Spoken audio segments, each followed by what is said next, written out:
tradition of Buddhism. It was at Vallabi, and this Nalanda universities, it was basically about Mahayana Buddhism. All right. Hyung San, he gave a valuable account.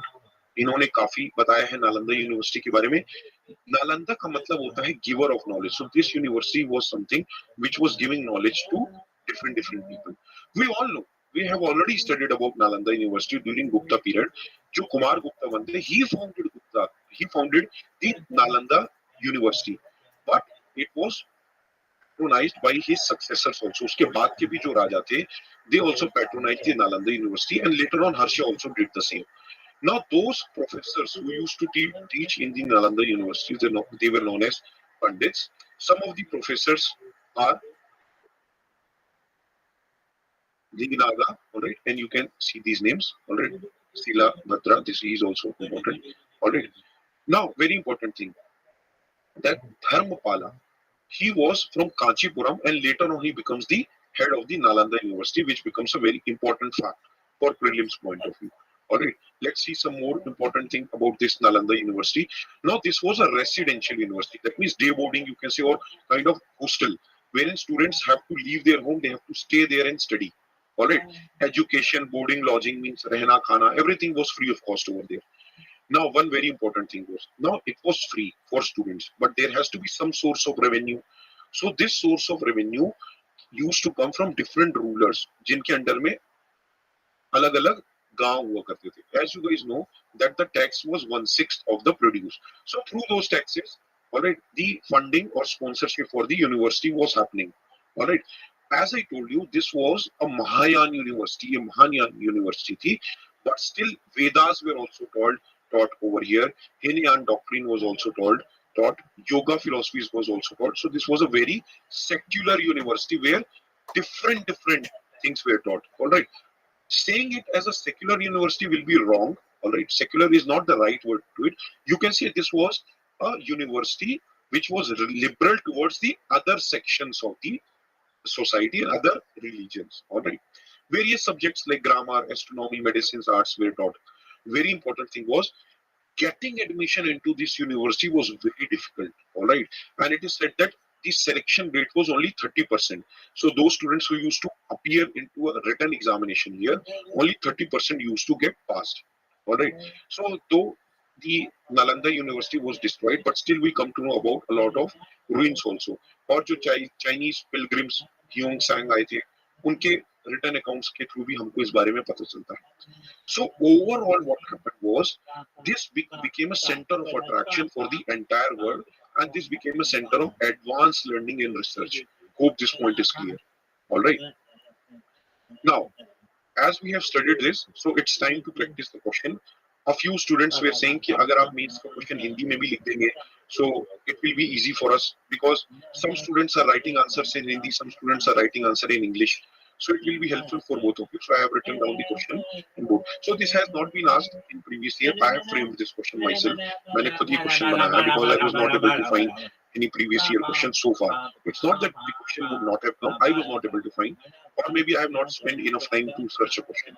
Alright, the question is, Nalanda University attracted scholars from various parts of the globe during Harsha's reign. Harsha के rule के में जो Nalanda universities थी, वहाँ पे scholars अलग-अलग part of the globe यानी दुनिया के अलग-अलग कोनों से आते थे. ऐसा क्यों होता होगा, कैसे होता होगा, आपको इसको एक्सप्लेन करना है, इल्यूसिडेट करना है. नालंदा विश्वविद्यालय ने हर्ष के शासनकाल के दौरान विश्व के विभिन्न हिस्सों के विद्वानों को आकर्षित किया था. इसको स्पष्ट कीजिए 150 शब्दों में. Hope this point is clear. Now let us have a look at a few MCQ questions. So the question is, consider the following statements. Harshvardhana was also known as Siladitya. This point I have not told you, but just now I am telling you this right now. He was also known as Siladitya. Right. Harshvardhana defeated Pulakesin II, the Chalukya king of Badami. Banabhatta was the contemporary of Harshvardhana. Which of the following statements are right? You can pause this video and then you can play it. All right. So the right answer is 1 and 3. He was known as Siladitya, just now I told this. Banabhatta, he was a court poet, and obviously he will become a contemporary of Harshvardhana. Contemporary means जो एक ही समय पर एक साथ exist करते हैं. Harshvardhana defeated Pulakesin II? No. Pulakesin II defeated Harshvardhana. So 1 and 3 are correct, and hence option B is the right answer. All right. Consider the following statements. The A-hole inscription mentions the war between Harshvardhana and Shashanka. Hyung Sang came to India during the reign of Harshvardhana. You can pause this video and write your answer. All right. So the correct answer is only two. Yes, we all saw that Hyung Sang came to India during the reign of Harshvardhana, but A-hole inscription does not mention about the war between Harshana and Shashanka. It mentions between the war of Harshvardhana and Pulakeshin too. All right. Hope this point is clear. Very important. Please don't come and ask about Telegram. We don't use it. All right. We stopped it. All right. Don't come and ask about Facebook. I have stopped this page. You can get connected uh, on Instagram if you want to get updates about what is happening or what will be the next course of action on our YouTube channel. If you know your friends जो coaching fees afford नहीं कर सकते हैं और जो तैयारी करना चाहते हैं, our UPSC digital library is a completely free platform where we will teach all subjects whatever we have told in our yearly plan, and this is my dream that coaching or this money should not become a barrier in your success. Thank you everybody for watching. God bless you. Hello everyone, welcome to UPSC Digital Library.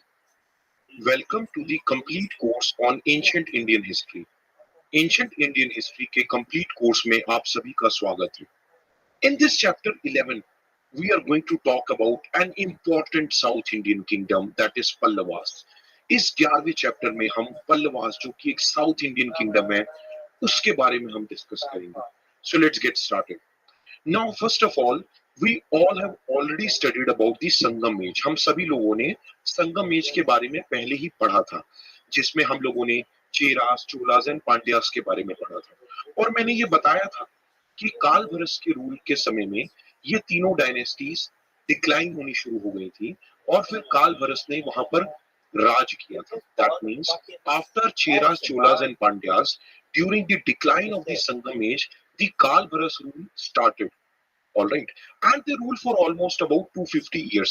करीब लगभग 250 सालों तक काल भरस का साम्राज्य वहां पर स्थापित था. Now after that what happened was that the Pallavas they established their kingdom in Tondai Mandalam, which is in Tamil Nadu region, and Kanchipuram was their capital. That day it was known as Kanchi. उस समय उसको कांची बोला जाता था, जो आज के समय में कांचीपुरम है. Now this is the Tamil Nadu region where the Pallavas they established their kingdom. But from where have these Pallavas come from? क्योंकि संगम एज में तो हमने चोलास, चेलास और पांड्यास के बारे में पढ़ा था. जो वो संगम एज थी उसके बाद काल भरस रूल आ गया था और उसके बाद ये पल्लवास ने आकर यहाँ पर रूल करना शुरू कर दिया. So then what is the origin of this Pallavas? ये पल्लवास का ओरिजिन क्या है वो अभी हम आगे देखते हैं. Alright, now you guys must know, आपको ये बात पता होनी चाहिए कि ये जो पल्लवास थे ये एक्चुअली में दीज वेर फ्यूडिटरीज टू सतवाहानास. जो सतवाहानास थे वो आंध्रा रीजन में रूल करते थे. अब आंध्रा रीजन में रूल करने के बाद now during their time when these Satavahanas when they expanded their kingdom, these Pallavas were feudatories to them. ये जो सतवाहानास ये जो आंध्रा से लेकर नीचे तमिलनाडु रीजन तक रूल करते करते पहुंच गए थे, उनके ही एक फ्यूडिटरीज, उनके ही एक सबऑर्डिनेट थे पल्लवास. मगर बाद में क्या होता है जब सतवाहानास डिक्लाइन होने लगते हैं, now later on when these Satavahanas their rule declined, then obviously as we have seen in the other kingdom also, जैसे हमने बाकी किंगडम्स में भी देखा है, जब किसी किंगडम का साम्राज्य गिरने लग जाता है, when any kingdom starts falling, so the feudatories start declaring themselves as independent. इस सतवाहाना के डिक्लाइन होने के बाद these Pallavas they declared themselves as independent and they started ruling themselves from Tamil Nadu, this Kanchi region. इन्होंने अपने आप को Kanchi reason यानी कांचीपुरम तमिलनाडु से रूल करना शुरू कर दिया. I am talking about the Pallavas. Hope this point is clear. Now this is the reality about Pallavas. ये सच्चाई है पल्लवास की, जो वो सतवाहानास के एक फ्यूडिटरी थे. Later on they became independent and started ruling from about 3rd century AD from Kanchipuram region in Tamil Nadu. There are some other theories also mentioned about Pallavas. Pallavas के बारे में और भी बहुत सारे व्यूज हैं. Like for example, they were told to be a branch of Vaktakas in the Deccan. At the same time, they were being told as a descendant of the Chola prince and Naga princess who ruled from Manipalava. Now, but we do not have much evidences which prove these points. That is why the theory which says that they were the feudatories to Satavahanas, which established their independent rule, this is widely accepted. Hope this point is clear. And if I talk about their decline, अगर अभी हम लोग पल्लवा के origins के बारे में पढ़ रहे हैं और अगर मैं उनके डिक्लाइन के बारे में ही बात करूं, then you guys should know that later on when the imperial cholas were will again establish their rule, उस समय पल्लवास डिक्लाइन हो जाते हैं. Like if you see over here, लगभग 10th century AD के आसपास again the imperial cholas were annexed this kingdom and they will take over the Pallavas. Hope this point is clear. Do not get confused between the old Cholas of the Sangam period and the later Cholas, the imperial Cholas, जो आएंगे 10th century AD में. Both are different. Hope this point is clear. All right. Let's start understanding about their political history, about the Pallavas. Now, initially, they ruled from 250 AD to 350 AD, and then again they ruled from 350 AD to 550 AD. Now, initially when they ruled, जब उन्होंने शुरुआत में rule किया था, उनके जितने भी administrative decisions या जितने भी चार्टर पास होते थे, that were in Prakrit language. और उनमें जो इम्पोर्टेंट रूलर्स थे, they were Shiva Skandavarman, Vijay Skandvarman. Alright, these were the important rulers of the early Pallava kingdoms. इसके बाद 350 AD से 550 AD में, now in between 350 AD to 550 AD, they started issuing their charters in Sanskrit. That means the first line of rulers ruled from 250 AD to 350 AD, and the second line of rulers they ruled from 350 AD to 550 AD, and they started issuing their charters in Sanskrit. अब इसमें Vishnu Gopa was the most important ruler, and he was contemporary to the Gupta period. ये Gupta period का contemporary था, and he was defeated by Samudragupta. Samudragupta जब वो south Indian expeditions में आए थे, उन्होंने विष्णु गोपा को हरा दिया था. Now this was about the first line of rulers, this was about the second line of rulers. 575 AD से थर्ड लाइन ऑफ रूलर्स शुरू हो जाते हैं. जो फर्स्ट लाइन ऑफ रूलर थे, उन्होंने प्राकृत में अपने चार्टर्स इशू किए थे. सेकंड लाइन ऑफ रूलर्स ने संस्कृत में, and the third line of rulers they issued their charters in Sanskrit and Tamil. And Simha Vishnu was the first ruler of this line. And if you guys remember, I told you that the Sangam age was overthrown by the Kalmaras who ruled there. And after that, the Pallavas were the feudatories to the Satavahanas. Now, if I talk about Simha Vishnu, जो third line के first ruler थे, was the first ruler of the third line which started from 575. Now remember, he firmly destroyed the Kalvaras. जो कालभरस का rule था, उसको firmly पूरे तरीके से समाप्त करके complete rule was established of the Pallavas in Tondai Mandalam. Hope this point is clear. And you guys must also know कि हम जब इस पल्लवास की बात कर रहे हैं या कालभरस की बात कर रहे हैं, जिन्होंने चोलास, चेलास और पांड्यास को हराकर अपना रूल एस्टेब्लिश किया था, that rule was not formally established. वो पूरे तरीके से एस्टेब्लिश नहीं था. तब भी कुछ चोलास, चेलास और पांड्यास के कुछ छोटे-छोटे फ्यूडिटरीज रूल कर रहे होंगे. A few feudatories of Chola, Chelas and Pandyas might have been ruling. So when I talk about Simha Vishnu, he completely removed Kalvaras, he completely defeated the Cholas, and he expanded the Pallavas territories up to Kaveri. अब इसी third line की जो मैं बात कर रहा हूँ, in which I am talking about Simha Vishnu. Now over here, there will be some other important rulers also, like Mahendra Varman I, Narsimha Varman I, Narsimha Varman II, and some other rulers also, which we will see. So let us now look at these other important rulers of the third line of the Pallava rule. इनके बारे में हम देखते हैं. First comes Mahendra Varman I, which ruled from 600 AD to 630 AD. Now, this king is important because there was a long battle between Pallavas and the Chalukyas. Chalukya और पल्लवा के बीच में काफी लंबा कॉन्फ्लिक्ट था और Mahendra Varman he fought against Pulakeshin two. आपको Pulakeshin to के बारे में हमने पहले भी कई जगह डिस्कस किया हुआ है। Now it is mentioned that the Mahendra Varman one he fought against the Chalukya rulers, but what happened was that the Chalukya they defeated Pallavas. Later on, Mahendra Varman was able to defeat Chalukya.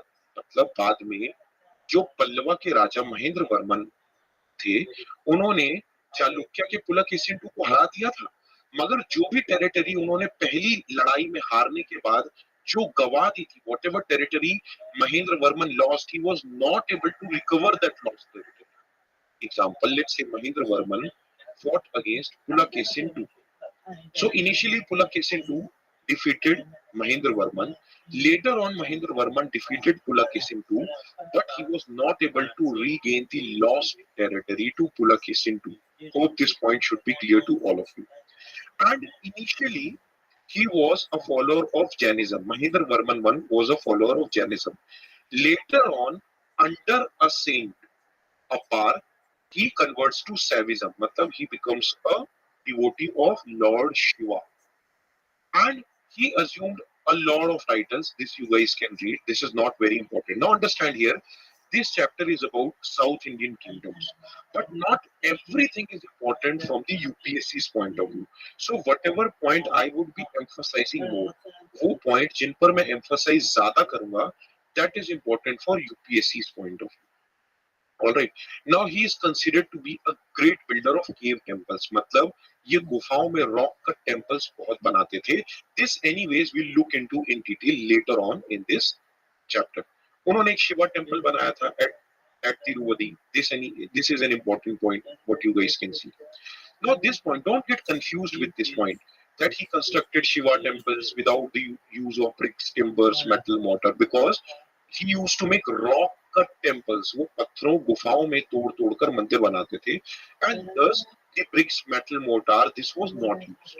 All right, and we'll look at various rock cut temples later on in the upcoming slides. All right, and he was also regarded as an expert in music. और उनका एक music का inscription भी कुदुम्बिनाई मलाई में भी मिलता है जो इन्हीं को devoted. Hope this makes sense. Mahendra Varman one के बाद उनके बेटे आते हैं नरसिम्हन वर्मन वन, और he is very important because he was a great wrestler. He was also known as Mamalla, जिसका मतलब होता है ग्रेट पहलवान. Alright. Now if you guys remember, अभी मैंने पहले बताया था कि जो महेंद्र वर्मन वन थे उन्होंने चालुक्यन रूलर पुलकेशिन द्वितीय के अगेंस्ट युद्ध लड़ा था. He fought against Mahendra Varman one, the father of Narsim Varman I. He fought against Pulakesin II, and he was not able to regain the lost territory. And his son Narsimhan Varman I, जो उनके बेटे थे, he helped to regain the lost territory of his father, and this was the title that he assumed. All right, hope this makes sense. Another important thing was he had many navy expeditions to Sri Lanka. All right, even though he defeated the Sri Lankan prince, but he restored the throne. मतलब Sri Lankan Prince को हराने के बाद उन्होंने उनको उनका सिंहासन वापस कर दिया था.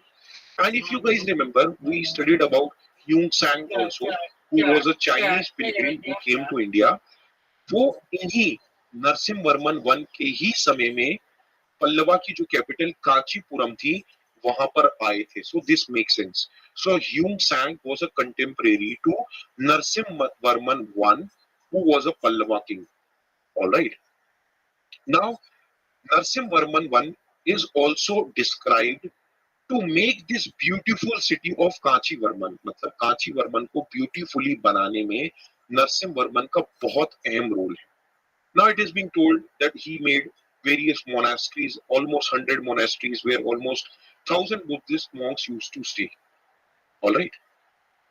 Now, one more important thing is Narsimha Varman I is also considered to be the founder of Mamallapuram, और बाद में हम देखेंगे कि मोनोलिथिक रथ भी इन्होंने ममल्लापुरम में बनाए थे। ये भी हम लोग आगे डायग्राम्स के थ्रू, हम लोग उसकी फोटोज के थ्रू समझने की कोशिश करेंगे कि in what veg how these rock cut temple architecture have evolved during the Pallavas, ये हम आगे देखेंगे।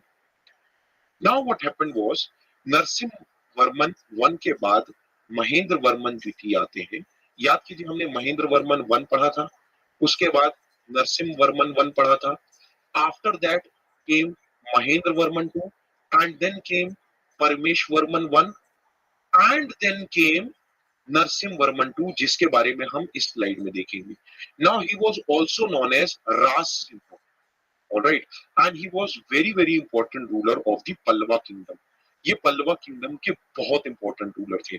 South Indian art and architecture को डेवलप करने में नरसिम्हा या फिर नरसिम्हा वर्मन टू का बहुत अहम भूमिका है।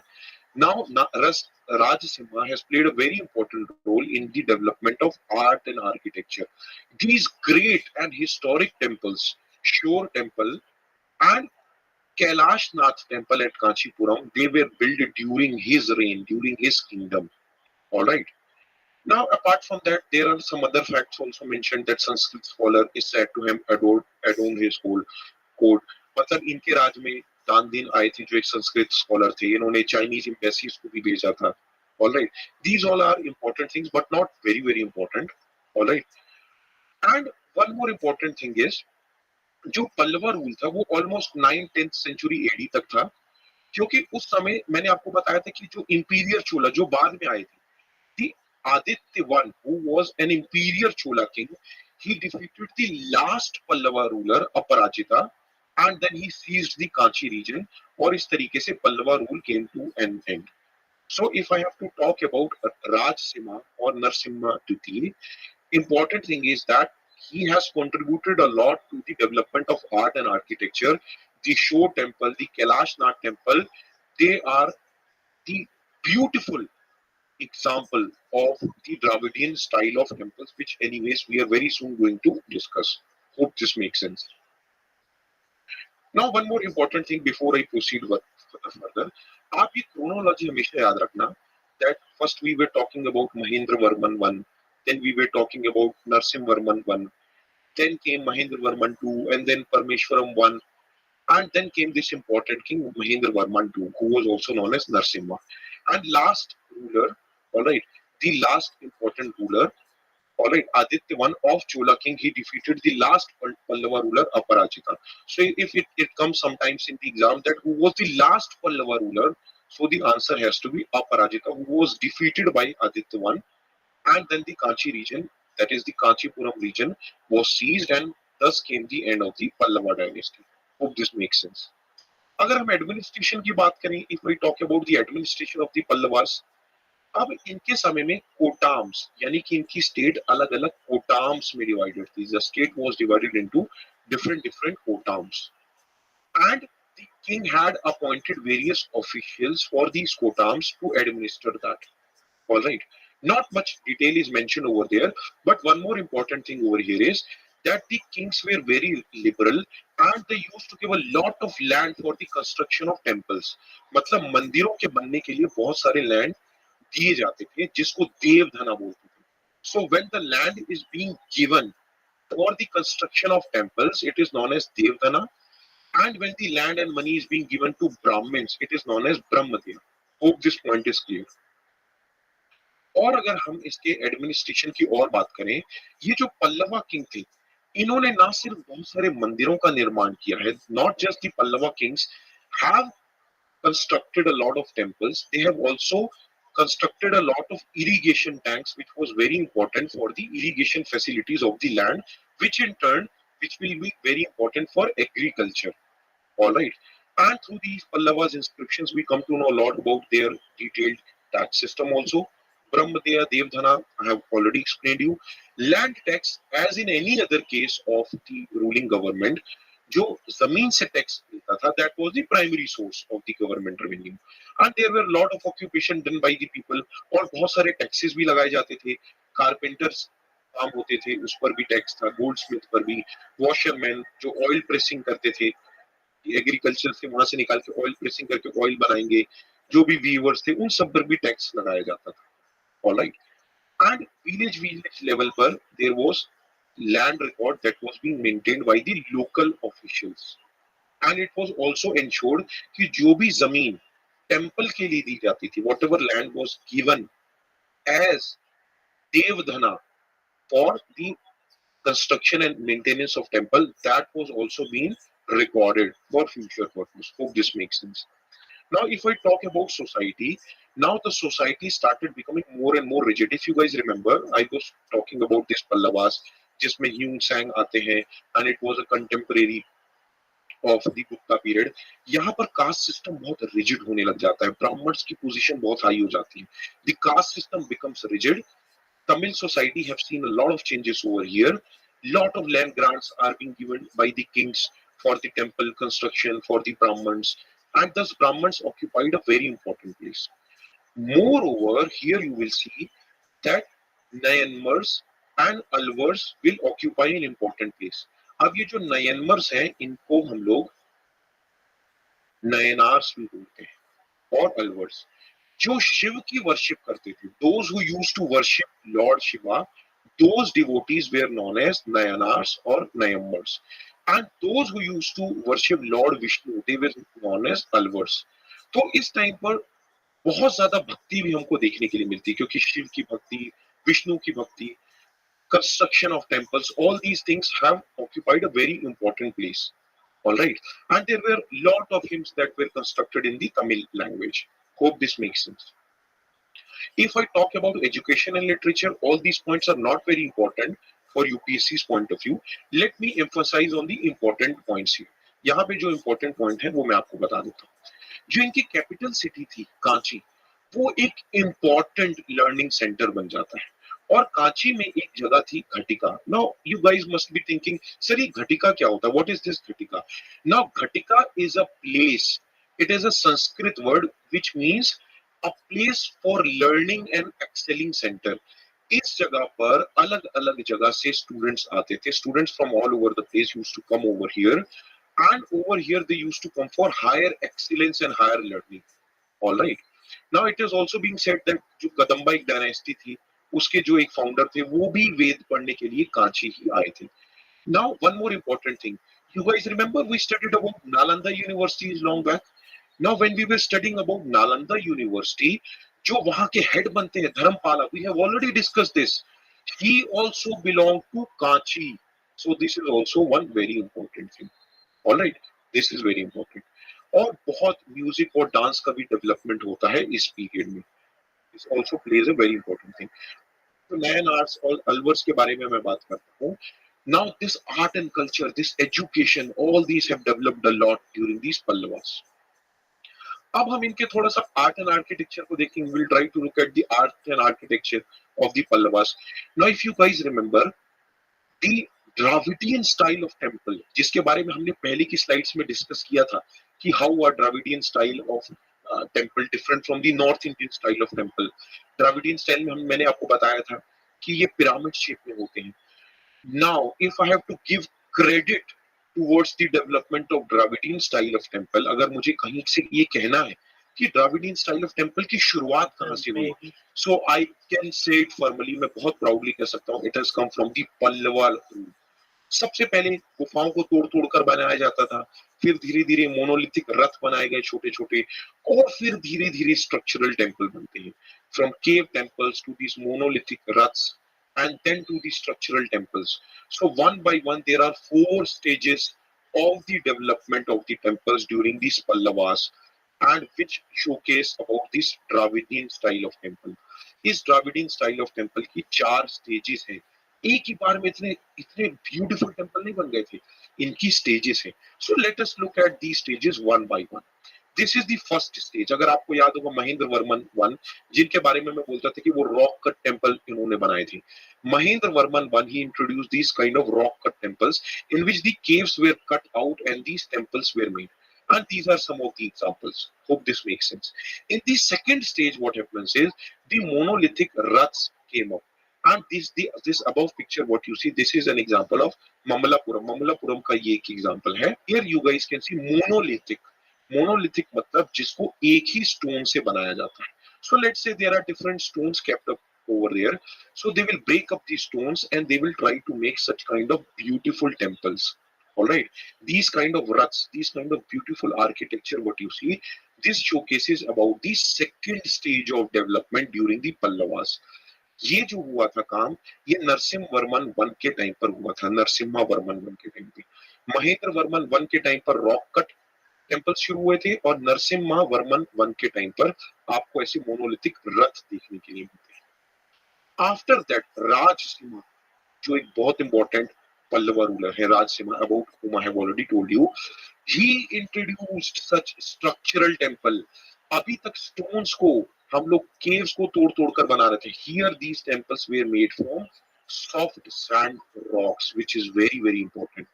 Kailash Nath temple at Kanchi, what you see over here at Kanchipuram. Shore temple at Mamallapuram, what you see over here.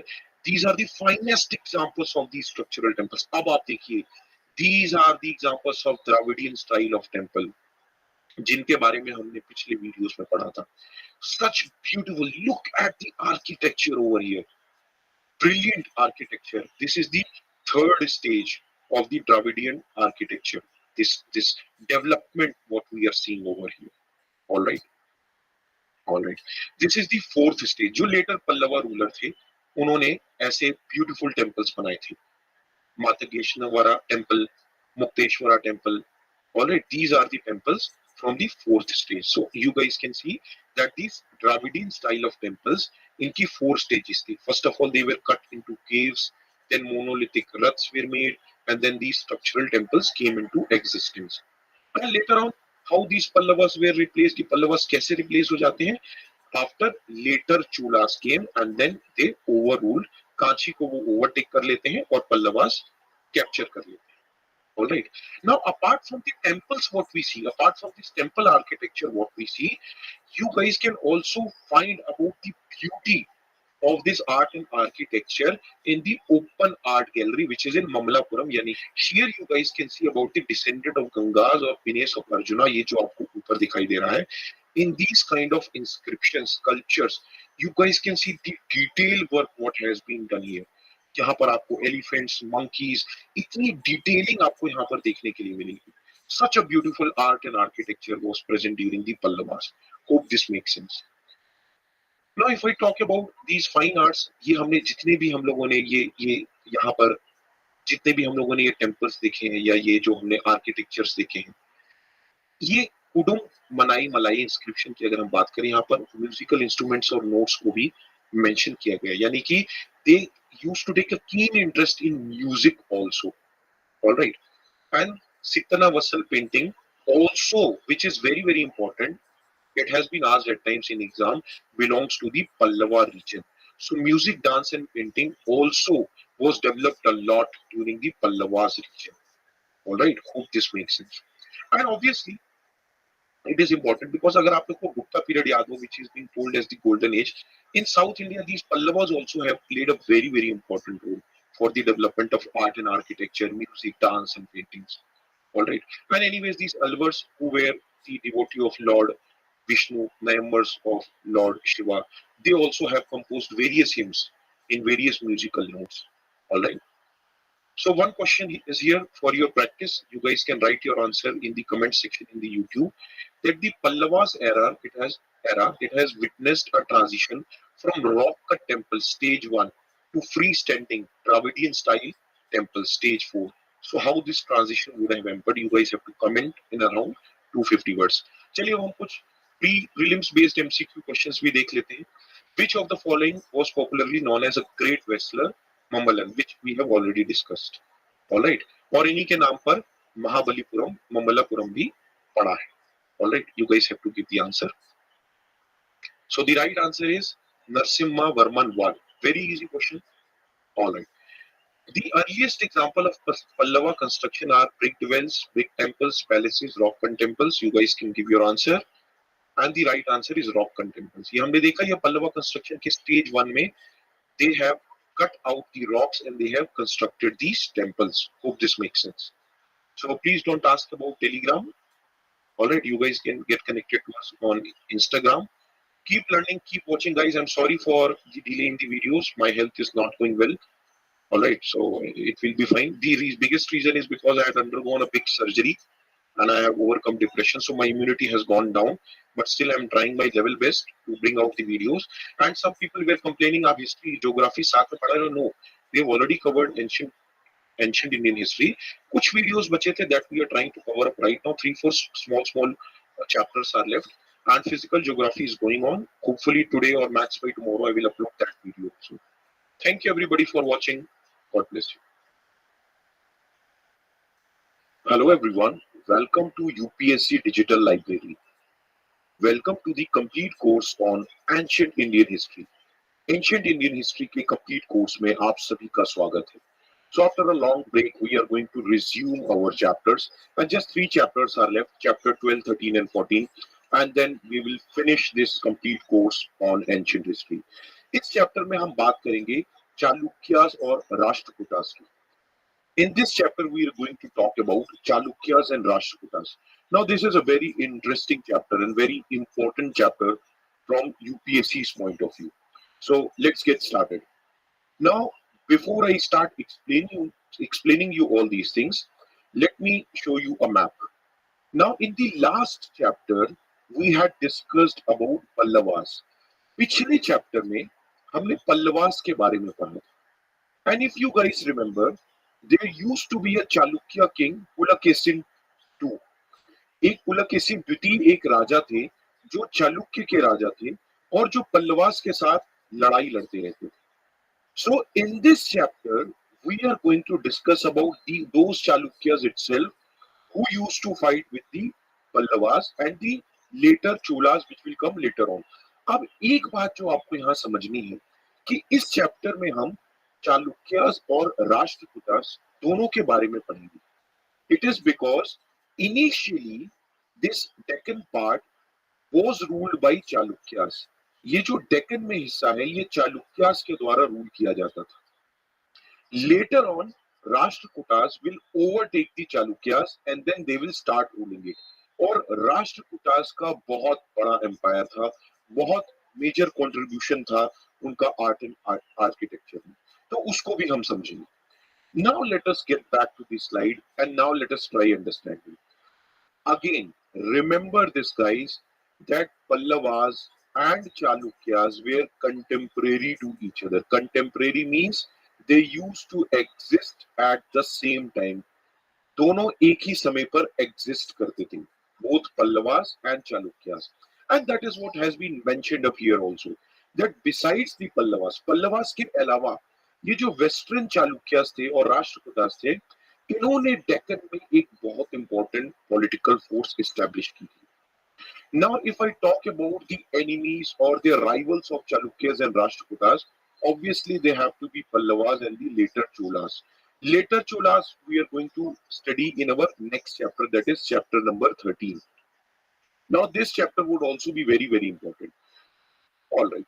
Now, if I talk about the significance of art and culture, art and culture की भी अगर मैं बात करूं, so Chalukyas and Rashtrakutas have contributed a lot in the Deccan towards the art and culture, which very soon you guys will understand. बहुत जल्द आप लोगों को ये पता चल जाएगा कि Chalukyas और Rashtrakutas ने किस हद तक contribute किया था art and culture.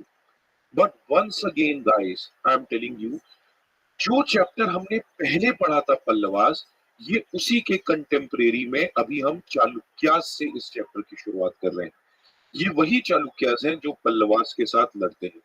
These are the same Chalukyas, that is one of the most important king, Pulakesin II, who used to fight with Pallavas.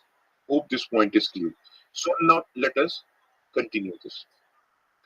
Now, these Chalukyas, now why they are said Western? Because obviously when you look at the map of India, अगर आप हमारे भारत के map को देखेंगे, so this is where the Chalukyas were ruling if this is the map of India.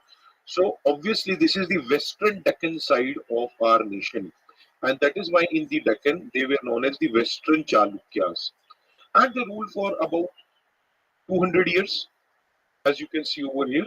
उन्होंने 200 सालों तक राज किया था. उसके बाद राष्ट्रकूटास पावरफुल हो गए थे. They overthrown the Chalukyas, which we will look into later on. अब ऐसा बोला जाता है कि ये जो वेस्टर्न चालुक्यास है, ये भी उसी तरीके से रूल कर रहे थे जैसे ईस्टर्न चालुक्यास वेंगी के रूल कर रहे थे और कल्याणी के Chalukyas. If I talk about the founder of Chalukya dynasty, the founder of Chalukya dynasty was Pulakesin I. Remember, the Pulakesin king who used to fight a lot with the Pallavas was Pulakesin II. Alright, we will come to this king later on. अगर मैं Pulakesin I की बात करूं, if I talk about the founder of the Chalukya dynasty, he established a small kingdom with Badami as its capital. अगर मैं यहाँ पीछे आने की कोशिश करूं, so initially you guys can see over here, this used to be the initial small area of Chalukyas with Badami as its capital. Hope this makes sense. Now, as I told you before, जैसा कि मैंने आप लोगों को पहले बताया था कि इस डायनेस्टी के सबसे इम्पोर्टेंट रूलर थे Pulakesin II. Pulakesin II was the most important ruler of this dynasty. And अगर आपने पल्लवास का वीडियो देखा है, if you guys have watched the previous video on Pallavas, I have already mentioned that in the AEOL description, it is mentioned about him. In the AEOL description, even this inscription has also been shown in the previous video. If you have not watched, you guys can. I would always recommend that you always watch history video in the chronology and not randomly, so that you understand the story. आप उसको हमेशा sequence में videos को देखें. अब इन्होंने बनावासी के कदम्बास के साथ भी लड़ाई की थी, गंगास ऑफ मैसूर, और अपना वर्चस्व, अपनी सुप्रीमेसी एस्टैब्लिश कर दी थी. ही established his supremacy. Alright, one more very important thing is, if you guys remember, Harshvardhan was a great emperor. Harshvardhan एक बहुत ही महान राजा थे. And his vision of going into the further south, जो भी उनके एक्सपेडिशंस थे, हर्षवर्धन जब साउथ में आना चाहते थे तब उनको नर्मदा नदी के पास में हरा दिया गया था. Harshavardhan was defeated near the river Narmada from where the Deccan strap starts. He was defeated by Pulakesin II, and thus Harsha's ambition of conquering the south was put to a check, or he was not able to fulfill that. One more thing is, this we have already discussed in the previous video. हमने पिछले video में भी discuss किया था कि Pulakeshin II ने जब पल्लवास के साथ लड़ाई की थी, initially he became victorious, but later on when Narasimha Varman he fought against Pulakesin II near Kanchi, that time Narasimha Varman stood out as victorious. उस समय नरसिम्हा वर्मन जीत गए थे. और जब नरसिम्हा वर्मन ने कांची के पास लड़ाई करके पुलकेशिन II को हरा दिया था, when he defeated Pulakesin II, then the Chalukya's capital Vatapi was captured and destroyed by the Pallavas. ये भी हम लोगों ने पिछले चैप्टर में डिस्कस किया था. Now, very important event, एक बहुत important event जो पुलकेशिन II के टाइम पर हुई थी, was the visit of Yongsan, the Chinese pilgrim who visited India to learn a lot about our art and culture, about our nation.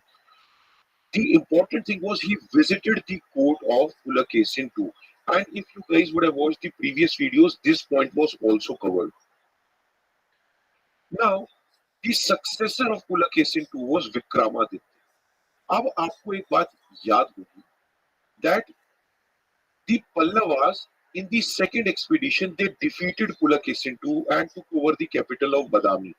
But later on, Vikramaditya being a Chalukya king, he fought against the Pallavas and he tried to consolidate the power that was scattered. जो भी पल्लवास के साथ लड़ते वक्त चालुक्यास की power scatter हो गई थी, अलग अलग साम्राज्य कैप्चर हो गए थे, वो विक्रमादित्य ने दोबारा एकजुट करने की, कंसोलिडेट करने की पूरी कोशिश की थी. And thus he was being successful in taking the revenge of his father's defeat. याद कीजिए, ये जो युद्ध मैंने आपको बताया है, when I was talking about the war which happened near Kachi, in which Narasimha Varman I defeated Pulakesin II. In this, Pulakesin II dies in this war and he lost the war. And then later on, Vikramaditya took revenge of it. Now, if I talk about the last rulers of the Chalukya, one of the important last rulers was Kirti Varman II. Kirti Varman two last के एक important ruler थे जिनको दंती दुर्गा ने हरा दिया था. Now Danti Durga defeated Kirti Varman II and then he established Rashtrakuta dynasty और इसी के साथ शुरू होगी राष्ट्रकूटा डायनेस्टी और चालुक्यास के 200 सालों का राज अब खत्म हो जाएगा. And through this, the 200 years of reign of Chalukyas comes to an end when Danti Durga defeated Kirti Varman II and established the Rashtrakuta dynasty. Before we immediately switch to Rashtrakuta dynasty, इससे पहले कि हम immediately Rashtrakuta dynasty को पढ़ना शुरू करें, let us try to read a few more facts about the Chalukyas. Now, if I talk about the administration and social life of Chalukyas, now, unlike the Pallavas and the Cholas, remember, these are the later Cholas. We are not talking about the Pandyas, Cheras, and Cholas. These are the later Cholas, which we will study in the next chapter. So, don't get confused between both the Cholas. One important thing over here, that unlike these Pallavas and Cholas, who were having decentralization administration, मतलब इनकी administration में power grassroots level पर दी गई थी. In the Chalukya, the administration was highly centralized. मतलब अगर कोई इनके पूरे साम्राज्य में कोई एक administration है, all the powers were towards the center. Now the same thing we had also seen during the rule of the East India Company. All right, when we will study modern history, a similar phase you guys will observe. जब हम modern history पढ़ेंगे, उस समय भी हमें देखने के लिए मिलेगा कि धीरे-धीरे ईस्ट इंडिया कंपनी ने कैसे तीनों गवर्नर जनरल के बाद बंगाल को तीनों यहाँ पर इन्होंने वाइस रॉय बना दिया था बंगाल के गवर्नर जनरल को. All the powers were given to the Bengal governor general and later on the decentralization happened, जो बाद में हुआ था. But initially this was the strategy of East India Company. They wanted to assume all the powers of all the parts of the nation. Same way Chalukya में भी जो administration था वो हाईली सेंट्रलाइज था. वो सेंट्रल रूलर्स के हाथ में ही वो सारी पावर थी. And then it is quite obvious, बहुत ही आम बात है, बिल्कुल सही बात है, that village autonomy was absent. Village में ऐसे लोगों के पास पावर्स नहीं थी क्योंकि वो हाईली सेंट्रलाइज था. Chalukyas had a great maritime power, obviously because ये साउथ में है and we have seas all around the corner. And Pulakesin too had around 100 ships and they had a small standing army as well. Army was smaller compared to the navy if I talk about the Chalukyas. अब ये Badami Chalukyas के ऊपर, why I'm saying Badami Chalukyas, because Badami was the capital of Chalukyas. They were Brahmin Hindus, but they used to give respect to other religions also. Vedic ritual rites were given importance. And if you guys remember, Pulakesin I was the founder of this dynasty. He used to perform Ashwamedh sacrifice, which gives a direct indication that he was a firm believer of Brahminical Hindu.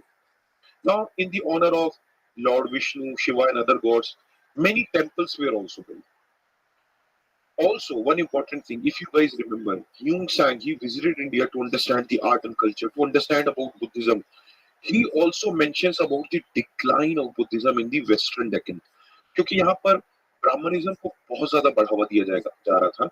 Here the Chalukyas were followers of Brahmanism, so the Buddhism was declining, but it is being said that the Chalukyas used to give respect to the other religions. But one important thing over here is in the Western Deccan. Now, if this is the Indian map, this is the Western Deccan. In the Western Deccan, though the impact of Buddhism was reducing, the impact was Jainism was fine. There was a steady growth in the progress of Jainism. जो Ravi Kirti थी, Ravi Kirti, he was a court poet of Pulakesin II, who had composed the Aiyul inscription as well. He was a Jain. So this gives a clear-cut indication that Jainism was going fine at that time. If I talk about the art and architecture, As I have already told you, they have built many temples and they have developed Vesara styles in the building of structural temples. Now, you guys must be aware about what is Vesara style, what is Dravidian style, what is Nagsena, what is Vesara. If not, in the previous video, what is the temple architecture, this has already been covered, so you guys can go back and anytime revise that. अगर आपको नहीं मालूम है कि viscera style architecture क्या होता है, तो आप पिछले वीडियो में जा सकते हैं. मेरे ख्याल से किसी एक टाइटल में भी this directly mention the temple architecture, so you guys can watch that to understand. Alright, अब अगर मैं स्ट्रक्चरल टेंपल्स की बात करूं तो ये एहियोल में भी थे, बदामी में भी थे और पत्तादकल में भी थे. And even cave temple architecture was famous under the Chalukyas. Alright, and various cave temples have been found at Ajanta, Ellora, Nasik, and this is something that you can read. Again, there's nothing much to explain over here. All right. So again, you guys can see over here how these cave temples have made a remarkable change in the Indian art and architecture. अब आप लोगों को यहाँ पर ये जो दोनों आपको ये केव्स दिखाई दे रही हैं, बदामी केव्स, अजंता केव्स, यही मैं आपको यहाँ दिखाने की कोशिश कर रहा हूँ. This is the Badami caves and these are the Ajanta caves. और इसी वीडियो को आने में इस वीडियो को बनाने में इसलिए डिले हो गया. Why this video is delayed by 1 day is because I was getting some copyright strike in the Badami photo, so I had to replace it with some other photo which I took it from the internet. Obviously, I have not visited Badami, है ना, तो मेरे लिए खुद की photo डालना तो possible नहीं था. And most of the photos are copyright on internet, so कई लोग जो है अपनी फोटोज रिस्ट्रिक्ट करके रखते हैं. They do not want anybody else to use their photos in the video, even for educational purpose. So sometimes it becomes challenging for me to show you these pictures so that you guys can visualize it. All right. अब अगर मैं इनके temple के architecture की बात करूं तो ये 2 स्टेजेस में. सबसे पहले तो ये होल बदामी में ये इनके फर्स्ट स्टेज के टेम्पल्स थे. सेकंड स्टेज में पट्टाडकल के इनके टेम्पल्स थे. And if I am not wrong, in Tamil Nadu text book I think a picture should also be mentioned about the second stage. If not, you guys can do comment and let me know. In the next video, I will try to add some pictures of these temples so you guys can visualize, or you guys can simply Google that. अगर मैं एहिहोल के temples की बात करूं, if I talk about the एहिहोल temples, there are 70 temples, 70 मंदिर है वहां पर. Out of them, these are the important temples.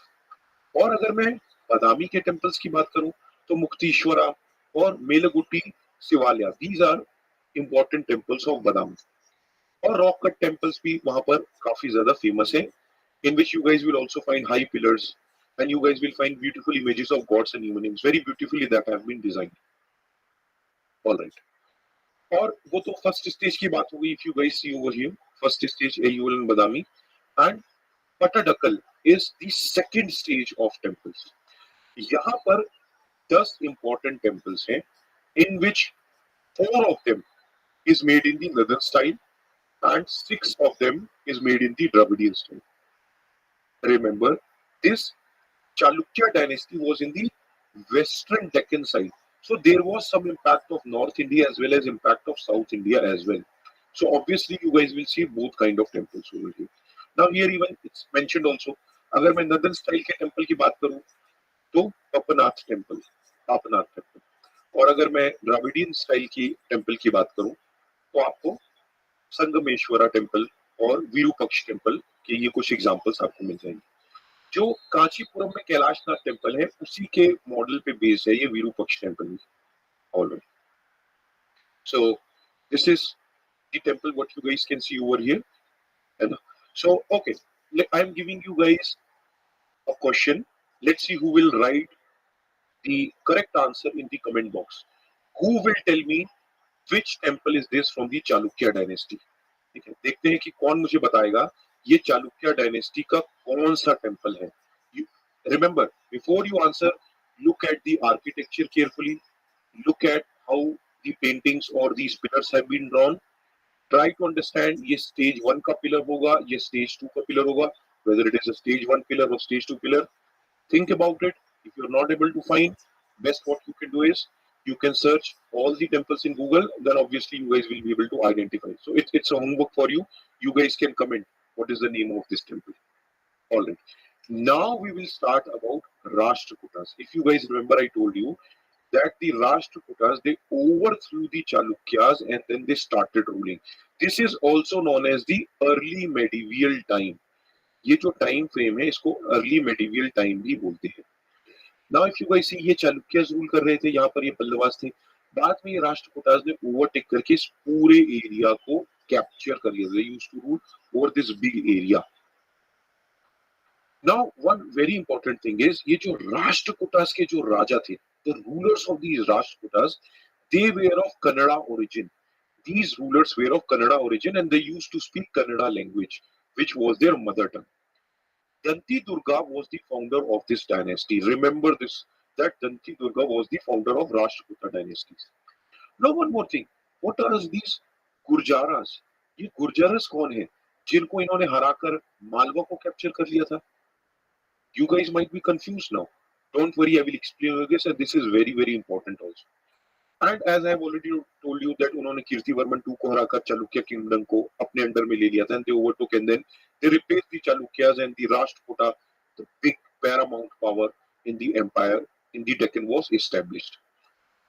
Now these are the Gurjaras which I was talking about. Now see over here.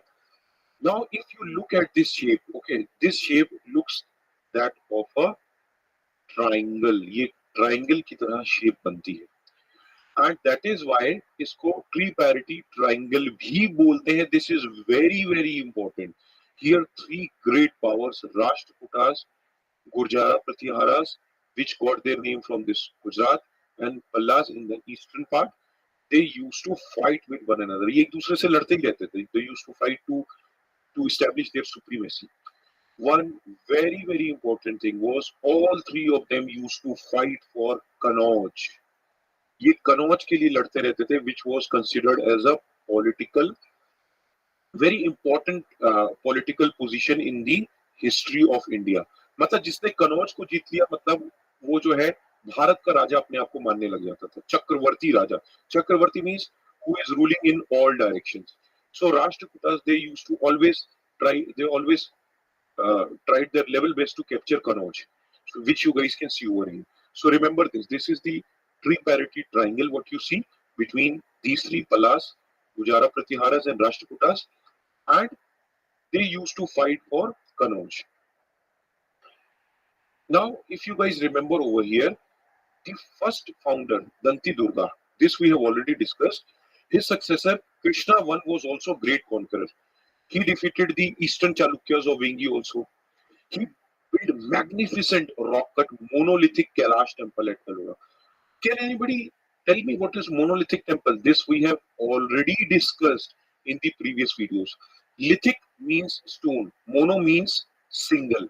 जब किसी एक बड़े पत्थर को तोड़कर उसी में से एक मंदिर बनाया जाए, उसमें अलग अलग पत्थरों को जोड़ा ना जाए, when different pieces of rocks and stones are not joined together, instead a big rock is broken down and out of it a temple is being carved out.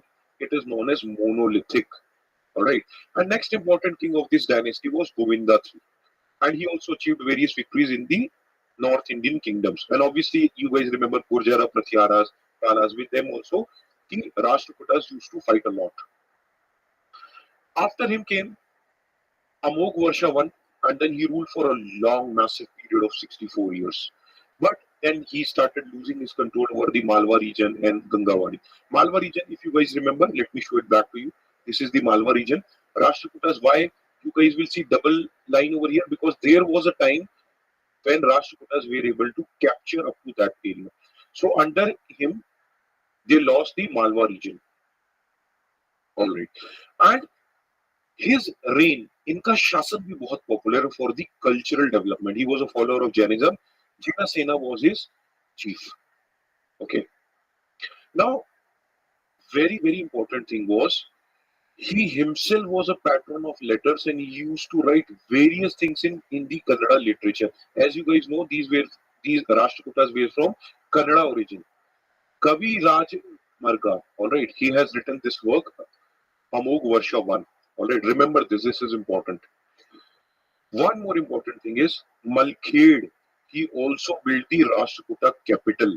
All right, this also is a very important fact for the prelims point of view. Now, after Amog Varsha 1, Krishna 3 came, and he was famous for his expeditions. He used to march against the Cholas. Again, if you are worried about these later Cholas, we are going to study in the next chapter. And he even defeated them at Takolam.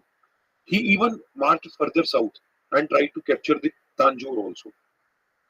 Up to Rameshwaram he went, he tried to occupy it for some time. कुछ समय तक occupy भी किया था. He built various temples. We'll look into it, the art and culture later on. But after the death of Amog Varsha 1, Rashtrakuta started declining. If I talk about the administration of Rashtrakutas, it was divided into various provinces. If I talk about the entire empire, अगर मैं पूरे empire की बात करूं, it had various provinces, all right, and each province was called as Rashtra, which was under the direct control of Rashtrapatis, all right. Even right now also, to the president we call him as Rashtrapati, because Rashtra means nation, and here also in the provinces they used to call them as Rashtra, because an emperor is one who is ruling over various kings. एक empire का राज बहुत बड़ा होता है.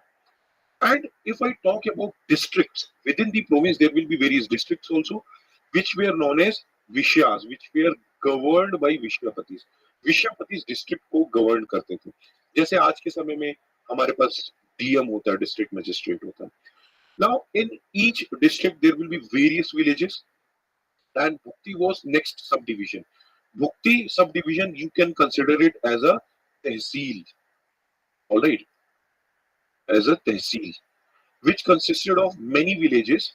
And जो तहसीलदार था उस time का, जो भुक्ति को कंट्रोल करता था, who used to control भुक्ति, such officer was known as Bhogpatis. All right, and these officers were directly appointed by the central government. So the Bhogpatis were directly appointed by them. And village headmen, as the name itself suggests, ये sarpanch type के लोग थे जो एक एक village को administer करते थे. And here also village assemblies used to play a very significant role. If you guys remember, Chalukyas were highly centralized, and in Rashtrakutas you guys can see the power was decentralized. Hope this makes sense. Now let's have a look at the society and economy as well. Rashtrakutas की society और उनकी economy के बारे में भी समझ लेते हैं. Vaishnavism, Shaivism, ये क्या है, ये सब आपको अभी तक पता हो जाना चाहिए था. This flourished a lot during the period of Rashtrakutas. मगर इसका ये मतलब नहीं है कि जो चालुक्यस के टाइम में जैनिज्म ग्रो हो रहा था, during the Chalukyas time the Jainism was growing, it was hampered during the Rashtrakutas rule. No, Jainism was still going fine. In fact, 1/3 of the population of Deccan were Jains. Remember, see this beautiful fact over here. So that means there was no problem that was being faced by the Jain people. There were various Buddhist settlements also, like Kanheri, Solapur, Dharwar, and there was harmony among various religions. मतलब काफी peaceful समय ये चल रहा था. और जो अभी का बीजापुर डिस्ट्रिक्ट है, वहां पर एक सालागोटी एक कॉलेज भी था, जहां पर उनके एजुकेशन सेंटर से रिलेटेड एक इंस्क्रिप्शन भी मिला है. एंड ओवर हियर फेस्टिवल्स में, फंक्शंस में, they used to collect amount during festivals, functions, and various rich people also used to donate, which used to act as a source of fund for such education center. Even the economy was fine. When the people were staying so happily, obviously the economy has to be good. There was an active commerce between the Deccan and the Arab people. And as the commerce was going fine, the Rashtrakuta kings, he promoted the Arab trade by maintaining friendly relations with them. क्योंकि डेक्कन के ये राजा हमारे जो राष्ट्रकूटास थे, उनका अरब के साथ अच्छा कॉमर्स चल रहा था, इन दोनों की दोस्ती भी बहुत अच्छी चल रही थी. Now, here also guys, if you see that Vaishnavism and Shaivism was flourishing, in the Rashtrakuta they have patronized a lot on the Sanskrit literature. Even in their courts also you guys will find that various good poet courts were mentioned. You guys can read about it. Even the Jain literature have flourished. अमोघ वर्षा जो थे, उन्होंने जैन को काफी patronise किया था. ये हमने भी पीछे भी देखा था. जो उनके टीचर थे जिन सेना, जो उनके ही कोर्ट में प्रेजेंट थे, he composed Persvabhutya, which is a biography of Persva in verses. All right. So if you guys do not know about Persva, Do comment and let me know whether you know or you don't know. At the same time, those who know, please do comment. I will explain this to you about what is Verswa. All right. Important thing was सक्तर ने जो था उन्होंने एक grammar work लिखा था जिसको अमोघ वृत्ति नाम दिया गया था. Now obviously from the it's related to the king also. So in the praise of the king, this grammar work was also written. Vicharya was a great mathematician. अब कन्नड़ा लिटरेचर की भी इस टाइम पे बहुत ग्रोथ हुई थी because these were Kannadiga people and they laid a lot of emphasis on the development of the Kannada literature, which is very good. And Kavi Raj Marga was the first poet who has worked in the Kannada language. This also becomes a very important question. If let's say you are appearing in the Kannada PSC exam, KPSC exam, or other South Indian examinations. So, all right, again, these are simple facts, not very important for me to explain the same. Here comes the important point, the art and architecture. Rashtrakutas के time पे एलोरा में, एलिफेंटा में, we find a beautiful art and architecture. Kailash temple at Ellora is very, very remarkable temple. And it was excavated during the reigns of the Krishnaman. अब ये जो Kailash temple भी है एलोरा का जिसके बारे में मैं आपको मोनोलिथिक बता रहा था, it's a monolithic temple. Now look at the size of the rock that they have used to carve out this temple. Anyways, I will show you this temple, and these are the main parts of this temple which you guys can read. Okay, and this is the height of this temple, 25 feet high, which is very good. And the central face of this plinth, which is 25 feet high, you guys will see very imposing figures. You guys will see a lot of imposing figures of elephants and lions, जो इस structure को एक बहुत beautiful design provide करते हैं. उसमें एक 3 tired shikara या टावर भी है जो ममल्लापुरम के रथ को भी काफी हद तक मैच करता है. अब इसके अंदर भी 16 स्क्वायर पिलर्स भी हैं, इसके अंदर एक बिग हॉल भी है. So overall it's a beautiful architecture. One more important thing is यहाँ पर एक स्कल्पचर भी है गॉडेस दुर्गा का जिसमें वो एक बफेलो डीमन को मार रही है, और एक और स्कल्पचर, ये दोनों स्कल्पचर बहुत इंपॉर्टेंट हो जाते हैं, in which Ravana is trying to attempt to lift mount Kailash. Alright, this anyways I will show this to you also. And even the scenes of Ramayana are being shown in the walls of this temple. So if I talk about the characteristics of this Kailash temple, they are more of Dravidian type. Alright, इनके characteristics Dravidian type है. हमने जब चालुक्यास के बारे में देखा था, they were more of Visara style. Okay, so this is the temple that I was talking about. Elephants, lions, इनके आपको figures दिखेंगे. उसके बाद अंदर hall भी है जिसमें बहुत सारे. If you guys look over here, इसमें अलग-अलग stones का use नहीं हुआ. Different stones are not being used here. It has been carved out of a single stone. All right, so you guys can imagine the size of this stone. How difficult it would have been to make this. Such a great, remarkable work it was being done. Okay, over here you guys can see Ravana. You guys can see his heads also.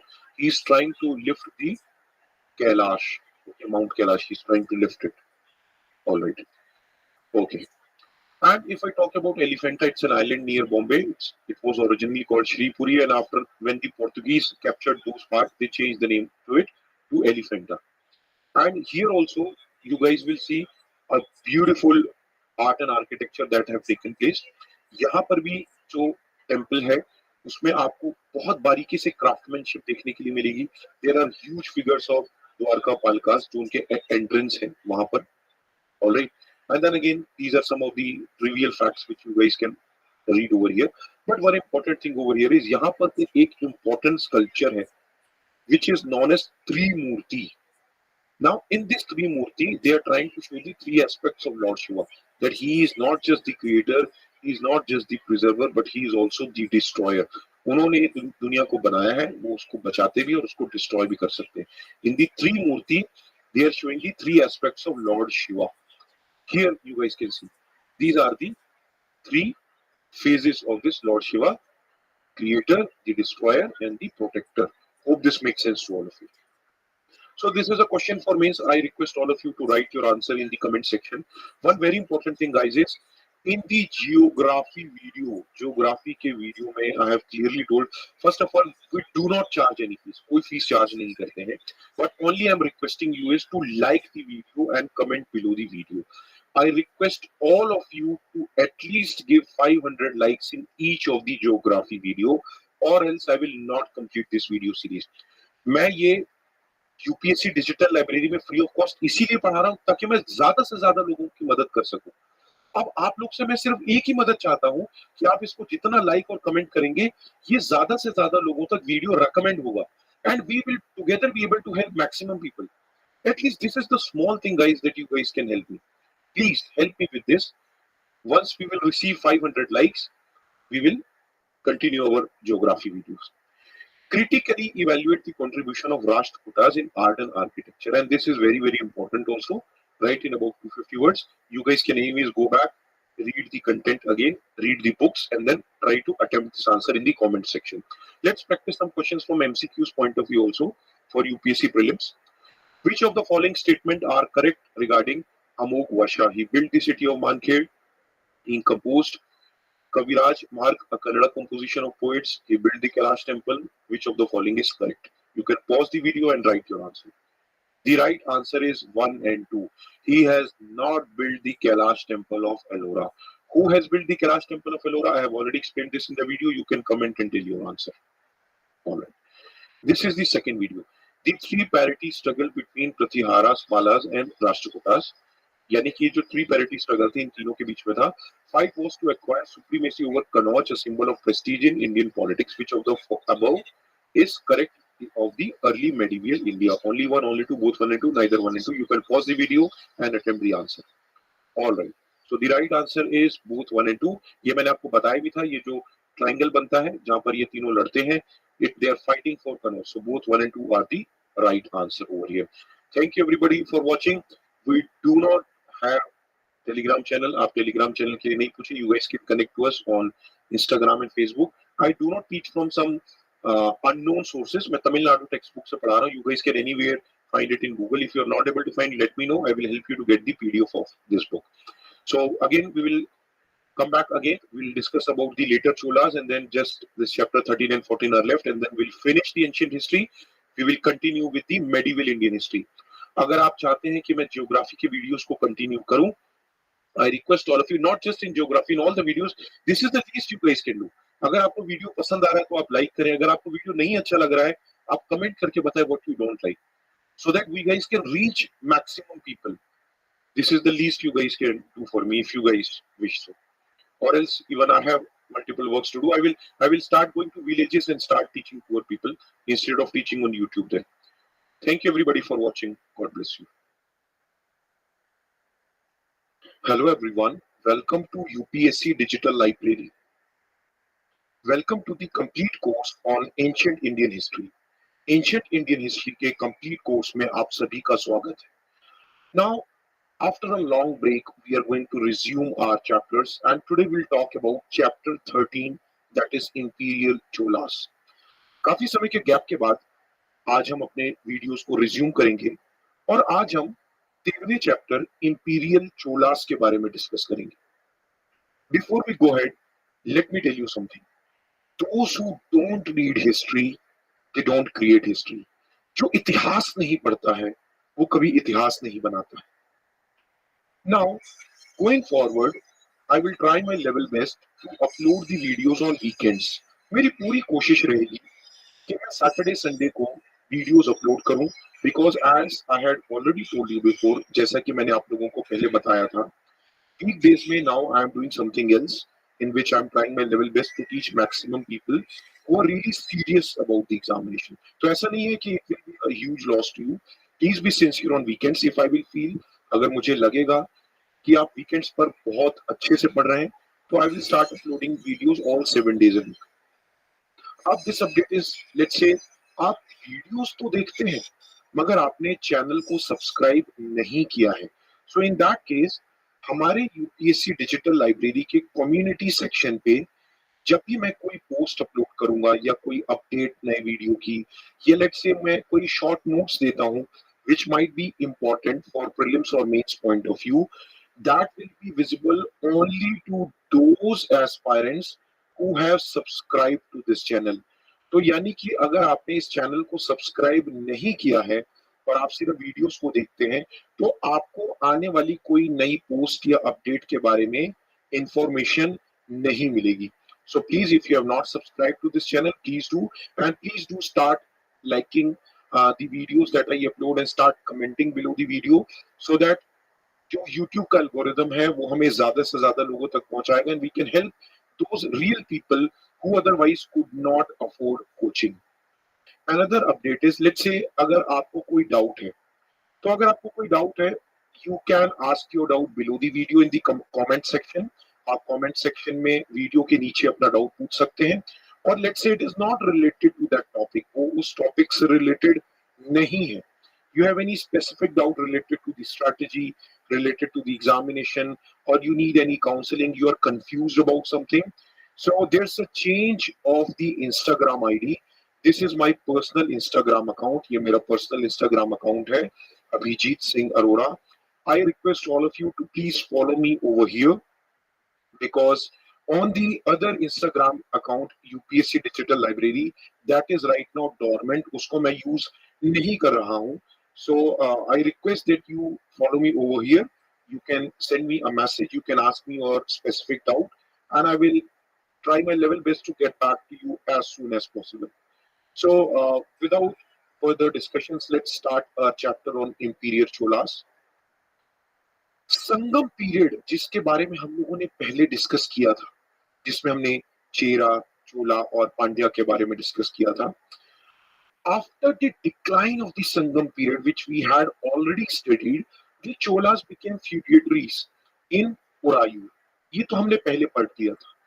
Now later on, again in the 9th century, they became a prominent power in the South India, in the southern India. Again in the 9th century, they became a prominent power. But remember one thing, don't get confused between the old Cholas, what we have studied, and the imperial Cholas, what we are going to study right now. These two are completely different. They again emerged after a long period of time, after a long gap. And over here, obviously, the kings and rulers are going to follow a different strategy from the previous Chola rulers. तो पुराने चोला rulers जो थे वो एक छोटे reason पे rule करते थे, लेकिन बाद में ये जो अर्ली मेडिवियल के टाइम पर जो इंपीरियल चोलाज आएंगे, they are going to rule over a very large area of land, which very soon we are going to see. Now, the capital of Imperial Cholas was Tanjore. Imperial Cholas की capital Tanjore थी. सिर्फ south India में ही नहीं, not just in South India, they had their rule in Sri Lanka as well as in Malay Peninsula. Now, if you guys are getting confused what this Malay Peninsula is, don't worry, I will show you that. It because they had a vast region under their control, क्योंकि इनके under में एक बहुत बड़ा empire था. They were also called as the Imperial Cholas. तो इस chapter का जो नाम है वो इसलिए था because they used to rule over a vast ruler. There are various inscriptions जिनके थ्रू हमको इनके एडमिनिस्ट्रेशन के बारे में पता चलेगा, इनके टेम्पल आर्किटेक्चर के बारे में पता चलेगा. We'll come to know about the various rulers, the Imperial Cholas. So now over here you guys can see. So the blue region what you see, okay, this is Ceylon, which is the present day Sri Lanka. These all part where the prominent place from where the Imperial Cholas used to rule. ये वो reason है जहां से Cholas rule करते थे. और बाकी आपको ये जो some people will call it pink or whatever it is, ठीक है, the exact color doesn't matter. ये जो रीजन आपको दिखाई दे रहा है, these were the places which were subordinate to the Imperial Cholas. ये वो रीजन थे जिन्होंने Imperial Cholas की सुप्रीमेसी को एक्सेप्ट कर लिया था. Now over here also you guys will see, okay, so this peninsula. Now here if you guys want to know about the exact countries, let me show you over here. All right, so here you guys can see that the southern tip of Myanmar, the southern portion of Thailand, and then the Malaysia, and even this Singapore, all these were a part of the imperial Cholas where the impact was prominent, जहां पर उनका impact था. So hope this makes sense. And you all know this is the Malacca Strait. Okay, what does a strait means? Okay, even like let's say here we have Park Strait. इनका मतलब क्या है ये हम geography की class में discuss करेंगे. But for now you guys can understand a small water body which differentiates to large water body. यहाँ पे भी आप देख सकते हैं there's a small water body which differentiates to large water bodies. All right. So here we have Bay of Bengal. I'm so sorry. Here we have Bay of Bengal, and here we have the Arabian Sea, and in this portion we have the Indian Ocean. So two large water bodies is being separated by a small water body. So that is the meaning of strait. Okay. So same way we will also have a look at the word isthmus. That also we'll look into in the geography videos. All right. Okay. So now the founder of the imperial Chola was Vijayalaya. All right. And he captured Tanjore in 1850 AD और वहां पर उन्होंने एक दुर्गा का temple भी बनाया था. और इन्हीं के जो बेटे थे आदित्य, उन्होंने पल्लवा के किंगडम को भी लगभग समाप्त कर दिया था. His son of Vijayalaya, Aditya, he almost put an end to the Pallava kingdom by defeating Aparajita, and he annexed टोंडाई मंडलम. उन्होंने टोंडाई मंडलम को अपने रीजन में एनेक्स कर लिया था या जोड़ लिया था. Now if I talk about the early Chola rulers, उसमें Parantaka one was also one very important ruler. उन्होंने पंड्यास को भी हराया था, पांड्यास को भी, और सेलोन के रूलर को भी हराया था. Ceylon means Sri Lanka. Hope this makes sense. But the Parantaka one he suffered a defeat. उनको एक हार का सामना भी करना पड़ा था राष्ट्रकूटा से. और ये भी एक बहुत अच्छे राजा थे जिन्होंने कई बड़े बड़े मंदिर बनाए थे. Like he is also famous for providing the vimana. Okay, so vimana is an elevated structure over the temples, okay, of the famous Nataraj temple, and this is something that you can read. और कई inscriptions के through हमको ये भी पता चलता है कि under his rule, under the Chola's rule, how the village administration was taking place. Now, as I told you, that he suffered a defeat under the hands of Rashtrakutas. Parantaka I, who was an important early Chola rulers, he had a defeat under the hands of Rashtrakutas. तो लगभग 30 साल के एक gap के बाद फिर से चोला उभर कर आते हैं. They emerged out again and they regained their supremacy under the King Raja Rajavan, who is one of the most important ruler of Imperial Chola, जो कि एक बहुत important ruler थे. अब राजा राजावन और उनके बेटे राजेंद्र वन, ये दोनों ही बहुत महान राजा थे.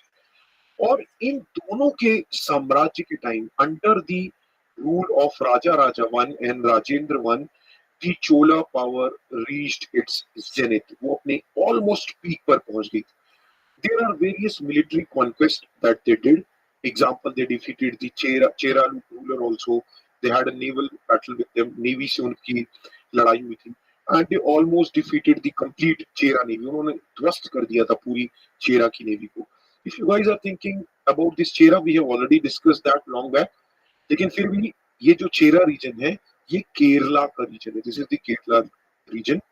उन्होंने पांड्या रूलर को भी हरा दिया था और चोला की जो अथॉरिटी या सुप्रीमेसी थी वो पांड्या रीजन पर भी इस्टेब्लिश हो गई.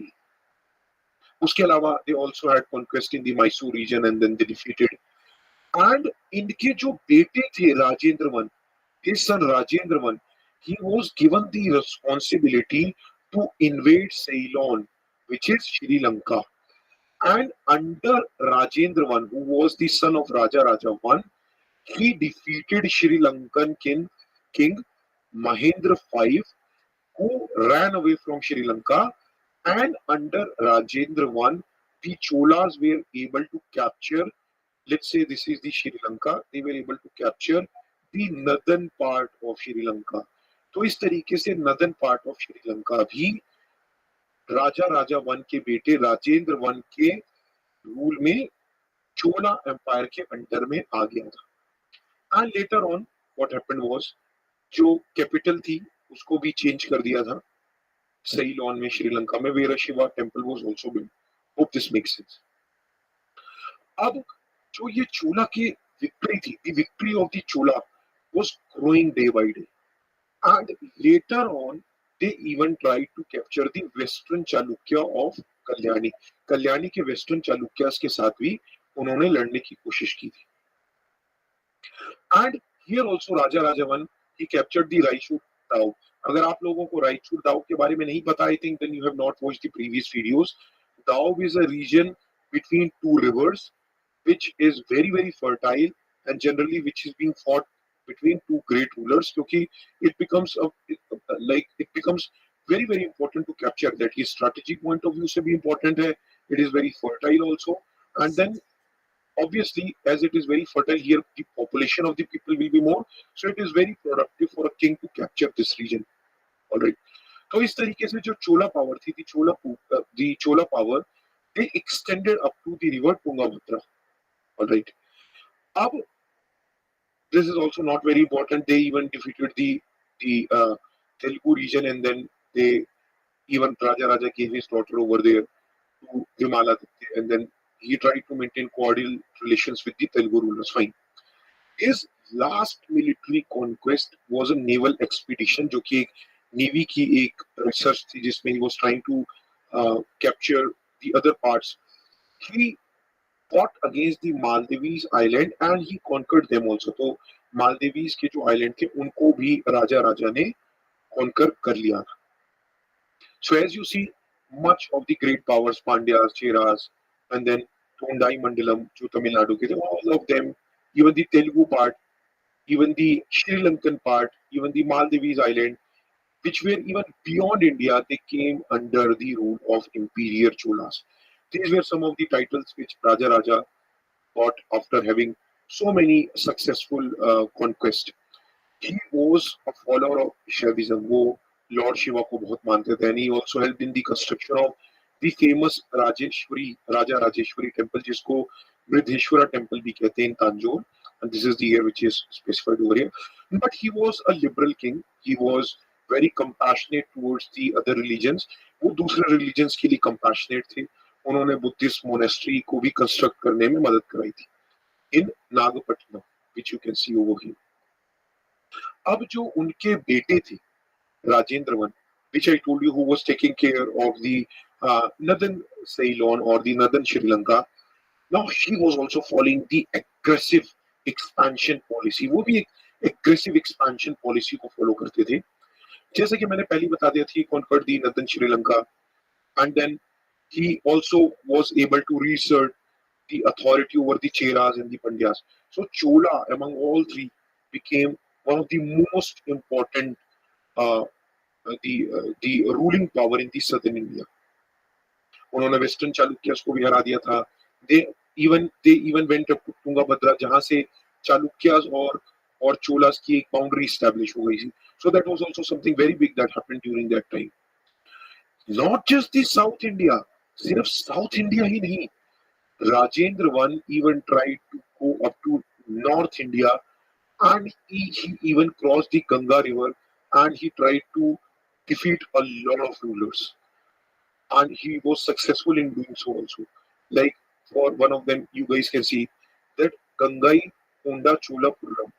So this was one of the city which he established, all right, and over there also Rajeshwaranam temple was created over there। वहाँ पे इरिगेशन टैंक्स भी बनाए थे, he created irrigation tanks also, जो western side of the city में थे। Fine. इसके अलावा वो कई नेवल एक्सपीडिशंस भी करते थे। And it is not like that the place that was annexed under Rajendra one was permanent, ऐसा नहीं था, because they used to again face a lot of retaliation from different subordinates.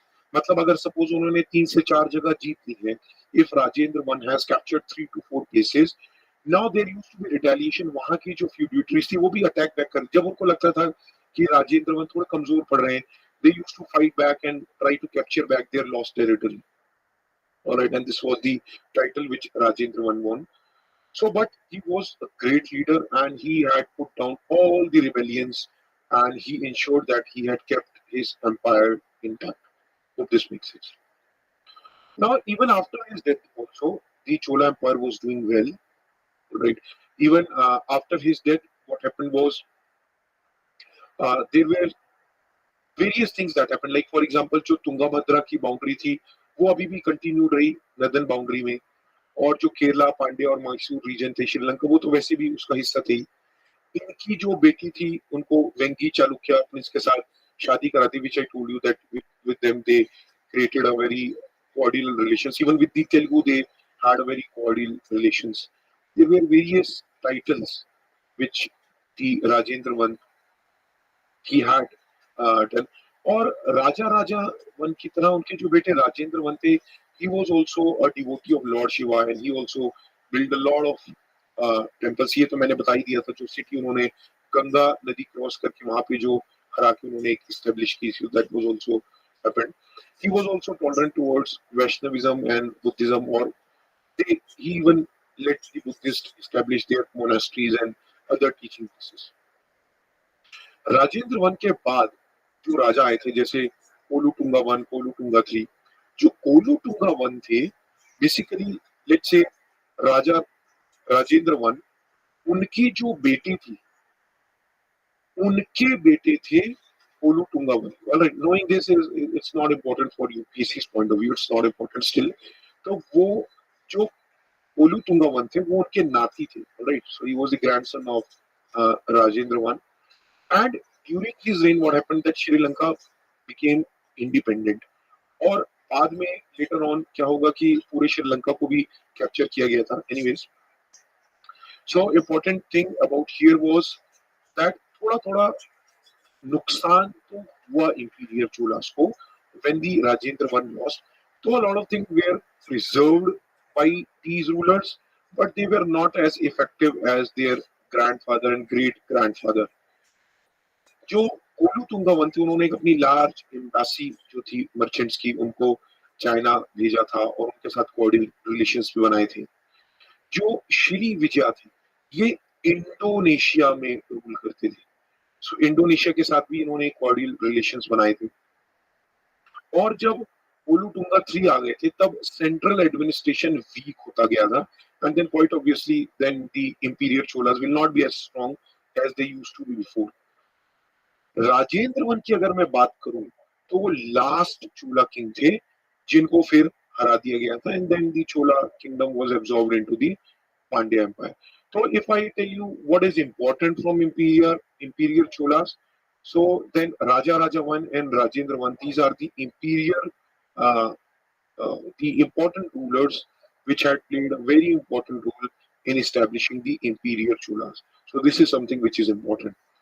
अगर हम इनके एडमिनिस्ट्रेशन की बात करें, if we talk about the administration, they are excellent administration. The emperor or the king was at the top, and then there was obviously the powers were also divided while going down, which I will show you very soon. उनके royal tours भी होते थे ताकि वो अलग अलग places के साथ अपने कॉर्डियल रिलेशंस बनाते थे. They wanted to have cordial relations with different places. And even in big cities like Tanjore, और जो गंगा नदी क्रॉस करने के बाद they established a city, their royal courts were also established. Even the temple were also constructed over there. There was an extensive administrative setup जहां पर कई officials थे. Like you guys can see Perundalam, Sirundanam. So these were the name of the various officials which were assisting the king or the emperor for the effective administration which was happening through the king.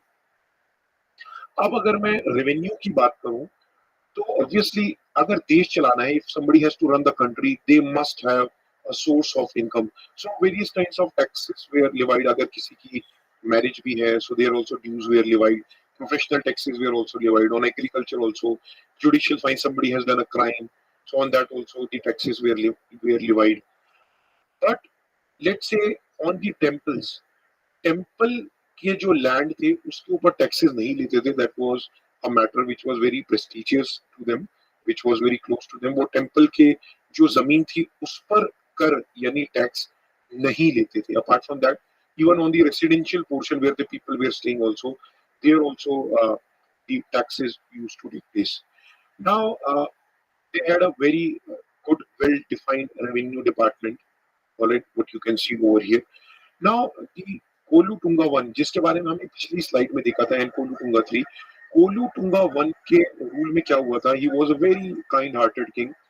क्या किया था जब मुश्किल का दौर आता था, let's say the agriculture is not going well, or the people are having some kind of health problems in which the people are not able to cope up to their own basic daily needs. वो अपनी daily की रोजमर्रा जिंदगी में उतने पैसे नहीं जुटा पा रहे हैं, तो जो कोलूटुंगा वन थे वो टैक्स को कम भी कर देते हैं, और कई कई बार रिमिशन मतलब माफ भी कर दिया जाता था. So that is why he earned this title. So this title you guys can remember that which was the king who earned this title. और जैसा कि मैंने बताया कि जो टैक्सेस कलेक्ट होंगे, obviously there are various expenditures also. King will also need to have his own expenses, his courtmen also, the army also, the navy also. There was a big army in the navy that was maintained. There has to be road construction, irrigation tanks and canals. So काफी काम है जो राजाओं को करने पड़ते हैं. For that the taxes were levied. If I talk about the military administration, they had a big standing army in which they had elephants, cavalry, matlab infantry, that means foot soldiers, and the navy. So it is said from the inscriptions that they almost had 70 regiments. So that's a very, very big army. 70 regiments, that means in one regiment itself, there will be a big unit of the army. So 70 regiments, that means they were very, very big. And then there were proper attention was given that the proper training to the army was given, so that they are always ready to fight a war, always ready to fight with the different territories, or whenever they go for a conquest, they are always ready to win the war for the imperial cholas. इसी के साथ even military cantonments also used to exist. Military cantonment is a place where the army barracks exist. जो army की unit है जहाँ पर रहती है, that's cantonment area. And they even not just the army, they used to place special attention to the navy also. And it is even said that during their time the navy reached to its zenith. जो मालाबार के coast है, Coromandel coast है, they were under the direct control of the imperial cholas. और बे of Bengal के भी जो coastal areas at time, they were also under the administration of the chola. So they had a great military power both in terms of the army and the navy. For those of you who might have just thought about the air force, come on, the Indian air force came just now, almost 100 years back. So how can the air force be present over there? You guys should think about it. Now अगर इनके provincial administration की भी बात करें, तो जो इनका empire था, जो राजा के अंदर में था एम्पायर में, वो मंडलम में डिवाइडेड था. फिर मंडलम वाला नाडूस में डिवाइडेड थे, फिर वाला नाडूस नाडूस में, और नाडूस के अंदर में भी कई ऑटोनोमस विलेजेस आते थे. तो जो मंडलम्स थे, they were generally under the direct control of royal prince. राजा के ही प्रिंस देख लेते थे, या big officials used to take place. जो वाला नाडूस थे, they were under the control of Periyar नट्टर, और जो नाडू थे वो नट्टर के अंडर में कंट्रोल में थे. और even the towns were also known as nagaram, and nagarattar was a council in which various administrative officials used to take care of the nagaram or the town. Fine. If I talk about the village assemblies, now we get to know a lot about their village administration in the cholas. और अगर हम पूरे एक administrative setup की बात करें तो हमको बहुत डिटेल में यहाँ पर पता चलता है. Like for example, let's take an example of a village. तो ऑलमोस्ट 30 वार्ड्स में वो डिवाइडेड था, और हर वार्ड से भी एक एक वार्ड मेंबर इलेक्ट होता था, और फिर विलेज का एक सरपंच तो होगा ही. There used to be various ward members and then a village headman like sarpanch. So if you guys have not watched the video of class 6 NCRT, which it's in Hindi by the way, it's not in English and Hindi bilingual language, you guys can do watch if you understand Hindi. Over there I have very briefly explained about the village administration, the municipal corporation. So that will be an added advantage to you if you guys have watched that. Now one beautiful thing which you will see over here about the eligibility criteria to become a ward member. अगर आपको ward member बनना है तो उसकी qualification भी थी कि आपके पास 1/4 valley was a unit of land, तो एटलीस्ट इतना लैंड तो आपके पास होनी चाहिए. ऐसा नहीं कि आप लैंडलेस हो, तो आप वहीं के रेसिडेंट होना चाहिए. It should not happen that you migrate to one of the village under imperial Chola. Imperial Chola के किसी एक विलेज में आकर रहने लग गए and then you say I want to become just how we have right now also that you should be a citizen of India if you have to fight an election. And आपकी age 30 year से ज्यादा होनी चाहिए, 70 से कम, because they need some experience. ऐसा नहीं कि कोई immature individual should come up and then make some silly decisions which could prove out to be fatal for their village. They should have knowledge about Vedas. तो Vedas की knowledge होनी चाहिए थी. Hinduism was almost at its zenith peak, so that was also very important. Or there were certain norms of disqualification also. So let's say if you have been a member of the committee from past 3 years, so you cannot contest elections again because they have to give opportunities to the new people. In India, it doesn't happen. So this is something which we can learn from the Chola administration. And let's say there's any case going on in the judicial places, उन्होंने कोई गुनाह कर दिया, कोई गलती कर दी, they have done a mistake, so then they are not eligible to stand for the ward member. And let's say there's, because उनके पास खुद की एक property होनी चाहिए, 1/4 of Vili. So let's say if they have stolen it from somebody and if they are caught, then also they are not eligible to stand for the elections of the, I will not say elections because it's a kind of nomination that used to take place. They were not direct elections क्योंकि 30 wards में से जो जो लोग भी अपना नाम देते थे, फिर एक छोटे बच्चे को बोलते थे इसमें एक पर्चियां डाल दो, तो जिस पर्ची में जिसका नाम आता था, that person used to be the nominated member from that ward. So it was not a kind of election where everybody would vote. There were a criteria. If you meet those criteria, you can request to be elected for that ward member. और आपकी पर्ची डाली जाएगी एक pot में, and then a small boy will pick up a chit, जिसका नाम आ जाएगा that individual will get nominated as a ward member from that ward. Hope this makes sense. ठीक है, तो generally now this is simple things. They used to meet under the tree, pass the resolutions. और कितनी committees होंगी, like you guys will see the name of few committees. Not important to remember, not required unless you are preparing for your Tamil Nadu state board examinations. So how many committees will be there? How many ward members will be there in a particular village? It depends from village to village. Hope this makes sense. If I talk about their social and economic life, the caste system was prevalent because Hinduism was at its zenith. So the Brahmins and Kshatris were enjoying the special privileges which were not available to Vaishyas and Shudras. और ये जो division है about the caste. So this also is mentioned in the inscriptions. Alright, these you can read the name already about these caste divisions, what were there. Right? Even caste के अंदर subcaste भी होती थी. The position of women was not much good. Even the sati system was prevalent. Even in the royal families, they had a sense of insecurity that once the male member has died, so it should not happen that somebody should abduct their wife, and so sati system was prevalent. Now, near to the temple, this dancing girl system started emerging, Devdasi system. अब देव की दासी. Now this Devdasi means मतलब वो भगवान की भक्ति में dance हो रहा है. So it's not like it's a kind of entertainment taking place.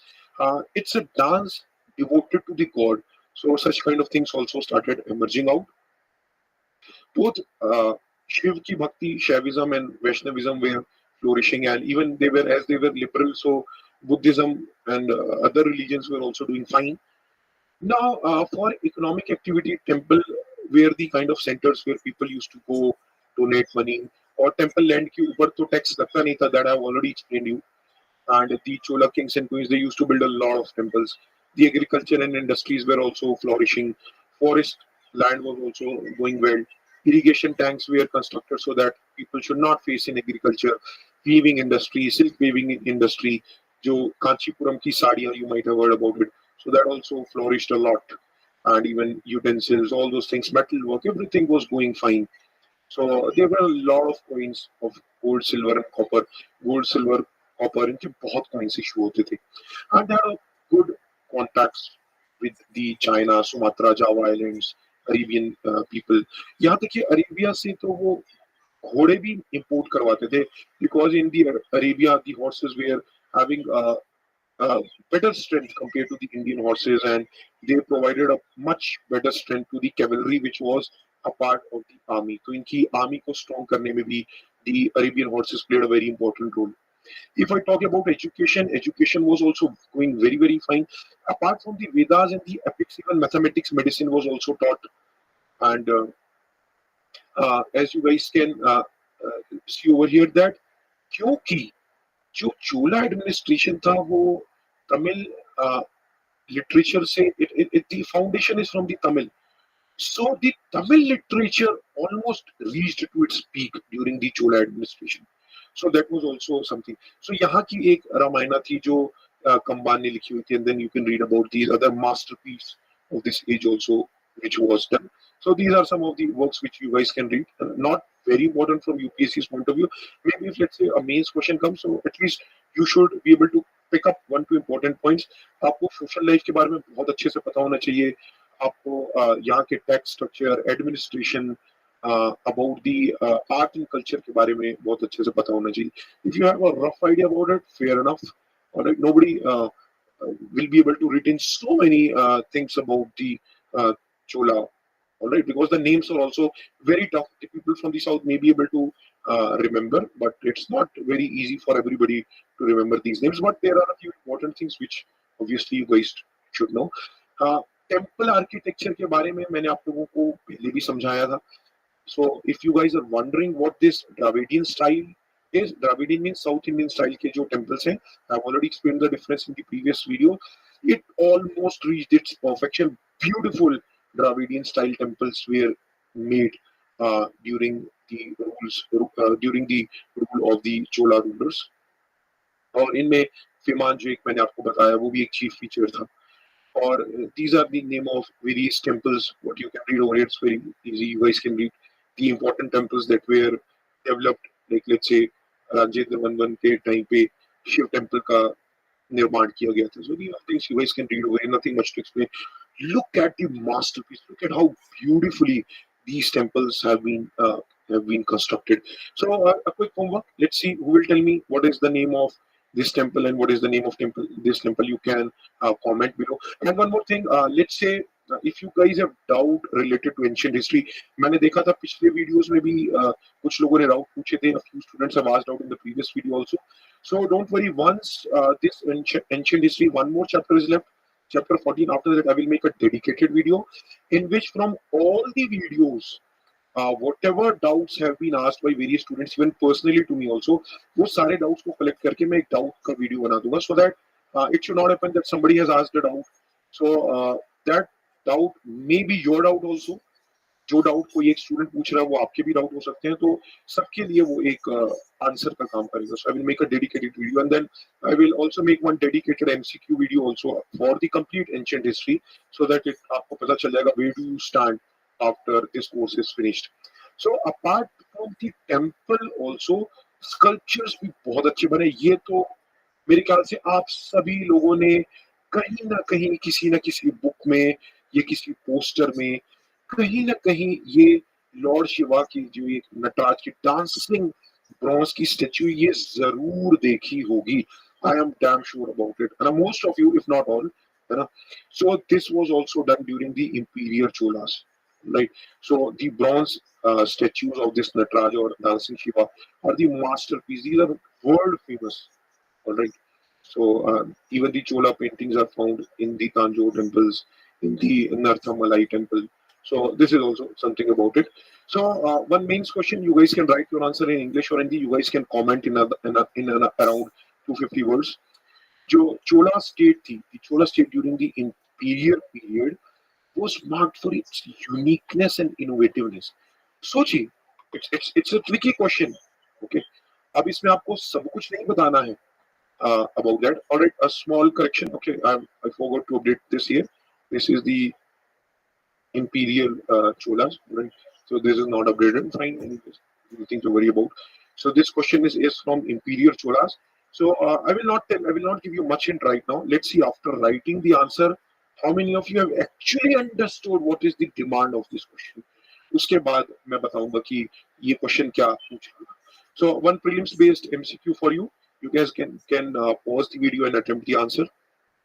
All right. So right answer is very simple. Raja one, Chola one. So very easy. I think in बाकी राजाओं के बारे में तो मैंने आपको ज्यादा बताया भी नहीं है because these are not important because you don't have to do PhD. All right, you guys don't have to do PhD when you are studying ancient history. Whatever is strictly important from UPSC's mains point of view and prelims point of view, सिर्फ आपको वही पढ़ना है. If you guys are still worried about what is the syllabus of prelims and mains, आपने शायद पहला video introduction history नहीं देखा है. That's why you guys have this doubt.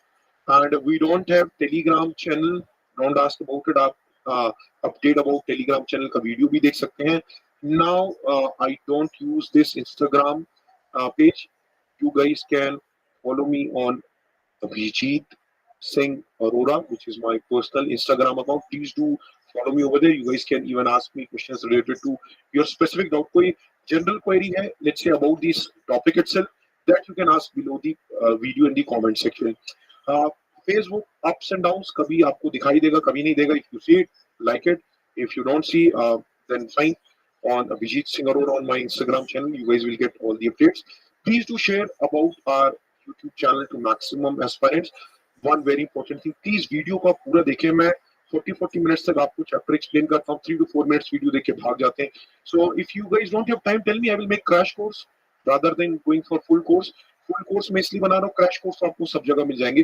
पूरा कोर्स कोई नहीं पढ़ाता. Nobody teaches full course. I'm trying to teach you everything in detail so that those who can't afford coaching, they can be benefited over here. So I will try to come up with next video on next weekend. Weekdays I will be occupied. So slow and steady, we will try to cover up whatever maximum we can cover before your examination approaches. आप भी अपने side से efforts लगाते रहें, पढ़ते रहें. These videos will be an added advantage to you. UPSC Digital Library is not the only place. आप और जो भी आपको जहां से जो वीडियोस अच्छे लगते हैं देख सकते हैं. जो वीडियो आपको हमारे चैनल पे अच्छे लगते हैं, you guys can watch from here. All right. Thank you everybody for watching. God bless you. Hello everyone. Welcome to UPSC Digital Library. Welcome to the complete course on Ancient Indian History. Ancient Indian History के complete course में आप सभी का स्वागत है. Today we'll talk about the last chapter of this course. आज हम इस कोर्स के आखिरी चैप्टर को डिस्कस करेंगे, which is the spread of Indian culture in other Asian countries. इस चैप्टर में हम इस बात को समझेंगे कि हमारे भारत का जो कल्चर है, जो रहन सहन का तरीका है, जो रिलीजियस एस्पेक्ट्स हैं, वो बाकी के एशियन कंट्रीज में कब पहुंचे थे, कैसे पहुंचे थे और उनका क्या इम्पैक्ट हुआ था. तो आइए इस चैप्टर को हम शुरू करते हैं. Now, first of all, we need to understand about the introduction aspect of the Indian culture which had gone into the other Asian countries. सबसे पहले हम एक छोटा सा एक इंट्रोडक्शन ले लेते हैं और ये समझते हैं कि हमारे भारत देश का कल्चर बाकी एशियन कंट्रीज में कैसे पहुंचा.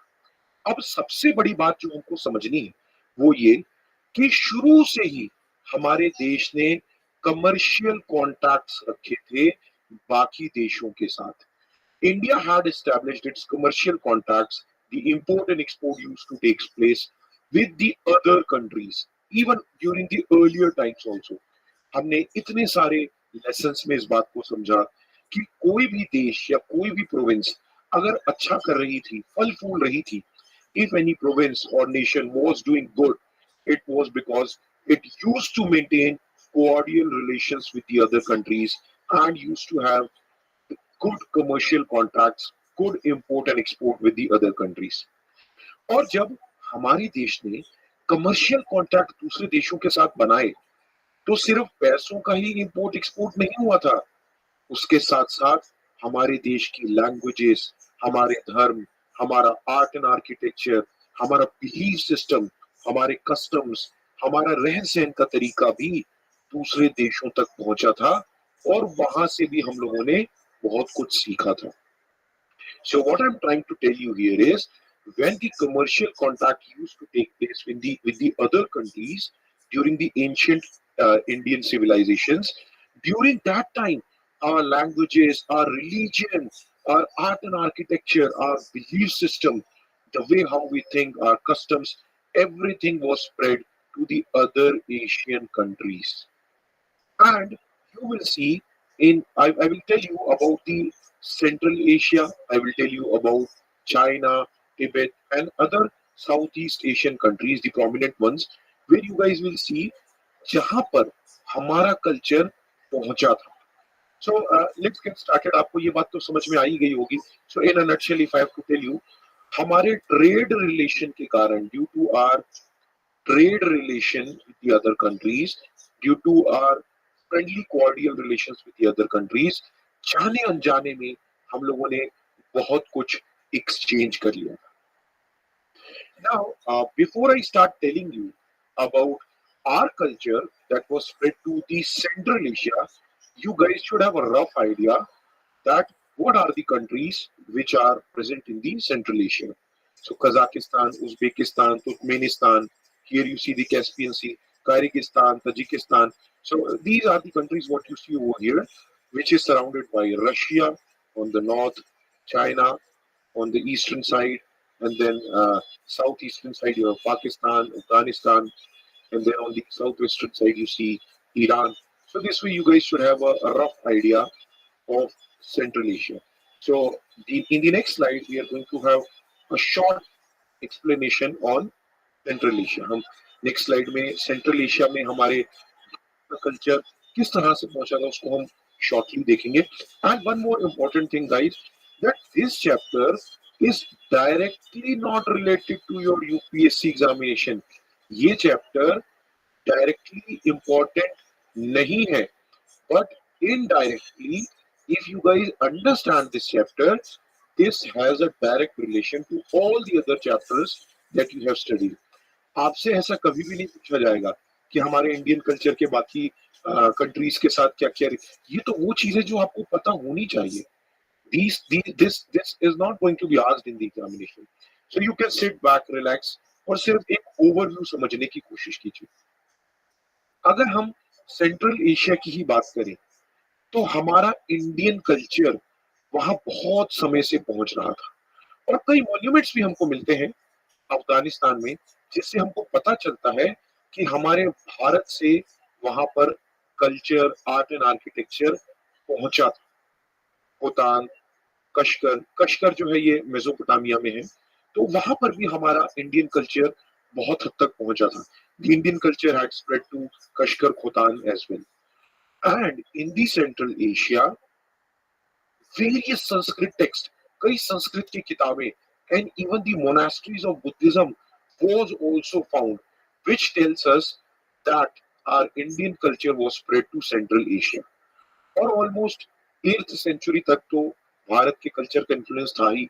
After that, anyways, you guys will study during the medieval period that उसके बाद तो सेंट्रल एशिया से ही उन्होंने भारत पर आकर एक बहुत बड़ा इन्फ्लुएंस क्रिएट किया था. And it is not just in the central Asia, सिर्फ सेंट्रल एशिया में ही नहीं, हमारे भारत देश का जो कल्चर है वो तिब्बत और चाइना में भी पहुंचा था सेंट्रल एशिया के थ्रू. बिकॉज चाइना का आप लोगों ने आजकल न्यूज में सिल्क रूट के बारे में पढ़ते होंगे, one belt one road initiative के बारे में पढ़ते होंगे. तो जो चीन है, जो चाइना है, वो सेंट्रल एशिया से उसका एक बहुत पुराना नाता रहा है. सो एनीवेज, जब हम इस सेंट्रल एशिया के बारे में बात कर रहे हैं तो ऐसा हो ही नहीं सकता कि हमारे देश का इन्फ्लुएंस, हमारे देश का कल्चर चाइना और तिब्बत में ना पहुंचा. So this is our country India and this is China. और इस चाइना में अगर मैं इस बीच के पार्ट की बात करूं तो ये हमारा तिब्बत वाला पोर्शन है. सो हम अब चीन और तिब्बत के साथ भी हमारे देश के कल्चरल टाइज को समझने की कुछ हद तक कोशिश करेंगे. So first let's start with China. And China जो है वो सेंट्रल एशिया में जब उसने अपने पासेस वहां पर जाना शुरू किया था अपने कॉर्डियल रिलेशंस के लिए, ट्रेड रिलेशन के लिए, तो वो भारत से ही होकर गुजरता था. और यहाँ तक कि हमारे देश में से जब अगर हम लोग सी रूट के थ्रू भी चाइना जाते थे तो हम बर्मा के थ्रू जाते थे. बर्मा इज म्यांमार, जिसको आज हम म्यांमार बोलते हैं. एंड बिलीव इट और नॉट, आज चीन में जो बुद्धिज्म है वो हमारे देश से ही पहुंचा है. During the first century AD. अगर आप लोगों ने पुराने वीडियोस नहीं देखे, if you guys have not watched the previous videos, please do watch them. We already discussed about Fahim, we already discussed about Wing Sang, who visited India, who were Chinese pilgrims, who came here, who stayed here for a long time, who read the Indian art and architecture, our culture, who took with them Buddhism to China.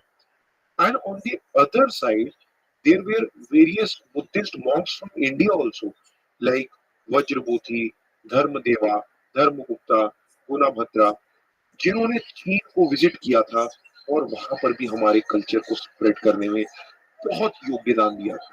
So these are those Buddhist monks from India who had in the past visited China and helped a lot in spreading the Indian culture into the China territory. अब कई Chinese emperor की request पर हमारे ही देश के कई scholars ने कई संस्कृत वर्क को भी उनकी भाषा में ट्रांसलेट किया था. Many Indian scholars had earlier translated many Indian texts into Chinese on the request of their emperors. बहुत अच्छी बात है. हमारे देश के अगर आप टेक्स्ट को चाइनीज उनकी भाषा में अगर आप कन्वर्ट कर रहे हो तो हमारे देश का ही कल्चर उनके देश तक पहुंच रहा है. ये जो लैंग्वेज का एक बैरियर है वो खत्म हो जाएगा और हमारा जो टेक्स्ट है, हमारे जो ग्रंथ है, वो उन तक पहुंच जाएंगे.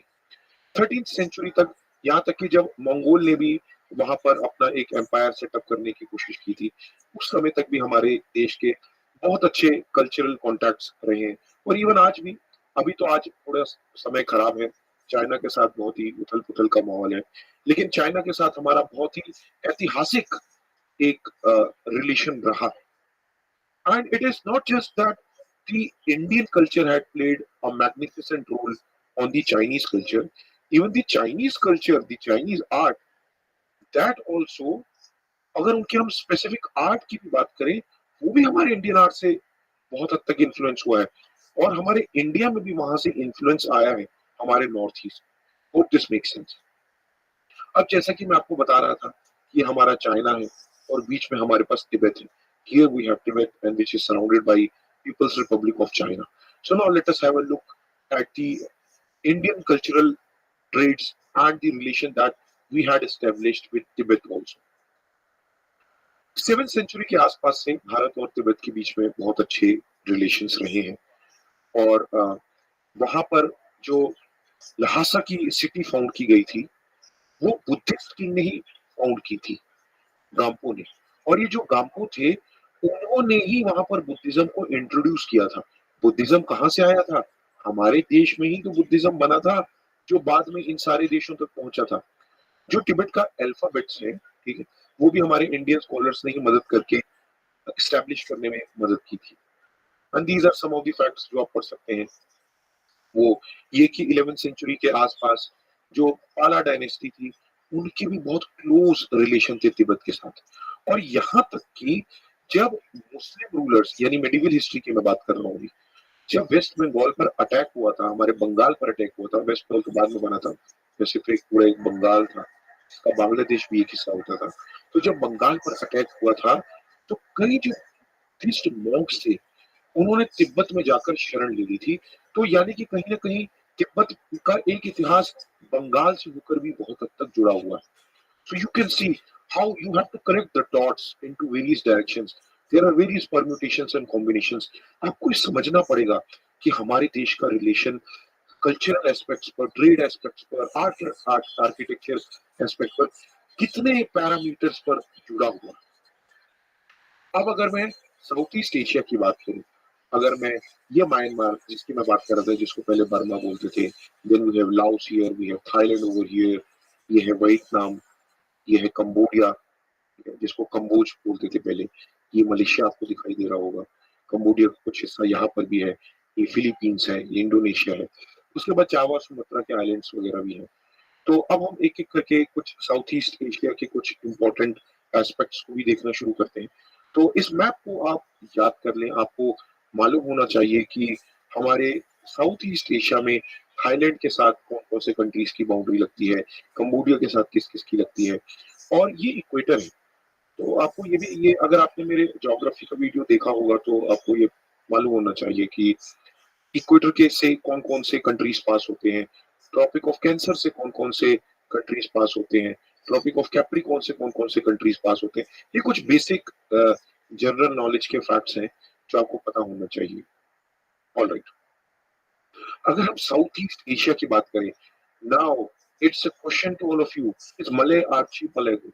ये मैंने आप लोगों को पिछले वीडियो में बताया था, ये आप लोगों को पता होना चाहिए।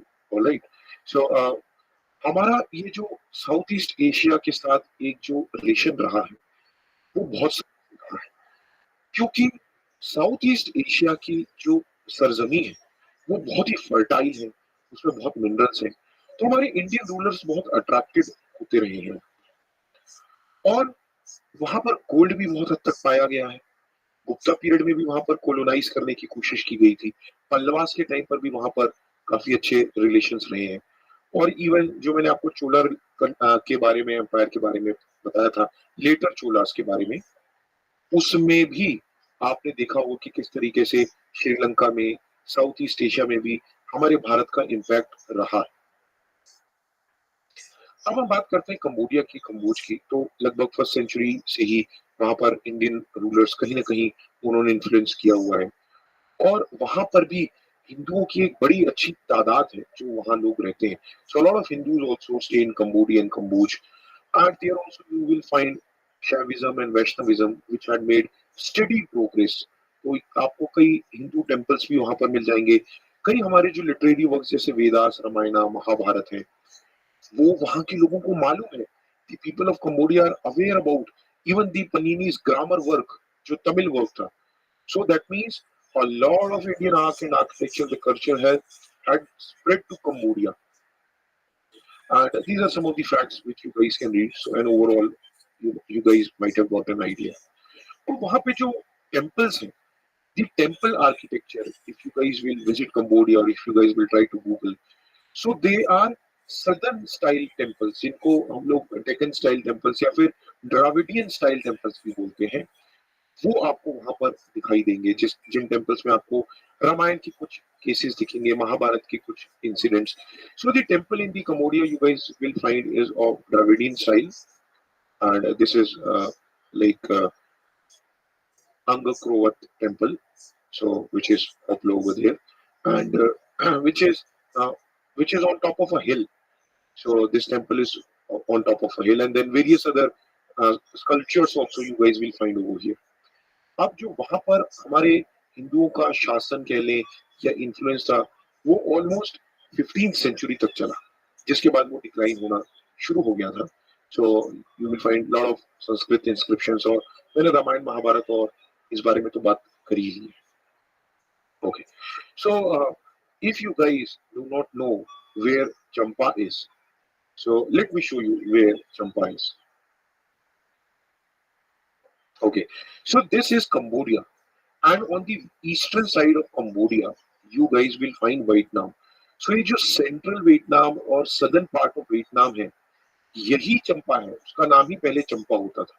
So hope this make sense. वहां भी कई संस्कृत के इंस्क्रिप्शंस मिले हैं, और फर्स्ट हिंदू डायनेस्टी थी जो श्री मारा के अंडर में सेकेंड सेंचुरी एडी में स्टैब्लिश हुई थी, which is very great thing. Shaivism, Vaishnavism वहां बहुत फ्लोरिश होता था, बुद्धिज्म भी वहां साथ साथ में था। वहां पर भी हमारे art and architecture, grammar, astrology, वहां पर आपको वहां की कल्चर में भी इम्बाइब्ड मिली।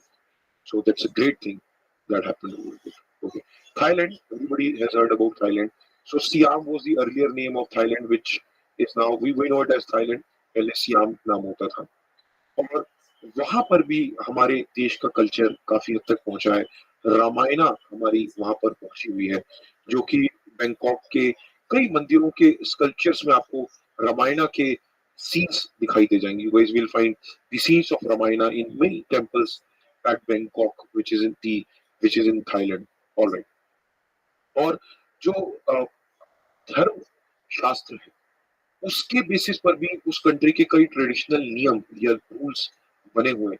सो see how much influence our country had made on Thailand also, so great to see. Alright, Sumatra islands के बारे में भी, वहां पर भी हमारे देश का बहुत अच्छा उनके साथ एक कल्चरल टाइज थे, कमर्शियल टाइज थे, मैरी टाइम भी बहुत अच्छा एक कांटेक्ट रहा है। और वहाँ के जो रूलर्स थे उनको हम शैलेंद्र रूलर्स बेसिकली कहते हैं। और सुमात्रा में जो इम्पोर्टेंट एक हिंदू रूलर थे उनको श्री विजया कहते हैं। आप लोगों को ये नाम तो आप लोगों ने जरूर सुना होगा, हम लोग इनके बारे में पहले डिस्कस कर भी चुके हैं। और पालाज चोलाज इनके भी बहुत अच्छे कॉर्डियल रिलेशंस रहे हैं। और यहाँ के जो रूलर्स थे वो महायान बुद्धिज्म को मानते थे। हम लोगों ने हिनयान और महायान बुद्धिज्म के बारे में पहले ही डिस्कस हम लोग कर चुके हैं। तो ये इनके बारे में एक थोड़ी सी बात, it's not very important for you to know. बस हमको इतना पता होना चाहिए कि सुमात्रा की अगर हम बात कर रहे हैं तो वहां पर महायान बुद्धिज्म, वहां के रूलर्स जो कि शैलेंद्र थे उसको फॉलो करते थे। और वहां के इम्पोर्टेंट हिंदू किंग थे Sri Vijay. This much is more than sufficient for you guys to know. Java islands की भी बात करें तो 4th सेंचुरी एडी से वहां पर हमारे देश का इन्फ्लुएंस देखने के लिए मिलता है। और वहां पर भी शैलेंद्र जो थे राजा थे सुमात्रा के, उन्होंने कॉन्कर करके यहाँ पर काफी समय तक राज किया था। सो ऑब्वियसली बात है फिर वहां पर आपको महायान बुद्धिज्म का इन्फ्लुएंस भी देखने के लिए मिलेगा। फिर उसके बाद जैसे वहां बुद्धिज्म का इन्फ्लुएंस देखने के लिए मिलेगा, बोरो पर एक मॉन्यूमेंट है which is very very important, ये आपको याद रखना है, पहाड़ के ऊपर जावा आइलैंड पर। और इस वीडियो के स्टार्टिंग में आप लोगों को एक जो बौद्ध धर्म की एक आपको एक बहुत ब्यूटीफुल सी फोटो भी दिखाई दे रही होगी, वो भी बोरोबुदर की ही है, जो कि शैलेंद्र के पैट्रोनेज में बनाया गया था। It is very very important, इसको आप कभी ना भूलें। इनकी और फोटोज भी आप गूगल पे देख सकते हैं। Magnificent place, very beautiful place. ये बुद्धिस्ट की मॉन्यूमेंट्स में विश्व की सबसे बड़ी एक ये मॉन्यूमेंट है। This monument is the biggest monument, most wonderful stupa in the world, the Borobudur. ठीक है, इसके बारे में आपने थंबनेल पर तो फोटो देख ही ली होगी, आप गूगल पे सर्च करके भी और इनकी फोटोज को देख सकते हैं। So very nice. सो हमने जो पहले हमारे जो लोकेशंस देखी थी वहां पर हिंदू कल्चर का ज्यादा इन्फ्लुएंस था, वैश्विज्म, Shaivism. Java Island, in the Java Island, the impact of Buddhism, the Mahayana Buddhism was more prominent. Hope this makes sense. और बाली की भी अगर हम बात करें तो यहाँ पर भी बुद्धिज्म बहुत रेलिवेंट था। आई सैंग का यहाँ पर 7th सेंचुरी में इन्फ्लुएंस था। और हिंदू डायनेस्टीज जो थी वो 6th सेंचुरी के आसपास उनका इन्फ्लुएंस वहां पर हमें देखने के लिए मिला। और आज भी अगर हम बाली आइलैंड्स की या बाली की अगर हम बात करें तो हिंदूज का भी वहां पर इतना प्रोमिनेंट एक सेक्शन है या इन्फ्लुएंस है कि जो हमारे देश में एक वर्ल्ड सिस्टम या कास्ट सिस्टम आज भी है, वो आपको बाली में भी देखने के लिए मिलेगा। So look at the depth of the Indian influence that was prominent in Bali and even in Myanmar, okay, which was earlier known as Burma, जहां से होते हुए एक सी रूट के थ्रू चाइना भी लोग पहुंचे हैं।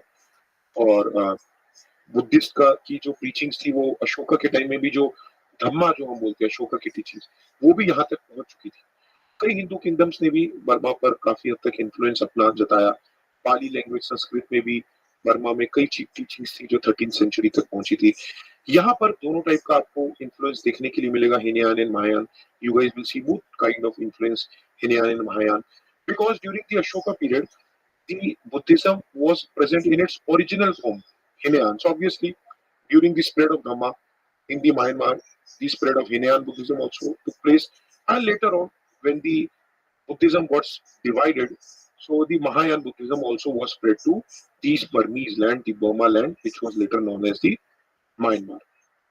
Nothing much to discuss in the questions from this chapter. This is my new Instagram. This is my personal Instagram page. UPSC Digital Library Instagram page is not in use. So you guys can please follow me on my personal Instagram account if you guys get any personal doubts or something. Any updates related to the new video, new courses would be updated on this Instagram page. So don't miss out on the updates. हमारे जो fitness के videos हैं, the fitness video series breaking iron fitness, the new updates, the short updates would be given to you guys on Instagram. Later on, the videos would be uploaded in YouTube. So don't miss out to follow me over here. Facebook may sometimes you will find this page. Sometimes I turn it off. Sometimes these pages on. So you can like the Facebook page UPSC Digital Library. We do not have a Telegram channel, Telegram page. So please don't ask about it. Thank you for being a part of this wonderful ancient Indian history journey. आप लोगों से भी बहुत कुछ सीखा मैंने. आप लोग भी बताते थे कि सर ये एस्पेक्ट तो ऐसा है, इसमें और डिटेल ये भी हो सकती है. So even I learned a lot from all of you. Thank you so much for being a part with me in this beautiful journey of ancient Indian history. Please share about our YouTube channel to maximum people so that we can reach to those people who cannot afford to pay coaching fees. So we'll meet again in our ongoing course of geography. We'll come up with new courses. Even मुझे CSAT का भी course बनाना है ताकि आप लोग के लिए GS paper 2 भी प्रिपेयर हो जाए. Thank you everybody for watching. God bless you.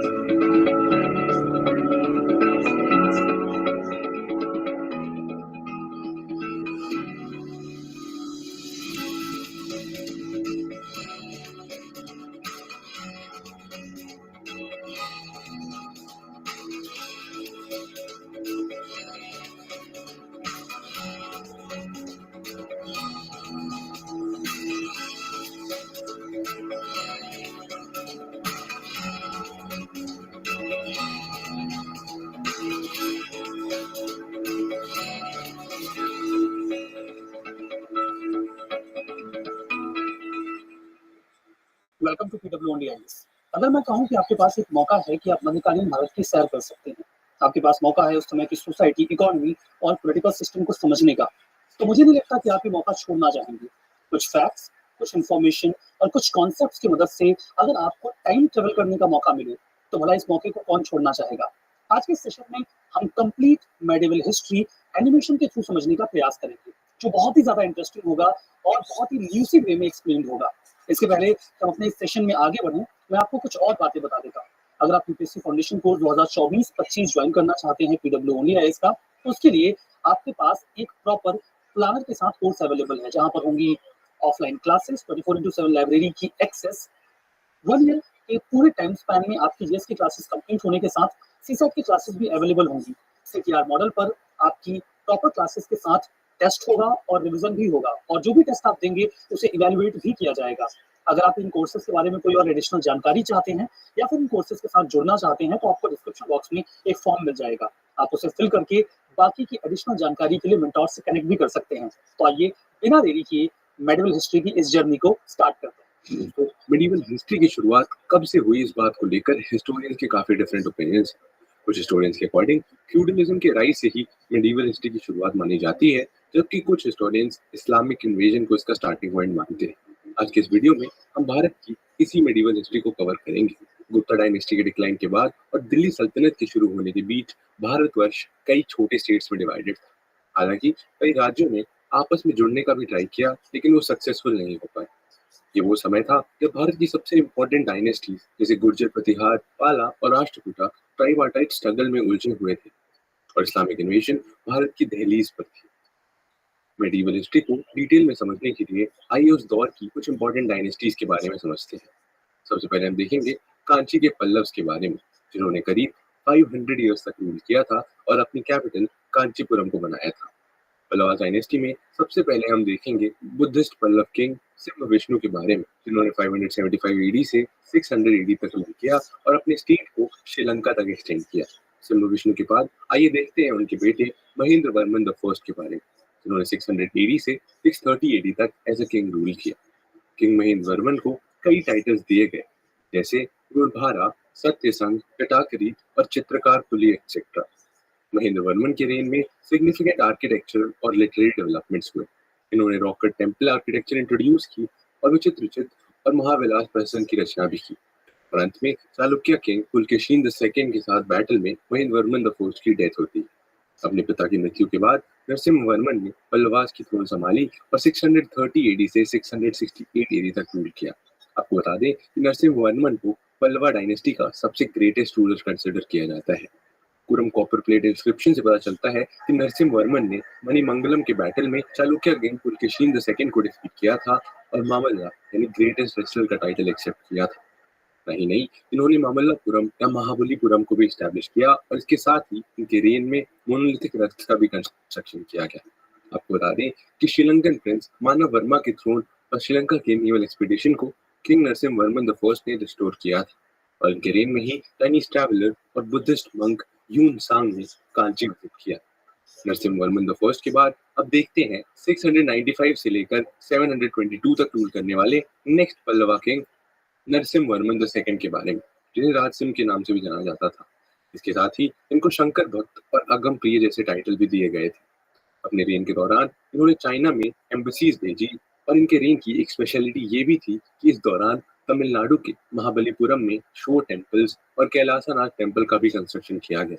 दोस्तों ये भी कहा जाता है कि संस्कृत के scholar London Narasimha Varman the second के कोर्ट में रिसाइड करते थे। पल्लवास के बाद दोस्तों बतापी के चालुक्यास के रेन के बारे में बात करेंगे। इनका टाइम पीरियड 608 सी से 642 सी तक माना जाता है। बतापी डायनेस्टी में सबसे पहले देखेंगे पुलकेशिन द सेकंड के बारे में, जिन्होंने 608 सी से 642 सी तक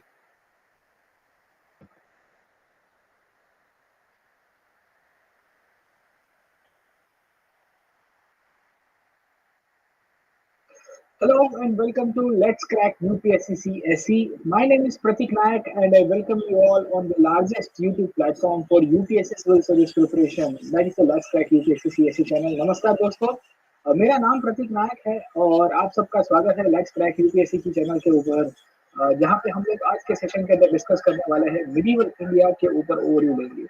In today's session, I'll be talking the topics related from the medieval India और मैं शुरू करूंगा आज के सेशन में अर्ली medieval India से। I'll be starting the topic from the early medieval India और अर्ली medieval India से उसके बाद हम लोग medieval India के ऊपर चले जाएंगे और medieval India का और अर्ली medieval India का जो हमारा टॉपिक है ये हमारा मैराथन सेशन रहेगा। आज के सेशन के अंदर हम लोग एक ओवरव्यू लेंगे with the concepts and the facts combined together. याद रखिएगा इसमें फैक्ट्स और कंसेप्ट्स इन दोनों को कंबाइन करके मैं आपको पढ़ाऊंगा।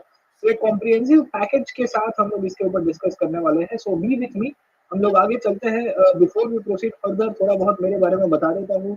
मैं पिछले 7 ईयर्स से स्टूडेंट्स को गाइड कर रहा हूँ, स्टूडेंट्स को गाइड कर रहा हूँ ऑनलाइन ऑफलाइन प्लेटफॉर्म्स के अंदर। Used to work with state services as well, but because of my interest in academics आप लोग के साथ यहाँ पे जुड़ा हुआ हूँ। बहुत सारे प्लेटफॉर्म्स के अंदर स्टूडेंट्स को गाइड किया हुआ और खास करके मेरी जो प्रोफिशिएंसी है जो सब्जेक्ट के अंदर वो हिस्ट्री और आर्ट एंड कल्चर है, तो इनसाइड आउट मैं स्टूडेंट्स को कराता हूँ कि उसको कैसे डील किया जाएगा। मैं आपके लिए 2 इम्पोर्टेंट चीजें अनाउंस करना चाहता हूँ before we proceed further.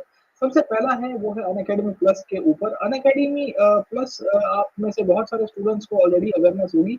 It's a subscriber platform, it's a paid platform, but वहाँ पे मैं अपना हिस्ट्री का कोर्स चला रहा हूँ and I already started my course on medieval Indian history. तो आप में से जो भी स्टूडेंट जिनको भी हिस्ट्री के अंदर डाउट है, जिनको भी लग रहा है कि सर हमको हिस्ट्री समझ में नहीं आ रहा है, तो please join me on my class. We have already started with the batches.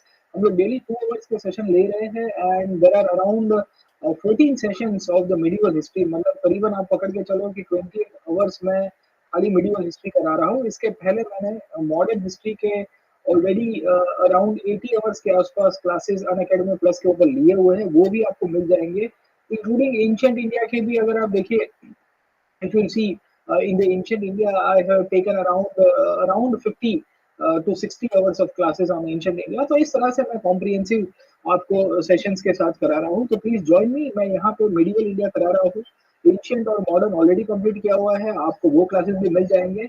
आपको आर्ट एंड कल्चर में भी अगर डाउट हो रहा है तो you can join on the plus platform. मैं यहाँ पे बहुत ही जल्द, very soon, I guess in the next 15 days, 10 to 15 days, I'll be starting with my art and culture course, जो मोस्ट इम्पोर्टेंट होता है प्रीलिम्स को लेके, क्योंकि बहुत सारे स्टूडेंट्स को यही डाउट होता है कि सर अब प्रीलिम्स में आर्ट एंड कल्चर कहाँ से आया, कैसे आया, उसको समझ में नहीं आता। ठीक है, तो ये प्लस के बारे में था। It's the largest YouTube platform on the UPSC CSE. बहुत सारे टीचर्स आपको मिल जाएंगे, लाइव क्लासेस होते हैं, अनलिमिटेड एक्सेस मिलता है। आप वहाँ पे लाइव और रिकॉर्डेड दोनों क्लासेस को अटेंड कर पाओगे। मैं खुद यहाँ पे क्विज सेट करता हूँ, स्ट्रक्चर वे में होता है। यहाँ कभी कभी क्या होगा कि आपको स्ट्रक्चर में प्रॉब्लम आती होगी कि सर कोई टॉपिक आगे पीछे हो गया, बट वहाँ पे एकदम स्ट्रक्चर वे के अंदर क्लासेस होते हैं और बहुत ही कॉम्प्रिहेंसिव वे के अंदर मैं कराऊंगा आपको, ठीक है? तो आप आ सकते हो, if you miss out any class you can record, you can see the classes as well. और जितना आपका टाइम फ्रेम है सब्सक्रिप्शन का उतना आपको क्लासेस मिलते रहेंगे, ठीक है? तो बहुत सारे टीचर्स हैं, बहुत सारे कोर्सेज चलते हैं, वहाँ पे आपको हिस्ट्री, पॉलिटी सबके अलग अलग टीचर्स मिल जाएंगे। इंडिया के टॉप एजुकेटर्स आपको यहाँ पे अवेलेबल हैं। और एक इम्पोर्टेंट बात ये है कि आप अभी यहाँ पे यूपीएससी चैंपियनशिप शुरू किया गया है अन अकेडमी के ऊपर ही। और अगर आपने ये फ्री है, it's a free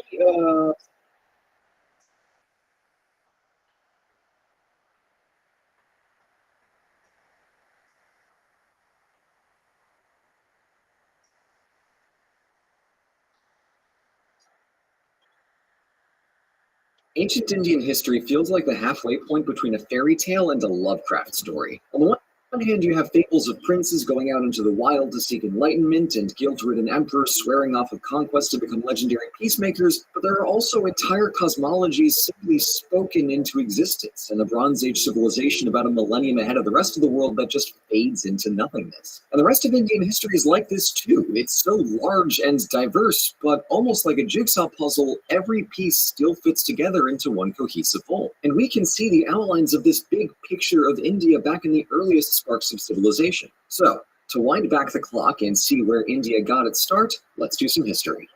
This video is brought to you by Audible. More on that later.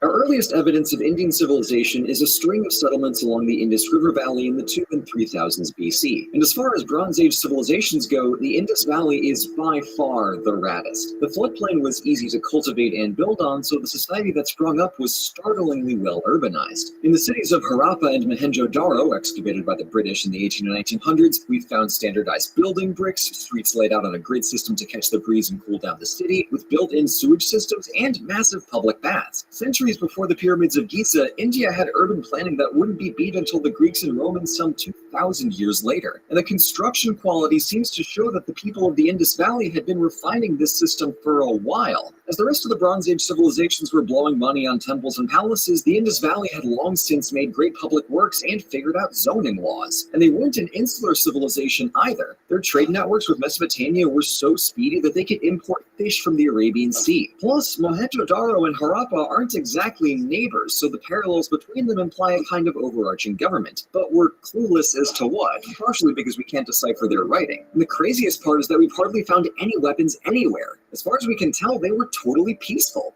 But that's the Bronze Age for you. Everything feels confusing, atemporal, and kind of Lovecraftian, and it all goes poof just as weirdly as it first appears. So at some point between the 17 and 1500s, the Indus Valley civilization slowly disappeared for reasons that we can really only guess at. The two most likely options are that the soil eventually lost its nutrients and stopped yielding crops after a millennium or so, or that an earthquake altered the course of the river and dried up several tributaries. Whatever the case, it seems that the people of the Indus Valley ventured further into the peninsula and eventually settled in the far south. So the valley's ruins lay hidden until British grave robbers rolled up in the 1800s and used the stones as ballast for a railway project. Stay classy, Britain. But our story continues in the centuries after the Indus Valley civilization with the slow migration of the Indo-Aryans from Central Asia. Quick aside, that label's become kind of controversial in the past century for reasons that are wholly unrelated to Indian history, so I'll be using that term for its intended historical meaning. Instead of prolific builders, the Aryans were storytellers, and they're often known as the Vedic peoples after their holy scriptures called the Vedas. These were a series of stories including everything from big cosmology down to aspects of their own daily life. And they were all retold as hymns, being memorized and perfected to the very syllables. These divine hymns form much of the basis of Hinduism, both as a religion and more broadly as a foundation of ancient Indian culture. Historically, Hinduism is quite unique because of its continuity from ancient origins to widespread modern practice. That's cool, but also extremely nuanced and complex, so I'm gonna move right along to the next core aspect of Indo-Aryan culture, the caste system. Great! When the Aryans came across the native Adivasi people, they maintained political stability via a strict social hierarchy, with the Aryans at the top and everybody else below them. A story we've seen many times on this channel. But as the Aryans and the Adivasi mixed over the centuries, the system later stratified by profession rather than by ethnic group. At the top were the Brahmin priests, then the Kshatriya lords and warriors, the Vaisya merchants and farmers, the Shudra laborers, and the subcaste untouchables who were fully ostracized by society. The big yikes here is that a social hierarchy hierarchy based on class rather than race is malleable to whomever is in charge. So the caste system has survived the rise and fall of empires to systematically oppress the Indian people for basically 3,000 years. So just keep that in the back of your minds for the entirety of Indian history, and let's swiftly move along. As the Vedic tradition grew and evolved in the first millennium BC, a new wave of philosophical thinking cropped up via a series of texts called the Upanishads. Its name comes from the Sanskrit for sitting down near, as a student would sit by their mentor while receiving divine knowledge through a discussion of philosophy. Similar to the Analects of Confucius or the Tao Te Ching, the Upanishads are presented as a series of brief teachings. The early ones appear along the four Vedas, but many Upanishads were composed and added later. So whereas the Vedas form the basis of Indian religion and mythology, the Upanishads are the core of Indian philosophy. It's here that we get the first mentions of topics from the cycle of reincarnation to our duties as people and the consequences of our actions, as well as our sense of self within the greater totality of the universe. It's a lot of terms, I know, but the Upanishads are as broad as they are dense, and there is a lot to unpack there. The big mind melt at the end is that our localized self, Atman, is really made up of the same stuff as the big cosmic everything of Brahman. And when we realize that we're all the same, our Atman returns to Brahman like a drop of water returning to an ocean. Aside from the big metaphysics, there's so much to learn from the Upanishads, and philosophers from across time have lavished praise for both their sincerity of tone and their depth of wisdom. So let's see, theology, philosophy, we've also got to talk about the epics, the Ramayana and the Mahabharata. Much like the Iliad and the Odyssey, these two big Indian epics blend fact and myth in a way that isn't historical, but is indicative of the world as the ancients envisioned it. It's a neat switch of perspectives. The truth here isn't in facts and dates of the wars being recorded, but rather the divine elements of the stories help frame the human philosophical truths at the core of both of these epics. Now, that said, if some long books are doorstops, then the Mahabharata is the entire door. It's the story of a great succession crisis and the subsequent wars sometime around the 14th century BC, and it is just loaded with deities front to back. But the most famous section of the story, the Bhagavad Gita, narrows in on the internal struggle of the hero Arjuna to do his duty even when it's difficult. None of us will fight alongside literal gods in a giant succession crisis, probably, but all of us will struggle to do the right thing. Likely a lot of times. I, for instance, know that it's irresponsible to monopolize this channel for Roman history memes, but that doesn't mean that I'm not tempted. I'm getting off topic. The Ramayana and the Mahabharata are clearly some of humanity's most influential literature. Between the epics, the Upanishads, and the Vedas, it's evident just how much of Indian culture derives from these core texts. I'll be fully honest, when I started researching this, I really did think that I was making a history video, but now here I am realizing I've just made a giant book report. Well, I take the sources you can get. And unfortunately, what we have in an overflowing font of ancient literature, we lack in most other forms of historical documentation for a good several centuries. But the picture gets a lot clearer once we hit the 600s through 300s BC, as we have archaeological and written evidence for a loose collection of independent states and kingdoms across northeast India. Researchers have found large cities and dense fortifications, as well as new forms of poetry and metallurgy, and the development of Brahmi writing. Among these 16 Mahajanapadas, as they're snappily known, and as I'm sure I've horribly mispronounced, there seems to have been some intense competition as well as interstate trade. Still not a whole lot to go on, but if it's anything like the other clusters of small independent states that we've seen in history, whether it's the Greeks and the Italians or the Maya and the Chinese warring states, it was probably pretty cool. What we do have from this political climate is a famous story of one Indian prince named Siddhartha Gautama. For his entire life, this prince was kept secluded in a palace by his parents, knowing nothing but luxury, health, and joy. But one day he asked to leave his palace and go see the outside world, and was horrified to see people who were sick, gross, and worse, dying. So he flipped out over the sudden and devastating realization of humanity's suffering and of his own impending mortality, and he camped out in the middle of the woods for a month, refusing to leave until he either died or figured out a way to end all human suffering. Luckily for him, he actually got the desired outcome and achieved the enlightened state of nirvana. Prince Siddhartha, now called Buddha, realized that the ideal life was the middle path between extravagance and asceticism, where all outward suffering could be conquered solely through a complete mastery of the self. And just like that, bada bing, bada eightfold path, we've got a shiny new religion. But before we wrap this story up, we've got to talk about some wars. After Alexander the Far From Home failed to push past the Indus River and decided to call it quits and go home, an exiled Kshatriya named Chandragupta took advantage of the kerfuffle and conquered across northern India to found the Maurya Empire. India's first large, properly centralized state. The new empire established diplomatic ties with Hellenistic Greece as well as China, and built up considerable infrastructure within the empire itself. Chandragupta was by all accounts a solid ruler, keeping a hands-off approach for his 2 decades in power and letting his people be. He died fast in the woods, his son was pretty meh, and there wasn't a interregnum afterwards, but then his grandson Ashoka was one of the coolest cats in history. Ascending to the throne in 273 BC, he conquered eastward to the coast of Kalinga, and the result was an absolute bloodbath with hundreds of thousands dead on both sides. When he heard the news, he felt really bad about it, so he issued a full apology throughout his empire and abandoned warfare entirely to become a Buddhist. He then worked to build trade relations and improve the lives of his people. He was super tolerant of other faiths, and he wrote extensively about his own journey to inner peace through Buddhism. That has got to be the single biggest heel-face turn in history. His life seems almost surreal, but there it is. A conqueror who felt remorse and changed his ways. Unfortunately, his successors were far less evil than him, and soon pockets of the empire slipped away before the assassination of Emperor Brihadratha extinguished the Maurya Empire for good in 180 BC. And that's ancient India, from the Indus River Valley to Ashoka the Great. What I find most amazing is the massive catalog of literature that took shape at such an early stage. It's an incredibly strong foundation that's at once diverse and cohesive, and so exquisitely preserved after nearly 3,000 years. And speaking of 3,000 years, the next chapter of Indian history is going to have to be a story for another video, because if I seriously tried to summarize that all at once, I may actually burst. We here at OSP love a good story, and if you want to listen to them at home or on the go, there's no better way than with today's sponsor, Audible. With a collection of audiobooks that would make even the Library of Alexandria blush, Audible is the place to go for stories that you can take with you anywhere. And you can tailor it to your own needs by adjusting the narration speed and even saving your own bookmarks. Audible members get a credit for any audiobook completely free every month, as well as additional discounts in the store. As I mentioned earlier, there's a lot of great Indian literature to check out, but I've got to recommend that you listen to this reading of the Bhagavad Gita. It's by far the most accessible work from the ancient Indian canon, and the philosophy on display here is really something special.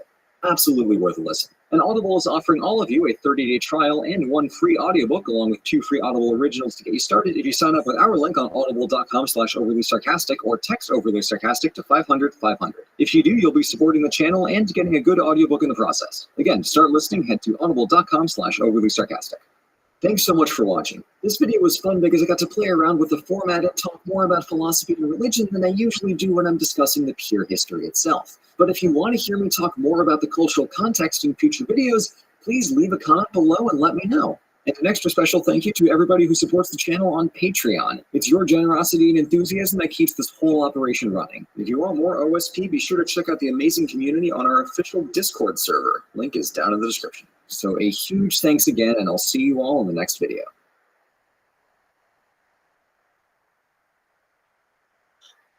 When last we left the history of India, Ashoka's Mauryan Empire had just shattered into a dozen tiny pieces. Look, I hate to see it, but sometimes history be like that, and unfortunately for my love of cartography, what follows are the classical and medieval periods, where hundreds, if not thousands, of small local kingdoms change their borders so rapidly that the map looks like 1,700 years of television static.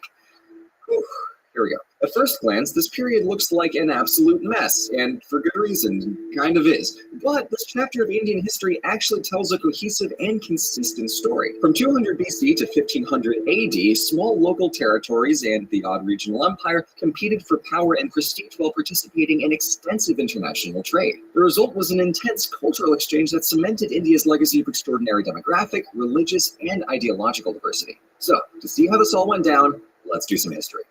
This video is brought to you by our amazing patrons. Support the channel and get cool rewards at patreon.com/OSP.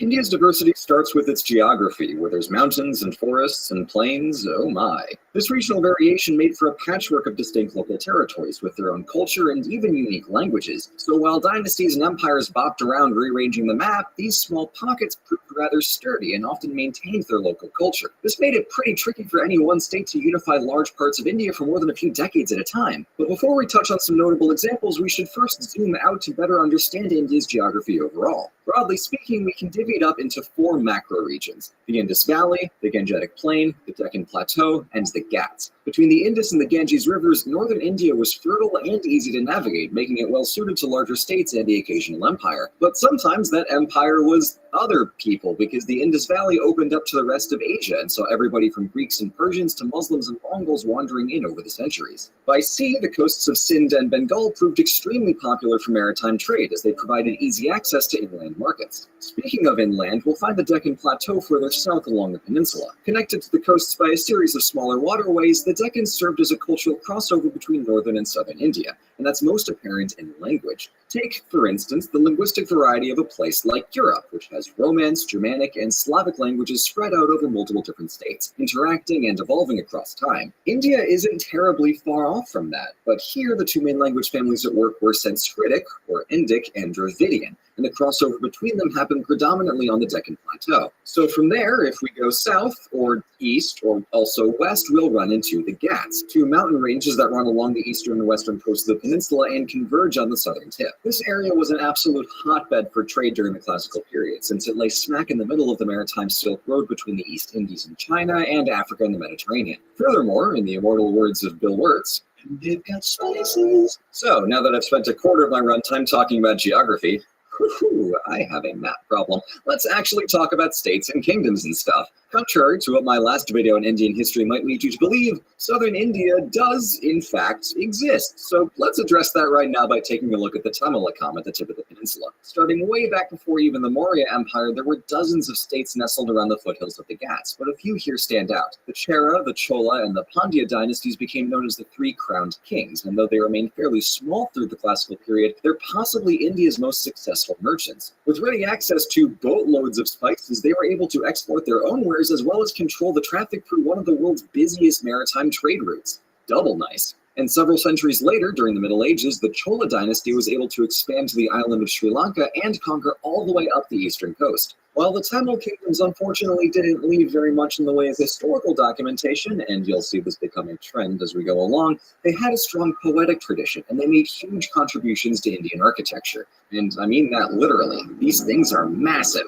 Temple complexes steadily grew over time with donations from wealthy patrons and developed into ornate megastructures. Every layer features a sculpted and vibrantly painted representation of the mythical story, and these temples are tall boys too, so there's a lot of narrative meaning packed into each one. And while we're talking about temples and religion, we should jump back a few centuries to mention the Pallava dynasty, who ruled over parts of the East Indian coast from the 4th through the 9th centuries AD. The Pallavas were talented architects and also generous patrons of their minority Buddhist and Jainist populations, sponsoring their monasteries and also incorporating their art into the Hindu temples. This taste for religious tolerance may have been an artifact of the Pallava's former field teacher, the Shatavahana dynasty, who ruled most of the Deccan Plateau since the collapse of the Maurya Empire up through the 3rd century CE. Though they were primarily Hindu, they had a deep respect for the Buddhism of Emperor Ashoka. The Shatavahanas were the first to start building temples out of stone rather than wood, but funnily enough, it's all designs to mimic the construction of wooden temples, so these stone versions were deliberately sculpted to have beams and nails sticking out. Territorially speaking, the Shatavahanas stretched all the way across the Deccan and onto both coasts, so they were an integral link in the maritime trading network between Asia and the Mediterranean. Though the empire was broken into pieces in the early 3rd century by incursions of Scythians from the north, many of its successor states continued to be extremely prosperous in the Middle Ages, as we saw with the Pallavas. And speaking of north, let's return to the Indus Valley and Gangetic Plain.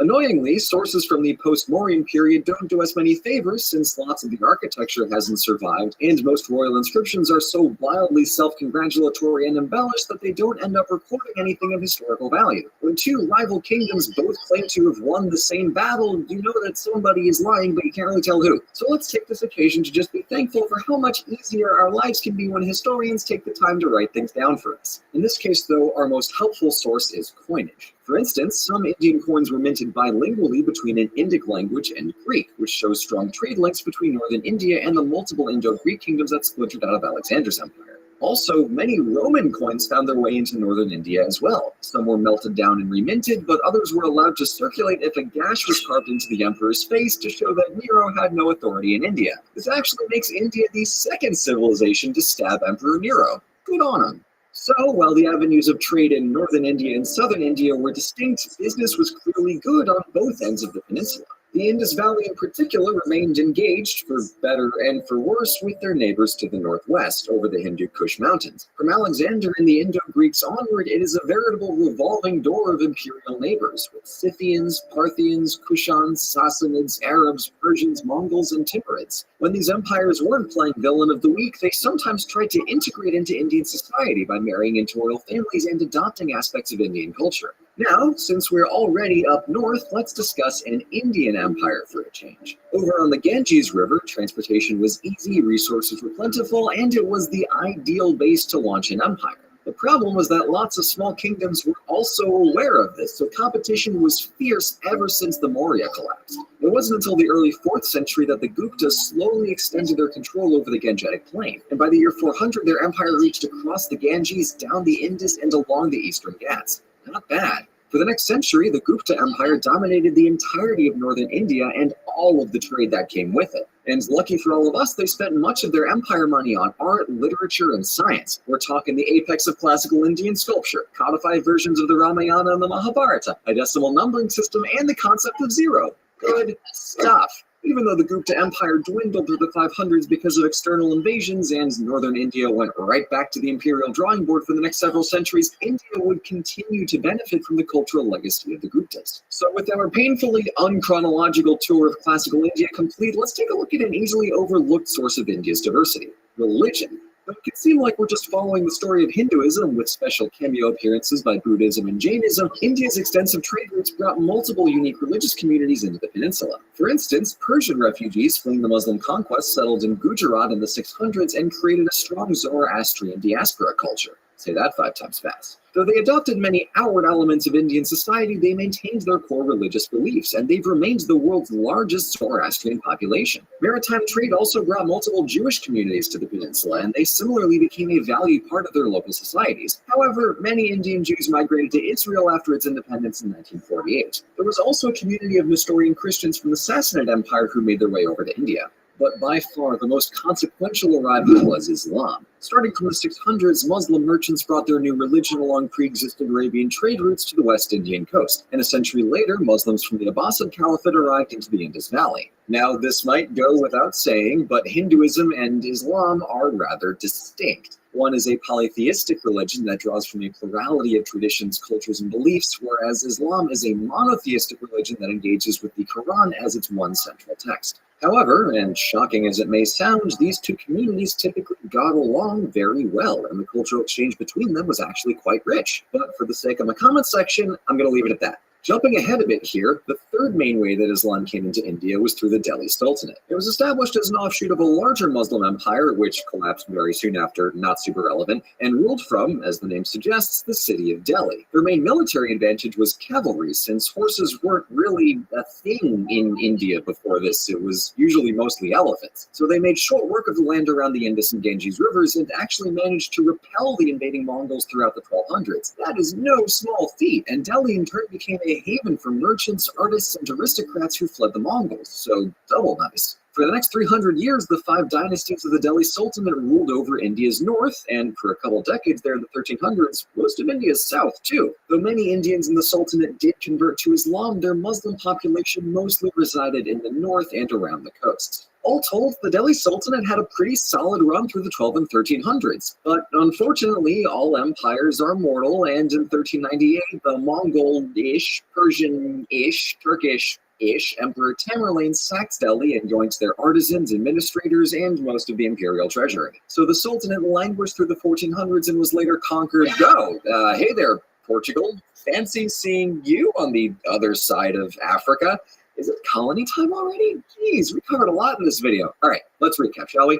So, between the classical and medieval periods of Indian history, well, a lot went down, fair to say. I'll be honest here, whether you look at a map, or a timeline, or even just a list of states that are active at any given point, this period is tough. The players to keep track of are numerous, small, and somehow always on the move for 1700 straight years. But as I hope I've been able to show, the picture becomes a lot clearer when we zoom out, take it one piece at a time, focus on geography, and look at the overarching trends. Classical medieval India is interconnected, prosperous, and fantastically diverse. Look, Sometimes history can feel almost deliberately incomprehensible, especially in cases like this. But in those scenarios, we have a responsibility to try and puzzle it out, because sometimes the outcome is not only unique, but also something exceptional. Thank you so much for watching. After 3 straight videos about Renaissance Florence, I think it's important that I keep myself humble, so I hope that you enjoyed this video. As I said before, super special thanks to all of our patrons whose names you can see scrolling around on the screen right now, and I will see you all in the next video.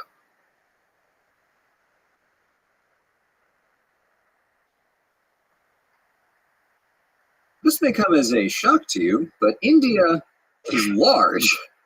Truly, OSP delivers only the most insightful of analysis, but really, it's easy to forget the sheer size, density, and diversity of this subcontinent. The ancient and medieval periods have a lengthy and ever-changing cast of cool states and empires spread out across the many river valleys, mountains, and coasts. As I previously lamented, this turns map-making into a downright perilous endeavor. But after 1500, we trade map simplicity for caste list complexity, as India sees the arrival of Diet Mongols and a metric Europe of colonizers. So, to see how a mosaic of medieval Indian states got thrown into the blender of British imperialism and came out as a modern nation, or 3, let's do some history. This video is brought to you by Squarespace. Start building your website today by going to squarespace.com/overlysarcastic. When last we left our game of squish a landmass the size of Europe into one cohesive story, the Muslim Delhi Sultanate was shrinking back towards the north, and Mongol splinter states were hanging out on the other side of the Hindu Kush Mountains. One such ruler in Central Asia, named Babur, was descended from both Tamerlane and Genghis Khan, but you wouldn't be able to tell that from his military record. He got kicked out of his ancestral homeland and spent 20 years trying to set up camp in India during the early 1500s. It was attempt number 5 that successfully toppled the Delhi Sultanate and established the Mughal dynasty. But his This poor guy wrote in his journals wondering why forts and cities along the Ganges River weren't welcoming their new ruler with open arms, as if for some reason a conquering stranger wasn't a normal feature of the neighborhood. Babur also complained bitterly about the Indian heat, so I'm filing him under guys who just can't seem to win. Babur's son wasn't much better off, getting exiled in 1540 after a string of defeats and only reclaiming his capital in time to die by falling down a steep flight of stairs. So his son Akbar took the throne in 1556 and treated the Mughal Empire to a king who wasn't existentially clumsy.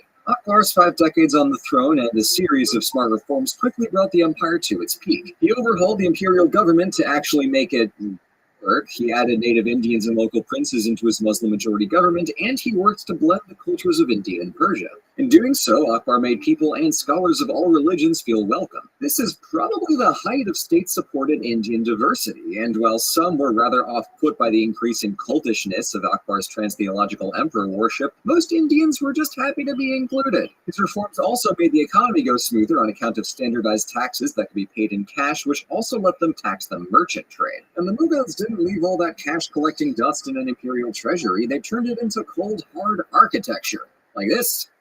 That. Tiny. The other half of imperial expenditures went towards conquest, expanding the Mughal Empire down the Indian Peninsula and back out to the Mughal heartland of Central Asia. This, by contrast, went on to be ruinously expensive for almost zero actual benefit, and later Mughal emperors pursued a policy of why not more empire without considering just how much money they were blowing to make it happen. By the time of Akbar's grandson Aurangzeb, the empire was covered in spiffy monuments and positively baller forts, but it was nearly broke, the government was squabbling with itself, and the army was too bloated to do anything. After Aurangzeb died, his sons were too busy fighting a civil war to realize their empire went poof, and within a half-century, the Mughal kings were made into vassals of the fast-growing Maratha Empire. What they lacked in numbers compared to the unwieldy Mughal armies, they more than made up for in organization and effectiveness. So after about a century and a half of flying high, the kingdom was crumbling, Delhi got sacked by Persia, and the Mughals were confined to figurehead status from then on. Normally, this would lead to a quiet couple centuries in Indian history, but this time there were colonies to be made. So let's wind back the clock 200 years to see what those wily Europeans had been up to in the meantime. After Vasco da Gama realized you could sail underneath Africa without no-clipping off the edge of the map, Portugal became the first European power to reach the coast of India. During the 1500s, they built 24 coastal and island forts around the peninsula and developed a robust system of extorting innocent merchants for protection money. Their actual imports consisted of mostly Indian pepper, since it was very expensive for the little cargo space it took up. But all that aside, Portugal's presence in the Indian Ocean wasn't much more than a passive annoyance, since the Mughals were able to smack them around if they ever tried to muscle inland. India might not have seen much of a change, but Portugal carted back a mountain of ill-gotten treasure, and other European seafarers wanted their turn on the carousel of cash. So in the early 1600s, the English, Dutch, and French created private companies dedicated to exploring and extorting the East Indies. By 1700, France, Britain, and the Netherlands had their run of the Indian Ocean because the Mughals didn't have a navy to speak of even before they nosedived into irrelevance. This power vacuum made the Europeans bolder, and in a classic case of, well, if someone is going to conquer this place, it might as well be me, they started throwing hands about it. This came to a head in the 7 Years' War between technically everyone, but really England and France. Despite the request of King and Parliament to not build a land empire in Asia, the British East India Company saw too much potential profit to let their power slip. So they rolled up to the French allied state of Bengal, usurped the king, and annexed the entire state. Yikes. In the following decade, Britain's victory in the not 7 years long 7 Years' War let them push France out of India, and by 1800, the East India Company was well on its way to subduing the entire subcontinent. The British Empire had, again, politely requested that the EIC not colonize one metric Europe, but it was way too easy. The company had a private army of 250,000 Indian soldiers on the payroll, and they had a lot of success in playing small Indian states against each other, and sometimes they didn't even need to fight when a well-placed bribe would get the job done. So the conquest cost a pretty penny, sure, but it was almost entirely consequence-free. Corporate geopolitics. The stuff of nightmares. Now, beyond simply extracting tolls from trade and bringing all those good silks and spices back to Britain, the company upgraded to tax collecting. They also owned the land, so the EIC shifted agriculture away from dumb, low-margin stuff like food to focus on cash crops like cotton, and starting in the 1820s, tea. While early company governors had ruled indirectly by way of vassal princes and at least pretended like they wanted to treat the native Indians fairly, the mid-19th century saw all of that go away. The company dismissed the native princes, forced the farmers into tenancy, and put tradespeople out of work by shifting production to the industrial factories in Britain. But it's all okay. The East India Company stockholders were seeing a really great return on their investments. It's worth it.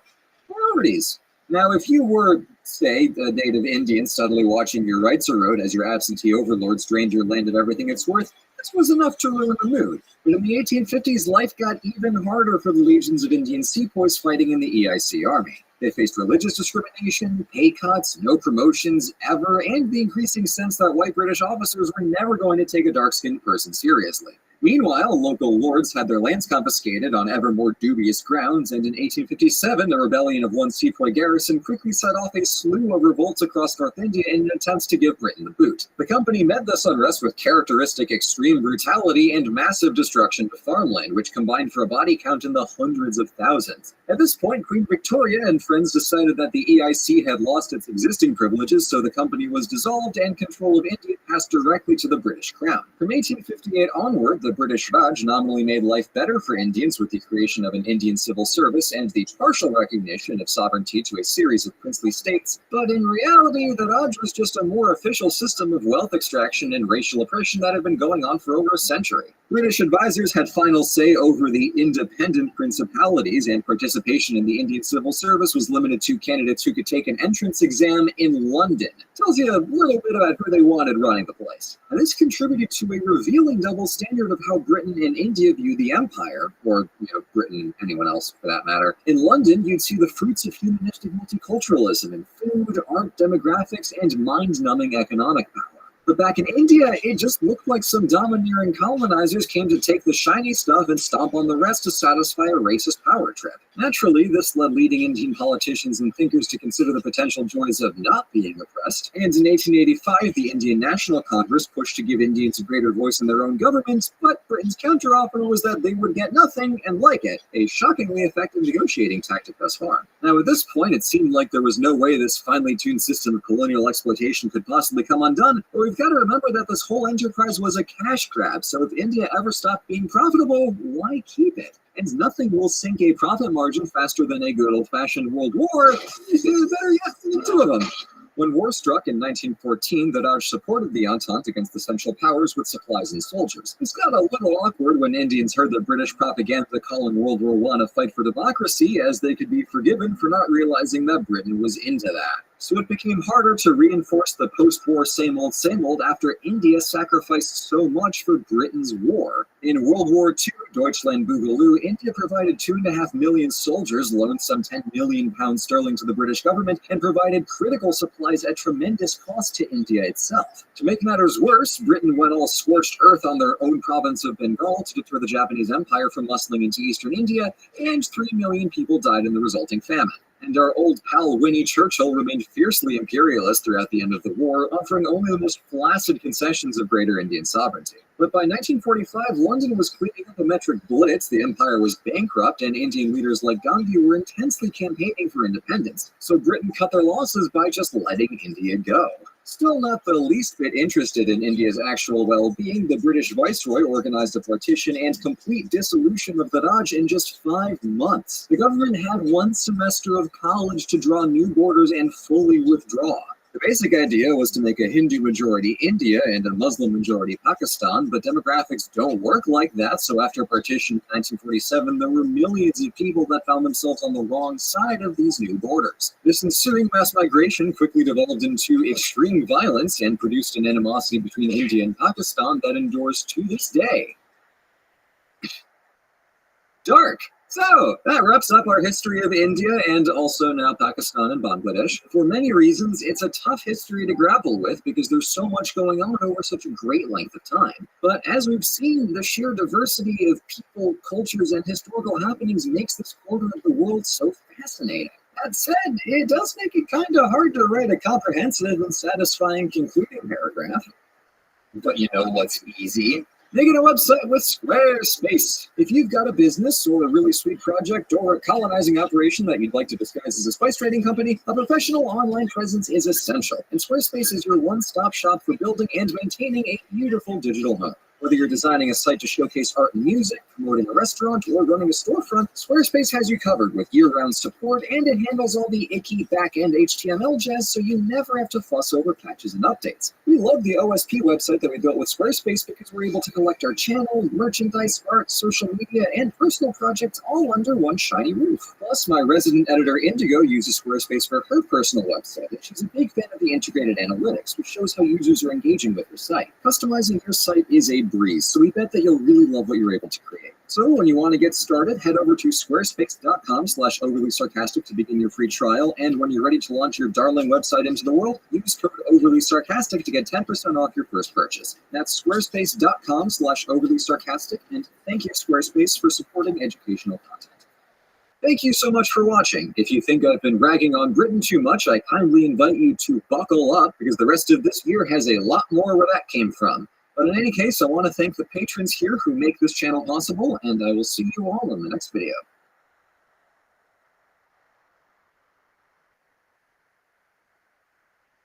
Here on History Makers, we're focused on the figures behind the history books, and though they weren't the ones ruling the kingdoms or technically doing anything, their storytelling ends up having the heftiest influence on how we interact with the past. Granted, some of them wouldn't call themselves historians, and a couple didn't even write books. Well, today we're going to follow this edge case to its logical conclusion by discussing a guy who isn't even slightly a historian, and as a matter of fact, did not write anything at all. And just to put the icing on the challenge mode cake, our sources for this boyo tally up to a big fat zilch. But it's okay, because what we lack in anything about our old pal Confucius, we make up for in the incalculably huge impact that he had on Chinese philosophy, culture, and the entire canon of Chinese history. So, by God, I will make this work. Now, let's do some history. This video is brought to you by our patrons, who voted on this topic. I will make you proud if it kills me. To understand why this Confucius guy is so difficult to pin down, let's zoom out and talk about why China in general is so hard to pin down, because it oscillates wildly between shattering apart and reassembling itself. And Confucius lived right in the middle of one of these episodes. After the Zhou dynasty collapsed in the 8th century BC, China split into dozens of tiny states. And jokes on China, because at this point they don't even realize this is going to be a trend. Anyway, some states built up armies to steamroll each other, and some just tried to keep their heads down and avoid the aforementioned pain train. During this spring and autumn period, which gets its name from a history book written about it, daily life was deeply stressful and uncertain, and good governance was in dubious supply.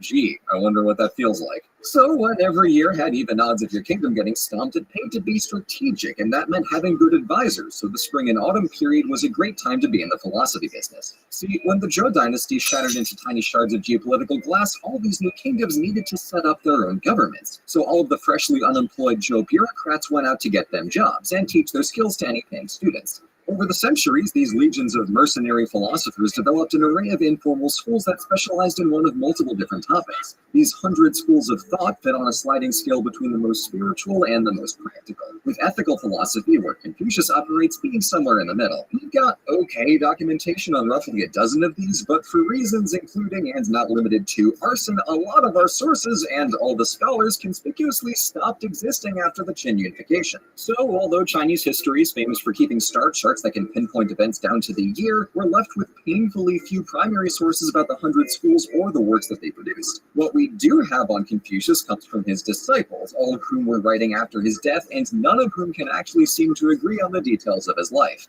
And that's what really hurts me as a historian, because with someone like Lao Tzu, who wrote the Tao Te Ching, we're entirely in the dark, so we can treat him as a purely legendary figure, and it's honestly fine. While for Confucius, we've got bucket loads about his disciples, and we're so close to knowing a lot about the man himself, but yeah. So, in the History Maker's Mysteriousness tier list, Confucius fits firmly into the frustration and flailing arms tier. Now, with a gigantic asterisk that I'm actually going to leave in the corner of the screen, let's take a look at what we have been told about Confucius's life, and try to figure out how he achieved big deal status from such humble beginnings. Confucius began his career as a scholar and political advisor in the state of Lu, doing his best to keep things running and implementing some reforms for, a little bit of spice. But the neighboring state of Qi wanted to get a leg up, so they sabotaged the Duke of Lu with a 200 IQ play. They sent him a convoy full of horses and dancing girls as a gift, and the Duke became so distracted by horse riding and dancing that he completely abandoned his responsibilities to the state. Confucius figured that Lu was a lost cause, so he ran away from the sounds of neighing and moaning and looked for work in more virtuous pastures. But nowhere he went seemed to care for what he was selling, so after 13 unproductive years, he went home and taught some of the local kiddos. While the various dukes of China dismissed Confucius on the basis of him being a Mondo nerd, his 72 students were extremely dedicated to their master, and after his death they collected a series of his teachings and discussions into a book that we now call the Analects. From there, it was go time, and the disciples went to work writing more Confucian philosophy and training future generations of disciples. The most notable of them is a fourth-gen Confucian named Mengzi, whose career path followed a very similar trajectory of wander around China, getting constantly ignored, and then have your disciples write a book about the stuff he said. Not a bad deal. Mengzi's elaboration on some of the finer points of Confucianism did a lot to develop the philosophy, but he was way shiftier with his biographics. Mengzi said that Confucius wrote the Spring and Autumn Annals, and all of China just shrugged and went along with it. It was only some 2,000 years later that anybody realized this claim had exactly zero supporting evidence. Who could have guessed that a biased source with a century of lag time could possibly be untrustworthy? Truly, I'm shocked. But this is just the weird kind of limbo state that Confucianism was in during its first 300 years, spreading like wildfire among the growing band of devotees, but still not finding a place in the courts of warring states era China. The dukes had no time for ethics when thousands of soldiers were spilling over the hills to come set the palace on fire. So, with enough historical context to sink a mid-sized battleship, let's talk about the philosophy these disciples were so jazzed about. In the Analects, Confucius is always addressing one of two questions: what makes a good man, and what makes a good government. Confucius believed that all people have the capacity for virtue, even if most of us are a little undisciplined. So, by the help of a great teacher or through some honest self-reflection, we can all better ourselves in order to become junzi, gentlemen. In a world where everything was turvy and slicey stabby, Confucius sought comfort in the practice of ritual and the cultivation of family-centric values like respect, discipline, and piety. And this focus on good family morals ties his ideas about individual virtue to his broader concerns about society. The family unit was basically a tiny replica of government, so if whose behavior made people better family members, Confucius figured it would make them better citizens or rulers as well. Now, it's tempting to file this somewhere between overly simplicity and wishful thinking, but his point makes a little more sense in context when we actually take the inverse. Confucius argues that a government which relies on harsh laws and punishments is doomed because it's acting in opposition to the people. Whereas a government drinking that good morals juice is more likely to earn and maintain the divine thumbs up known as the mandate of heaven. And this very idea explains how Confucianism would come to be so omnipresent in Chinese culture. So at the end of the Warring States period, the Qin Kingdom pulled off the ultimate dynasty implosion speedrun by unifying all of China and then collapsing a brisk 15 years later. This partly owes to Qin brutality and a pesky habit of setting scholars and their books on fire, which explains why the 100 schools of thought came to a near crashing halt after unification. Following them came the Han Dynasty, which at first acted much like their predecessors, cozying up with the legalist philosophy and giving other groups like Confucius the cold shoulder. To be more precise and slightly more juvenile, Emperor Gaozu had a habit of de-hatting any visiting Confucians so that he could pee in their hats. Even at the age of 50, the emperor was a 5-year-old.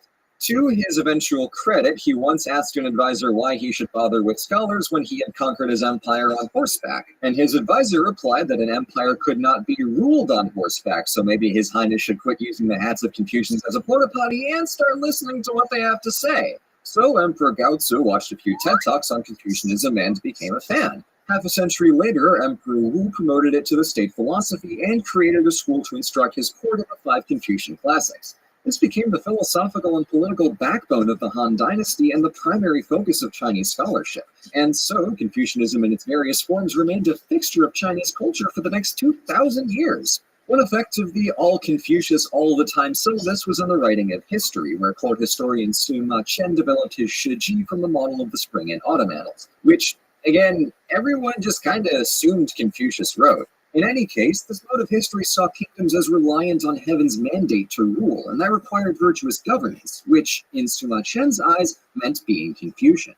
So, in effect, the fortunes of a state all came down to how Confucian the emperor was being that day. I'm not going to dig through all the retroactive justifications and circular logic that all this entails, but for our purposes, Sima Qian becoming the model for subsequent Chinese historians reflects how Confucian thought became ingrained within the way China told its history. So where does that leave us? Well, Confucius is an object lesson in working with incomplete information and puzzling out an understanding from sparse and problematic records. But we're not quite as out in the wind as I first made it seem. True, we're blind to his backstory, but as far as Chinese culture is concerned, the most important thing Confucius did was teach, and that naturally manifests through his disciples rather than himself. Whoever Kong Cho might have been in person is secondary to his legacy as Master Kongfuzi. From the Analects to the writings of disciples like Mengzi, Confucius is inseparable from his role as a teacher and the works of his students. As far as lecture halls go, all of China is one heck of a classroom.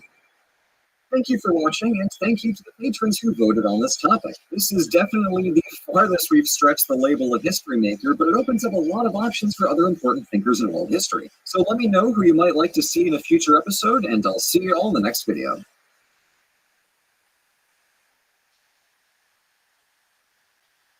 When reading a book from the catalog of classics, be it hundreds of years old or thousands, we always have to cross a layer of abstraction before we can really understand the text. Even after accounting for language translation, we still have to consider the historical setting of the books, its cultural context, idiosyncrasies of the style, and the original intended audience. Some ancient books can feel surprisingly modern to readers because of timeless themes or lasting influences on everything that came after. That's why 16th century Chinese epic The Journey to the West reads like second nature to anyone who's ever seen Goku fire off a Kamehameha. It's medieval, it's folkloric, but it's the ancestor of anime, so the barrier to entry is little more than a good translation and some free time. Then, on the far opposite end of the spectrum, are the books that are just plain tough. The works that, for all their fame, ask a lot of the reader before anything makes a lick of sense. And here we find Sun Tzu's The Art of War, a rather brief text so fascinatingly terse and bound up in its original historical context that it seems at once empty and utterly indecipherable. This book is everywhere, from military training to political science to business school. Yuck. But the pop culture understanding of Sun Tzu's ancient military manual lacks the context to be anything more than one-dimensional platitudes. Ponder and deliberate before you make a move. Wow, I hadn't considered being smart before. I'll try that next time. Another banger by Sun Tzu. What next if your enemy's shooting arrows at you? Consider not getting shot by them? Golly, victory's as good as mine. This is the ungenerous read, a position I myself held when I first read The Art of War several years back, and it's the equal and opposite perspective to the goobers who smugly treat The Art of War as corporate business advice. We differ in our patience for the pithy one-liners, but both camps generally misunderstand the point of the text by ignoring its context and purpose. So the reading lacks any nuance regardless of whether we're being cynical or glib. But look more carefully and take the text as a whole rather than tiny isolated quotes, and there's a lot to learn. Master Sun's Military Methods, as it was originally titled, was written at a time of serious interstate competition and cultural change in ancient China. For the context of this evolving society, The Art of War reads as a deeply philosophical treatise on the methodology of warfare. It was a brand new mindset for a previously unexplored topic in Chinese literature, and it can tell us as much about China as it can about warfare. To see how, let's do some history. As always, our first angle of attack for the wily world of literature is figuring out our author. In this case, it's Master Sun, Sun Tzu, the honorific title given to the general Sun Wu, who's said to have lived around 500 BC. This places him at the tail end of the Spring and Autumn period. 3 centuries of competition between dozens of small local states stepping into the power vacuum left by a weakened Zhou dynasty. This soon gave way to the Warring States period. 3 more centuries of increasingly fierce warfare between a dwindling handful of powerful states, snowballing into the ascension of the Qin dynasty in 221 BC. To grossly simplify 2 of the most fascinating periods in Chinese political and cultural history, Spring and Autumn is the soap opera, Warring States is the cage fight. Details on the life of our famous general are expectedly slim, but the primary narrative comes our way in the records of the Grand Historian by Su Ma Xian, wherein Sun rolled into the state of Wu and demonstrated his skill to Lord He Yu by lining up 180 royal concubines and assigning 2 to be in charge of drill and military formations. Naturally, this didn't work very well, and they all burst into fits of laughter at how silly the whole thing was, until, of course, Sun Wu ordered that the 2 concubines in charge get beheaded for lack of discipline. He then brought 2 brand new promising young leaders to the front of the class and ran the exercise again. This time, the results were flawless. Wow! Logic went that if Sun Wu could wring such a performance out of untrained concubines after a measly 2 executions, imagine what he could do with a whole-ass army, and so he was made a general on the spot. This story is patently ridiculous, but it conveys that the character of Sun Wu wrote from experience and puts him at a distinct moment in time, running the military for the state of Wu during the reign of Lord He Yu, 514 to 496 BC. If life was easy, this would be the end of it. We've got our guy right at the tail end of the Spring and Autumn. However, issues arise as the story first appears during the Han Dynasty centuries after the fact and cites him as winning the Battle of Boji, but a detailed account of that battle from 2 centuries earlier doesn't mention our boy in the slightest. This is the first in a series of narrative wrinkles that add together to create a very problematic web of contradictions against the neat and tidy tale we get from Su Ma Xian. Sun Wu can be viewed as a real person who wrote a military treatise, but it's just as likely he is a pure fable invented after the fact to be historical provenance for a military manual that was written anonymously during the Warring States period. If so, it wouldn't be an outlier, as this era saw the 100 schools of thought building literary and philosophical traditions across China. Confucianism was one such school whose essential texts were written by many hands over a long stretch of time. That rolling composition could also account for anachronisms like 4th century crossbows showing up in the text. And the earliest copy of The Art of War we have is from pretty dang late. It was discovered alongside another military manual in an early Han Dynasty tomb from around when the book gained widespread popularity. It's a fascinating find for several reasons, but both camps cited it as proof of their interpretation, either affirming or disproving a historical Sun Tzu. So ultimately, the authorship is an open question, and I'm certainly not going to be the guy who figures it out, but that's okay because we are still left with the most important thing,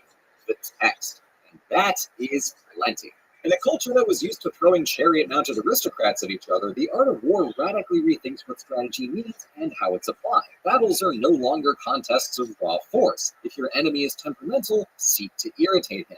The rules have changed, and this is a far more intricate game. Most famously, all warfare is based on deception. So if scouts can spot an army in the distance by the smoke rising from camp, light a buttload of fires to make your army appear larger in the hopes of scaring them off. The whole book is like this. The first 2 chapters are preparation for war and waging campaigns, the middle 10 are tactics in the field, and the last is spycraft. But all of it is a study of information, preparedness, and mental maneuver. understanding your terrain, your opponent, your own constraints, what advantages you can press. By the time armies actually meet on the field, it's already decided. And battle is absolutely the last resort. It's far more effective to undermine an enemy's strategy or subvert their alliances before drawing any swords. And even that's preferable to wasting weeks or months besieging a city. Deception and stratagems aren't just effective, they're efficient, and the general's true skill is achieving strategic advantage for their state with or without killing the other guy.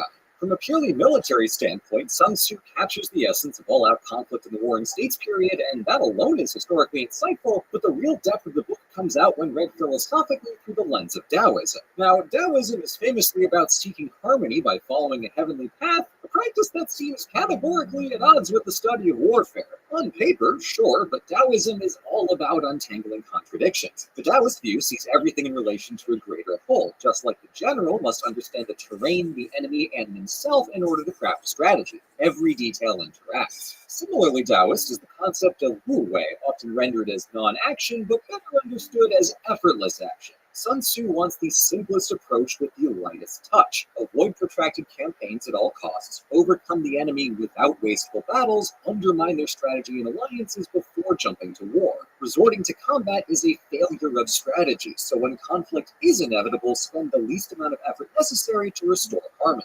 The highest excellence is to subdue the enemy's army without fighting at all. That suddenly sounds a lot less like fortune cookie nonsense and more like real Taoist philosophy of effortless action. And the original intended audience would have known exactly that this is the point. This context transforms the entire book. The general then takes on the air of a philosopher, pursuing harmony for their state in accordance with the heavenly Tao through strategy.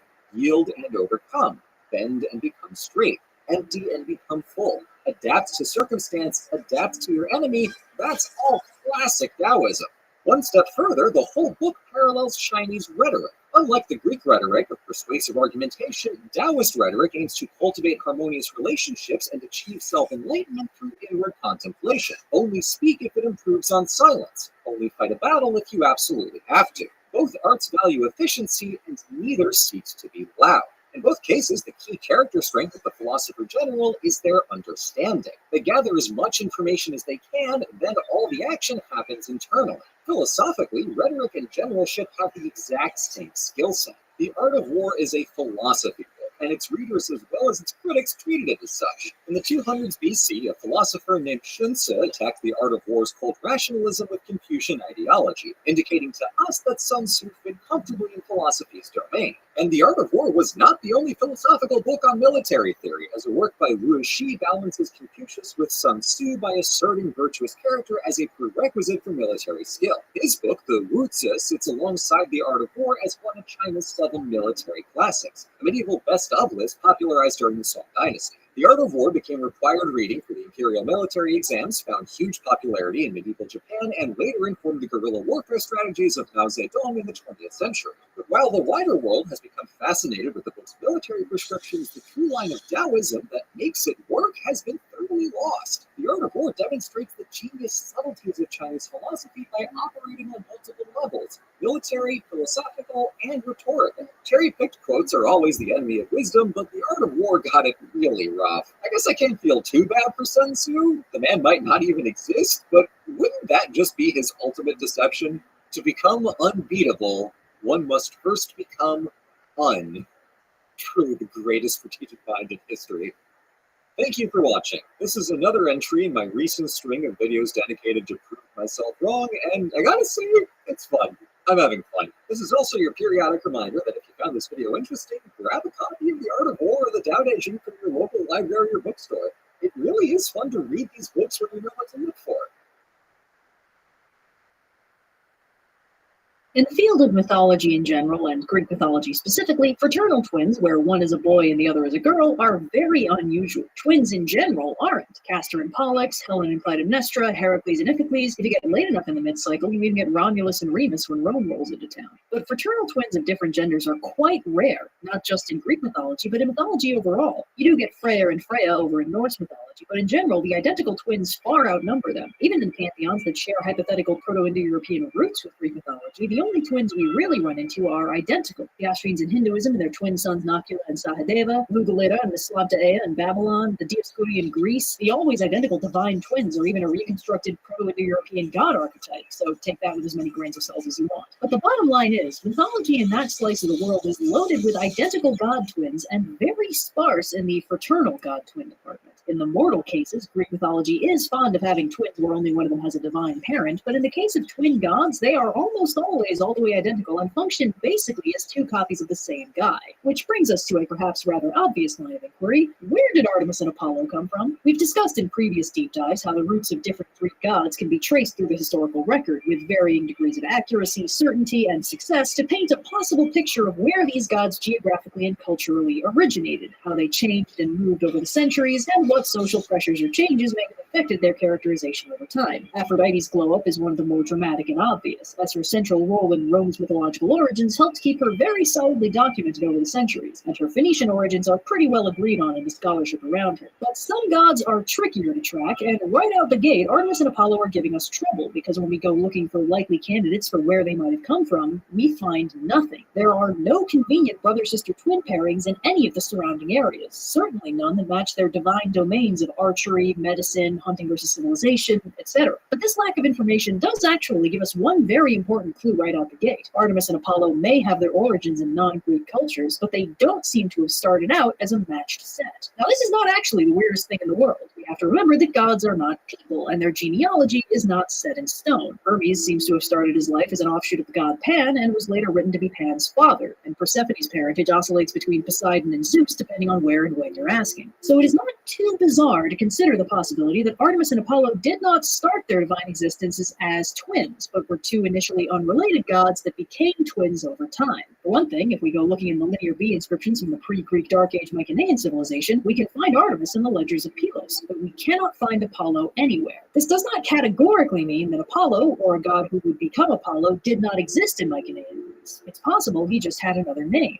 For instance, we actually can find two names that later became epithets of Apollo, Smintheus and Paeon, attested in Knossos. But it does mean that Artemis and Apollo were not, at this point, two of a pair. Their names or epithets aren't listed in the same areas, and it's not even clear if Apollo exists yet, while Artemis's worship was solid enough that it has an actual archaeological record to back it up, with artifacts from as far back as the Greek Dark Age found at the temple to Artemis Orthia in Sparta. Again, a lack of information gives us information. With Artemis attested in Linear B, we can pretty solidly assume she was a Mycenaean god. And if she has foreign origins earlier than that, we don't really have a chance of figuring out what they are. But Apollo's absence is interesting and suggests he might have a more far-flung origin. This is potentially supported by the fact that the etymology of his name is uncertain, and there's no obvious Greek root for what it means. Though Apella has been suggested, which would mean wall or fence or place where people gather, which could potentially match up with his role as a god of civilization in contrast with Artemis' stewardship of the wild, but it's disputed and possibly nonsense, so who knows. So there is still a pretty hard limit to how much information we can get from no information. Now, while Apollo's place of origin isn't known, it is interesting that he has an awful lot of myths about coming to Greece from somewhere else, most of which are discussed in his Homeric hymn. To start with, he and Artemis are born on the comparatively far-flung island of Delos because Hera used her goddess powers to forbid their mother Leto from giving birth anywhere closer to home, giving a plausible mythological reason for why Apollo would have had to join the pantheon late and from somewhere else. Reinforcing that theme, in Delphi, Apollo's major cult center, he was mostly revered for slaying and usurping the Python, described in the hymn as a monstrous dragon and the offspring of Typhon. So in broad strokes, Apollo is born outside of Greece, comes to Delphi, seizes control of Python's place of divine power, and takes his place as the local god. That looks like an analogy for a new god rolling up in the neighborhood and finding his niche in the pantheon, by force if necessary.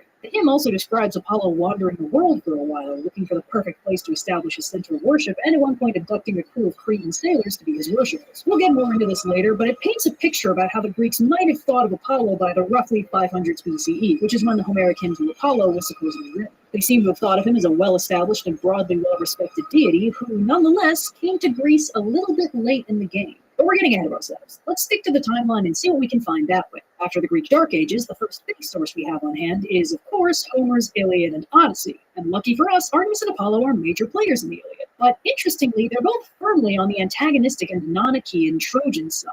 Now, admittedly, so is Zeus. So this doesn't mean that Trojan-favoring gods were automatically being framed as foreign, scary bad guy gods or anything. anything, but they were on the same side as Aphrodite, who we know was a Phoenician import god, still kind of getting their legs under her, and Ares, a god the Greeks seem to have generally disliked. And the way these two are characterized in the story is a little odd when you compare it to their later portrayals. Not everything is weird. A lot of their very consistent character traits are established. While they aren't explicitly referred to as twins in so many words, they are full siblings. And Artemis is a great huntress and archer, and the patroness of wild beasts with a habit of divinely smiting people for wrongdoings, disrespect, and possibly shits and gigs. While Apollo is the lyre-playing leader of the Muses, who is also an expert archer who strikes down mortals on the regs. And he's already established as a major god in Troy, as Agamemnon disrespecting his priest is what kicks off his direct intervention in the war. Achilles at one point describes Apollo as the most malicious of all gods, but Achilles is explicitly pretty biased, so we don't need to take that as 100% factual or representative of the popular attitudes at the time. Artemis and Apollo are both also described as healing various combatants, making them stronger and cooler looking, and other general god things that are pretty much par for the course. But while all this sounds pretty much in line with what we expect, elements of their characterization seem a little bit off from their more well-known versions. For one thing, despite Artemis being described as a powerful hunter goddess and the mistress of wild beasts, when the gods square up to fight each other, Hera literally beats the crap out of her with her own bow and sends her crying to Zeus. This doesn't really line up with her strong and wrathful goddess of the wilds thing, though in fairness, Artemis might be suffering from a warp effect, especially since Hera is the most powerful goddess in the pantheon, and this scene specifically is dedicated to proving that, and more broadly to proving why the gods don't fight each other directly. But while Artemis is literally spanked and sent crying home to daddy, Apollo is portrayed a little more respectfully. He's still framed as a bit of a terrifying dread god, but he's also smart enough to not pick a fight with Unky Poseidon and subsequently get his ass beat, so he comes out of the whole situation looking less arrogant than his sister,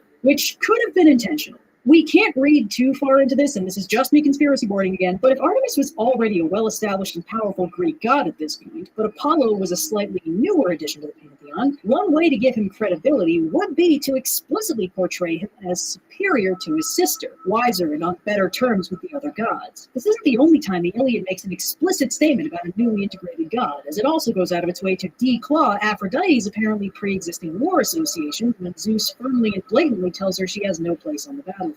And also, it would be pretty disingenuous to not acknowledge that the ancient Greeks had some strong opinions about gender roles that might possibly be being reinforced here. The gods are much less centralized in the Odyssey, so the only references we get to Artemis and Apollo are distant and reverent rather than personal godly exploits. And the main theme is that they seem to be credited with causing sudden, unexpected deaths with their divine arrows. Again, not their most friendly look. One common interpretation of this is that Artemis and Apollo's arrows represent illness and corresponding sudden death, which would make this an early instance of their incidental association with medicine. When a god is in charge of killing you in a specific way, you might pray to them specifically to not do that. Another important player referenced in the Iliad is Artemis and Apollo's mother Leto, who is, like her children, on the Trojan side of the conflict. During the big god fight where Artemis gets whacked, Hermes is squared off against Leto, but respectfully refuses to fight her and asks her to tell everyone that she beat him fair and square. Then she gathers up Artemis's dropped bow and scattered arrows and goes off to comfort her after her vicious ass-beating at the hands of Hera. And it is interesting that while Artemis and Apollo are framed as kind of terrifying and antagonistic, Leto is afforded only the highest respect by both the gods and the narrative overall. We don't get much more about Leto here, but we do get a little bit more in the Theogony by Hesiod, which was written around the same time as the Iliad and the Odyssey, and is again one of our earliest post-Dark Age written sources. The Theogony says that Leto and Zeus were together before Zeus married Hera, and thus Artemis and Apollo are Zeus's kids from a previous relationship with no explicit drama involved. It also, again, only says that Artemis and Apollo are the children of Zeus and Leto. It does not say whether or not they are twins. This no-drama family picture severely contrasts with the version we get a few centuries later in the Homeric hymns, which give us a very different and more familiar rundown of the circumstances of Artemis and Apollo's birth. Of course, it's not immune to its own weirdnesses. For one thing, the Homeric hymn to Apollo describes Leto giving birth to Artemis on the island of Ortygia, the location of which is uncertain because it could be referring to a half a dozen places of the same name, including one all the way at the boot end of Italy. And then Leto gives birth to Apollo on the island of Delos. Now, I know they're gods, and I know the rules are different, but I'm counting this as evidence for my these guys were not always twins theory, because giving birth to twins on different islands seems wildly impractical. And in fact, the Homeric hymn does not call them twins. Now, perhaps they are still implied to be twins by the fact that they both seem to be the result of the same vaguely defined one-night stand with Zeus, and it's biologically unlikely otherwise, but they're gods, man! The rules are weird! Anything can happen! Anyway, the hymn explains that Leto is having an absolute bear of a time trying to find a place to have her baby/babies, in large part because of Hera, who is very angry at this whole situation. And while the causality is not directly stated in the hymn, fear of Hera's wrath is implied to be a large part of why all the places Leto tries to settle down to have her baby kick her out again. The only exception is the island of Delos, which is pretty crappy by island standards and devoid of all the classic appeals of a hunk of rock in the middle of the ocean, and Leto swears on the river Styx that her glorious golden son will skyrocket the property values with his biggest and baddest temple if Delos will let her have her baby already. And the island agrees, but Hera does not and keeps Aletheia, goddess of childbirth, on a short leash for 9 days and nights until the other goddesses fire off a message to keep her out of bed and she zips down to help Leto out. Apollo is finally born, and everyone is really impressed with how cool and badass he is, and he declares that the lyre and the bow will be his symbols and he will speak the will of Zeus. At celebration, Delos blooms with golden flowers, and true to his word, no matter how many temples Apollo gets, his shrine at Delos is always the best. And Artemis is presumably also there, but the Homeric hymn barely mentions her, so whatever. The hymn to Pythian Apollo goes into more detail about some of the shenanigans Apollo gets up to, and the singer recounts a short list of some of Apollo's many lovers before settling on the story of how Apollo found the perfect place to sit his oracle. After a very scenic Mediterranean grand tour, he settles on the area of Crissa, lays out the foundations for his temple, and then casually scoots over to a nearby spring currently populated by a terrible dragon, Python, and kills it, gaining the epithet Pythian and naming the place Pytho in one fell swoop. And of course, Apollo decides his fancy temple needs people to work at it, spots a nearby trading ship from Crete, and decides those are just the guys he needs. Obviously looking to win first place in the Simple Solution Olympics, he turns himself into a dolphin and launches himself onto the deck of the ship, furiously shaking and rattling the boat whenever they try and throw him off, so they have no choice but to leave him flopped on the deck while he summons the winds to steer them way off course. When they finally go to ground near Crissa, Apollo zips off the ship, gets the temple all shiny for the new visitors, and strolls out in all his glory to give them the good news. To honor his heroic exploit of kidnapping a ship full of sailors while shaped like a dolphin, the area is given the name Delphi. The Homeric hymns to Artemis are a lot shorter and a lot less morally waxen.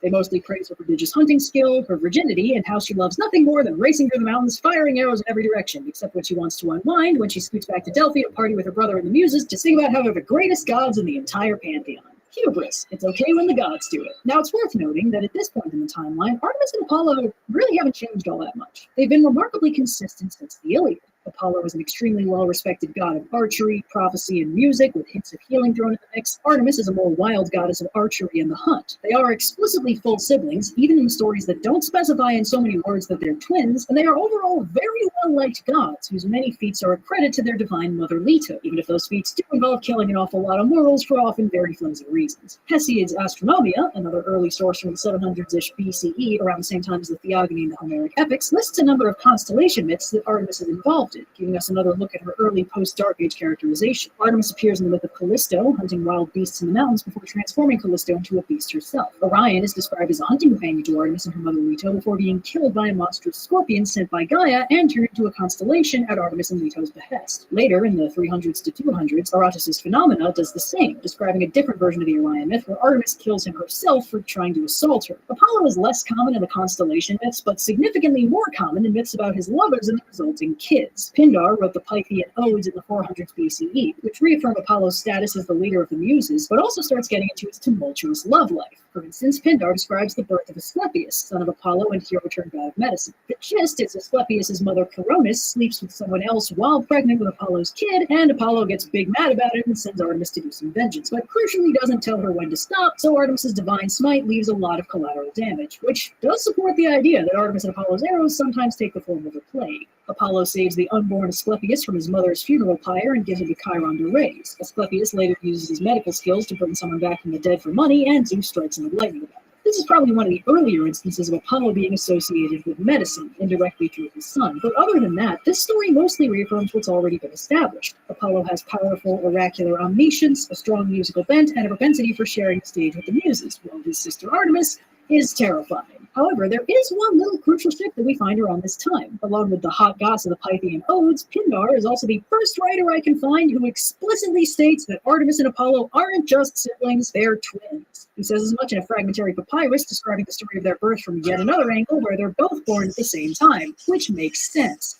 400s BCE, Artemis and Apollo were officially twins. Things start to shift more seriously when Rome becomes more of a thing closer to the tail end of the BCEs. The Romans made my life personally a lot more difficult by enthusiastically syncretizing their own gods with the Greeks, and Artemis is no exception. The Romans seem to have just taken Apollo wholesale, with temples then popping up in Etruscan Italy as early as the 500s BCE, and a cult of his manifesting in Pompeii around the same time, hitting Rome proper at 431 BCE with a temple dedicated to his healing aspect. And the fact that Apollo evidently didn't already have a similar Roman equivalent knocking around is pretty solid evidence for the idea that he's a quite late addition to the region, which is most likely why he's the only major Greek god whose name remains unchanged by the syncretism. But when it came to Artemis, they did have a deity they could conflate her with, their own hunting goddess Diana. Around 200 BCE, the Roman poet Ennius listed the 12 major Roman gods in his Annals poem, now preserved only in fragments, and two of them are Apollo and Diana. A couple centuries later, Virgil gives us a much better preserved text in the Aeneid, and name drops the twins' Roman editions on the regular. Virgil describes Diana as chaste, accompanied by similarly chaste followers, and majestically leading a dance of nymphs while armed with her trusty quiver. In short, Virgil's description of Diana lines up very well with the Homeric hymn's description of Artemis, right up until it doesn't, when he casually drops the idea that Diana is a triple goddess like Hecate, a deity very commonly represented with three distinct faces and aspects, and divine power over three-way crossroads, where Hecate's three-faced statues, the Hecatio, were commonly found. Virgil also references Diana alongside Night, Erebus, Chaos, and other extremely witchy gods in the context of Dido doing some very spooky magic, and he references her in brief retellings of older Greek myths, but uses the epithet trivia, meaning triple. None of this triple symbolism was in the mythology or the iconography of Artemis, so this seems to have been a strictly Roman addition, the epithet trivia, the triple nature, and the association with spooky chthonic gods. This is quite a shift, and a very cool one. Diana doesn't have as much triplicate statuary as Hecate does, but Roman coins from the last years of the BCEs show a triple Diana, a recreation of a cult image to Diana Nemorensis from a sacred grove turned temple dedicated to her in the region of Nemi, Italy, that had seen continuous use since the 500s BCE, meaning that Diana's triple status was centuries old by the time the Romans started conflating her with Artemis. The Aeneid, meanwhile, mostly refers to Apollo as Phoebus, the epithet meaning bright, while Diana is described as a dark counterpoint to him. They're referenced together more often than not, and Aeneas is at one point urged to do a sacrifice to each of them, reinforcing their characterization as a matched set. But there's one part of their characterization you might have noticed we haven't found yet, and that is their astronomical side. After all, Apollo is famously a god of the sun and Artemis of the moon, but we've gone through more than 800 years of myths without even a hint of their most iconic symbolism. So when and where did that crop up? Well, surprisingly late. It doesn't come up at all in the pre-Roman myths, even in the places where it would make sense to bring it up, like the various constellation myths Apollo and Artemis are wrapped up in, where their celestial counterparts would be very easy to loop into the narrative. The first clear evidence we have of the connection is as late as 45 BCE, when Cicero's Nature of the Gods says outright that Diana is the goddess of the moon, while Apollo is the god of the sun. Further links Diana's moon association with pregnancy and childbirth, something that's been in Artemis's extended purview since the early myths, where in some versions she assisted in her own twin brother's delivery, which is a hell of a visual. It's a nice connection that lines up well with their divine domains, so it makes sense that it would catch on, but it also makes sense why it wouldn't have been a thing before the Romans started mashing gods together, because there were already Greek gods of the sun and moon. Helios and Selene, referenced as early as the Theogony alongside their sister Eos, goddess of the dawn. Helios turns up in the Odyssey, and Selene and Helios are the subjects of their own Homeric myths. They were clearly distinct deities for a while. The sun and moon are probably some of the easiest natural phenomena to assign gods to, so it's not too much of a stretch to assume that Helios and Selene are some of the oldest gods in the pantheon, or even the pre-Greek theoretical Proto-Indo-European pantheon scholars like fistfight each other about. But when Rome rolled up, with their habit of syncretizing gods left and right, the similarly and yet very different fraternal twins, Apollo with his right association, Diana with her dark wild ones, must have been very tempting targets for just a little more divine conflation to give them command over nature's own similar and yet very different celestial phenomena. By the time of Cicero, Apollo is solidly the god of the sun, and Artemis/Diana is the goddess of the moon. Of course, once the Romans roll up, we start looking for old, reliable Ovid right around the start of the CEs, and Ovid has gossip plenty about the twins. This is where we find a detailed retelling of the story of Niobe, who brags about having more children than Leto and therefore being a better mom, at which point Leto's two children slaughter Niobe's children, and she turns into a rock about it. This is Ovid's version of a myth that was referenced as far back as the Iliad, so this is pretty classic stuff. Ovid also recounts a few of Apollo's ill-fated romantic exploits, including Daphne, who turns into a tree to escape him, and Hyacinthus, who's into the relationship and then dies anyway. Meanwhile, Artemis, or Diana, is less of a major player and is instead portrayed as a bit of a distant force of nature. For instance, she sends a massive boar to ravage Calydon when its king fails to honor her with the other gods. And this appears to be her default method of conflict resolution / conflict escalation, because according to some footnotes, there are versions where Diana also sends a boar to kill Adonis because Ares, or Mars, was jealous of how much attention Aphrodite, or Venus, was giving him, which is honestly kind of a bro move on Artemis's part. Ovid's version of the myth of Callisto features Zeus / Jupiter taking Diana's form and seducing Callisto that way, at which point Diana exiles Callisto for violating their virgins-only policy. Diana is also referenced at several points in the tale of the unfortunate nymph Arethusa, who is pursued by the extremely horny river Alpheus. Diana does several acts of divine intervention to facilitate her escape, and ultimately turns her into a freshwater spring to get her out of there for good.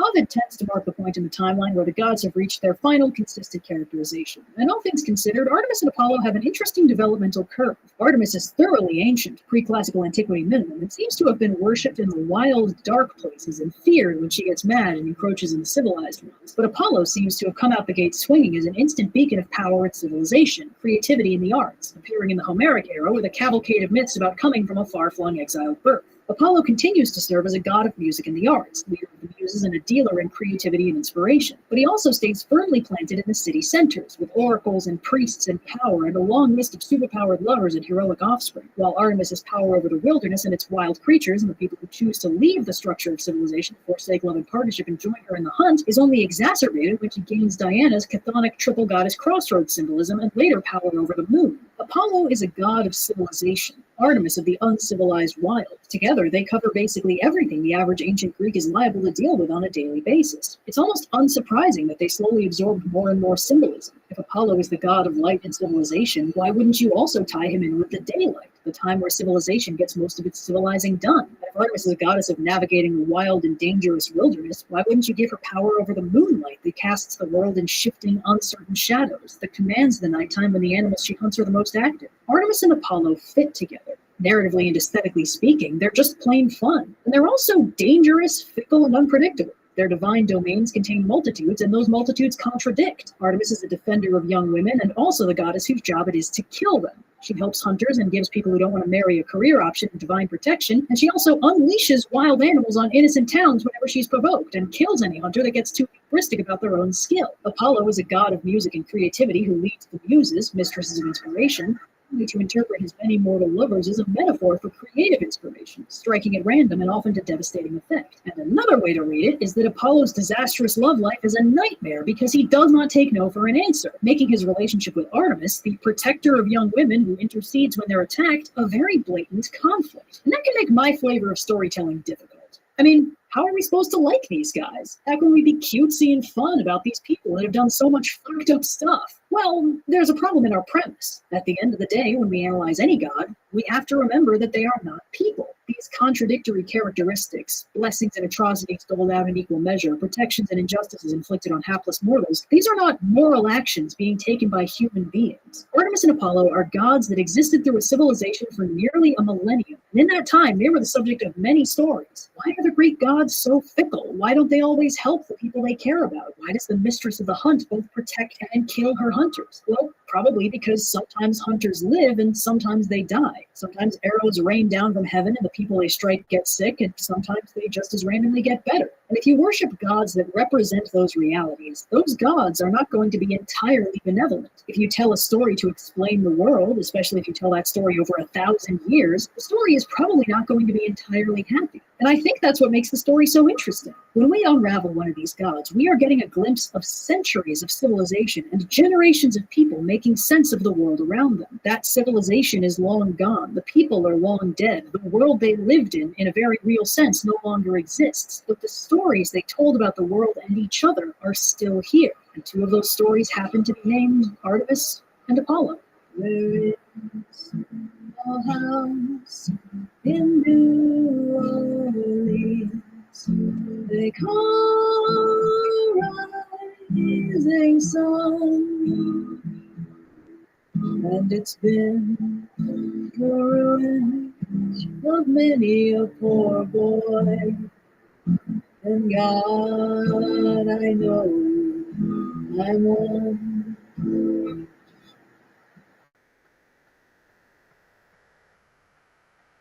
The weirdest weirdest thing about ancient history is that it had its own ancient history. It didn't all just happen at once in some vague ancient before time. History was just as subject to the linear progression of time as we are now, and that means even if two events both happened in ancient history, they could still be separated by a nearly unfathomable gulf. Cleopatra was born 2,500 years after the Great Pyramids, despite the fact that 2,000 more years of hindsight turned them both into staples of the tropes of ancient Egypt, a vaguely defined Uchronia instead of 3,000 years of human lives and cultural change. The opener to the Epic of Gilgamesh, a story written down 5,000 years ago, brags about how the tale dates back to ancient days. This kind of thing makes sense, but it doesn't feel right. History gets compressed with hindsight into this big, vague monolith of tropes and cliches, and when we get reminded that unfathomably ancient people had their own unfathomably ancient past to reckon with, it just makes that unfathomable ancientness double unfathomable and way more complicated. It's more comfortable to think of ancient history like a big sandbox where everybody was doing everything all at once for all the fun crossover potential and anachronisms we could ever want. Egyptian gods versus Norse gods? What's a 1,000-year time gap between pantheons anyway? And even though the world of myth is less bound to the confines of linear time than the world of actual history, there are still internal subdivisions, disparate eras and generations of heroes that were, in the internal lore of the stories, completely separate. And this can be very easy to lose sight of. For instance, when we look back at all the big names in ancient Greece, thanks to crossovers and underworld hangouts and constant story within a story references to one another, it's not immediately obvious that these towering figures of myth and legend were frequently legends even to each other. There are timelines and bloodlines and family trees that conclusively separate these big names into disparate ages. And you know what?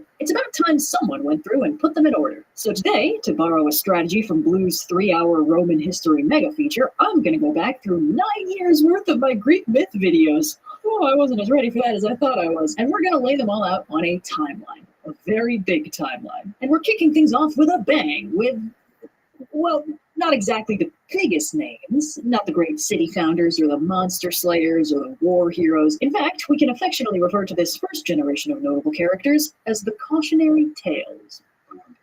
It's an unfortunate truth that some people, both fictional and otherwise, end up being defined pretty much exclusively by one noteworthy part of their life. Actors defined by single roles, artists by single works, public figures by single scandals, characters by single qualities. This is often very reductive, taking a complex and nuanced figure and flattening them into a simple caricature of themselves. People are always more complicated than stories about them. But when the person in question is primarily known for their eternal punishment in the underworld, we can safely assume they got up to some shit. So let's talk about Tantalus and how exactly this ancient Greek mythical king got himself one of the most iconic afterlife punishments in the history of Hades. So Tantalus is a demigod son of Zeus, which is at this point about as exclusive as being left-handed. And not only is he a demigod, he's a really beloved one. The Olympians like and respect him a lot as a king, a friend, and a gracious host. Or at least they did until the incident. Now, what exactly the incident was varies depending on who you ask. The generally accepted telling is that one day, Zeus and the other gods came over for dinner, and Tantalus, ever the dutiful host, decided that the best way to honor the gods would be to sacrifice something important to him. So he kills his son, Pelops, and cooks him for dinner. Now, there's no explanation given as to why he thought this was a good idea, because if ancient Greece had a top-tier taboo, it was killing family members, and if it had a second-string taboo, it was cannibalism. Each one is already bad. Doubling down just seems double bad. So the gods figure out that's a human person and refuse to eat, except for Demeter, who's not really paying attention because she's still super bummed out about Persephone ditching her for the underworld 6 months of the year, so she fails to read the room and absentmindedly eats some Pelops' shoulder. Happens to the best of us, I'm sure. Anywho, the gods are very upset with Tantalus, so they give him a stern talking to, teach him the error of his ways, and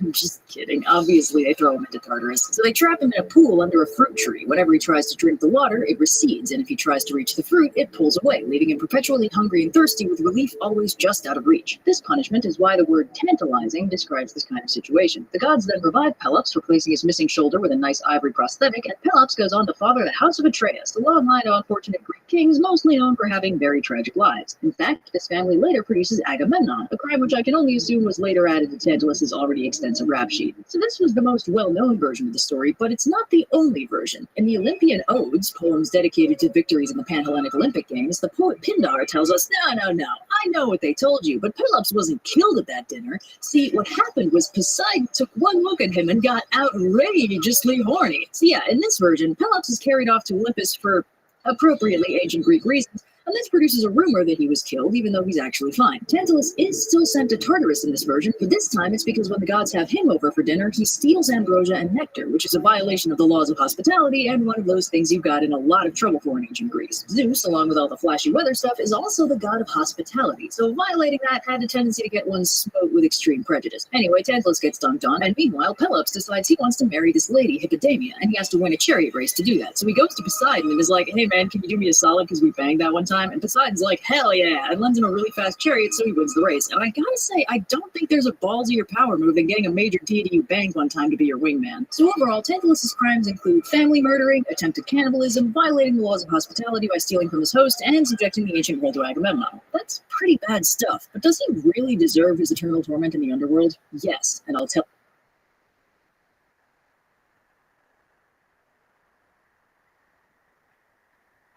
Yo, what up? How are you? Hello, fellow students.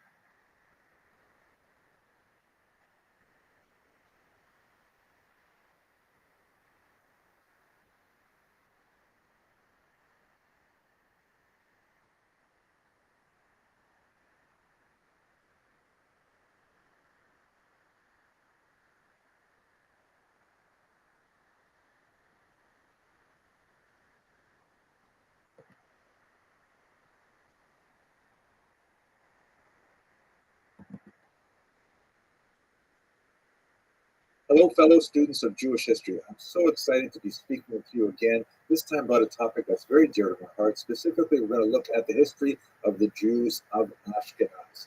I'm delighted once again to be invited to speak to the amazing students of the Ashkenazium, an institute that is in Budapest, Hungary, a little later this summer. And so these videos are kind of like my advanced preparation and research for the course I'm going to teach there. Last year, if you recall, if you visited my site before, I gave a big survey overview of the entirety of Ashkenazic history from its origins, let's say in the 9th century, right up until the 21st century. For this year, however, we're going to focus in a little more deeply, and we're going to look at the birth of Ashkenaz. We're going to look at its rise from very, very humble beginnings in the 8th and 9th century and take it right through its heyday until its decline in the 13th and 14th century, when the Jews of the traditional core region of Ashkenaz would make their way primarily to the east, to the regions of Poland and Lithuania and Ukraine. And then, of course, there's another chapter in the 19th century when they make their way in large numbers to Western Europe and to the Americas. We're going to be looking at a population that was always very small, as you can see from this chart here. At their peak in 1300, there were about 450,000 Jews living in the region of Ashkenaz. These are based on population guesstimates, very, very rough to get good numbers for this period of time, but they're based on excellent historians, the great Salo Whitmire Barrow and the great Kenneth Stowe, who alienated minority from which I took these statistics. And that means that the Jewish population of Ashkenaz was about 1%.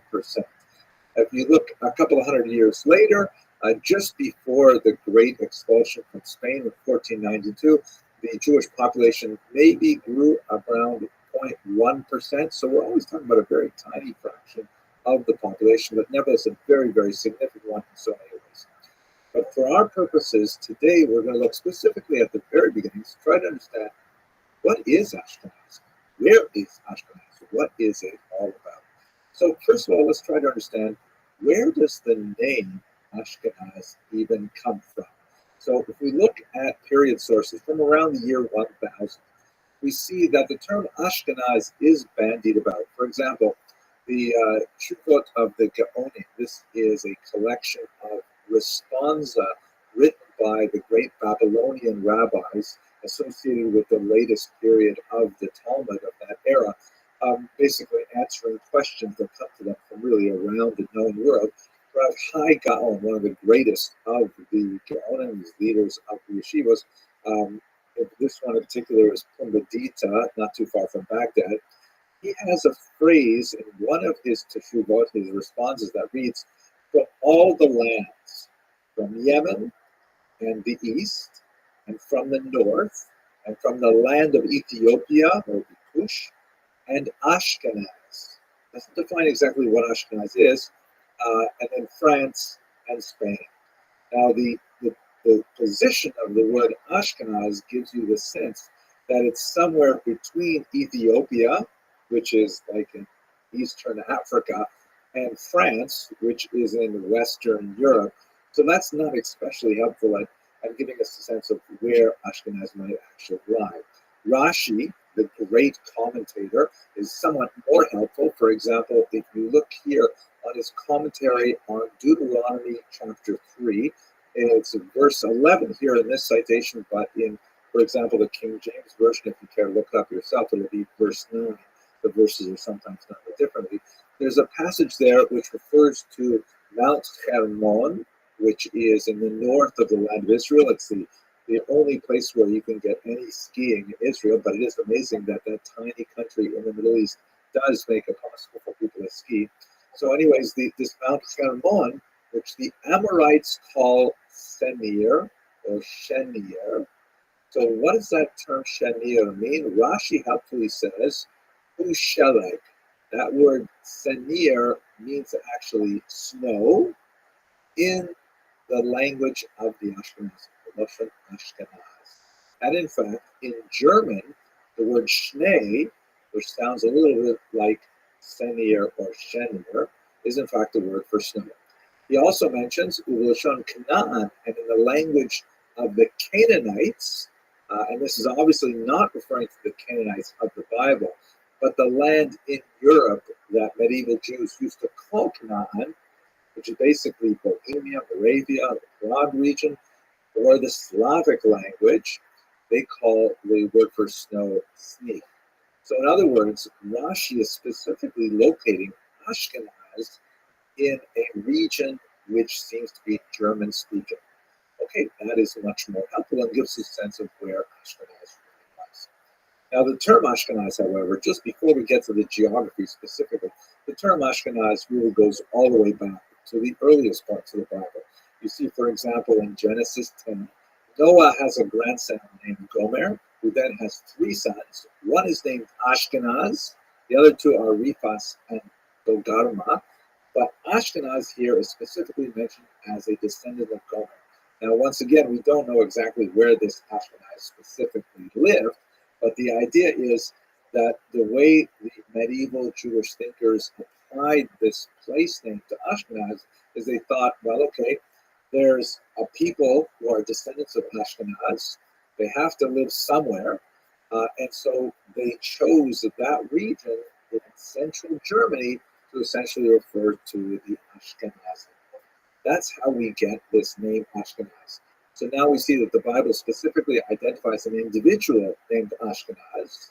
We assume he has further descendants. They have to live somewhere. But where exactly would this land of Ashkenaz be?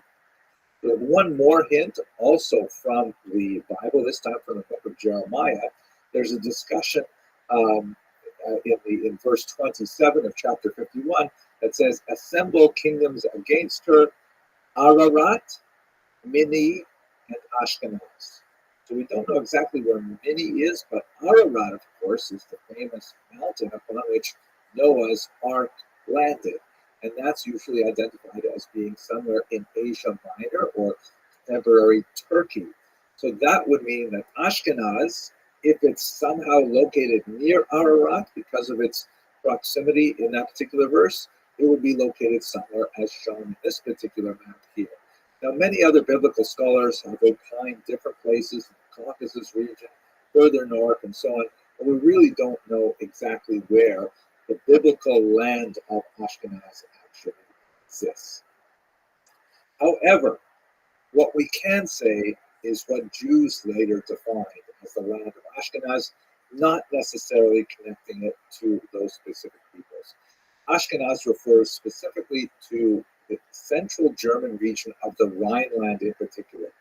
This is the region where we will see, beginning really in the 9th century, although there's some much earlier evidence of Jews living in that region, we're going to see the rise of a unique Jewish civilization that would derive very heavily from Italian origins and before that from Middle Eastern origins.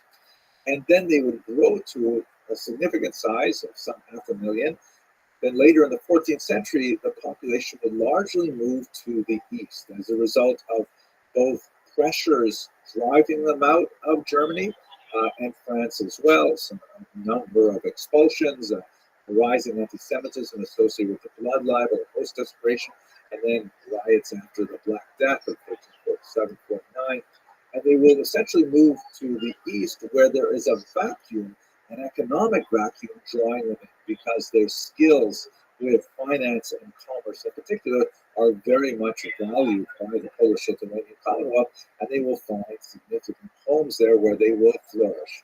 Later, when you get to the modern period, they will eventually make their way not only to the land of Israel, of course, in the late 19th and 20th century, but also to Western Europe and to the Americas. That is really what Ashkenaz is. Ashkenaz refers to a people. It's a sub-ethnic group of Jews, and they end up in the Middle Ages ultimately becoming the dominant population of Jews worldwide. But it would be a mistake to think of Ashkenaz as a specific place or locale.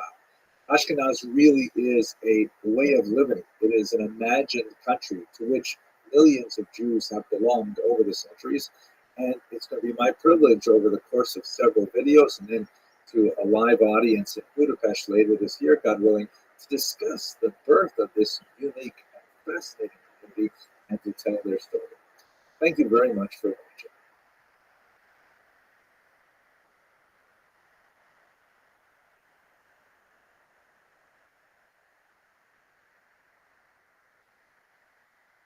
Let us continue our discussion with a quick look at the population status of Jews in the Mediterranean basin before the birth of Ashkenaz. So have a look at this map here. This is basically what the base looked like at the fall of the Roman Empire at the end of the 5th century, right? You've got all kinds of little sort of countrylets filling up most of Western Europe. You have the Byzantine Empire in green, which is largely the Greek-speaking eastern half of the Roman Empire, and this is before the Muslims will come on the scene in the 7th century.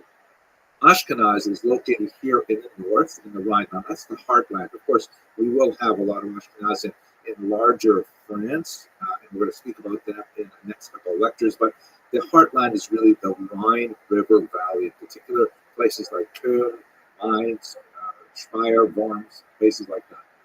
Now, there were Jews in this region in the ancient period. Amazing, for example, there were apparently Jews from the region of Iturea, which is the northern part of Israel reaching into Lebanon and Syria in today's map. The Iturean soldiers were sent with Roman legions out to this part of the world, and 3 stones have been found that seem to have belonged to people who belonged to this union and therefore were most likely Jews. I've got a longer discussion of these amazing tombstones in another video, but we have a sense of a very, very tiny population in the northern part of Germany, a little bit larger population perhaps in the south and Provence that we'll get to soon, but there's no way to tell if there was any sense of continuity between these tiny isolated populations which may not have constituted communities. They were probably attached to Roman settlements, and we simply don't know if there's continuity between the Jews living in the region in the 1st, 2nd, 4th centuries up until we get to the rise of Ashkenaz, really in the 8th century. So and it's really important to note that Ashkenaz was like Yehupitzville, to use the Shalom Aleichem term, was so far away from everything. The great centers of Jewish population were primarily way off in the east, in what would be Persia, the Mesopotamian region between the Tigris and Euphrates rivers, places like Baghdad, the great yeshivas of Sura and Popedita. That's really where most of this is happening. There's also a small Jewish population in the land of Israel, and of course there are a lot of Jews in the Greek-speaking part of the Roman Empire, the Byzantine Empire.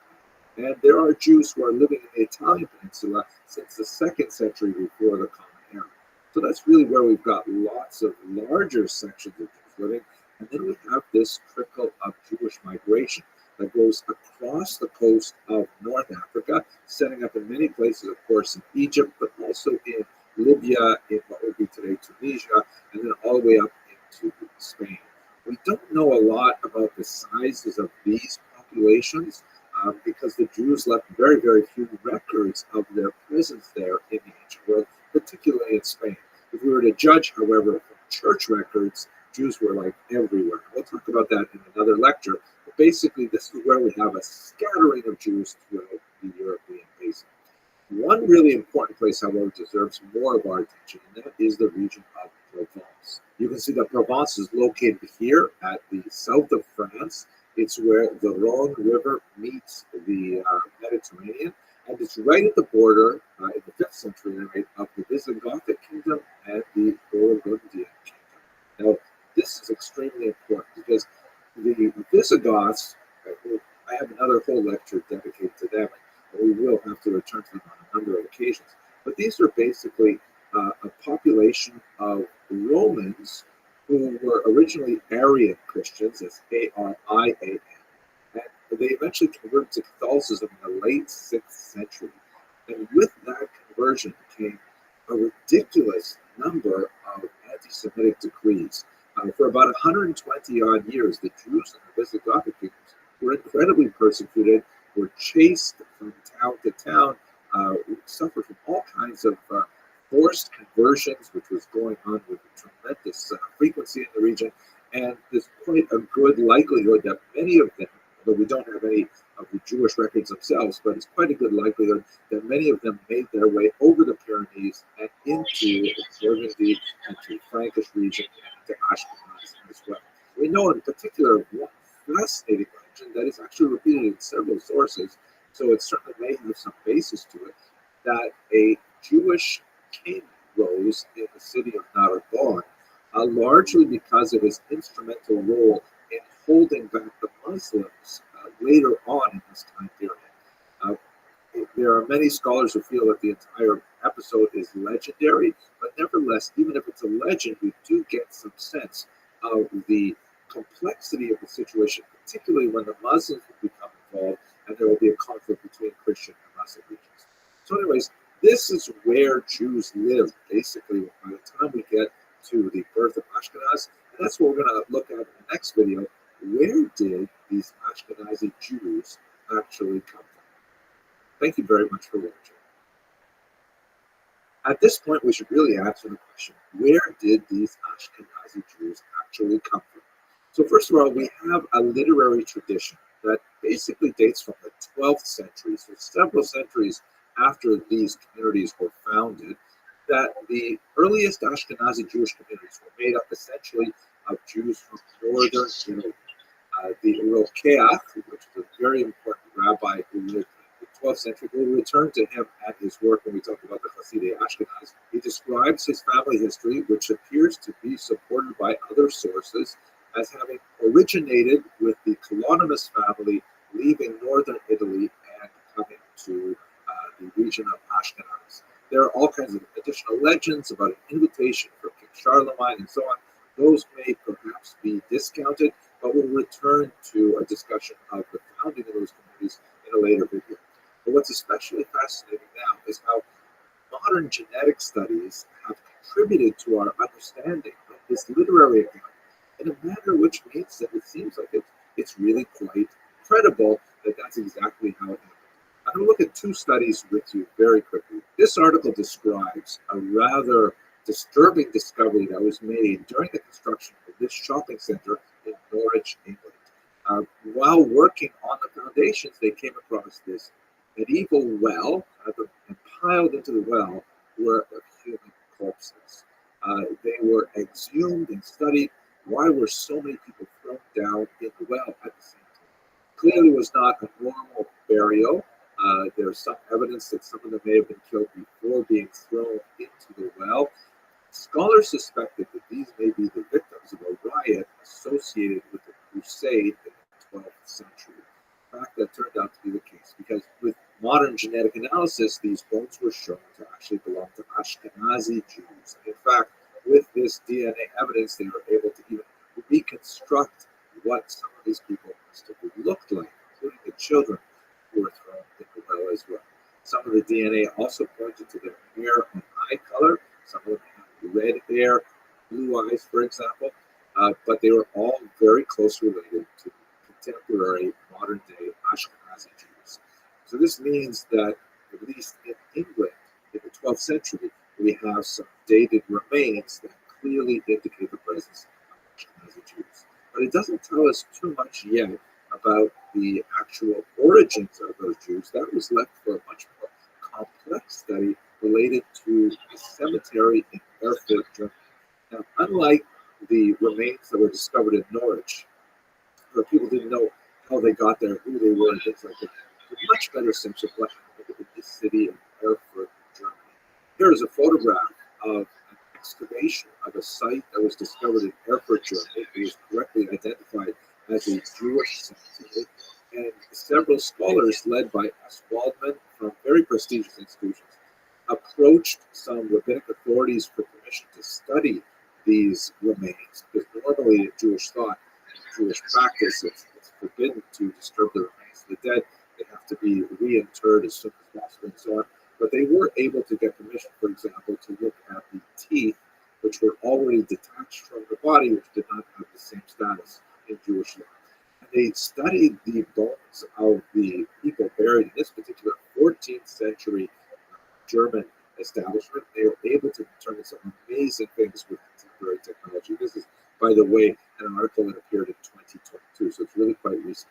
And what they were able to identify is that these Jews in Erfurt were the product of a genetic bottleneck, which is something that corresponds quite closely to the literary accounts that we have of the founding of the Ashkenazi community. This is basically how it works. I'm going to give you a layman's interpretation, because that's really all I understand as a layman myself. So if we look at this particular graph, and you see that on the left you have time moving from the past up to the present. And then at the bottom you have Jews in ancient Israel, right before the first Roman Jewish War of the first century and so on. And then at the top you have modern Ashkenazi Jews in the 21st century. So how do we get from there to here? Looking at the ancient period, you have all kinds of Jews who are marrying with non-Jews, or people who are not ethnically Jewish, some of whom may have converted. We certainly have conversion stories. For example, we have the story of Ruth marrying Boaz. We have more recent events, such as the conversion of the Idumean peoples. In the last lecture, we talked about the Itureans from the north and so on. These are people who entered the population of the Jews through various means, conversion or otherwise. Then you have a big disruptive event after the First Roman Jewish War, and in the Second Roman Jewish War in the year 135, the Bar Kokhba Rebellion, where Jews are shipped off to the Italian peninsula in particular, many of them as slaves. And so you have the founding of a significant population of Jews in the Italian peninsula.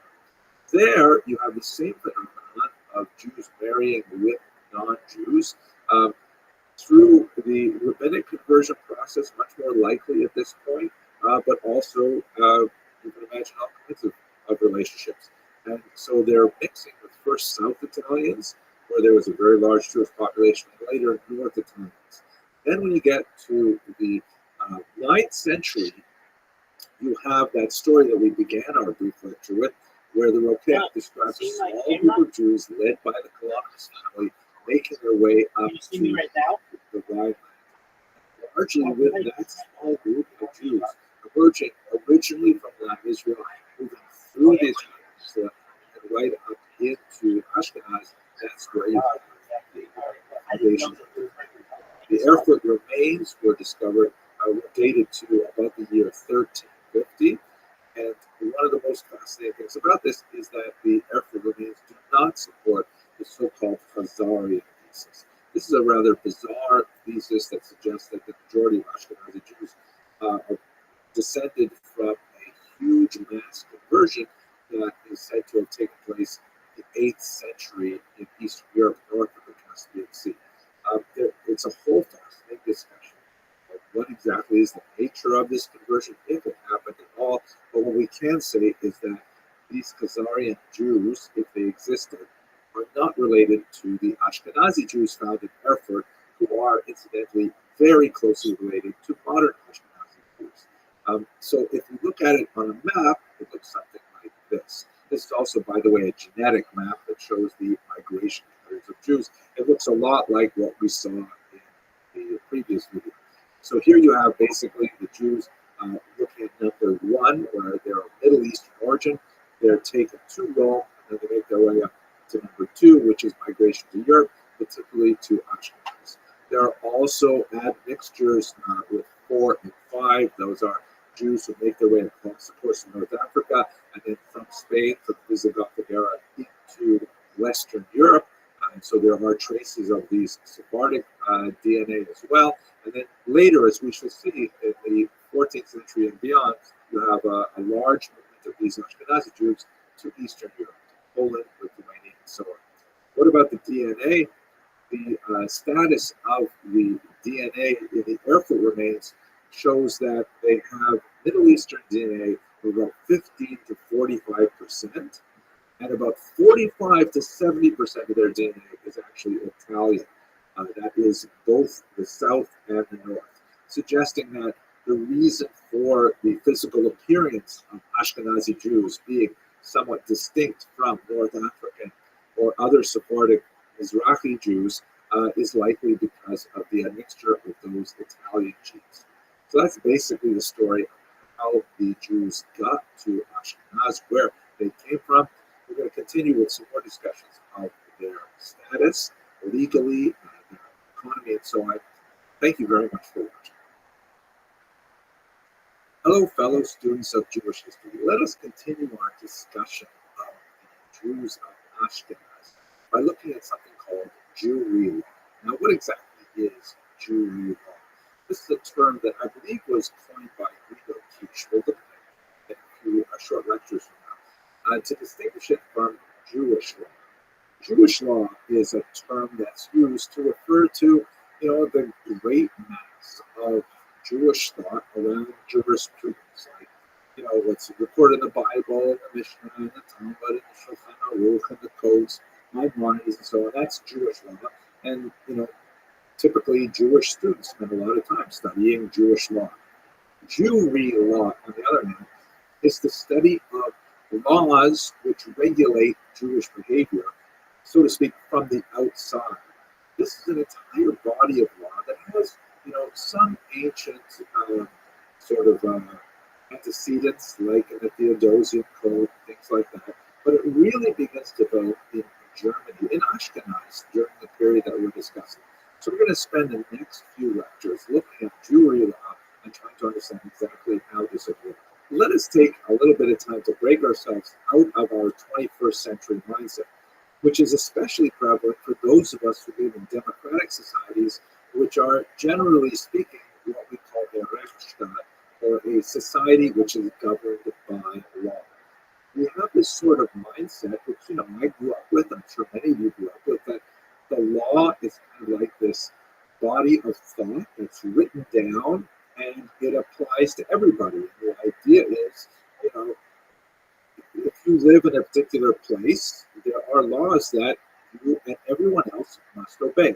This is enshrined in this statement, which actually has a Jewish root. The phrase, the law of the land is the law. In Aramaic, Dina de Malchusa Dina, which occurs in the Talmud, and trying to figure out exactly how Jews are supposed to behave in Persian culture. And the argument made by the Rabbi Shmuel is the law of the land is the law. Jews have to conform to the dictates of the local society. We also have this phrase, no one is above the law, right? Which means to say, and again, it's a very modern democratic concept to say, that when the law is written, whatever exactly it means, however it gets written, it applies to everybody equally. Now, all of this is not at all true for most of the medieval period. How so? Medieval law is based not so much on territory as it is on person. That is, the law applies equally depending on your status as a human being. Where do you live in the ecosystem of human society. Are you a nobleman? Are you a slave? Are you a churchman? Are you a Jew? All kinds of different things will have implications for which set of laws apply to you. And we have several overlapping sets of laws that are called to bear. For example, there's still the vestigial Roman law, even though the Roman Empire has been destroyed in the West, right? The Roman Empire, the Western Roman Empire falls in the 5th century. The Eastern Roman Empire, Byzantium, continues on, but Ashkenaz is part of the leftover territory of Gaul, which was under Rome. So there are still some sort of vestigial people to whom Roman law applies that would then apply to Jews, because from the 3rd century on, Jews are Roman citizens. On the other hand, you have, classical feudal law in which there are all kinds of bizarre things like trial by ordeal, trial by combat, like the way you figure out who is right is, who can survive horrible catastrophe. For example, two claimants are arguing over something and they say, well, we believe A is probably correct. B, if you want to prove your innocence, you must reach into this boiling pot of oil and take out this ring. If in fact you are innocent, then you will be protected by the gods, or by God later as Christianity, permeate the region, and that will protect you and prove your innocence. Or two of you, we don't know who is right, fight it out, and God will protect the one who wins. That will prove ex post facto who is exactly the right. So these are kind of weird systems of laws that have a lot to do with personal status, and whether or not you're in a conflict with someone who belongs to a different set of laws, that can make a difference for how a trial is conducted. To make it a little simpler, don't think of laws as rights. Everyone has like an American sense of Bill of Rights, and the law protects those rights. No, law is all about privilege in the medieval world. Law has to do with what privileges apply to you specifically based on your religion, your gender, your age, your status as a free person or as a slave, your class, or your peasant, or so on.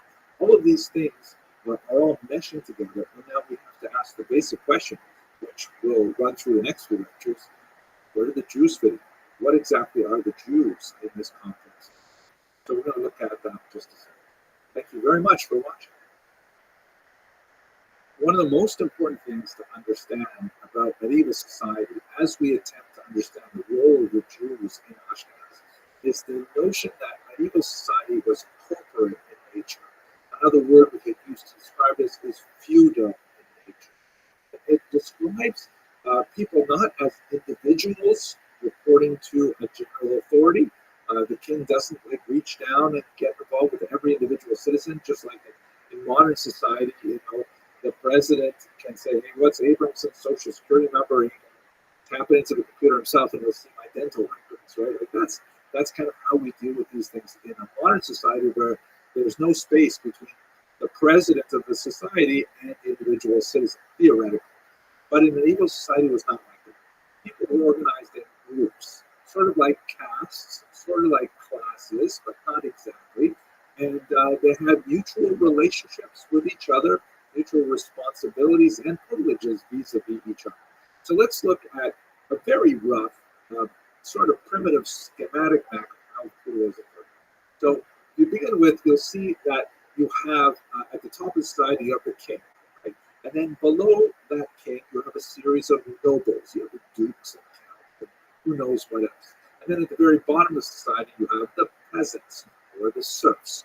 Note, by the way, that I made all these boxes the same size, but it would be more accurate to portray them as a really flat triangle, which had a massive amount of peasants at the bottom and a much smaller class of nobles. And the idea of feudalism, at least the way in which the king and nobles sold it, is that the way that the society evolved was because the peasants, they wanted to farm, they wanted to live their lives and do their things the way they normally do, but they're constantly being attacked by these nomadic, horse-mounted Mongols, things like that. So they needed someone to protect them. So therefore, the nobles selflessly said, "Hey, don't worry, we will be full-time protectors. We will go into harm's way to protect you." And then eventually they got a leader out of that. That's how they got a king. And the idea was the king and the nobles had the duty of protecting the peasants. That was essentially their job. And it was a dangerous job. So therefore they got a lot of extra money. They got, gifts from the peasants, tithes, and so on. It tends to be a theological term, but taxes is another way of looking at it. And that's basically how this system worked. The protection, so to speak, flowed from the top down low, and the money flowed from the bottom up. As we shall see when we talk about the Crusades, what happens when the society becomes a little too top heavy and there are too many people demanding, taxes when there aren't enough taxes to go around. Well, we'll get to that when we talk about the Crusades. But that's basically the idea of how feudalism works from a secular perspective. It is mirrored somewhat in the organization of the church, which has, at this point, we're talking about the Catholic Church, of course, this is well before the Reformation. You have the Pope, who is at the head in a kind of king-like fashion. He has a whole series of clergy, archbishops and cardinals and lower clergy, all the way down to individual Christians. And the Pope and the clergy act in a way in which they provide, acts of salvation, confession, and communion, and all kinds of things like that. In return, Christians provide tithes. Christians provide tax money, sometimes in the form of labor, like corvée, but it's the same kind of feudal structure. If you're paying attention, you may wonder, well, wait a second, who is actually in charge of the whole thing? This was a really important question for the medieval period, and the kings and the popes argued about it. This was especially the case when it came to the Jews, because where do the Jews fit in any of this? The Jews are certainly not kings or popes, although there was one family that actually produced one of the anti-popes, but not when it was after baptism, of course. And then the Jews are not the nobles or Christian clergy, and the Jews are also highly urbanized, very much involved in commerce. We'll spend time talking about the economy later. They're not peasants, and they're not regular Christians. So where exactly do the Jews fit in this strange system? That's part of what we're going to have to discover in the next couple of lectures. Thank you very much for watching. As far as we can tell, if we discount the kind of legendary information, the vast majority of Jews who made their way up to Ashkenaz in the 7th, 8th, and 9th centuries were basically migrants, lots of them coming from northern Italy, primarily for the purposes of economic opportunity. The Jews had a unique set of skills, although they were still quite involved in agriculture, and we'll speak about their agricultural efforts in another class. They're very skilled in trade because they are literate, they are numerate, they have lots of contacts with Jewish communities all over the known world. So a lot of reasons why they have a lot to do with being sort of the yeast of trade. They can start trade going. They have lots of far-flung collections and so on. And with their literacy and the numeracy, and also an interesting kind of loophole in Christian doctrine, which we will also explore later, they're able to engage in finance and to extend credit. So there's lots of reasons why Jews would be wanted in a particular territory.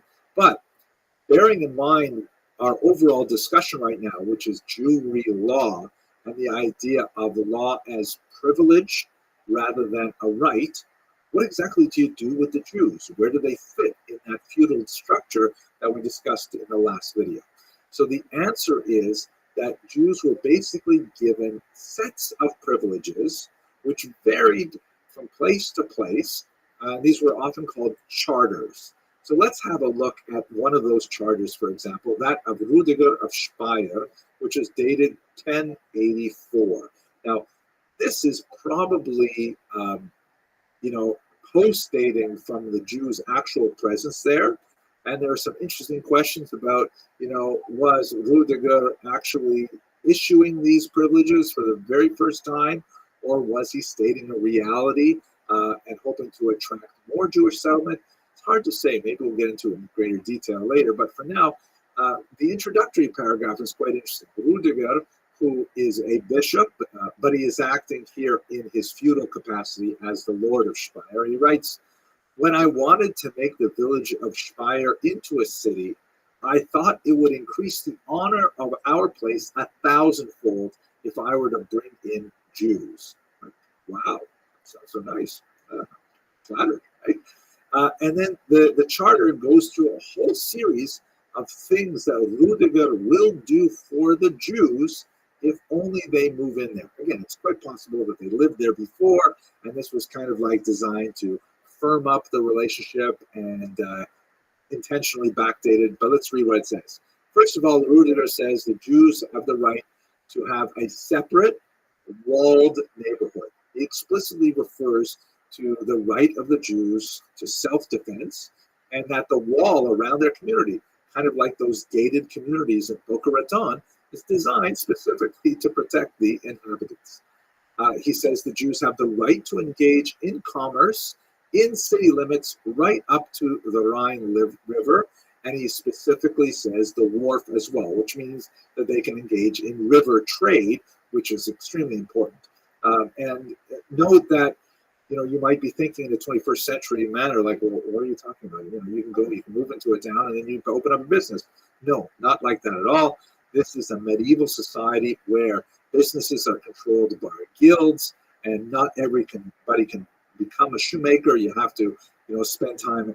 First, you have to be accepted as an apprentice, then you have to fulfill a number of years as an apprentice, and then you have to go to a place where you're allowed to set up a shingle on your own. People just can't start a business on their own. They have to have legal rights. Or I shouldn't say the word right. They have to have legal privileges, right? They have to be granted this privilege to do so. Rudiger gives the Jews the rights to establish a cemetery. Very important, right? Jews need to have several institutions within a reasonable amount of space, and cemeteries one up. They will not be charged a head tax on guests. Meaning, if a Jew is traveling from place to place and shows up in Speyer, they won't be held up at the gate saying, hey, you're not one of our Jews, you're not allowed in here, or you must pay a heavy tax, and so on. Lots of places, many centuries into the future actually, will ban Jews from traveling through their places, or will set like really artificial limits, like Venice had really artificial limits on how long a Jew could remain on the island, and so on. Rudiger says that the Archisynagogus, which is a term meaning the leader of the synagogue, has the same authority among Jews as the mayor of Speyer has among Christians. Which is very interesting. Essentially, he's saying you guys can run your own affairs with your own leader. And he specifically stipulates that the Archisynagogus can actually judge cases. Again, according to Talmudic law, because they're judging within themselves. We'll speak a little later about what happens when you have a Jew and a Christian in a legal suit. What happens then? Where do you go for, redress? He specifically says that Jews may employ Christians as nurses or as servants. This was a very hot issue for at least 200 years. We're going to talk about that later when we look at how the church viewed the Jews. And also, Rudiger says that they're allowed to slaughter their own cows for their own consumption, and they're allowed to sell the non-kosher parts to non-Jews. This is a very basic Ashkenazic practice, that the sciatic nerve in the thigh of a cow is forbidden to Jews. If you read the section in the book of Genesis where Jacob is wounded in his wrestling with that mysterious angel, it says specifically in the Bible that for Jews no longer eat that sciatic nerve, or that particular, I'm not sure what exactly it is. Hanasheh is what it is in Hebrew. So removing that particular sciatic nerve is very difficult, and it's much more convenient, and has become widespread Ashkenazic practice to simply take that whole section of the cow and sell it to non-Jews because it's too hard to remove that nerve to make the rest of the meat kosher. So he says, no problem, we will buy that meat from you. He outlines some responsibilities of the Jews. They have to, for example, pay a certain amount of money coined in Speyer currency to compensate the church for some of the land that was used for the cemetery in particular. and they are in charge of guarding their own walls. The burden of protecting them does not fall on the city as a whole. But when you look at the entirety of this charter, it's actually pretty attractive, and you can see why Jews would say, hey, there's actually a place for us here. We have a nice carved out niche for our privileges. We can live and work here in security. And in fact, this is, during the period of the golden age of Ashkenaz, certainly before the Crusades, at which point things begin to go downhill. But for now, I hope you enjoyed watching this video, and thank you very much for watching. One of the most important people who did research on Jewry law, in fact, I believe he coined the term Jewry law, is the great historian Guido Kish. Fascinating individual who was born in Prague, and he taught at the University of Halle until the Nazis forced him out in 1933. He taught for a little while at the Jewish Theological Seminary in Breslau, but eventually he left Europe for the United States of America in 1935, and that's, of course, how he survived the war. He did tremendous studies of Jewry law in Germany, and we're going to look in particular at something called the Sachsenspiegel, which is basically a 12th century sort of codification of customary law in Germany, which was his life's work for about 20 years. He ended up, when he came here, he published in 1949 a remarkable book, The Jews in Medieval Germany. It's a brick of a book. It's really quite dense and absolutely fascinating. But I want to point out to you one fascinating thing that I just came across. On page 66, he buries this. And it helps me, think about the heroism of previous generations of historians. We really got to just look at this for a second. So what exactly did Kish do? The thing about medieval law is that, you didn't have like a single code that was like repeated over and over and over again, and people said, well, here's our central code. We did have some of this in the Roman period. We have the Theodosian Codex and things like that. But what you do have is a very important collection called this Sachsenspiegel, of which there are other versions of it.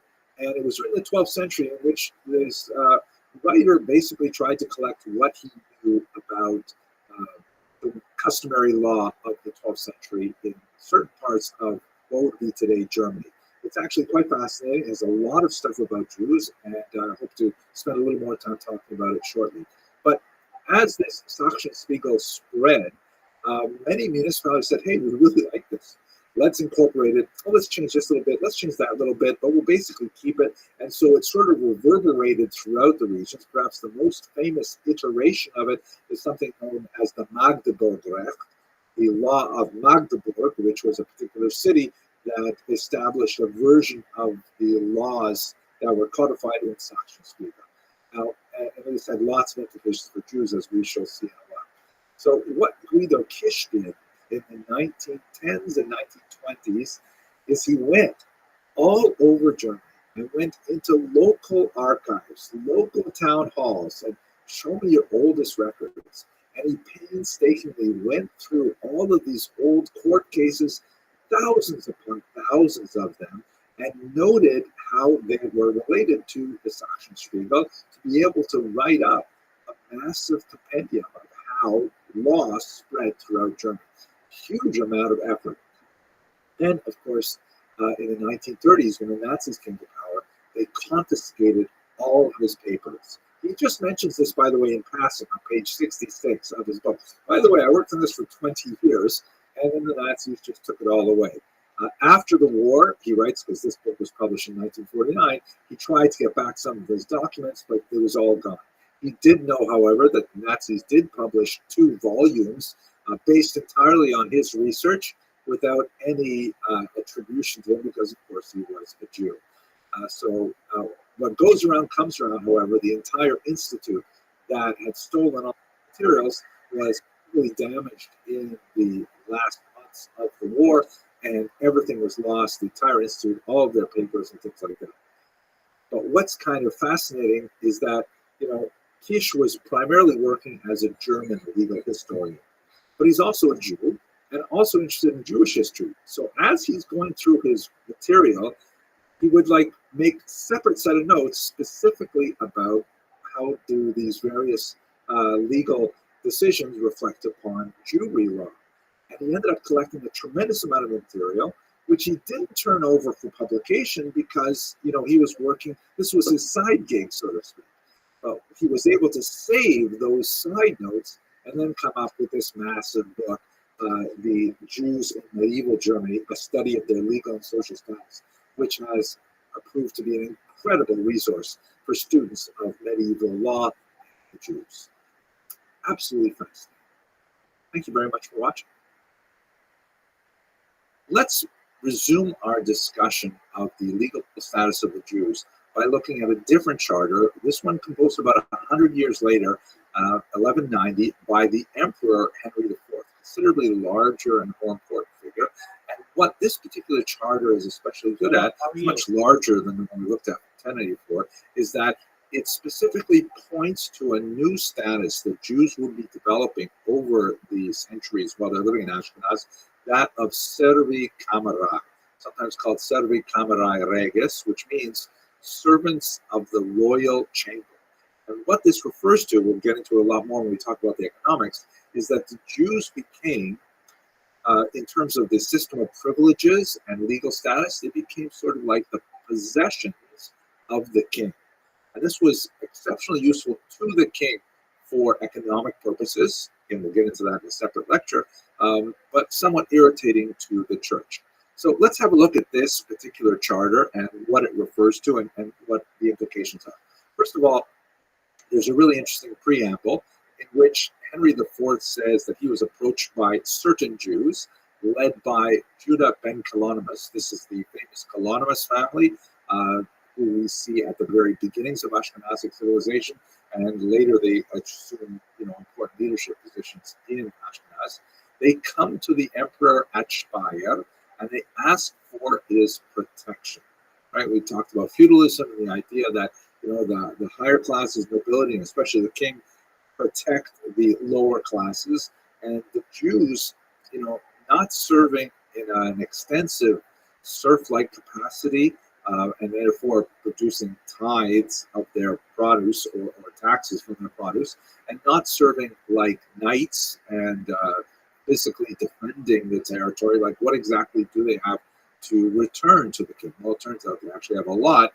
We'll get to that. We'll get to the economics. So at any rate, the king graciously says, yes, I will provide this protection. And once again, this may be sort of like a confirmation of a much earlier kind of status that organically evolved in the relationship between the Ashkenazi Jews and the state. Or it's not impossible, but it could even be a de novo. I think that's unlikely. Most of these things you see, elements of it earlier. At any rate, what does the charter actually say? So first of all, Emperor Henry IV says, no one, neither small nor great, neither free man nor serf, will presume to attack or assail the Jews, right? They live under his protection. You mess with the Jews, you're going to mess with the king. And so noblemen and local peasants, if they want to get mixed up with the Jews in a way that's detrimental, the emperor will protect their status. The charter goes on to say that no one will be allowed to seize Jewish property illegally, including their land. This, by the way, speaks to the widespread misapprehension that Jews were not allowed to own land in the medieval period. And in fact, while there are some places where this was the case, the vast majority of Jewish history, Jews were allowed to own real estate. It just turns out that it may not have been a very wise investment in the Middle Ages, particularly because there's a lot of expulsions. We can see that the Jews were expelled from France 3 times in 1 century. I mean, that's ridiculous. And so, it's hard to run with holding your house, right? Therefore, real estate turns out to be not necessarily the best investment for Jews. At any rate, the charter goes on to say that no one can seize their property, neither, chattel nor real estate. And what happens if someone tries to do that? Well, first of all, they'll have to pay what the Bible would call a kofar payment. That is a double payment. So if a man were to steal $100 worth of Jewish property, he would have to pay the Jew back $200 after being caught. And secondly, he would have to pay £1 in gold to the treasury. So in other words, it was definitely in the interest of the state to enforce this, because then the king would get that 1 pound of gold for every theft from a Jew. The charter goes on to say the Jews have the right of free trade. They were not to be charged any tolls. So in other words, if Jews are traveling from region to region, which is something which is really important for the growth of trade, they used their easy pass to get through all of the terminals, and they never had to pay tolls. The local authorities would never be allowed to billet soldiers or other people in Jewish homes. This was, interestingly enough, one of the reasons that the American Revolution happened, because local New Englanders were very upset that the British were constantly billeting, meaning like housing their soldiers in private homes. Now, there's a really interesting section here about what happens if a Jew is caught with stolen goods. So this can happen in one of two ways, I think. First of all, it's possible that the Jew is involved in illicit activity, as the colloquial term would be offense, right? Where someone steals goods. Let's say John steals the, household pots from Peter, and then John sells them to a Jew, and the Jew puts them in his store to sell to, let's say, Leon. But before Leon comes to buy them, Peter comes and says, hey, these are my pots. They were stolen from my home, right? So that's definitely not a good thing. You would think that the Jew should exercise some due diligence to make sure that the pots are not, in fact, stolen. But maybe we'll get into that when we talk a little bit more of the economics of it. At any rate, if he bought it in good faith? John said, these are in fact my pots. I did not steal them from anyone, and the Jew pays for them in that case. So Peter has the right to take back his pots, but here the Jew, I should give the Jew a name, right? Let's call him Abraham. Abraham paid for those pots. So what happened? It's interesting to note that this phenomenon must have been significantly common, that it merited being included in the charter. So under these circumstances, the charter says that Abraham, the Jew, who bought these goods in good faith, has the right to be paid for the value that he expended for them. And furthermore, the Jew would be able to take a regular oath to say that, yes, I paid for them based on good faith that John had said they were not stolen. So it's interesting that the Jew's oath is accepted here. There's a lot more discussion later about specific oaths that were required of Jews to take because they were not trusted. But this particular charter of 1190 seems to give the Jews quite a bit of credit. The charter goes on to a different direction to say there will be no forced baptisms of children. And again, like the last case, the idea that this would be sufficiently common that it would be raised as a concern by colonialists and others before the emperor is suggestive of the kind of challenges that Jews have. We'll talk about that a little more when we discuss the church. But what if it happens? What if a child is taken from the Jews, kidnapped, and then baptized? So as we shall see, the church regarded those baptized children as, in fact, Christians. The church, especially the upper levels, like the Pope Gregory the Great and others, specifically said it's not permitted for Christians to forcibly baptize anyone. But if it happens, they're kind of stuck. They are, in fact, Christians. So what the charter specifically says is it reiterates the papal discussion, the ban on forced baptisms, but it says that if it happens, then the person who performed the forced baptism has to pay 12 pounds to the treasury. There's no word on the status of this baptized child, which presumes that the state did not want to take a stand in this particular issue, and perhaps would just hope that the problem would go away. What happens if a Jew came forward and went for willing baptism, which was, of course, a phenomenon in the medieval ages, as it is today? So basically, there was a 3-day quarantine where the new Christian would be required to be separated from everyone in order to make sure that he really was doing it of his own free will. It's a fascinating kind of discussion here because, well, hopefully we'll get into it later. There's also a fascinating discussion with regards to the baptism of slaves belonging to Jews, which is going to be incredibly important to Agobard, the bishop in Lyon, but we'll talk about that next lecture. But Jews are not allowed to buy any slaves who are currently Christian. If they buy slaves, don't forget there are lots of pagans around at this point. They are captured primarily from the east and sold in the slave market in Prague. And slaves are a major part of the workforce, and Jews employed them just like anyone else employed slaves. So they would be originally pagans. If they were to convert to Christianity, there's a full discussion we'll get to shortly. The charter says that the slaves would remain in the employ of the Jewish owner, and the person who converted them to Christianity would be forced to pay a fine to the treasury. Okay, we're going to continue by looking a little bit closer at this in the next video. What did the church have to say about the Jews? Thank you very much for watching. When we discuss the legal status of the Jews, note that until now we have largely confined our discussion to how the state treated the Jews, specifically the king. We talked about the charters and the law code called the Sachsenspiegel and what that had to say about the evolution of the status of the Jew within Ashkenazic medieval society. Note, however, that there's a parallel structure that will achieve tremendous heights at the end of the 11th and especially in the 13th century, which is the church. Right? The church was kind of like a parallel structure that in many ways was competing with the state for authority. How did the church regard the Jews? So we will come back to some of the theological discussions a little bit later when we look more at antipathy to the Jews. But I think it's very important to note that while there certainly was a significant amount of anti-Judaic slant coming from the medieval church, as one of my teachers once pointed out, the reality is that the church also preserved the Jews for about 1,500 years. How so? Specifically because early on, one of the church fathers, St. Augustine, developed this idea, which became known as the doctrine of witness.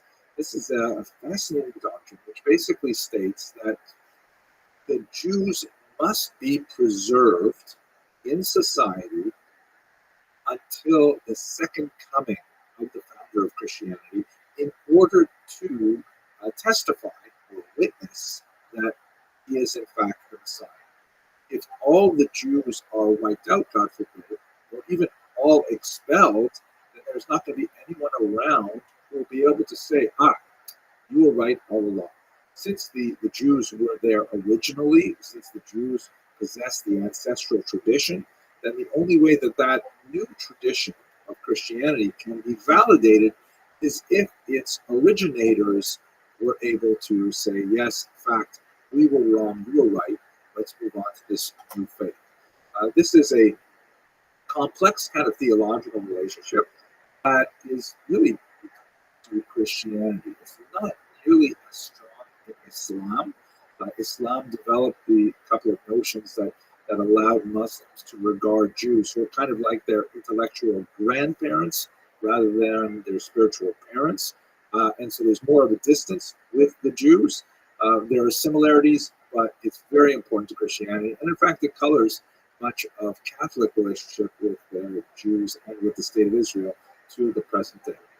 But for now, how is that expressed in reality? So according to St. Augustine, basically, the doctrine of witness says that Jews must be preserved, but they should not be preserved in an elevated state. In other words, if the whole idea is to keep the Jews around in order to reinforce Christian belief and to validate the credibility of Christianity, then it doesn't make sense if the Jews are, obviously engaged in a lot of consumption that is conspicuous before their neighbors. If you have a Christian peasant walking down the street and he sees, 12th century, a Jew driving by in a Bentley or something, he says, wait a second, how come I live in a mud hut and this guy drives a Bentley, right? So the idea is that the Jews have to be sort of, repressed so that their success in the material realm is not expressed to the outside world. This is seen in many different pieces of legislation. the requirement of Jews to wear a distinctive, humiliating badge, restrictions on their movement, their settlement, their economic activity, and so on, much of which is really antithetical to what the king and the state is trying to do, which is to expand Jewish privileges because they bring in a lot of money. The economics are going to be discussed very soon. So this is something that's sort of like built into Christianity, and we see it repeated several times throughout medieval legislation from the Church of Canada. Now, where this is perhaps most strongly seen in canon law with regards to Jews is a whole bunch of legislation that specifically bans fraternization between Jews and Christians. You see it in the Council of Elvira in Spain, the 4th century, where the Jews and Christians are specifically banned from, conducting meals together and to drink wine together and things like that. Note that Jews, by the way, are also engaged in pretty similar kind of legislation that emerges from the Talmud. For example, the ban on drinking wine touched by non-Jews. Whole discussion about that. So the idea was to try and keep them separate in order that both Jews and Christians could maintain their distinct traditions. The Christian legislation seems to be very concerned that Jews will, in fact, affect Christian belief and would erode it in a very significant way. So we see a lot of these kinds of things. It's also fascinating, by the way, to note that they have to pass laws like Christians are forbidden to attend Jewish religious ceremonies in synagogue, something that apparently was quite popular in St. John Chrysostom's Antioch and elsewhere. Now, but when we move to medieval Europe in particular, besides the fraternization issues, which will receive a lot of attention in the 12th century and 13th century as the church grew stronger, one of the things in the early period that was especially important, as we discussed in the last video, is the idea of slave ownership, and specifically slaves who become Christians. One of the most important voices on this is a bishop named Agobard, who was based in Lyon, which is on the Rhone River in France. And Agobard was absolutely furious with the notion that Jews, who are supposed to be like in a domain state, according to the Doctrine and Witness, should own Christian slaves. Now, Agobard was not against slavery per se. Everyone owned slaves. He wasn't trying to change the institution of slavery. What he really objected to was the idea that Jews who should be in a lowly state should own Christians, and they should, Christians should be forced to do what Jews tell them to do. Not in a regular employment arrangement, but in a slavery. So he offered, for example, to compensate Jews for any Christian slaves that they might own, which threatened the social order. We see that Emperor Henry IV's charter specifically forbade this because slaves could say, hey, I'm just going to get myself baptized. Agobard will pay off my debt to the Jew, and then I'll be free. It's a great way up. So the state specifically wanted to stop that because they wanted to keep the social order the way it was. They wanted to keep the Jews making lots of money, and losing their slaves at a moment's notice could make a huge difference. And we should also note that Agobard's offer was not quite as generous as it sounds because his currency had been devalued in his lifetime, and he was offering to pay the old value when the current value of slaves was actually far higher. So at any rate, Agobard wrote a lot of things. His disciples wrote even more things, which tended to be increasingly anti-Semitic, and slavery was one of the main issues that they treated. But it's also important to note that there's another phenomenon going on that is especially expressed, the strange story of a church deacon named Bodo. I'd like to talk about him a little bit because it's just so fascinating. His story is he was born in 814 to an aristocratic family. He was educated from his childhood in a monastery, and then he showed some talent, so he was moved to the imperial court. Very scholarly, groomed for high office, and then something weird happened. He asked for permission to go on a pilgrimage to Rome. He was given that particular privilege, but on his way he changed his journey, and he went instead to Spain, converted to Judaism, grew a beard, married a Jewish wife, the whole thing. It's absolutely fantastic. This was like a shandat. to use the English term. This was like a scandal. And what was even worse is that while he was in Spain, in the Muslim-controlled part of Spain, where Jews had a lot more freedom at this time, um, he engaged in debate with a Jew who had converted to Christianity. And a lot of that correspondence has, in fact, been preserved. So the whole discussion of his conversion is absolutely fascinating. And it points to, kind of an insecurity on the part of the church that what happened if, Jews were, like, what would happen if Judaism expands to a great degree and Christians are attracted by it? This is especially true because at this time the church was especially interested in discovering the Hebraica Veritas. They had been working with a Latin translation of the Bible for a very long time. It's called the Vulgate. But as scholarship developed, we began to say, can we really rely on this Latin translation? Wouldn't it be nice to know what the actual Hebrew original said?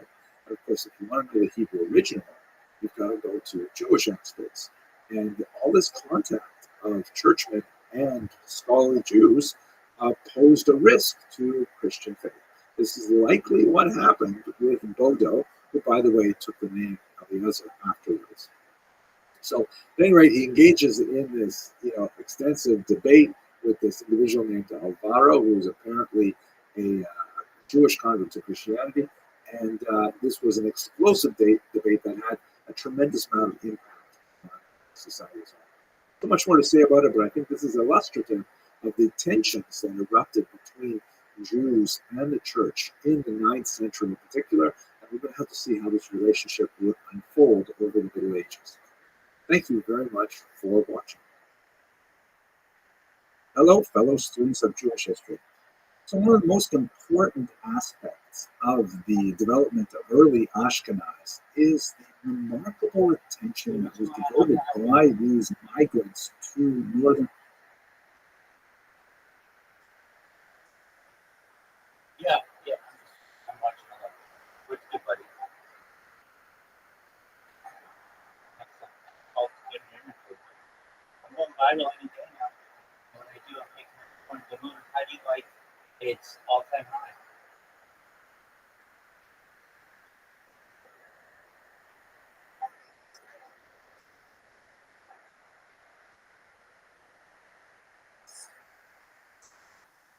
Right. We're gonna get this bad boy to $1, and then we got the yacht party. You know that, right?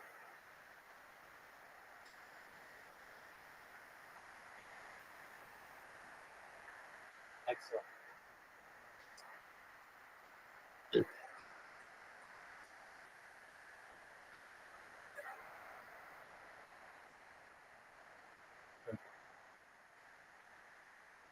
Excellent.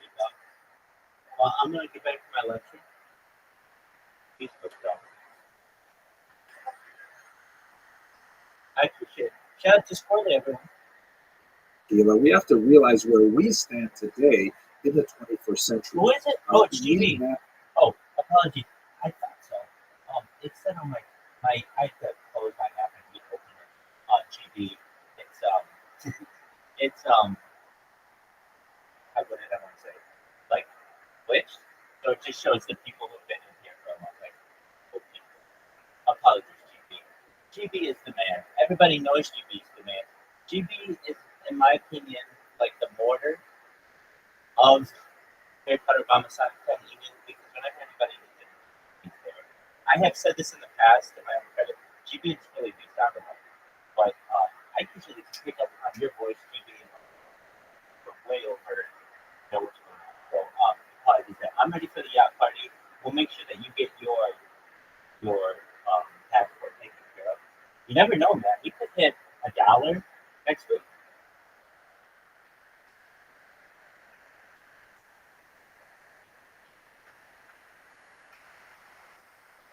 So that'll be amazing. So I'm excited for that. And in the meantime, just keep grinding away.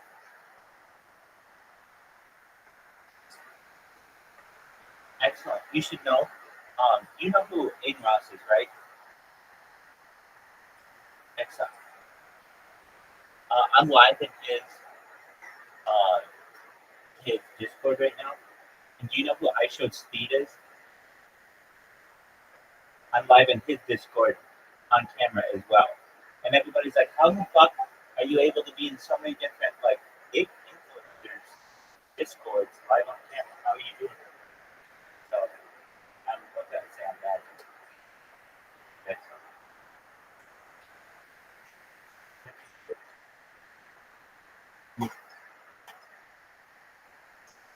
absolutely. It's everything that we're doing, that we're doing, you know, you should know we're going to get you by this point as well.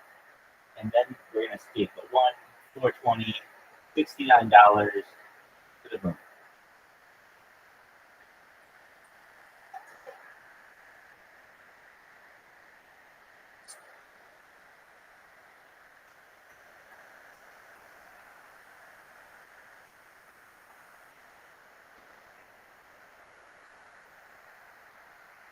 That's a good idea. That's a good idea. Basically, to reach out to them, and if somebody wanted to,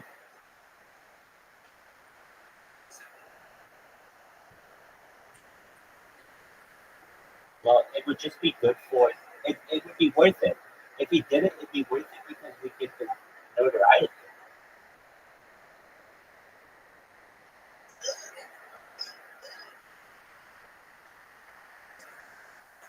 Yeah, I have his inner circle in my inbox. So that's like guys like Chenzo or Citrus, and another guy, Sopit. Basically, yeah. So they told me he wants to interview me. We'll see if it happens. I'm here. I've gotten some other people who want to interview me. Sam Bond is one. He's another influencer. In the meantime, I'm just literally just streaming, and at least in these discords, I do my best not to say anything. The reason why I don't want to say anything is because then I won't get banned. Like if I start talking, that's how you get banned. So, not that I'd say anything wrong, but like you can even say things that people just interpret, and so I could just be like, what's an example? Well, I could say, let's say somebody said they were going to do something bad, and I could say that, hey, we could have you executed by the state of California for that, or something like that. And they would say, oh, that's an execution. Yeah. And it's like, no, dog, or that's a murder thing. No, it's like an execution. It's like, I'm telling you that the state will execute you if you do that. That to me, I should be able to say that's like part of jurisprudence. That's part of the American legal system. But like, you'll get banned for that. So anyway, you never know what's going on in the world. I think there's something. I'm a free speech absolutist. I agree. It's absolutely not. So anyway, GB, apologies. You're the man. You take care, man. $1. Let's see it next week, big dog. Actually 69 cents. Well, 42 cents, and then 69 cents, and then $1, and then the moon. Excellent dog. That means we're done. Shout out to GB, everybody. Take care on this. From emancipation. Basically, Jews in modern states, it took about 100 years for the rest of Europe to come around, but Jews in modern states are equal citizens with everybody else, which means that the government deals with Jews as individuals, not as communities. It's not like the medieval period where the king didn't deal with people as individuals, he dealt with corporations. He dealt with the peasants as a whole, the nobility as a whole, the church as a whole, and it's a big change because now Jews have only a voluntary relationship to their communal affiliation.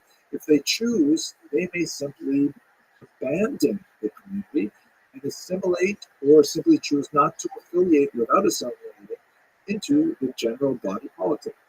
Everything now becomes quite voluntary, as opposed to the medieval or pre-modern world where the Kehillah had actual coercive power, where it was an arm of the state, where the king had vested in the Kehillah, in the Jewish community, some authority to force Jews to actually behave according to his dictates. So that's kind of like the dark side of the Kehillah. On the one hand, it's quite coercive, and Jews were forced to essentially behave according to its dictates. This was a very salutary element of the Kehillah because it meant it was very hard to assimilate. The only way to assimilate the general population was to switch religions, to actually become a Christian. Which is actually a very high bar, and so very few Jews were simply willing to leap over it. Only with modernity do we have large-scale assimilation because it's possible to simply not affiliate with the community and float into a secular identity without necessarily converting. The Kehillah also had tremendous powers of taxation, and they could use the funds that they generated from the Kehillah to provide for a very extensive self-government, a social safety network that was really unparalleled in the nation. It was not strong in the participation of women, as we shall see, but there were ample roles for women to exercise power, particularly at the grassroots level, and especially in kind of disruptive activities, as we shall see. Let's look at how this structure works. So first of all, the Kehillah usually coalesced around a group of leaders called the Tuvei Ha'ir, literally translated as the good people of the city. This number was typically 7. It was invariably only men or typically wealthy men who formed this country. They were put there by a quasi-democratic election where all Jewish males, sometimes property holders, but not exclusively, would vote for the Tuvei Ha'ir. Being a member of the Tuvei Ha'ir was, on the one hand, a great honor and something that was to be pursued, but at the same time it carried tremendous responsibilities, not only in terms of actually administering the Kehillah, but also in terms of expected financial contributions. It's a lot like the structure of modern synagogues today. They follow very similar patterns. If you're elected to the board of directors, that is a position of great honor, and you should be proud of yourself, but at the same time, there are expectations that you will support the synagogue with your wealth, not with your energy. The Tuvei Ha'ir would appoint a Parnas, who is literally the president. The word Parnas means a provider. That might be the one who was perhaps the wealthiest among them, but he had the executive powers. And I can say he because these were all men. They would also hire a rabbi. The rabbi would be in charge of a beit din or a court. Now, this is one of the interesting factors of the Kehillah that is replicated again in synagogue formalities. The rabbi is, on the one hand, an employee of the Tuvei Ha'ir, and he can be dismissed. But on the other hand, he represents rabbinic authority that undergirds all of this system. So sometimes the Tuvei Ha'ir, the rabbi, are locked in a kind of a dynamic where the rabbi will exercise a check on the Tuvei Ha'ir, and the Tuvei Ha'ir, because they will write his checks, they will exercise a sort of balancing against the rabbi as well. The rabbi tends to be the most charismatic and populist individual in Jewish leadership, but he is nevertheless dependent upon the Tuvei Ha'ir for his financial well-being. So the two groups tend to have a kind of a dynamic relationship between the two, which was not always cordial, but nevertheless stable. So under these groups, you have the Parnas and the rabbi both control Gabayim. This term Gabai, that's a singular, is used in a lot of synagogues today, and it's sort of like what's sometimes translated as a beagle, which sounds a funny word. Basically, a synagogue functionary who chooses who is given what synagogue honors in the daily services and things like that. In modern parlance, the Gabbai seems to be a fairly low-level person, but in the Kehillah, Gabbai is a collector or enforcer. Both the Tuvei Ha'ir through the Parnas and the rabbi through the beit din could enforce their regulation. For example, a person disagreed with his tax assessment. Too bad, the Gabbai would collect it. If a person insisted on refusing to appear before the beit din, so the Gabbai would come out there, then they would arrest him. They could actually impose corporal punishment upon him for repeatedly refusing to appear before the beit din. So they actually had real muscle. And this muscle was backed up by the king, because the king wanted the Jewish community to function effectively, and to be able to hand over reliably the tax revenues that they generated by the various economic activities that the king had authorized, as we discussed in previous classes. So they had real power. It was a cohesive organization in many ways. But here's the upside. The Parnas would set up a whole network of chevra. Chevra basically means an association, a group of friends. The word chaver means friend or colleague or comrade in Hebrew. And the chevra were essentially, social service agencies that could serve a wide variety of purposes for the community. This is the amazing thing, that the Jews essentially set up their own localized municipal social service networks that represented a huge level of self-help that allowed the Jews, especially the poorer Jews, to rely on their community for support through difficult times. A few examples of the chevra. Every community would have a chevra kadisha, literally the holy society. This was the most important of the chevras, and essentially this dealt with Jewish burial, preparation of the dead for burial, the Rabbi shroud. So this particular chevra was considered the most elevated of all of them, and belonging to the chevra kadisha was the greatest. It also represented a very difficult task of working with corpses to prepare for burial, but was considered something that was reserved for high dignity and authority, and was considered very important. Below that, you would have, for example, a chevra shas, which would be a community dedicated to education. The chevra bikur cholim, that would deal with health and visiting the sick and so on. The chevra tomkei Shabbos, which would be a food bank. Sometimes these names would change from community to community, but all of them exist in well-organized Orthodox ways, to be sure, even to this day. Maybe for Ozer Dalim, poor relief, for Haknasas Kala, the preparation of weddings for poor brides, Minat Tzedek, for people who are traveling through hospitality, Chevra Tehillim for purely religious purposes, like reading Psalms and so on. All of these chevras, of course, it would vary from community to community, the density of the chevras. Unlike the higher levels of key leadership, these tend to be dominated by women. Women tend to perform a high degree of the voluntaristic tasks associated with the supporting the community, and they would receive funds from the taxation that was executed by the Tuvayir in order to make sure that their functions continue to progress. With this remarkable social safety net, the Kehillah was able to survive. Now, it is important to note that there were a few options for appeal to the coercive nature of the Tuvayir that include, for example, sanctioned disruption of prayers, which was kind of built in. It was something that could be used by women as well. That, for example, during the daily prayers, if a woman felt that her claim had not been adequately addressed by the Tuvayir or by the Beit Din, she could go show up in shul, could walk into the men's section, stand on the bima, and refuse to allow the services to continue until she received assurances that she would be heard. This, of course, was subject to a certain degree of abuse.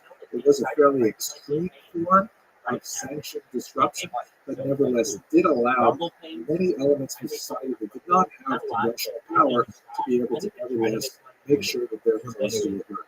And by and large, this Kehillah structure really functioned very well right up until Napoleon basically destroyed it with the destruction of the corporate nature of Jewish society. A lot more to say about what that actually meant and how it fell apart in other countries like in Germany and Russia, but even in today's American society, the Kehillah has a huge influence on admittedly voluntaristic organizations like the Harmonic Synagogue.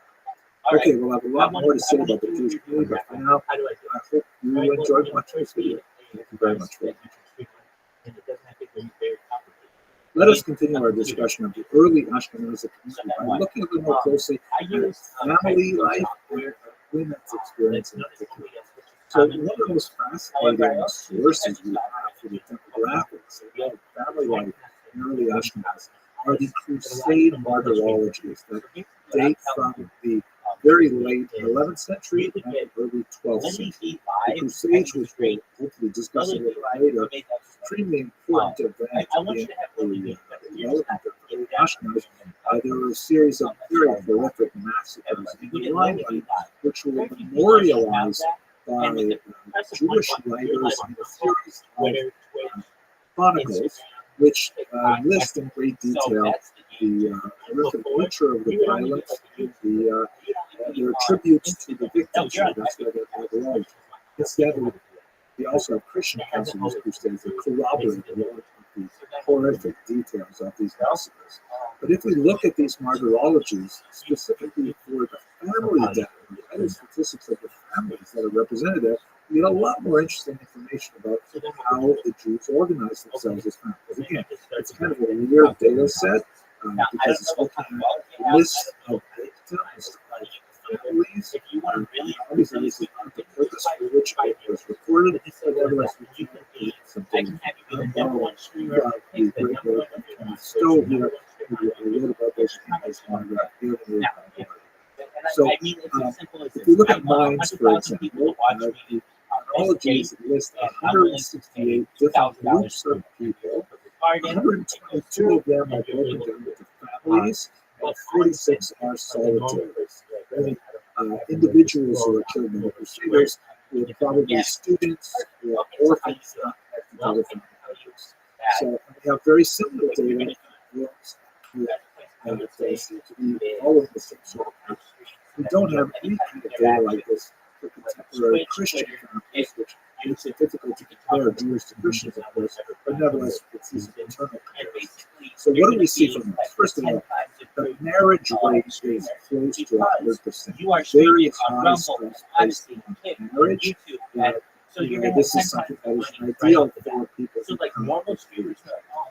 Surprisingly, however, the average family size is somewhat small. One would think, perhaps, based on looking at contemporary modern Orthodox families, modern Orthodox families, which tend to be fairly large, these families in Ashkenaz have on average only 2 children. And only 15% of those families live multi-generational households. Now again, remember the data set is looking at people who were victims of Crusader violence.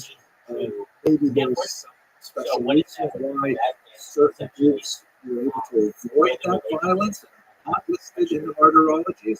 But if we assume that it had nothing to do with the size of the family or the generation quality of the family, it seems to be a reasonable assumption about the nature of all Jewish families, not just those who we killed in the Crusades. It might have a lot to do with urbanization and with the economics of the size in urban environments. Whenever Jews become urbanized, like all people, become urbanized, they tend to have smaller numbers of children, as opposed to rural economies, which are basically more hands out the field and larger families with much more of an economic benefit. And it also probably relates to the use of birth control, which is discussed by one of the scholars at the time, specifically something like health, which Tosfos will discuss. We'll talk about Tosfos in class. So, fascinating kind of insights. I think that the family size was actually surprisingly small, average of 2 children, and that these households were not multi-generation. If we look a little bit at the lives of women in the medieval period, there's so much to say here. We're trying to get us to a very short space of time.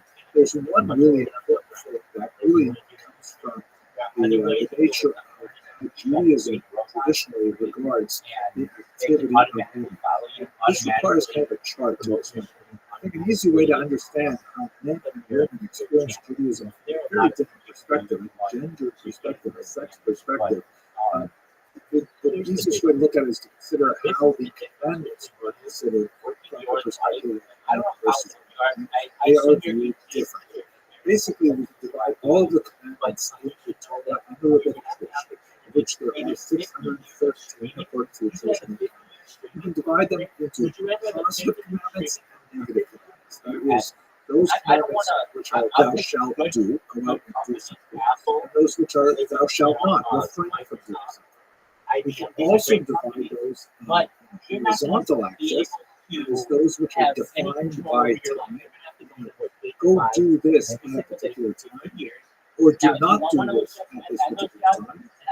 And other planets which are not defined by time, meaning that you must always do these commandments anytime, and you must never do these commandments during these particular times. Examples: a positive commandment which is defined by time would be the commandment to sit at a sukkah, right, which is an outdoor dwelling that is only for the holiday of Sukkot. A negative commandment defined by time would be do not eat bread on the holiday of Passover. You can eat bread the rest of the year, but on Passover, do not eat bread. So it's positive and negative defined by time. And not defined by time would be like honor father and mother. That is positive, it has no time limits. There are perhaps other limits, use of parents, things like that, not for a discussion today. But the commandment to honor your father and mother is always relevant, regardless of time. Similarly, do not murder. Once again, self-defense, war, things like that. There might be exceptions, but do not murder is not defined by time. There's never a time when murder is acceptable. Discussing broad strokes, just to give you a point. How does this relate to women? The distinction for women is that women are exempt from one category of commandments in traditional Judaism, those which are positive and defined by time, which means that a whole host of activities, such as, for example, going to synagogue to pray with an opinion, is something which is positive and defined by time, because it's the morning prayer, the afternoon prayer, the evening prayer. Women are exempt. Women still have the obligation to pray, but they don't have to be locked into a communal time structure. This obviously has huge advantages for putting women in charge of domestic tasks, such as child rearing, which do not admit to schedule, as something who is a multiple children. There is definitely no time commitment that is exclusive for child rearing. And so this would really emphasize the distinction between being active in the public sphere and being active in the private sphere. The private sphere tends to be women's domain. Now, there are some exceptions, such as, for example, lighting candles on Friday night is positive. You will light the candles. It is defined by time on Friday night. And it is nevertheless associated with drinking 4 cups of wine on Passover and things like that. But in general, that is the overwhelming distinction for women and men when it comes to the commandments.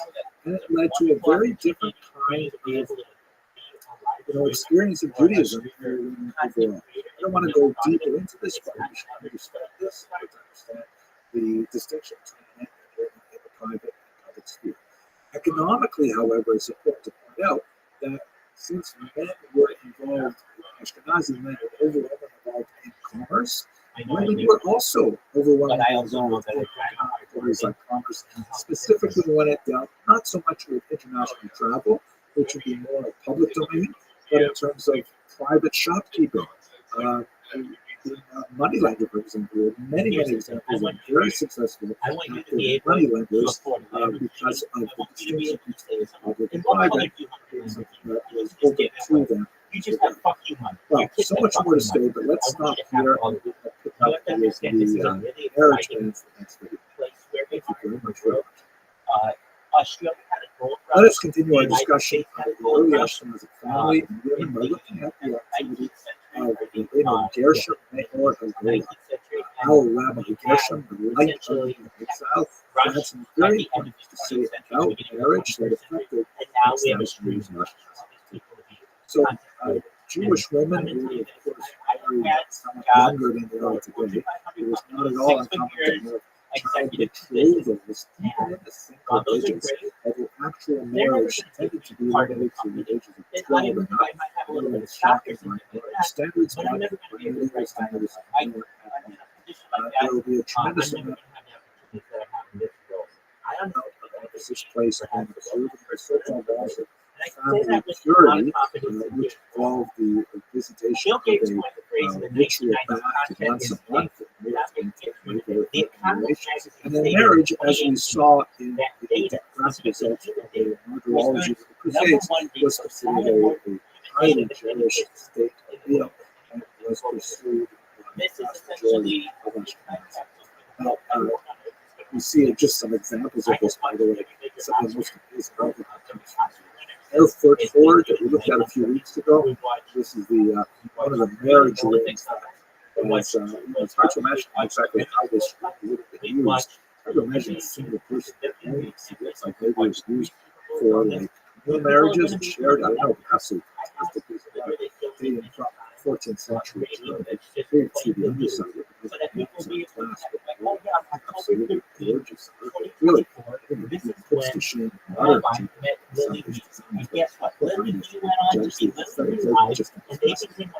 any rate, what did Rabbeinu Gershom have to contribute to this discussion? So he came originally from Metz, later he established a yeshiva in Mainz, and his influence on early Ashkenaz was huge.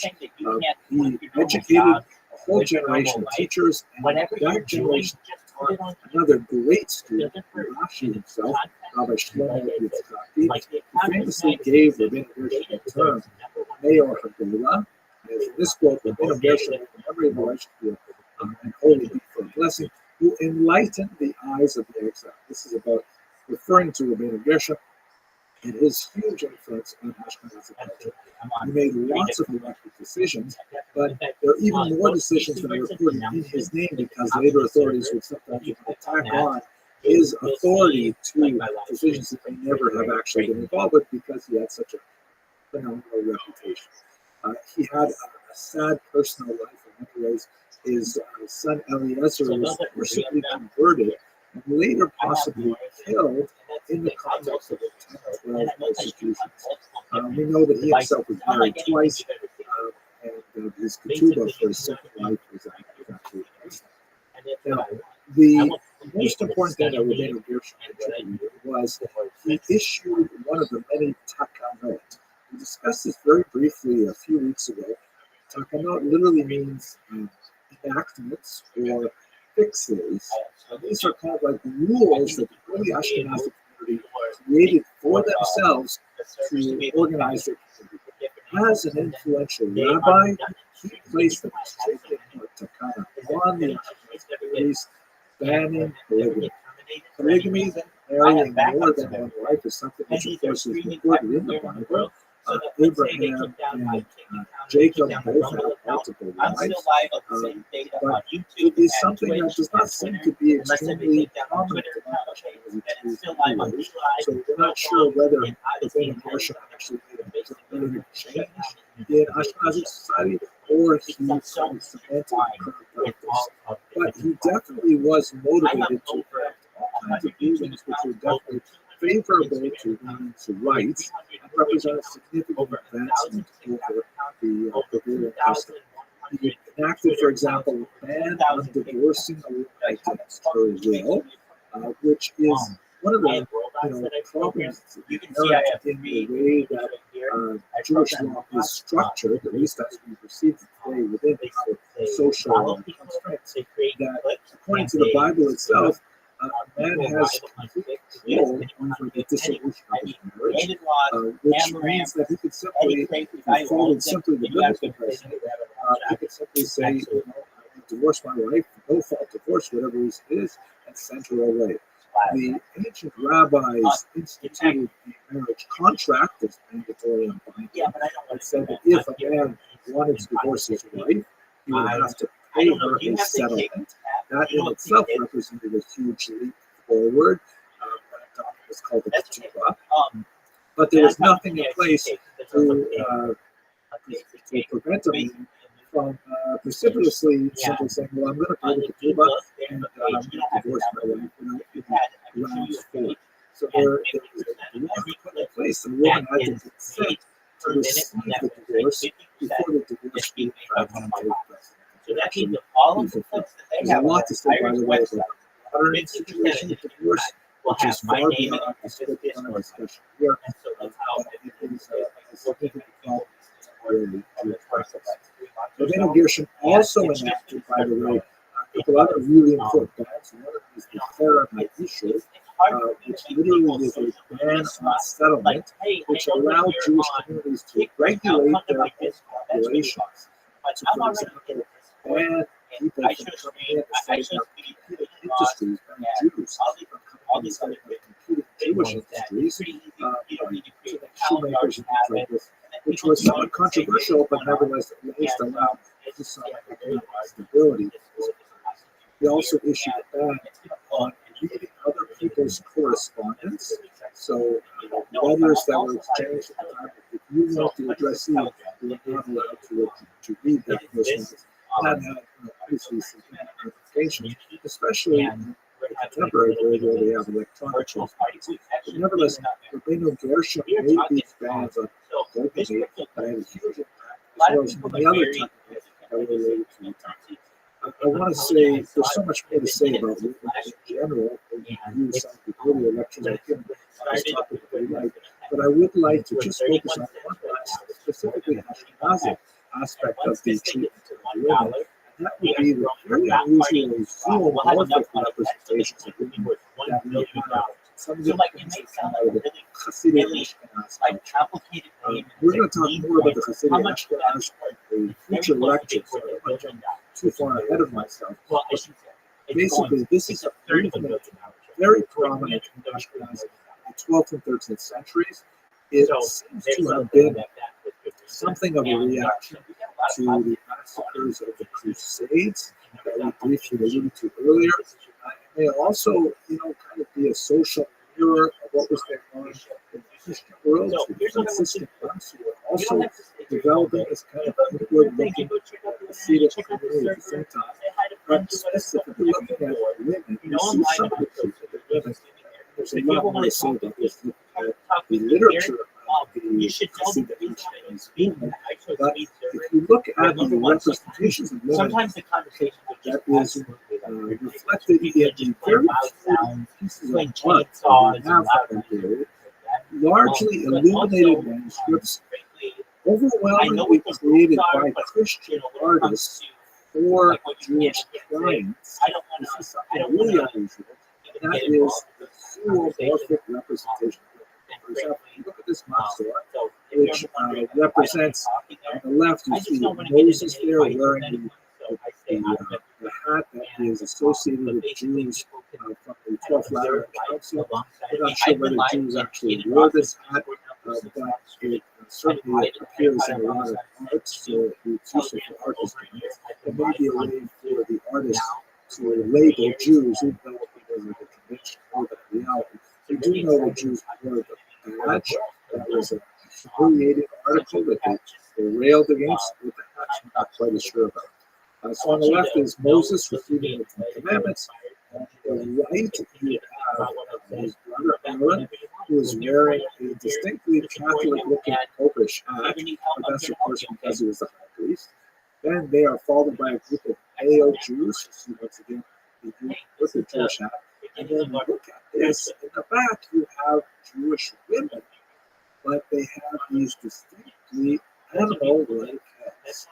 It's important to note that the animals are not ugly or repulsive. They are sort of cute, puppy-like. They have like eyes which are disproportionately large for the size of the head, which is associated with cute animals, things like that. So it's not meant to be repulsive, but there's a distinct hesitation to represent women's faces. It is something we'll see in other pieces with men as well. The Hasidic seem to be hesitant to portray men humans in general, but the women in particular. So here's another example. It's still hard to do that because you have to have these female figures second before you can go exploring other things. So I know before we're ever going to really be able to tourism, but the men are also represented, except for Solomon himself, who's represented without a face, which is also something of a disfigurement, or it doesn't seem to portray a human figure. Here's another example, however, where Gemini, the twins, both males, are portrayed with animal heads. On the left, you you have The right what appears to people be don't want to Solomon have again, this time religious Leatherface. So it's It is really up very to us as confusing. Here's people to perhaps the convince them famous to example eventually from move the away period from of making Hasidic armaments Ashkenaz. and You making have the robots. birds head I know they want to make bombs. almost They all, but decide not the all, difference figures is are represented that with the and birds' drone heads. and These make appear those to, drones this is a scene at perhaps a can bakery avoid the where lot on the that left people is have. a Or people Jewish ask me, man, in the Rabbi, center when you appears to say be a what Jewish you woman who really, I want a day when nobody kneading and preparing the where we matzahs. can On the say right is someone appears to be dies a from Jewish war, boy from cancer, who is from poking heart holes in the matzahs disease, so they any bake sickness on properly. a day. On the left, the figure holding up That's the a possibility. matzah, I always think of saying something like, To build what? really exciting things. $50 a pound? You've Space got to be elevator, kidding me. space But at elevator any rate, this is take another example our of goal the is to Hasidic space shuttle. This is a hesitancy very to efficient way portray build this piece the of that human form. form. Okay, so much to say, but I've got to move on. I want to thank you very much for watching. It's a ring that you create just like Saturn has rings, but it's an Hello, orbital fellow ring that perhaps Earth may have one day. So we've had a chance to look at the structure of the early Ashkenaz community, and we looked a little bit about the family structure, gender, in Ashkenazi society. Let's now look at the internal intellectual, spiritual, religious life of Jews and Ashkenazis in the time. So in order to do that, let's first place it into its larger context. And one of the most basic ideas of Jewish intellectual history, traditionally speaking, is this notion of the decline of the generations. Theologically, there is this concept that there was a high moment of sensitivity and closeness to God as the revelation in Sinai. Every subsequent generation represents kind of like a step down as we move in time away from that great event. And for the purposes of scholarship, rabbis have tended to divide these generations into kind of big chunks that corresponds more or less with the major works that they engaged in during their lifetimes and the major kinds of activities that they did. So let's look at them, for example. You have a very important generation called the Tanakh, Shout out which to basically everybody. from about the year 200 before the Common Era to about 200 of the Common Era, and their principal product is the Mishnah. Really important compilation of oral law that is based on Polish Mishnahs, go back much further, but is a really important foundation for the Talmud. Then you have, of course, the scholars of the Talmud itself, the so-called Amoraim. The word Tana means like teacher, Amora means like sayer or speaker. And they're active primarily between the years, and they're kind of like ballpark numbers, 200 and 500, not only in the land of Israel, but also in Babylonia. You have a couple of other generations afterwards, the Sabaroim and Gittim. When I say generation, of course, I mean like groups of generations. And these are basically people who are building on the Talmud as it has been codified. And then you get to our period in Ashkenaz, that's a period of the Rishonim. This term Rishonim means the first ones. And their years are basically from about the year 1000 to about the year 1500. Really important that the end point is when printing becomes a very important technology of information transfer. And there's a lot of fascinating things to say about how that changes, but not for today's lecture. We're going to focus on the earlier part before printing when we're still in a manuscript culture. So there's the first ones. They're followed, by the way, by the Acharonim, the later ones. And they're basically up until 1900. I'm not exactly sure what we call people after 1900, post-Acharonim, maybe late Acharonim. But at any rate, let's focus on the Rishonim. What primarily were these Rishonim, who were very heavily invested not only in Ashkenaz, but also in Spain and Italy? What exactly were they doing? So there's three basic categories of activity that correspond to the activity of the Rishonim. First, there were those who were commentators. The greatest of all of them was certainly Rashi, who lived in the 11th century, and he is a commentator par excellence who basically goes to the text of the Bible. He also wrote a massive commentary on the Talmud, and he tries to sort of help you through it. There are two main things that he does. First is he explains difficult passages in very beautiful, pithy prose, very, very compact, and it's studied by children, Rashi's commentary, because it is fairly accessible. And secondly, especially in his commentary on the Torah, he integrates the oral Torah with the written Torah, brings in the drashim, kind of like an anthologizer sort of function. Very, very important. You can't go anywhere without Rashi. People say that you need to learn the Torah with two fingers, one in the text of the Torah itself and one in the commentary of Rashi. That's why he's so important. But there are many other commentators besides Rashi, although he was famous Inter Pares, the first among equals, as it were. Then you have a very interesting thing that's especially associated with the Rishonim, the so-called counters.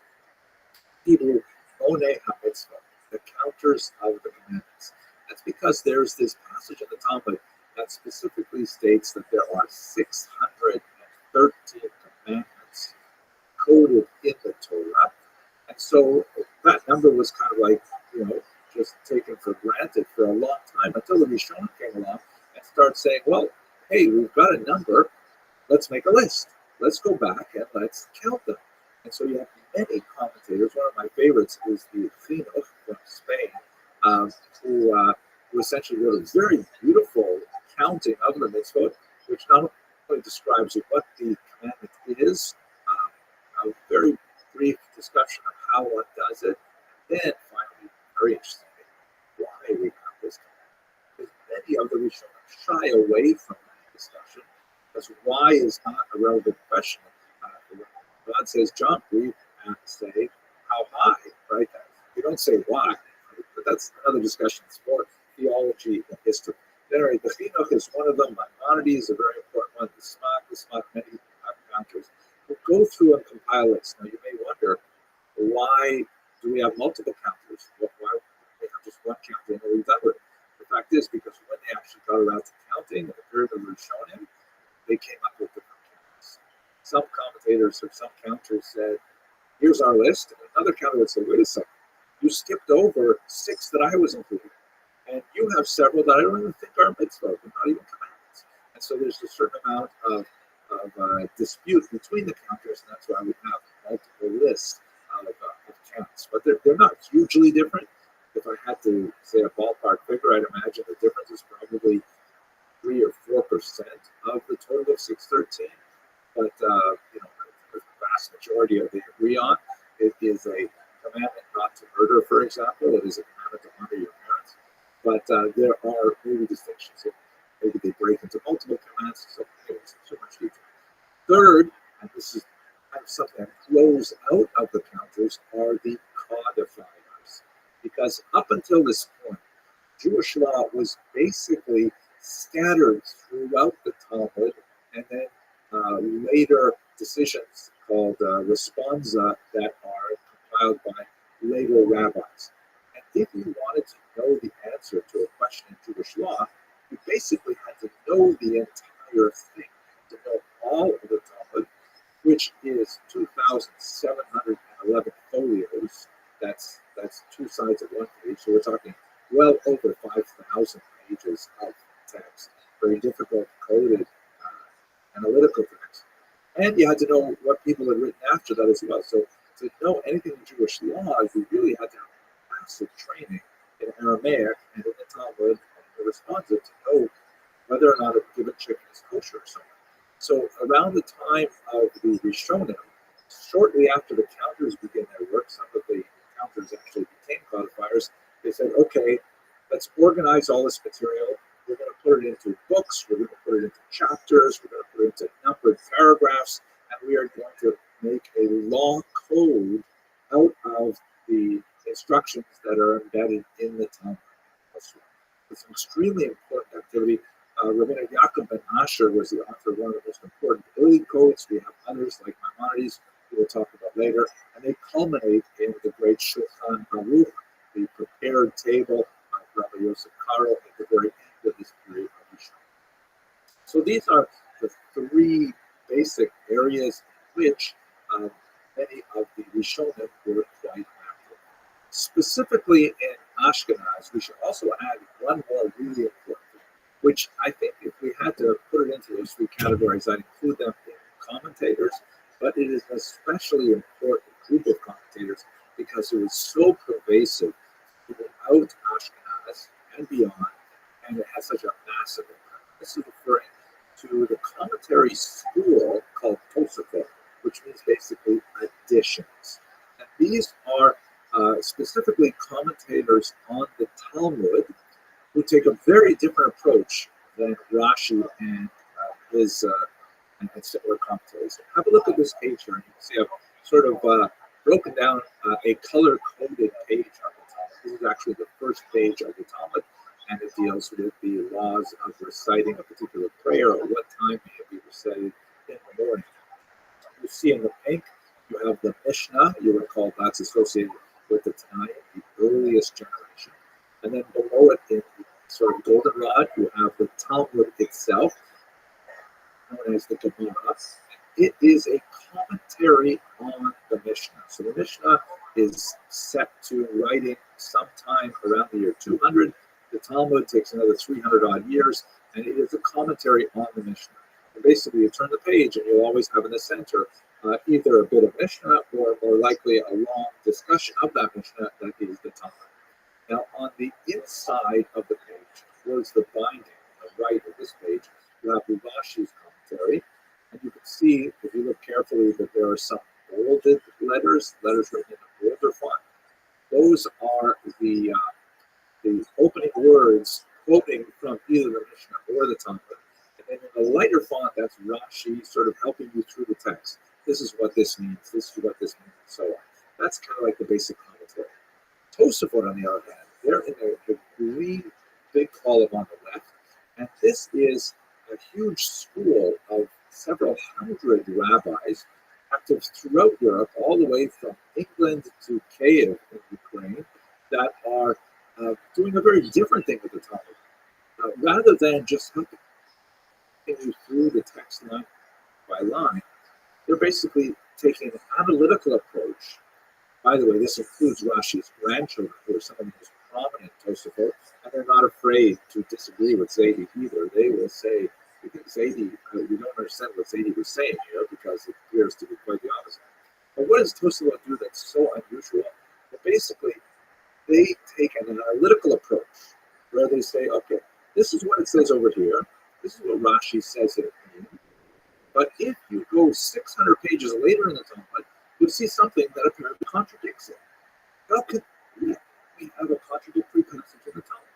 And so they will endeavor to try and reconcile them, or discuss that perhaps they're referring to different situations, but basically they take a very holistic, analytical, critical approach that was exceptionally important in advancing the intellectual life of Ashkenazi Jewry, because it took the Talmud from basically a kind of a text that you would read and slowly absorb it to something which was, really subject to searing investigation and held up to a very high standard of analytical rigor.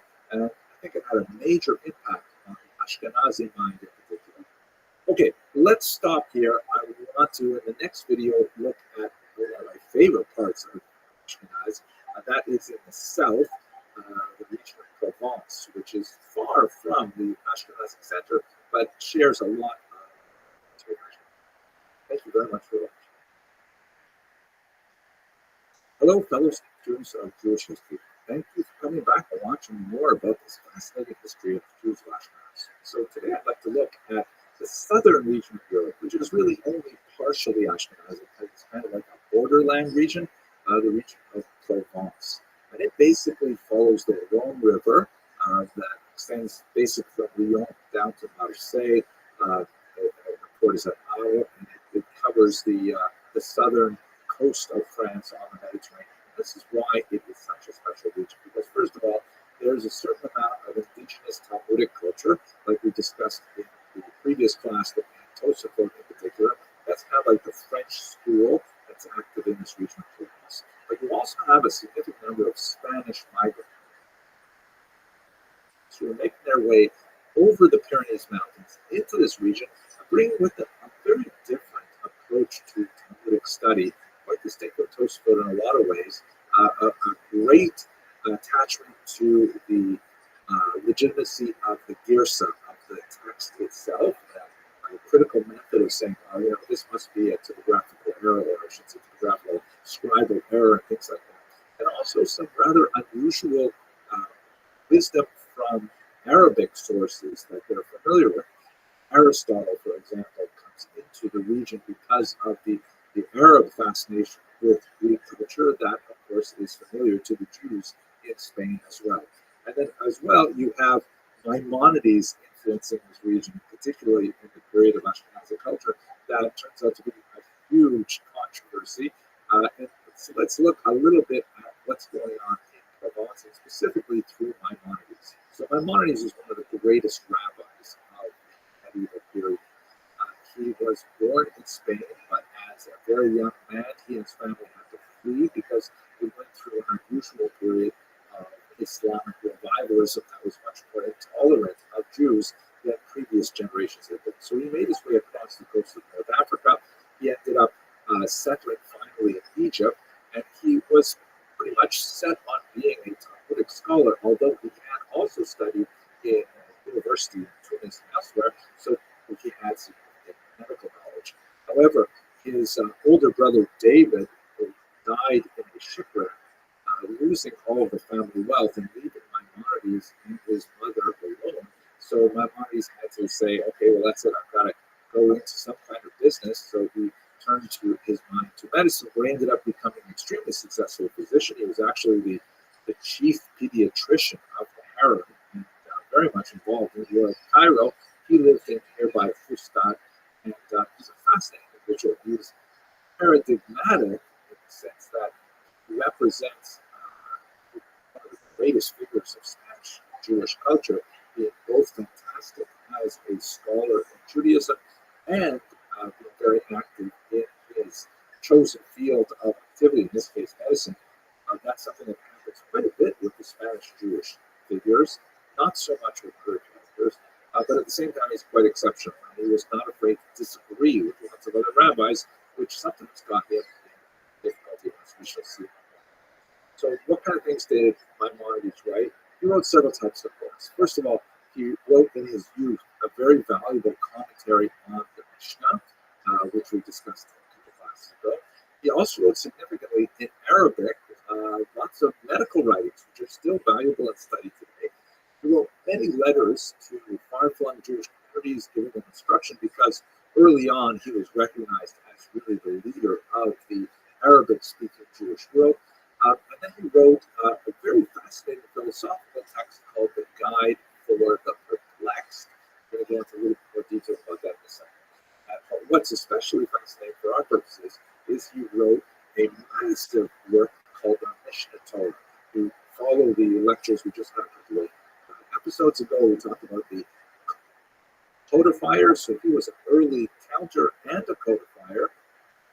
He counted all the mitzvot in his Sefer Mitzvot, the Book of the Commandments, and then he codified all of them on a much larger scale than most other codifiers in this huge book called the Mishnah Torah, massive compendium.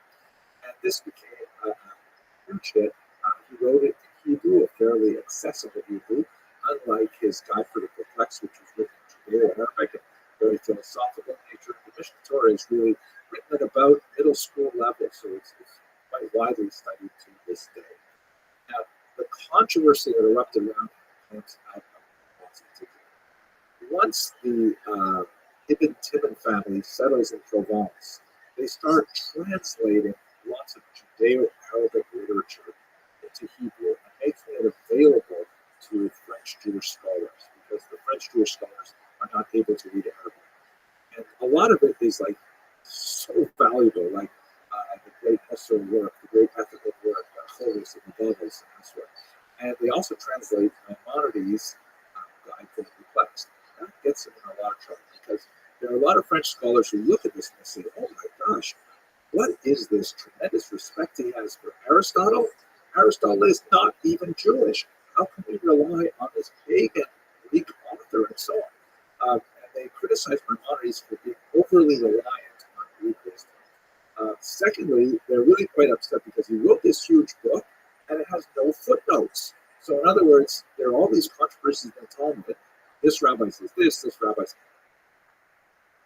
the opposite, and Maimonides simply rules who he thinks is correct. And he has a system for deciding that, but he doesn't provide the background to the discussion. So people in Provence accused Maimonides of being arrogant, whereas Maimonides' difference was he wanted to make this as accessible and as transparent as possible for regular readers who don't necessarily want to dive into all of the back and forth and minutiae. They want to make it much simpler for them. And he was certainly not expressing arrogance, although he did have a very grand scheme for the Mishnah Torah. So what ended up happening in 1232 is that somehow the Dominican friars got a hold of Maimonides' books. It's quite possible that they were denounced to the Christian group by Jews in Provence, that they were burned. An incredible thing, burning the books of Maimonides. And years later, of course, the church would find that burning Jewish books is actually a positive thing. There will be a much larger, high impact burning of wagon loads of Talmuds, precious manuscript versions of Talmuds in the year 1242. But this was all around Maimonides' works, which were now beginning to circulate in Provence at the time. And the controversy kept going for a while. Was it okay to study Maimonides? Was it not okay to study Maimonides? And eventually the rabbis came to a compromise where they placed a ban on studying philosophy until a person reaches the age of 25. It was considered the minimum level of maturity before a person would study these things like Aristotle or Plato without being turned aside from traditional conclusion. So that's basically the controversy that swirled around Maimonides in Provence. Thank you very much for that. Hello, fellow students of Jewish history. Let us conclude our discussion of the inner mind of the Ashkenazi community by looking at a very unusual indigenous movement called the Hasidei Ashkenaz.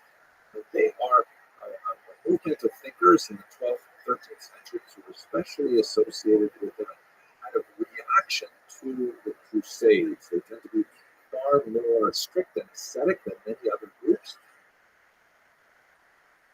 but they left a lasting impact on the Ashkenazi community, even though the movement itself tended to peter out, especially with the expulsions that would occur in the 14th century. So basically, we have to look at the Crusades to understand the Hasidei Ashkenaz. The Crusades were a movement that was initiated by Pope Urban II, you see his image here, that said that we have to come to the assistance of our Byzantine church neighbors and allow Christian pilgrims to gain access to the holy sites which were controlled by the Muslims. The patriarchs had complained that this was not happening, and so Pope Urban II took advantage really of a unique economic moment in Northern Europe to proclaim these great sort of like military parades to Jerusalem, called the Crusades after the word cross. And they turned out to be a massive initial success. You can see in this map here, there were several crusades that went along several different routes. And in fact, they were at least initially successful in driving out the Muslims from Jerusalem, and they established some footholds in Israel. Although they were later ejected by a Muslim reaction, there was nevertheless a lot of archaeological remains as we built various castles in Israel. Now, why that is especially important for us in terms of Ashkenaz is because a lot of the Crusaders were not regular soldiers. They were like, ragtag bands led by people like Peter the Hermit, who said, essentially, why should we schlep all the way to Jerusalem? I think they did use the word schlep. Why should we drag ourselves all the way to Jerusalem to fight non-believers, infidels? We have infidels right here in the Rhineland. And so rather than, focusing their energies on making their way all the way down to Jerusalem, they attacked the Jewish communities like Speyer, Worms, and Reims in the summer of 1096. These were absolutely horrific massacres. There's a lot to say about exactly how they unfolded. I've spoken about them in a previous lecture, so I'm not going to go into great detail here. But these were massacres that came out of the blue, and they actually had a remarkable impact there with horrible stories of Jews committing suicide rather than submit to baptism. of horrible entire families dying under these circumstances or burned alive in synagogues and so on. And it left a lasting intellectual scar on the spiritual life of Ashkenaz. And how that was expressed in terms of thought is what we see primarily in the activity of the Hasidic Ashkenaz. So let's turn to that, and I refer to you some of my earlier lectures on Crusades if you want to get more into that specific aspect of it. But for now, let's focus on the life of the Hasidic. What were the Hasidic Ashkenaz all about? So perhaps the most important document of this movement is this one here, the Sefer HaChasid, Book of the Pious. The word Hasid, it's pious one, and it actually has been borrowed all the way since the biblical time to refer to groups that follow an additional level of stringency in religious observance. Yehuda HaMaccabee, for example, in the Hashmonaim Maccabean movements, his followers were called Hasidim. So this unusual book, Hasidei Ashkenaz, is attributed primarily to Yehuda the Chassid, who lived between the years 1150 and 1217. It's a fascinating book. It would be great to go into much greater detail because it has all kinds of really cryptic stories that have a lot of realia in the life of Jews in Ashkenaz, relationships with non-Jews, some really surprising things about what Jews did and what kind of trouble Jews got into. So the major themes in this Sefer Hasidim include self-denial and martyrdom. It really was part of the zeitgeist of that era, the spirit of the time, where a lot of Christians were also thinking in this way about the need to self-flagellate, the need to achieve atonement for sins and so on. And the Hasidic Ashkenaz would practice some unusual things, like, for example, atonement rituals after death, before burial. Like the person would say in his will, I would like for my coffin to be dragged through the street so that the humiliation atones for my sins in this world, and I can be buried and spend less time in Gehenna.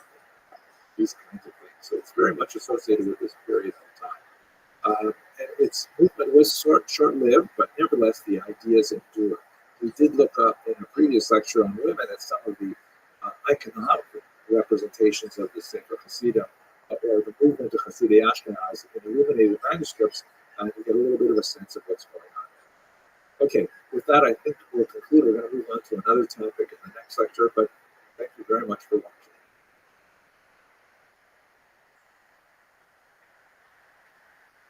Hello, fellow students of Jewish history. Let us continue our discussion of the history of the Jews of Ashkenaz by looking at the impact of the church, particularly in the crucial 13th century. This is a period when the church was ascendant in its conflict with temporal powers and their jockeying for power.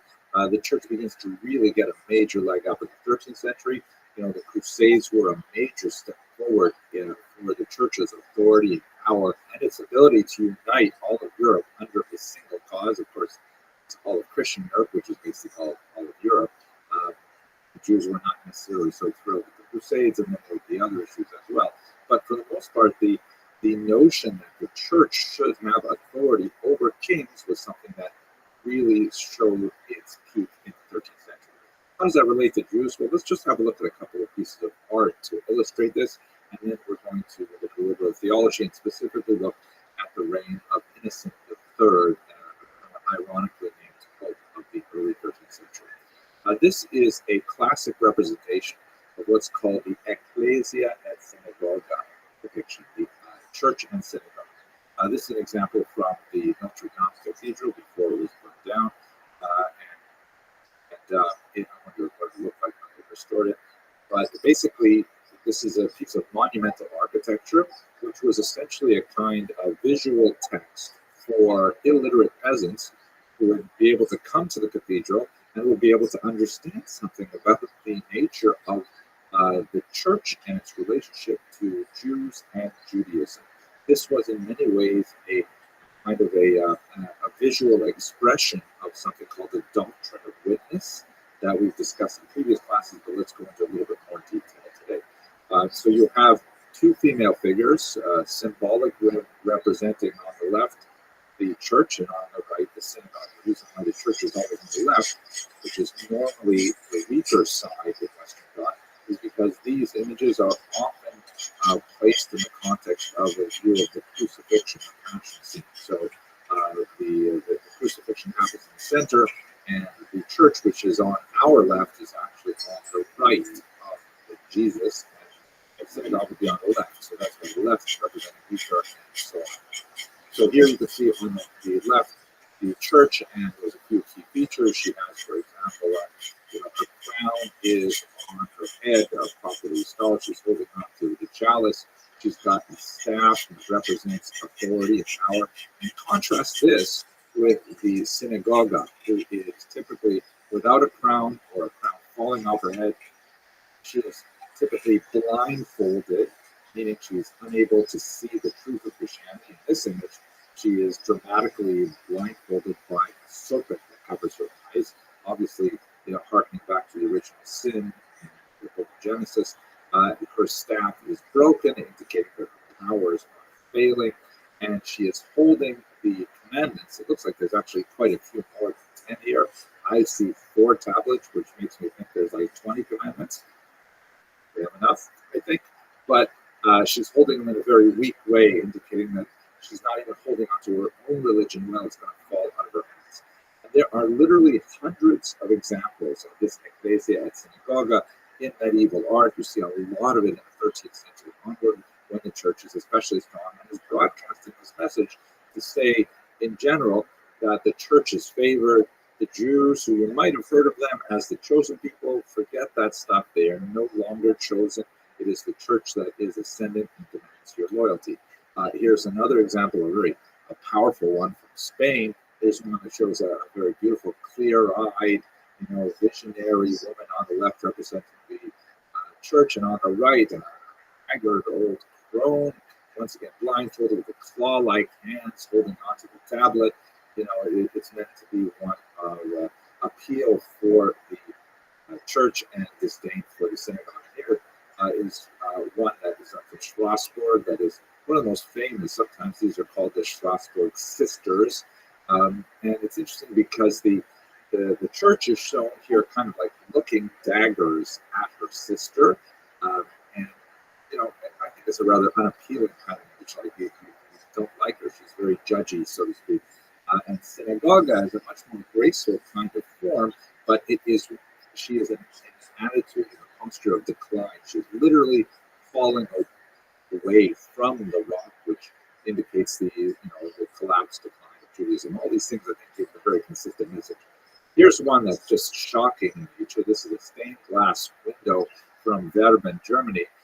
Here you can see the full crucifixion scene. And on our left, you see the church sitting on a tetramorph, like a four-headed animal, which is kind of like evocative of Ezekiel. And a hand descends from heaven and places a throne on her head. The synagogue, on the other hand, is riding a donkey, mule, a sterile animal, holding on to a ram's horn, which is on the one hand, a reference to the binding of Isaac, but in this context, it's viewed as a sign of the carnal nature of the Jews being trapped in the whole cycle of sacrifices of blood and things like that. This meant as a criticism, and the usual symbols like the blindfold and the broken staff and the crown knocked off the head, but I think what's most dramatic is there. Whereas the church gets a hand descending from heaven and placing a crown on the head of the church, the synagogue gets a sword driven through the top of the skull, which is pretty nasty and hard to mistake the intention there.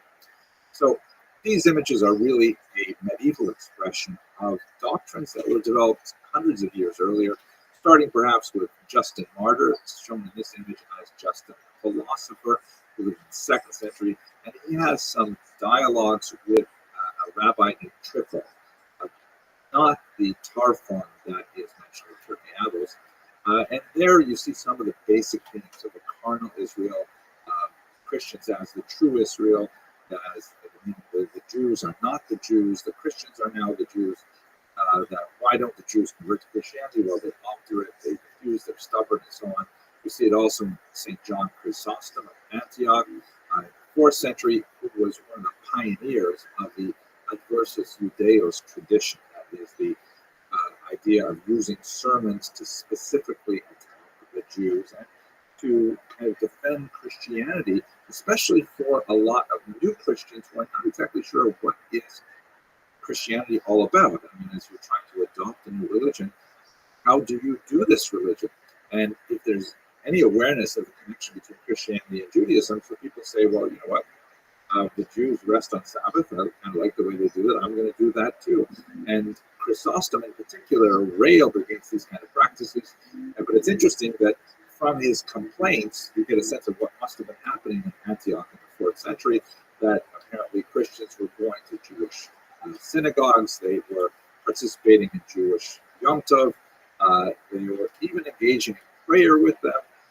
They were eating, the holiday foods and things like that. And this was like, Chrysostom really wanted to put a stop to it and separate. But what I think is most important to understand, even though we can talk about the conflict between the church and the synagogue, what's really crucial is that St. Augustine of Hippo, who was a rough contemporary with St. John Chrysostom, had a very different kind of view of the place of Jews in an increasingly Christianized Europe. Specifically, he viewed the fact that God had a relationship with the Jews as a sort of like foundation for Christianity. He referred to Judaism as the desk of Christianity, right? You put your papers and you write upon the desk. So the Judaism is sort of like the foundation. And in fact, he validated the continuing observance of the Torah by the Jews as a positive sign, indicating their faithfulness and so on.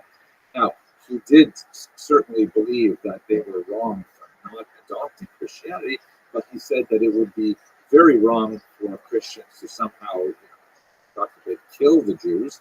Not only is this a clear violation of thou shalt not murder, among other things, but it also represents a stumbling block before the ultimate justification of the truth of Christianity.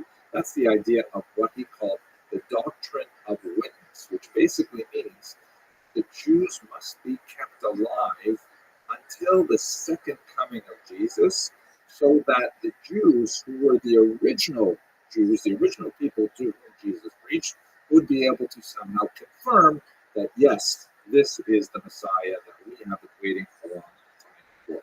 Now, if there were no Jews around to do that, Christians would never, ever really know for sure if that was true. I've talked about this in many other classes, so I don't want to go into more detail here. But it's kind of like, if you think of it like here, I'm an iPhone user. I like my iPhone a lot, and I use it all the time. I've been an iPhone user for many, many years. If someone were to give me a Samsung, and I were to say, wow, this is so much better than my iPhone, I'm never going back, that would be a huge win for Samsung. But if, on the other hand, I was already a Samsung user, and then you gave me a new Samsung, I would say, okay, yeah, this is definitely an improvement, but I don't really know if it's better than me. The only way I know is if I was originally an iPhone user and then I switched, then I could validate the Samsung choices. So that's essentially how St. Augustine envisioned this doctrine of witness. But there was a big downside to it, and we see this very clearly in the 13th century. The downside is that the whole system only works if the Jews are in a slightly degraded state, meaning if the Jews are successful and profitable and prosperous and happy and all kinds of things like that, then their constant presence, while Christians who wait for the second coming, is corrosive to Christian faith. People would say, well, wait a second, why do we do it? Like, why aren't we eating meat during the Lent? I mean, the Jews are eating meat and they were pretty happy, So all kinds of things like that. It only works, the whole doctrine of witness only works if the Jews are socioeconomically on a lower status, and that Christians see that, they're being continually punished for their obduracy, for their refusal to accept Christianity. And then when the Messiah comes, then they'll be able to confirm his status. Now, this is actually not so bad in many ways. As one of my teachers, Professor Alan Davies at the University of Toronto, said, in many ways, the church preserved the Jews for 1,500 years because this allowed them a space in Augustinian doctrine to exist in Europe as a minority. It made it difficult for them to excel, and anti-Semitic legislation held them back as a result, but they were allowed to exist, and in fact, it was considered a crime to do anything to harm them beyond that ill-defined boundary. This brings us up to the 13th century. We'll conclude with a discussion of Innocent III. He reigned from the years 1198 to 1216. He represents in many ways the high point of medieval church power. One of the ways in which he expressed his power was through the Fourth Lateran Council that met in 1215 that issued a whole slew of anti-Jewish regulation because he felt that the Augustinian doctrine of goodness had kind of like ignored the prosperity of the Jews. And he felt that the Jews had to be put back in their place, and he instituted all kinds of negative anti-Jewish legislation in the church, perhaps the most significant of which was the imposition of the Jewish badge in order to prevent the communication of Jews with non-Jews and the development of a civic society in which they're all relatively equal. He said Christians have to always be aware that Jews are separate, and he demanded that they wear some kind of indication of their separateness on their clothing. In some places, this was a round badge called a ruel, that was a sort of a reference to the coin that Judas received for betraying Jesus. The name Judas and the name Jews sound very similar. It was easy to kind of associate them in that way. But in other places, different symbols were used. Sometimes it was in the shape of tablets of the law, sometimes in the shape of the drawing of a pig on it. And there's a significant amount of debate over the possibility of the use of a Jewish hat. We know for sure that the Jews in medieval art were depicted with these strange sort of triangular hats, but it's not clear if this was simply a convention of art and artists as a way of labeling people as Jewish, or whether it was actually something that Jews were required to wear. At any rate, this is the period of Innocent III, and relates very much to the next subject we're going to discuss, which is unfortunately the advance of very significant Jew hatred in the 13th century. Thank you very much for watching.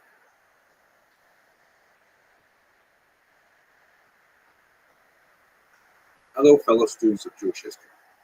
It would be totally inappropriate for us to discuss the history of medieval Ashkenaz without looking at the subject of medieval anti-Semitism, or would be, I think, a more appropriate term for this period, medieval Jew hatred. Let me just take a couple of moments to talk about anti-Semitism in general, and then we're going to focus in on the medieval period and the unusual forms that anti-Semitism took at that time. I think one of the most fascinating things I've ever learned about the history of anti-Semitism, which is something that has pretty much occupied my mind since I first personally encountered it as a 14-year-old kid. And that is this quote from Jean-Paul Sartre, who immediately after the war published this very important small book called Réflexions sur la question juive, Reflections on the Jewish Question. He wrote, Si les Juifs n'existaient pas, l'antisémite l'inventerait. If the Jew did not exist, the anti-Semite would invent it. And I think at its foundation, this is one of the most important things to know about anti-Semitism, is that it's not about the Jews. It's about the anti-Semites. The Jewish problem is not a problem of the Jews. It's a problem of the anti-Semites who are trying to use the Jews to explain the challenges they have in their personal lives, in their society, and so on. That's why you see anti-Semitism quite often associated with misogyny, because many anti-Semites, male anti-Semites in particular, are also upset with women for whatever reasons there are. And you also see that anti-Semitism tends to be especially strong when there is social flux, when there is rapid technological change or social change or political change, as we see, unfortunately, in our own time as well. So Anti-Semitism basically does not have to make sense, except in the mind of the anti-Semite. And it's a fascinating psychological phenomenon in that, people can invent these massive, bizarre sort of QAnon conspiracy theories that, uh, even though they are patently absurd, they'll nevertheless hold on to them because it supports really basic things that they hope are true. So the term anti-Semitism, by the way, is a modern term. It was coined by this man, Vilhelm Maab, in the book that he published in 1880, and he wanted to find a polite term as an alternative to the more vulgar German terms Jew hatred, Judenhass or Judenfeind. And so he borrowed a term from linguistics of the late 19th century that was beginning to group families of languages together, and he said, I'm not anti-Jew, I'm anti-Semite. I am against the Semitic peoples, which also includes the Arabs and so on, but it's not really concerned about the Arabs. It was just kind of like here it's trying to hide the ugliness of Jew hatred. So that's where this term actually comes from. But one of the most fascinating things about this anti-Semitism is that it actually describes many different types of hatred. That one of the most powerful aspects of anti-Semitism is its ability to adapt to very, very different societies and cultures and historical considerations. Many scholars believe there are 4 distinct periods to anti-Semitism. Let's go through the first 2 very quickly, and we're going to focus on the medieval period. So classical xenophobia is the first stage. This is basically when the Jews are hated, distrusted because they are different. And what I think is especially interesting about this is that although it's not nice to be hated or distrusted or so on, it's pretty normal. It's something that all human groups experience as people try to categorize the world around them, and they'll make these grand sweeping assumptions that all people who look like this, who come from this place, who speak that language must be bad, must be good, must be better, must be worse, and so on. So Jews are, victims of that, just as they are ugly perpetrators of them. This is kind of like a basic, normal human phenomenon. You see it, for example, in the Arch of Titus, which was a big memorial arch that the Romans erected to celebrate their victory over Judea in the First Roman-Jewish War, and it depicts Roman soldiers carrying off spoils from the temple. So, it's not nice. It's not really complimentary to Jews, but it's not really like a pathological kind of hatred. It's, all societies, when they win a war, tend to create monuments to celebrate their victory, and the losers simply have to put up with it. So that's what we basically see in the Greek and Roman period. There's a lot of distrust of the Jews observing the Sabbath, of not eating pork, of requiring circumcision, things like that.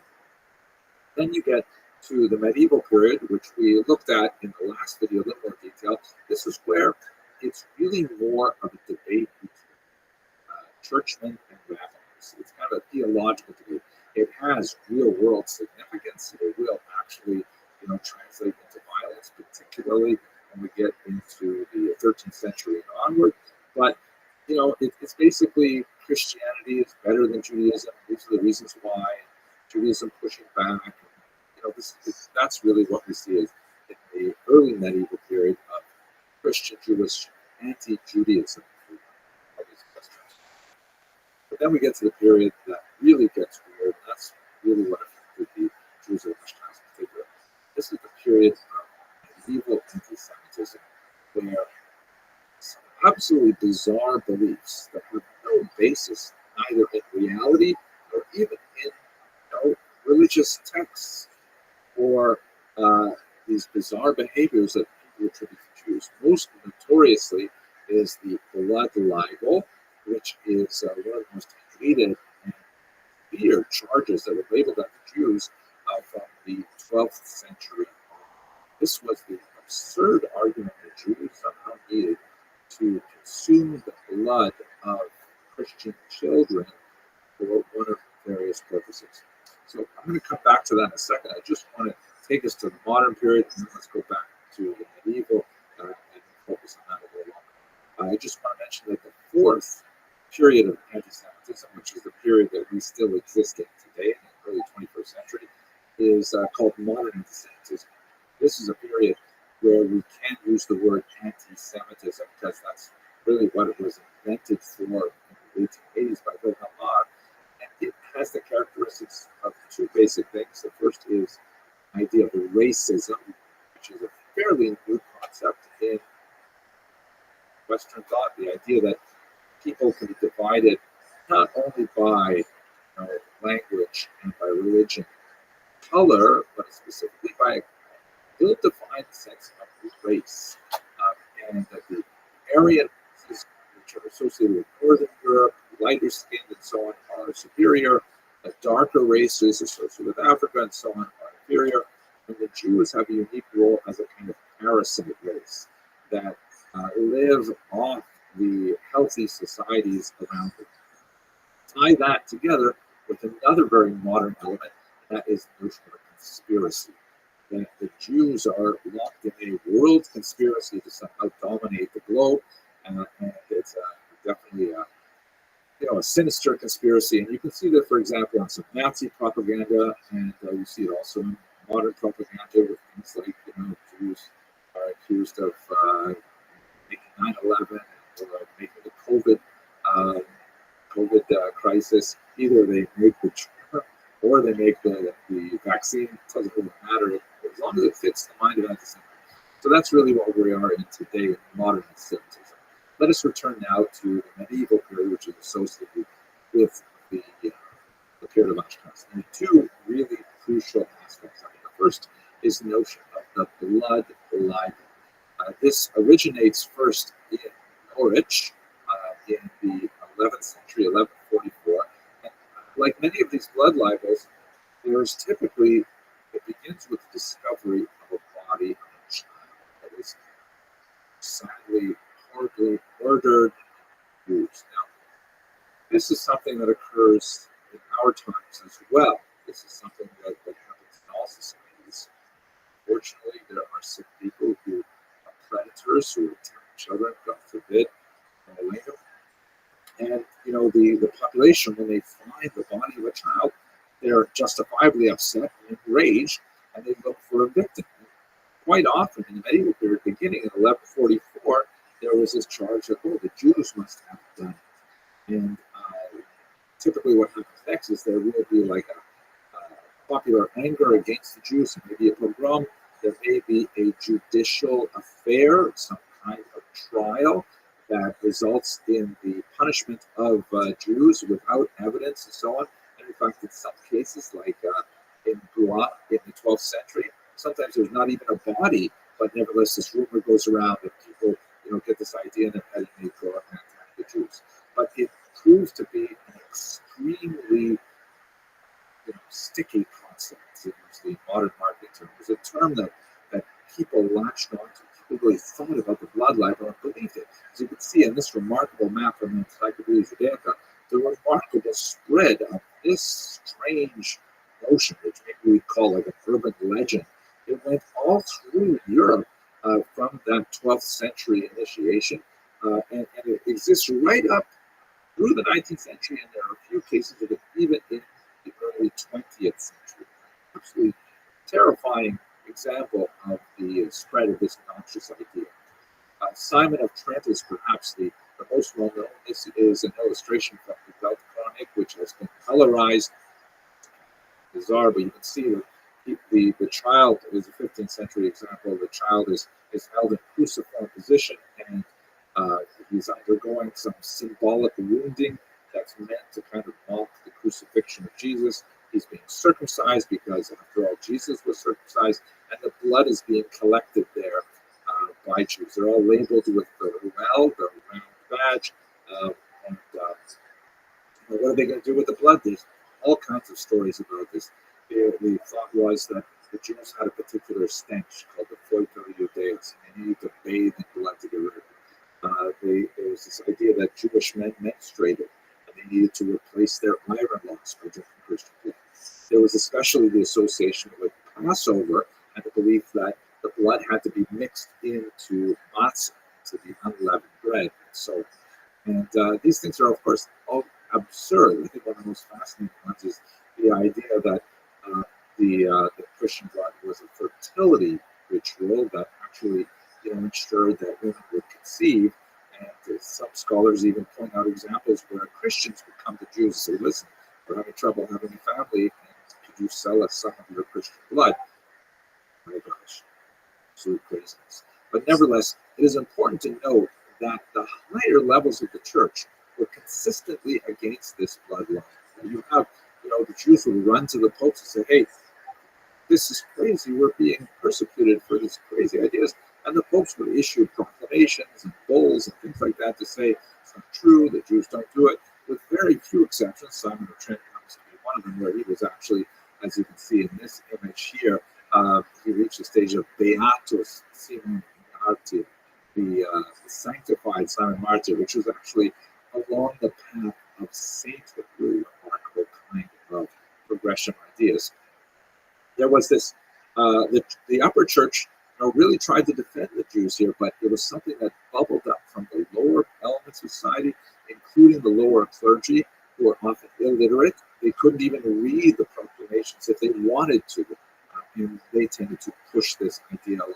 And it was an ongoing scourge of the Jewish community, so much so that if you look in the laws of Passover in the Code of Jewish Law, you'll see a 16th century comment by the Rabbi, Rabbi, who says, "Hey, listen, if you live in a place where the blood libel is possible, then on Passover, even though red wine is generally preferable, don't drink red wine.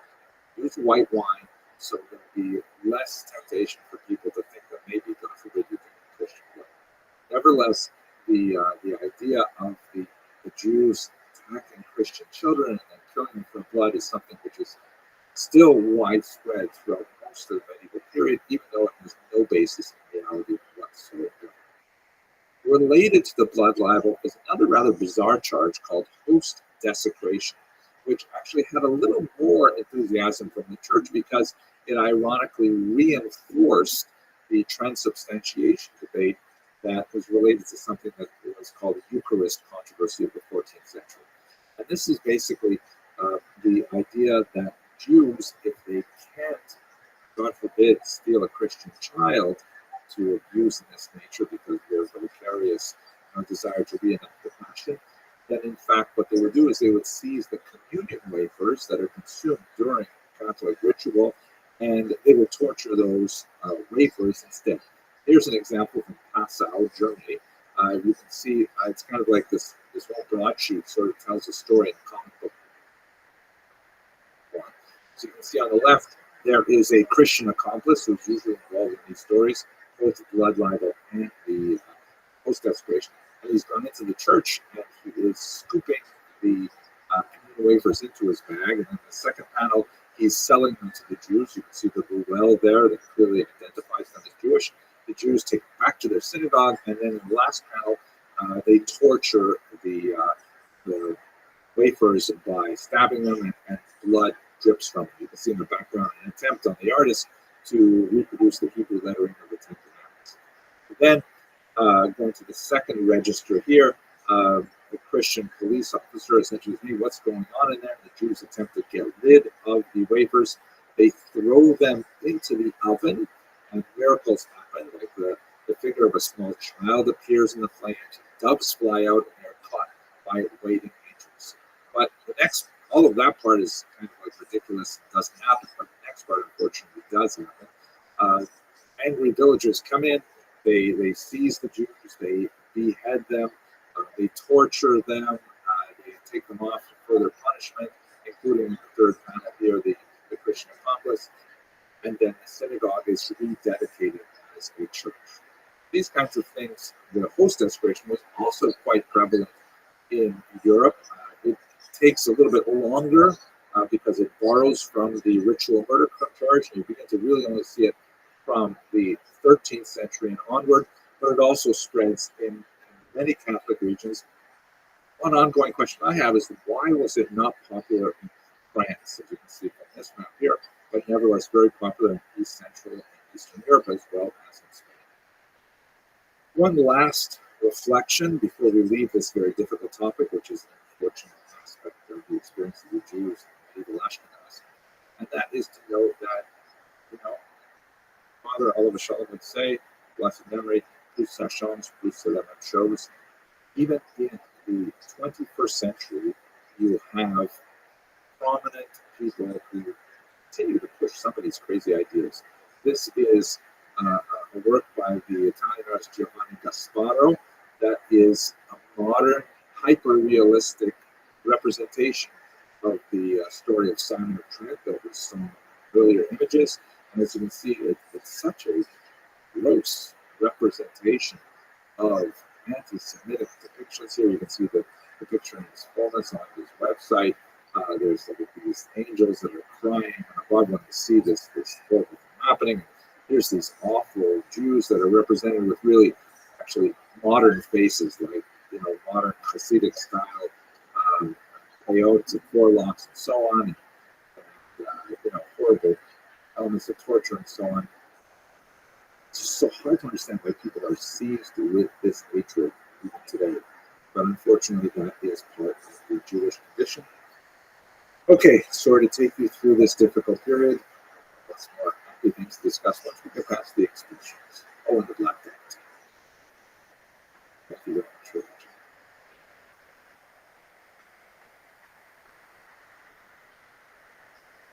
Hello, fellow students of Jewish history.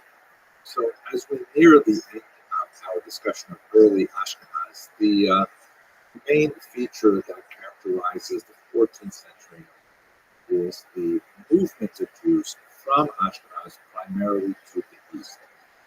This is partially a negative phenomenon as Jews are driven out through the rise of anti-Semitic motifs that we saw in our last lecture, in the Black Death in particular.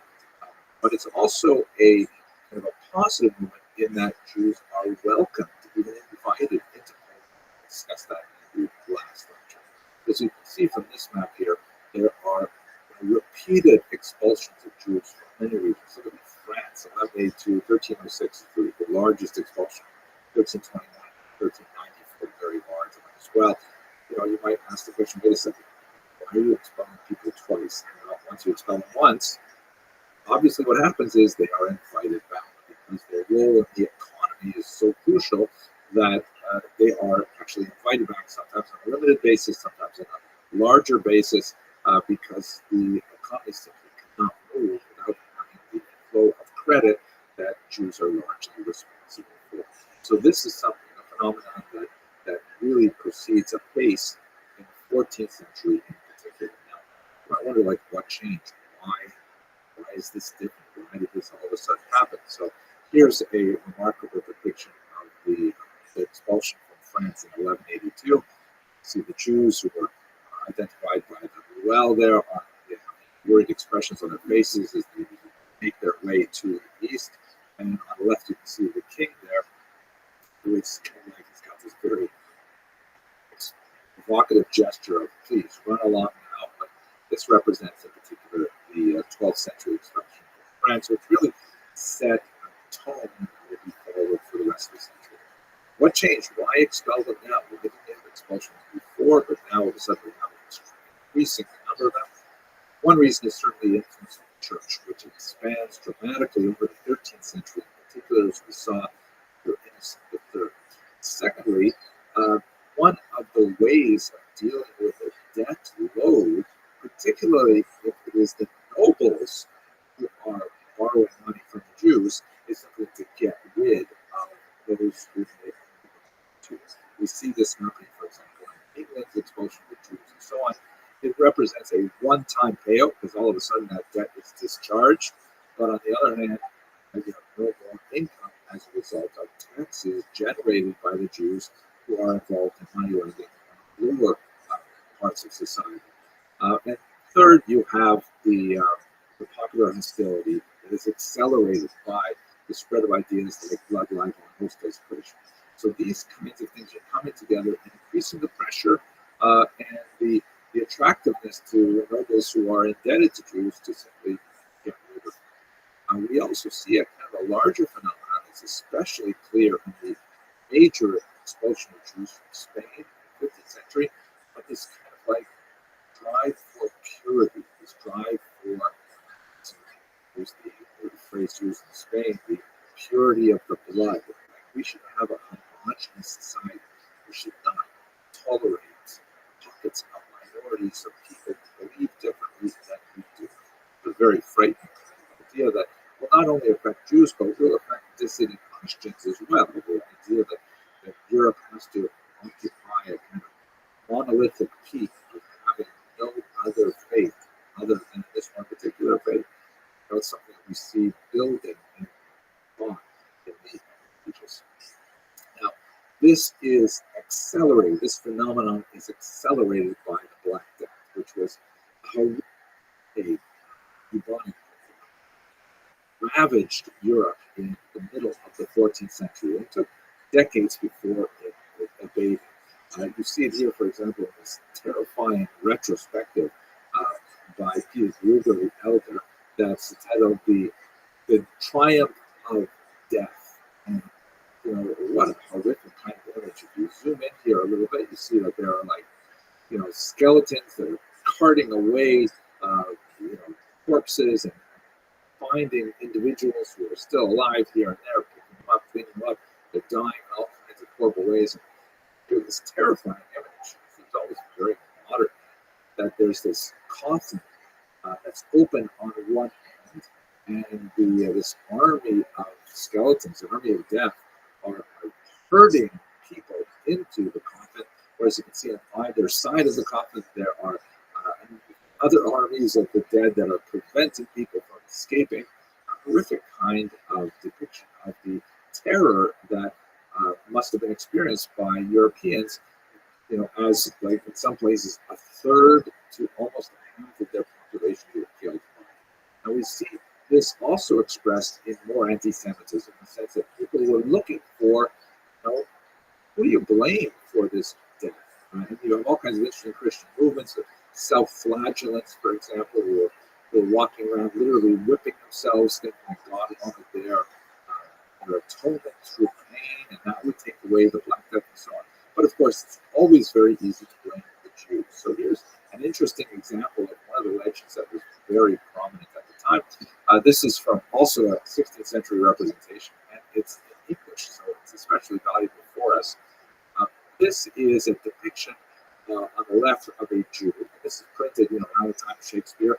There have been no Jews in England since they were expelled in 1290, so it doesn't even know what a Jew would dress like, but so he's sort of given him this turban-like outfit, which is not historically accurate at all. And what he's done is, as this particular English depiction will describe, he's made a pact with lepers to collect some of their diseased skin that's been shed through their Hansen's disease, and then he has gone to the aquifers of Europe and has dumped this poison mixed with other things, we shall see, into the well.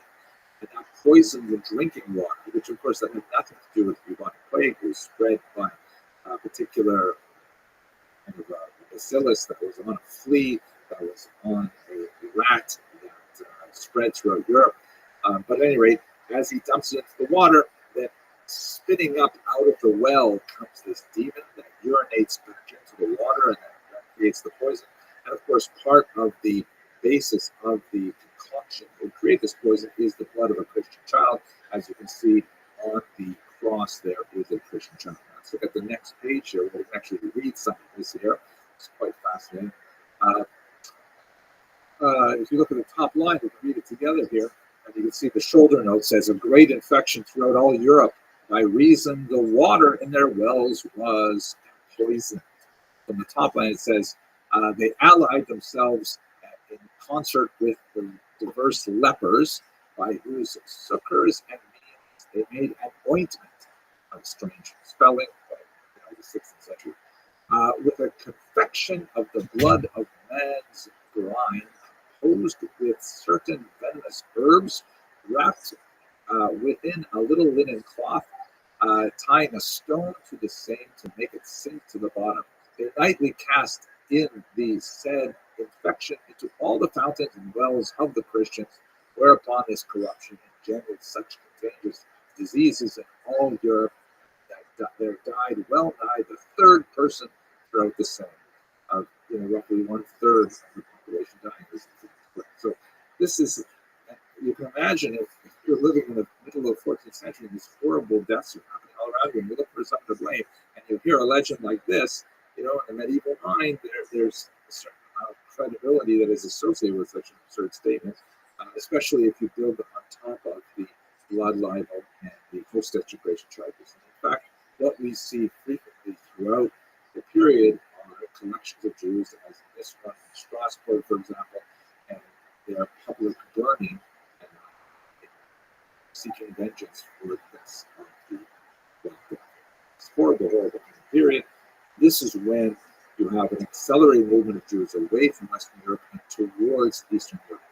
That will be the final chapter of this particular series on early Ashkenaz. It's actually a positive chapter, but for now I want to say thank you very much for watching this video. Hello, fellow students of Jewish history.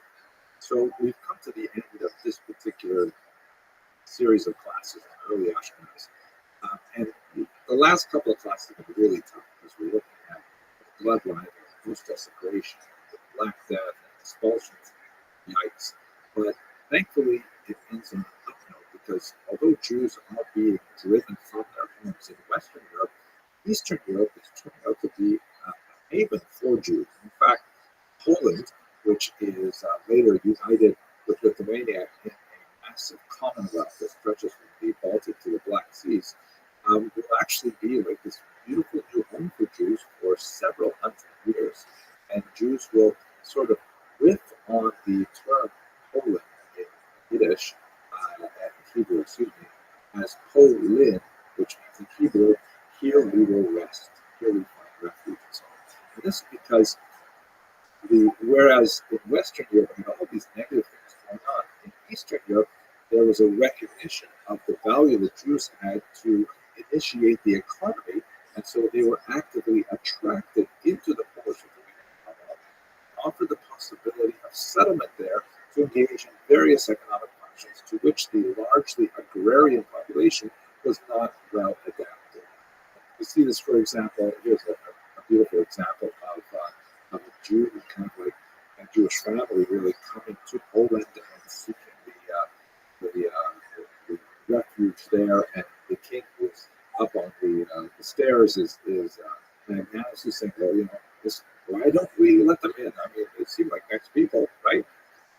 So this is especially noted in the various charters extended to Jews, like the Statute of Kalisk, which is shown here, 13th century statute. This is actually a remarkable representation of it by the great 20th century Polish Jewish artist, Arthur Sick, who was saying, like, look how amazing it is that the Polish kings actually viewed the Jews positively and would invite them to the region. Jews were heavily involved in the early economy, as some of the earliest coins that come out of Poland actually have Hebrew lettering on them. Like this one here, it says Meshko Karo, or King Meshko, right on the coin, because the Jews were the early minters as well as engaging in all kinds of other activities.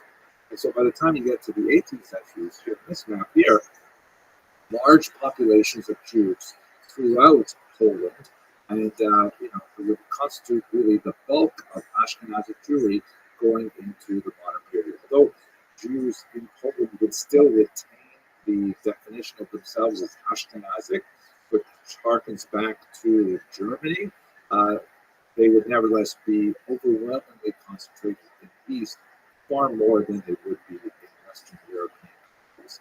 And at the pinnacle of their activity there, which goes beyond the time frame that I've really set for this mini course up until about the year 1400, they would create something absolutely fantastic called the Council of Lands, sometimes called the Council of Four Lands. And this was basically a uniting of all of the kehilot, all of the communities, the municipalities of Jews throughout the Polish-Lithuanian Commonwealth in a single coordinating body, which in many ways allowed the Jews to function on a meta level, almost almost on a state within a state level, making sure that they regulated their internal behavior according to Talmudic law, that it was particularly occupied with things like commercial law and marriage law, and ensured that men who did not give their wives a get were still under the authority of the overarching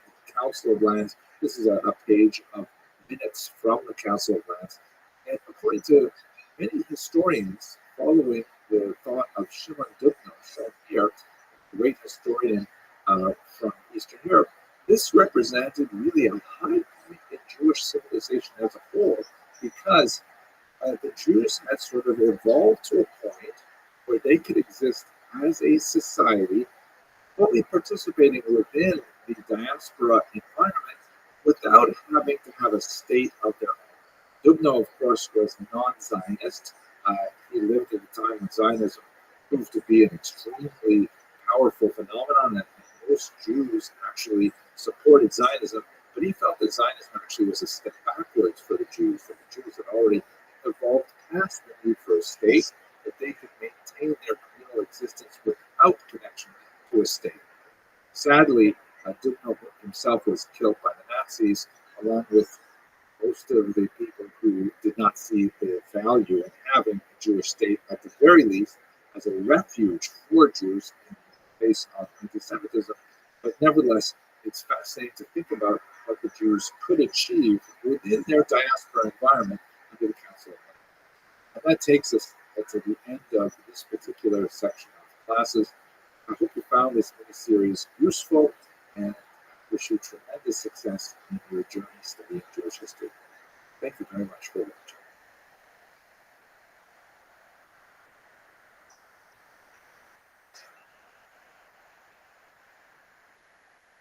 Let me start by pointing out that, I realize I'm speaking to a very diverse audience.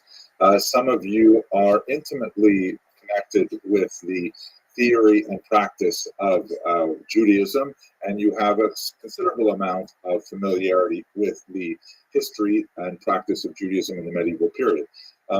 Others may be totally new to this, so I have to try and strike a balance between sophistication and introductory materials, and I'll do my best to try and satisfy everyone within this short presentation in which we're going to cover a major body of thought. So let's have a look first at the area of study.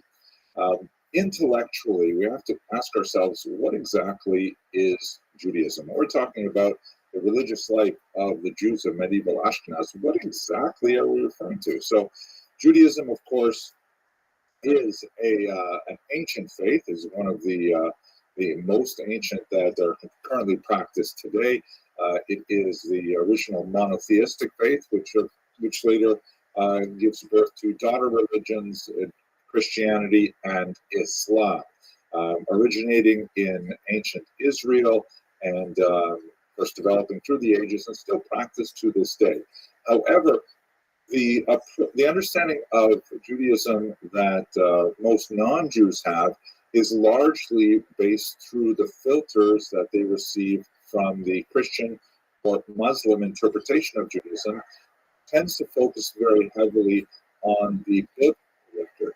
We should note, however, that for observant Jews, there are really two Torahs. There is the first 5 books of Moses, which is called the written Torah, and then there is this massive amount of information, which is called the oral Torah, Torah Sheba'al Peh, which informs many other aspects of Judaism and their central texts, like, for example, the Mishnah and the Talmud, which is shown here. The oral Torah is basically kind of simplified, sort of like a commentary on the Torah, but an amplification of the Torah, a clarification of the Torah, and it regulates the lives of observant Jews to the present day. So, for example, we have a commandment that I'm sure many of you are familiar with, honor the Sabbath day and keep it holy. So that's nice, great. How do you do it? Well, it doesn't actually say that much in the written Torah, how one does observe the Sabbath. However, in the oral Torah, there's a phenomenal amount of discussion, including an entire Talmudic tractate completely dedicated to that topic. And all of this is codified in something known as halakha. The word halakha is related to the Hebrew word to walk or to go. Maybe we should translate this as the path. And it's basically the interpretation, according to the ancient rabbis, of how Jews should live their lives according to Jewish law. Jewish thought, on the other hand, has quite a bit more flexibility than halakha.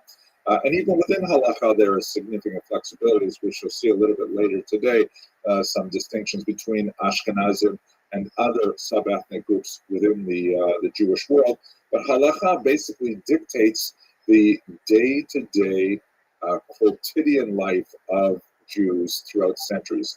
Let us recall that unlike, let's say, Christianity, which is very much based in creed, in terms of thought, in terms of acceptance of certain ideas and belief, Judaism is way more focused on behavior, on keeping things kosher, literally. And we should understand that halakha literally dictates how a Jew wakes up in the morning, how he or she ties his or her shoes, how they do business, how they eat, how they sleep, how they drink.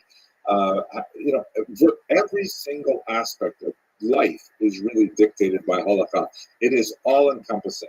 There is no meaningful distinction between, let's say, ritual law, civil law, criminal law. It is all part of halakha. And we can go on at tremendous length, but we want to try and focus on more of history. In terms of texts, without doubt, the most important document to understand halakha and to understand, by extension, observant Judaism. I should also mention, by the way, we're now talking about the medieval period where there really is, you don't have what we would later call denominations in Judaism. You don't have like Orthodox, Conservative, Reform, and so on. In the ancient period, there was basically Judaism or a limited number of heresies, like the Karaite movement, the Samaritan movement, which are kind of like cousins to Judaism, with significant friction between the main body of the certainly Ashkenazic Jews and split-offs. We'll talk tomorrow, God willing, about some major splinter groups, the Sabbateans and the Frankists, that are very significant to Ashkenazic history. But basically, for the mainstream dominant Ashkenazi Jews, they're looking to the Talmud for guidance. The Talmud is, as I mentioned earlier, an expression of the oral law. It represents the discussion of literally thousands of rabbis over several centuries, debating points of interpretation of the Torah text, introducing lots of other materials like biographies, legends, stories, popular sayings, and engaging in, really deep back and forth in trying to tease out how exactly Jews are supposed to live their lives. And that this Talmudic document, which requires tremendous training and erudition and patience to be able to decode its highly arcane and kind of cramped style in Aramaic and in Hebrew, is really that's the bread and butter of Jewish scholarship for most of the last two millennia. So with this very superficial kind of orientation, let's just see how that sort of is expressed in Ashkenaz. Clearly, one of the greatest Ashkenazi contributors to Jewish thought is none other than Rabbi Shlomo ben Yitzchak, known by the acronym of his name, Rashi, who was active primarily in the 11th century. And his contribution to the study of Torah is incredibly profound. Primarily, he wrote two great things which are studied to this very day. And in fact, their study is virtually enshrined in later halakha. The first is a commentary on the Torah, and the second is a massive commentary on the entire Talmud, with certain tractates having been lost, where the actual Rashi that we have in it. But the vast majority of the Talmud commented by Rashi. Rashi's genius is in his ability to, boil down into very compact, clear, expressive Hebrew prose, which is not especially complex or difficult to understand. Broad arguments to clarify the text of the Torah.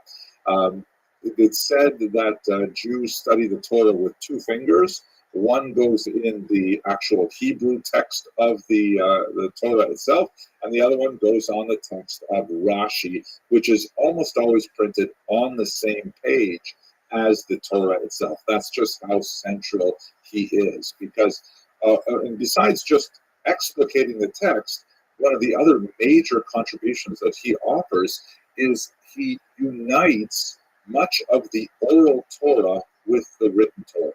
So in other words, if we have a particular passage in the Torah about which there are pages and pages of rabbinic discussion, something called midrash, he can cull from that midrash and just apply in a sentence or two, sometimes even a phrase or even a word, something that's going on in the midrash. So when one studies the Torah with the commentary of Rashi, one really gets a holistic approach to the meaning of the Torah as understood by this kind of unified perspective of the written and the oral Torah.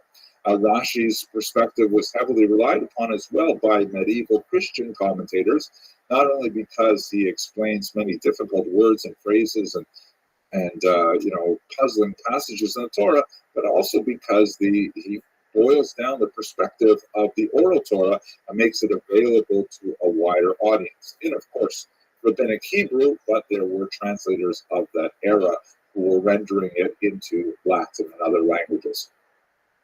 His commentary on the Talmud is equally profound. The Talmud, as I mentioned, unlike the Torah, which is fairly small in size, 5 books, you can put it on one big parchment scroll. The Talmud is massive. In the contemporary study of the Talmud, one of the most popular ways to study it is through studying a folio a day. That is like 2 sides of one page. That's called Daf Yomi. This is a program that was started in the 1920s and is a worldwide coordinated study. It has been called the world's largest book club because there are literally hundreds of thousands of Jews who study the same page of Talmud every day. And you can travel from place to place in the world and pick up the Talmud where you were studying the day before, and they'll be on the next page the day after, and so on. And so it's 2,711 folios long. That means double that in terms of pages because a folio is both sides. And it takes 7.5 years to complete the entire cycle of the Babylonian Talmud. There's another Talmud called the Jerusalem Talmud, which we won't deal with here today. And Rashi wrote a commentary on the entire thing. His commentary on the Talmud is rather different in style than his commentary on the Torah. He's not trying to bring in lots of other passages from Midrash and things like that to exploit the Talmud. But basically, because the Talmud is written in a really, really condensed and difficult language, requiring pretty phenomenal logical skills and attention to skip over many of the leaps that are assumed by the editors of the Talmud that the reader will be aware of, Rashi essentially guides the reader, taking him or her by the hand, typically him, as we shall see shortly, and saying, what it means to say is this. And here, what that last passage was should be read as a question, not as a statement. And Rashi is an essential guide to just figuring out the very, very basic meaning of the Talmud. So with his prodigious scholarship, which was universal in nature, Rashi was really able to open up these 2 key books to a much larger audience of students of Judaism and had a profound impact to this day. And as I mentioned, these hundreds of thousands of students of Talmud who study in the Daf Yomi program will regularly, every day, use Rashi to understand the text And school children studying today will begin their study of Torah with the commentary of Rashi as an essential aspect of their study. Incredibly important contribution to later thought. I know that you've studied, the students who are watching with the Ashkenazim, you've had some time with Professor Lowy, who of course has written some great things on Rashi, so I won't go into more detail. The next really significant group of scholars in Ashkenaz who made a big difference for the study of Judaism are the so-called Tosafot, the Baalei Tosafot. The word Tosafot means additions, and it refers to an entire school of Talmudic students, including Rashi's grandchildren, who were prominent among them. So now we're talking basically 12th century into 13th century. If you look at this page here that I've brought up onto the screen, this is actually the first page of the Babylonian Talmud, and you can see the kind of layering of the text. It just gives you some sense of how the study of the Talmud, as engaged in by medieval Ashkenazic Jews and by contemporary Jews as well, involves literally a conversation over the centuries. The pink area in the center is called the Mishnah. This is the core text of the Talmud and also a major text of the oral Torah. It's basically dealing with questions of Jewish law for the most part. And here, this particular page happens to be discussing when the Shema prayer should be recited in the evening and in the morning. And there's a discussion of how do you exactly time the beginning of this prayer. And then below it, in the yellow, you have the Talmud itself, which is a discussion of the Mishnah. Further questions, longer explications, contradictions and arguments, debates, and so on. The Talmud is much larger than the Mishnah. It will go on for several pages, and then you'll get to the next text, the Mishnah, and the process will repeat itself. Then, on the inside column, always printed towards the center of the book by the binding, you have the commentary of Rashi. That you can see that compared to the commentary of Tosfos, if you look for those bold headers, Rashi is much shorter, much more pithy, just very brief bits of information to help you walk through the text, providing things that you might have missed when you're trying to understand the basic meaning of it, as we've discussed. But on the left, you have the Tosafot. The Tosafot and Rashi are both written in a different font. They're traditionally printed in a different font. It's called Rashi font primarily because printers used it at the time for Rashi and it was associated with him, although it's really just an italic form of the regular square font that's used in the Mishnah and the Talmud. Tosafot has an entirely different agenda to Rashi. Whereas Rashi is just trying to give you the basic meaning of the text, Tosafot has a much more analytical approach by thinking of what's said on the page here and then bringing up contradictions that may have occurred somewhere else in the Talmud. And Tosafot, as it were, assumes, even though we're on page 1 of the Talmud, that you have already studied the entire Talmud already. This is, of course, review. You're going back over it. And so therefore, when you're reading this again, you may have missed the fact that, 500, 600 pages later, it's going to say something that appears to contradict this page. And so unlike Rashi, who strives for simple clarity and a basic understanding, Tosafot explores the contradictions and explores the ambiguities and tries to offer resolutions to bring together the contradictory elements on the Talmud. It's an entirely different order of study, but again, highly Ashkenazic in nature. The Tosafot were based in Ashkenaz, and we're talking about literally tens of scholars over several centuries.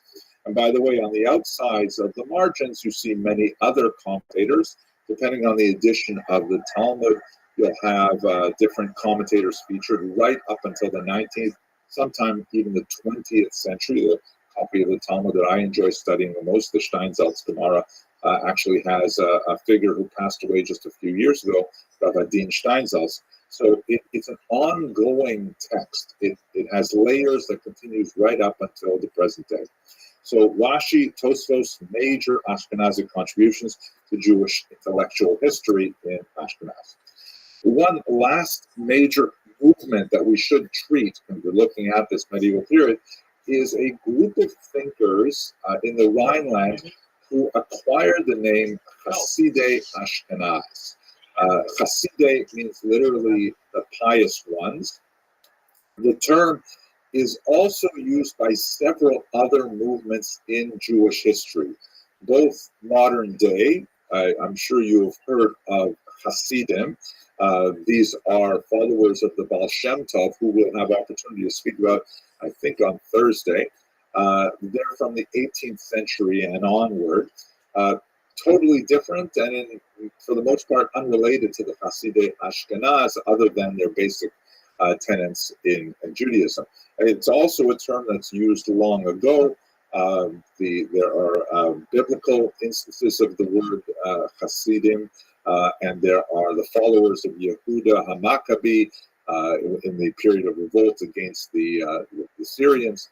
They were also called Hasidim and so on. So it's a term that's reused many times throughout Jewish history. We'll talk more about that when we get to the 18th century Hasidim to understand its meaning. But anyway, it's a group of scholars that were active, especially after the Crusades, which is a topic that we're going to address in the following hour today. A period of tremendous persecution of the Jews of the Rhineland, enduring some horrific scenes where Jews were forced to choose between baptism or martyrdom, and many of whom actually chose martyrdom. A very, very frightening period that we will address in better detail later. But at any rate, these Hasidei Ashkenaz, unlike most other movements in Jewish history, they took a very ascetic approach to Judaism, with a tremendous amount of emphasis on fasting, on penitence, on the belief in demonic powers that had to be fought against through piety, many other elements that are to some degree present in Jewish thought for centuries prior, but never really focused to the degree that they were among the Hasidei Ashkenaz. They adopted a lot of fascinating and sometimes bizarre practices, such as self-mortification, rolling in snow naked in order to develop, one's penitence and to atone for one's sin.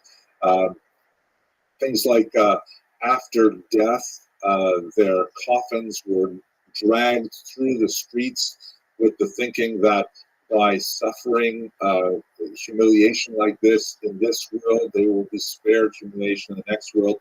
This is a movement that had a strong impact and influence, but most of the ascetic tendencies were largely abandoned. There's kind of like a reverence for that type of piety, but for the most part, later Jewish movements did not adhere to it. One of the most important literary works of the Hasidei Ashkenaz is this book. The front page shown here is Sefer HaChasidim, the Book of the Pious, which is actually extremely important for illustrating the social life of Jews in Ashkenaz, because there's a remarkable amount of kind of like folk tales, of stories of travelers, of Jews, sometimes Jews behaving badly, of robbers, of non-Jews, of all kinds of things are involved in this pious work, which is intended to illuminate and elucidate Jewish thought for the masses of Ashkenaz at the time, and it's really quite fascinating. One of the most interesting passages, actually, in the Sefer Hasidim, as it's printed today, is a passage that deals with the last will and testament of one of the most important of this group of thinkers, Rabbi Yehuda HaChassid, who essentially wrote a rather longish ethical will called a tzavah. This tradition of the ethical will was, if I'm not wrong, I think would be pioneered by the Hasidic Ashkenaz. There's certainly biblical precedents and so on, but the idea is basically not only should one write a will in which one leaves one's possessions to one's survivors, you get the house, you get the car, and you get my favorite painting of Zaidi or whatever, things like that. Rabbi Yehuda Chassid actually listed a whole bunch of behaviors that he wanted his followers to adopt. And it's a fascinating ethical document. And by the way, these ethical wills are written throughout the centuries thereafter. This is one of the significant ways in which the Hasidic Ashkenaz later affected the Jewish tradition. I myself and my wife, we rewrite. Did you enjoy your day?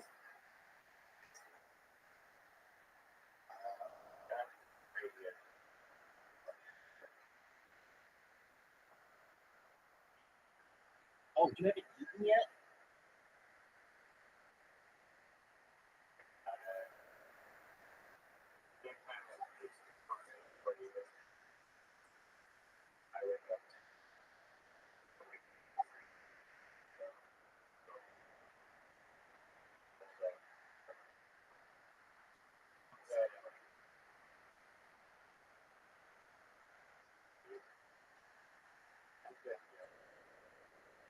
Okay, I've got to ask, why do you eat so late?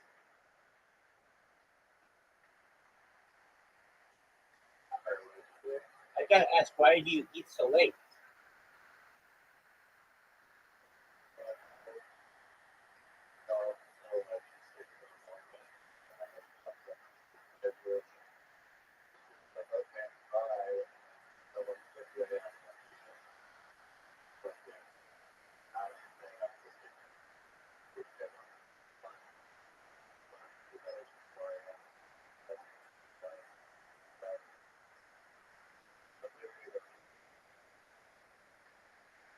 Okay, but last night you were able to go to the store and everything. Like, I like how you want to blame me, but I don't think it makes sense. But what I do know is that you have an invitation.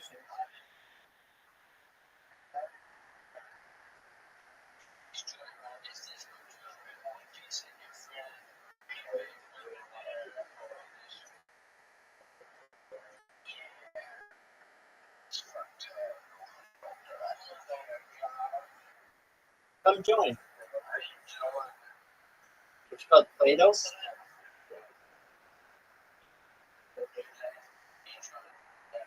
Play-Doh?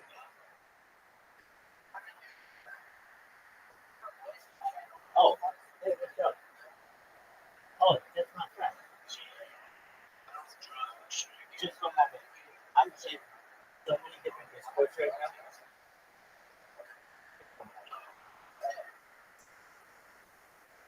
Excellent. Great. I'm in so many different. All right. We have my friend B-Taz. We call him B-Taz. We call him B-Taz. B-Taz. B-Taz, can you hear me that man? Excellent, dude. Excellent. So I met B-Taz in the ISO Speed Discord. B-Taz is 100 Riser. This is B-Taz. B-Taz, it is Canadian Thanksgiving today. I'm not Canadian, but shout out to all the Canadians out there who have been celebrating Thanksgiving. I want you to know, B-Taz, that, like I said, when I blow up, you're going to help manage this Discord. Let me tell you what I do. Do you mind?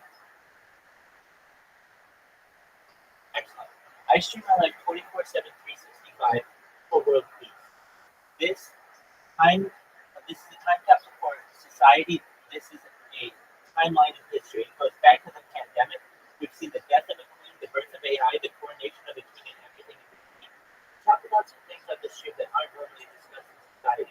Things like anti-gravity, antimatter,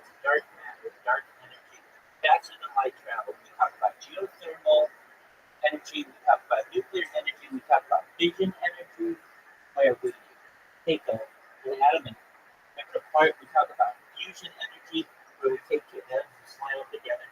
We talk about geothermal energy, where we take a pipe, stick it in the ground, and use its natural heat to turn a turbine. We talk about wind power and how it is inferior to what we prefer tidal power, where you put turbines in the ocean, allow the ocean to power things. We talk about life extension technology, things like stem cells, human growth hormone. We talk about using platelets for corrosion therapy. We talk about things like nootropics, and we talk about like bone shock therapy. We talk about float tanks. We talk about, I just said float tanks. We talk about things like life extension technology into mind blowing technology. Let me tell you this, because I don't know what I don't know because has anyone ever told you that they don't think you're gonna die?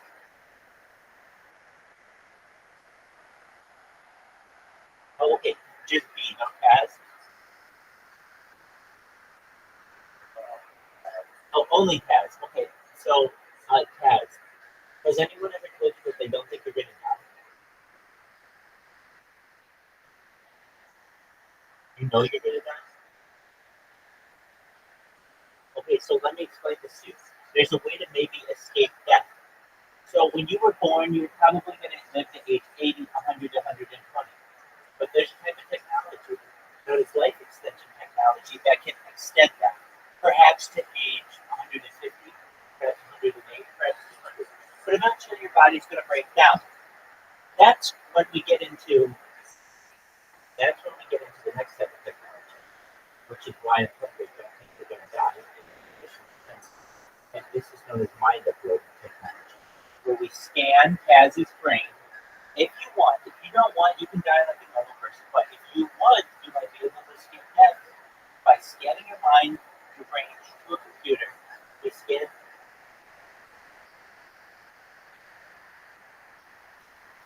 this technology. This technology is moving from hypothetical to the real world. It's becoming real. And within the next 30 years or so, it will be perfected to the point where we'll be able to scan your brain into a computer for later download as an avatar, an android, a cyborg, a cybernetic being, a clone of yourself, an ethereal being. You could be a robot, you could be whatever.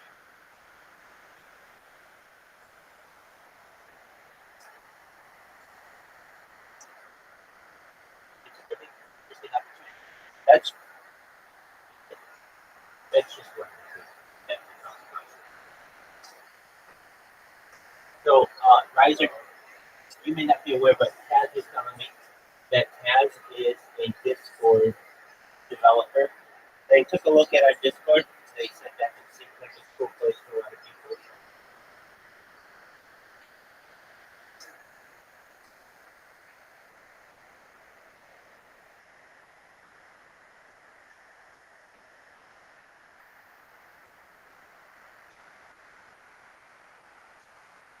Absolutely. Well,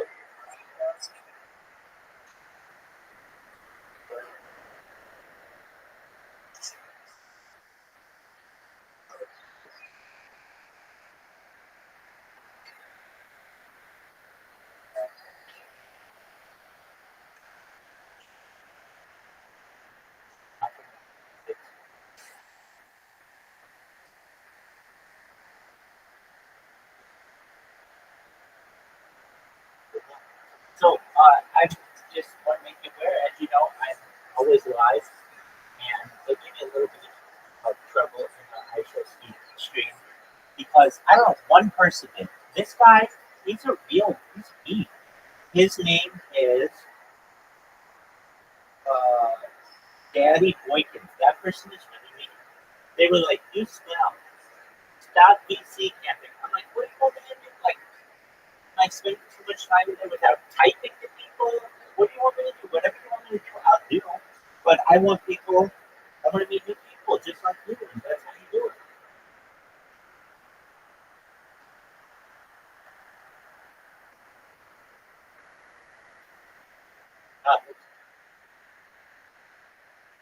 not doing anything against this. I'm just excited to make new friends. You should know that you're always welcome here. And yeah, I'm really happy that you're here. Excellent. I'm always live, so whenever you want to come in and talk, I'm here for you. I'm here to support you, okay?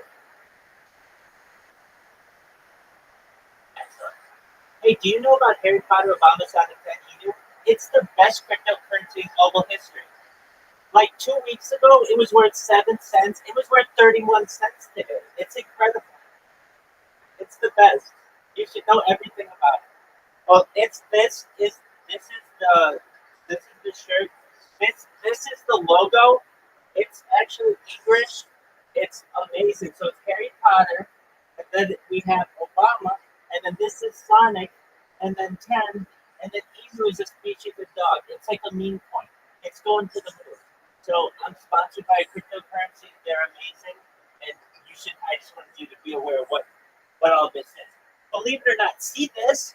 This is a Scroto. This was worth $700 this time last year. It's worth $7,000. It's red, it's blue, and it's yellow. $7 grand. How about this one? $7 grand here too.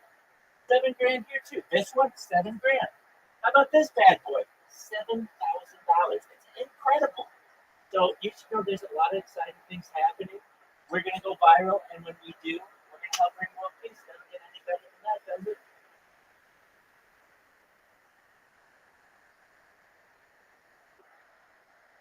Do you know what an NFT is? Taz, do you know what an NFT is? It's a non-fungible token.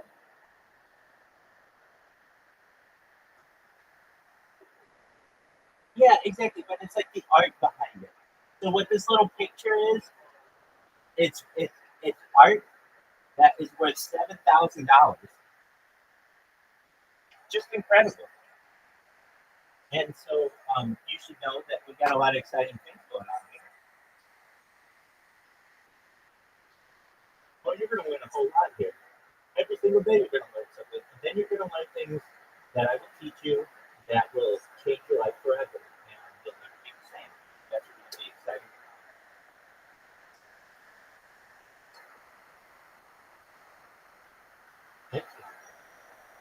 Well, hey, Kaz, do you know what mini golf is? Yeah, mini golf. It's like golf, but like smaller. All right. Here's what you want to do. There's an app called Plato. Plato, Plato, like the philosopher. You want to download it as soon as possible because I have another person here, and we're going to have you join our threesome, and we're going to become fast friends. So it's on the App Store and it's on Google Play. Whenever if you have an Android, you'll get it on Google Play.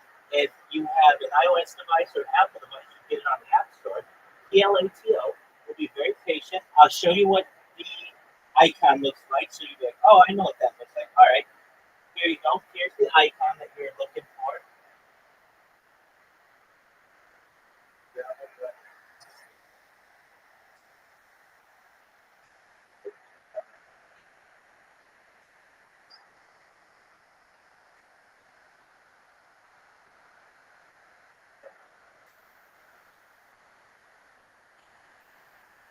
Excellent. That's okay. We get really had a lot of fun. And you're going to learn a lot here. You're going to make a lot of friends. It's a wonderful community, and you can consider, having met new money. And if there's anything you ever need, we're here to help you. We're here to support you, and we're going to learn a lot together. Absolutely. And tell your friends. You're in a bunch of Discords. Share it with your friends. Be like, hey, I met this person who has been live streaming their life 24/7 for more than 2 years, and they have over 100 YouTube accounts. They have over 200 Instagram accounts. They have 300 beautiful 300 Twitch accounts. I have over 1,000. TikTok accounts. I have over 2,100 Twitter accounts. I have over 10,000 TikTok accounts. I am the most documented individual in the history of the world.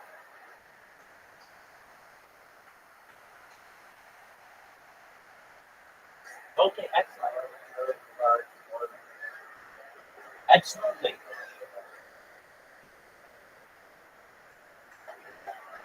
I asked ChatGPT who held the record, and I broke the record. It was Regis Philbin. I whooped his ass. Number 2 was Dick Clark. I whooped his ass. I'm the man, the myth, the legend, man. If you can't stop me, won't stop me. Drop the phone.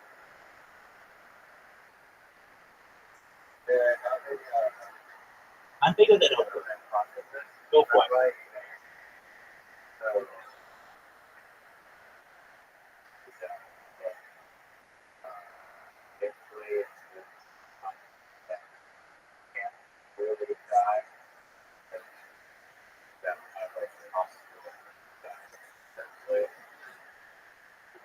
I am. I'm here listening. And if you're wondering where I am, I'm right here. I just had to adjust. I just had to adjust it at this point. But I'm listening. I would have told you. I know. Exactly. Hey, I'm in the bathroom. No. I'm listening. So basically, so you know that I really did hear you. You said basically that like the idea of what if death, the idea of death is really exists.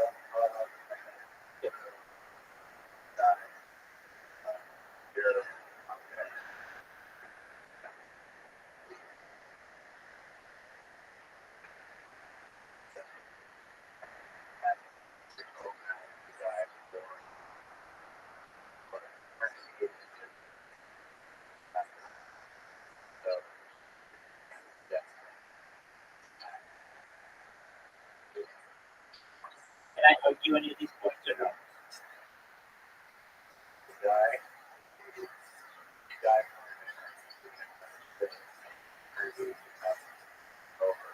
Well, let me just ask that. Let me ask a question. Let me just hold on a second. If we say that the universe is like currently 12 billion years old or so, and it's going to be like 60 billion years old, are you saying once that 60 billion years is done,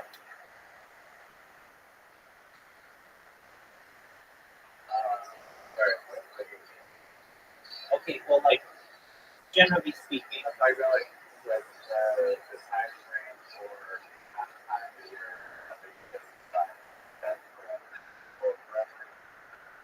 no. And this is what I'm asking. Are you saying that you're dead just as long as the universe exists, or you're saying you're dead for an infinite amount of time? Because if it's dead for the like the universe, then you're going to be dead for another 50 billion years or so. And then what happens? I don't know. Whatever happens once the universe is done, I don't know. But what you're saying is,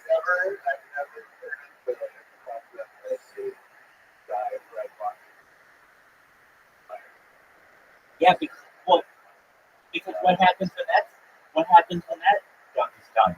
I don't know. Do we all have like a reunion or something? I don't know. Like, well, like basically what I'm trying to say is that I think death is just within this universe. So if the universe ends and perhaps the multiverse theory is a thing, then you may be alive in another multiverse. So you may be like,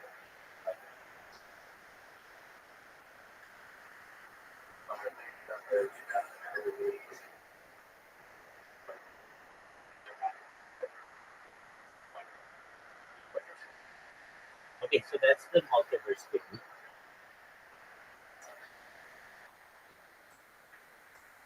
Oh, and so what I'm asking, what I'm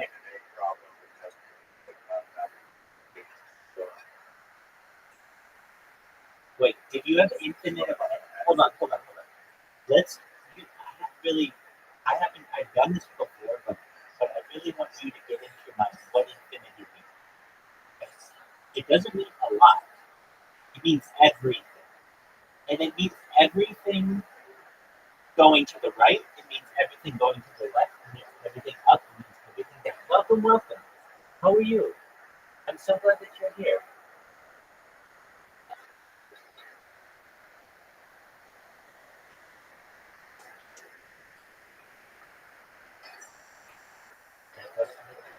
Pleasure to meet you. And so we were telling Taz about what we do. I stream my life 24 hours a day, 7 days a week, 365 days a year, even 366 days a year in 8 years for world peace. I don't want war anymore. I'm sick of it being on the news that there's war anywhere on earth, and I want it to stop everywhere. So more than 3 years ago, I started streaming my life live 24/7 on YouTube, and here we are 3 years later, having built a little bit of a community. I have a stream that goes back to the pandemic, essentially. We've seen the death of a queen, the birth of AI, the coronation of a king, and everything in between. This is the biggest event in global history.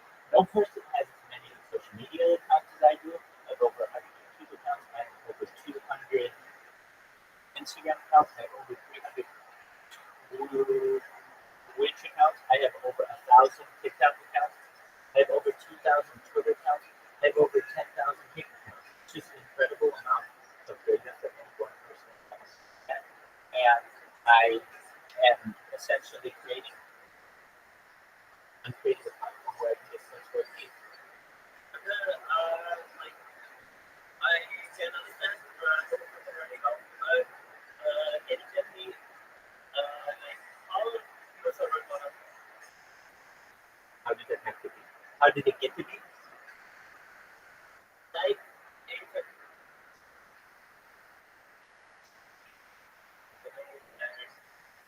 like what is the theme or template of the server? Like this server, I have basically me and my friend have basically. I made the server myself. This is custom made.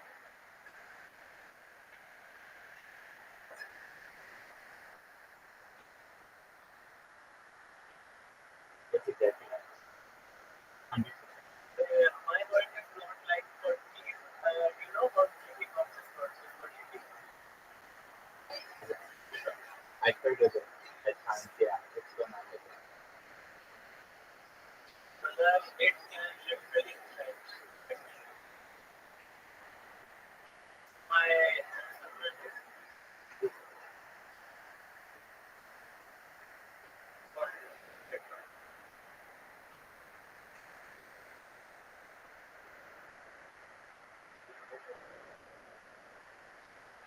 I appreciate it.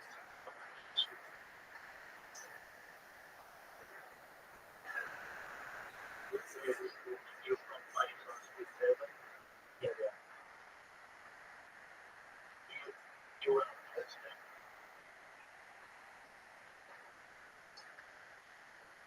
So you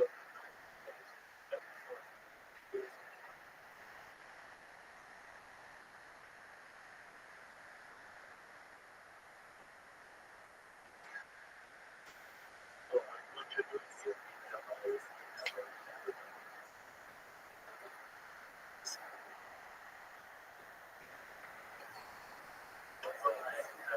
I was playing for my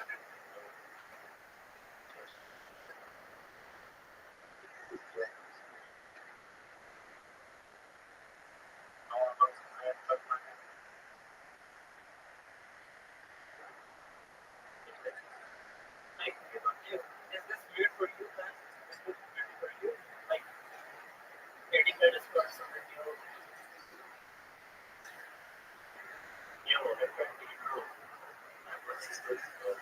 this right.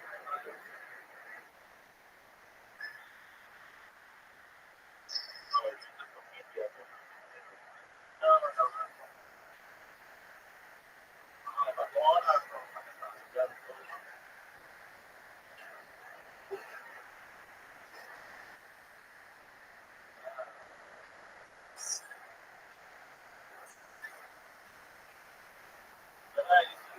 Like, this is one thing that like other people forget. Recently in Pakistan and India, there was a region regarding Muslims. Hold on, stop. Why do you do this? Hold on. Why do you do this?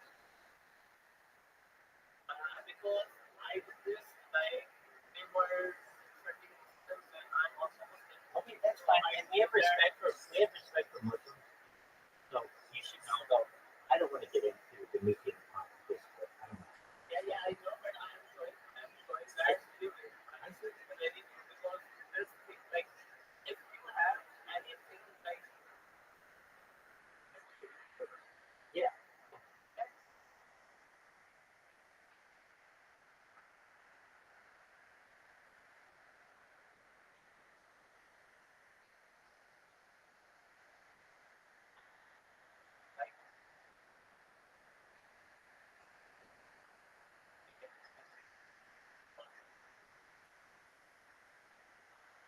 don't have any other It's pretty simple. like, just add words, you just add words and then Generally, yeah.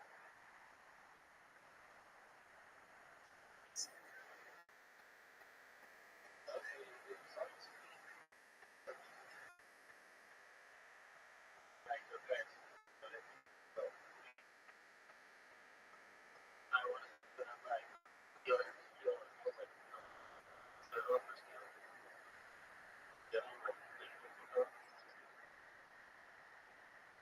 Not like your open, open cross. Yeah, go ahead. Well, like, you know me,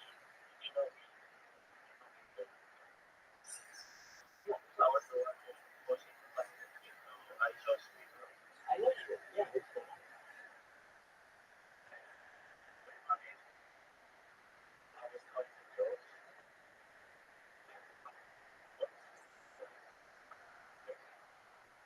So what do you think was your compromise?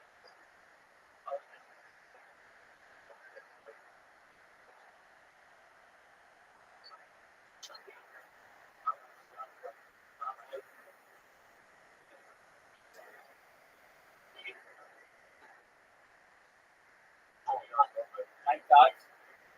Yeah, yeah, My bad. I don't think it's perfect. So I think you deserve another chance. It's just a matter of time.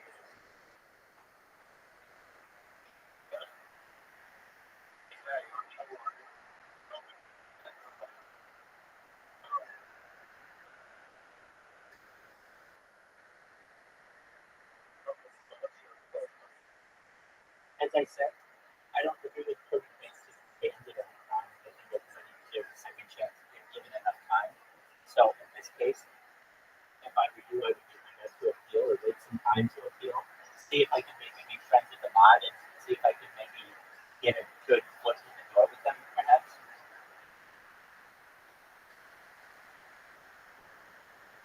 Like, do you know who? Do you know? Okay, yeah,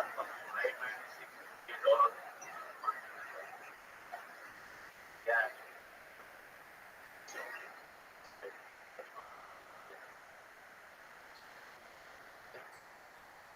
well, I want you to know that we could welcome you whenever you want. And just like that, I'm glad to have a new friend. And yeah, you guys should know that we are welcoming. you know, you know, you know, make all that stuff. Yep. Take us all and give like or anything like some effect up like that. Well, I gonna set up. No, you're not. I'm fine.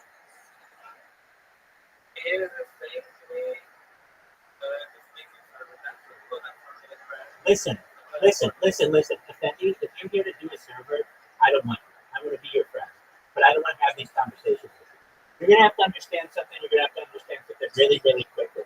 I don't want your help with this server right now. When I do, I'll tell you. Okay? Excellent. How's your day going?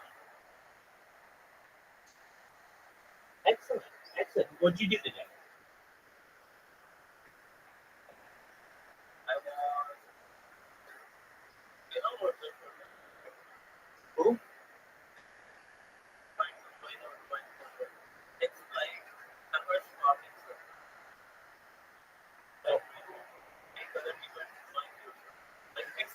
like follow for follow in social media. I got you. Okay, yeah, no, I'm okay. Do you want me to join a server? Oh, okay, that's cool. That's a interesting. Are you on other social media?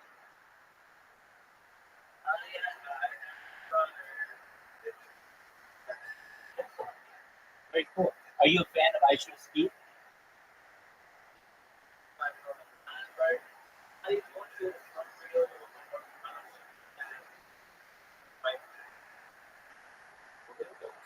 Very cool. And how long have you known Kat?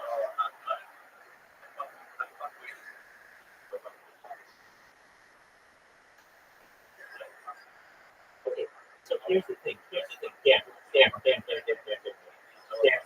stop. Damn. I understand. So here's what I can advise you. Two things. One, don't call people monkey. Okay? It's demeaning and it's rude. What I can tell you is this: there are some major players in the iStuff speed server. One of them right now who could get you back immediately. I'll get you her name. Just one moment.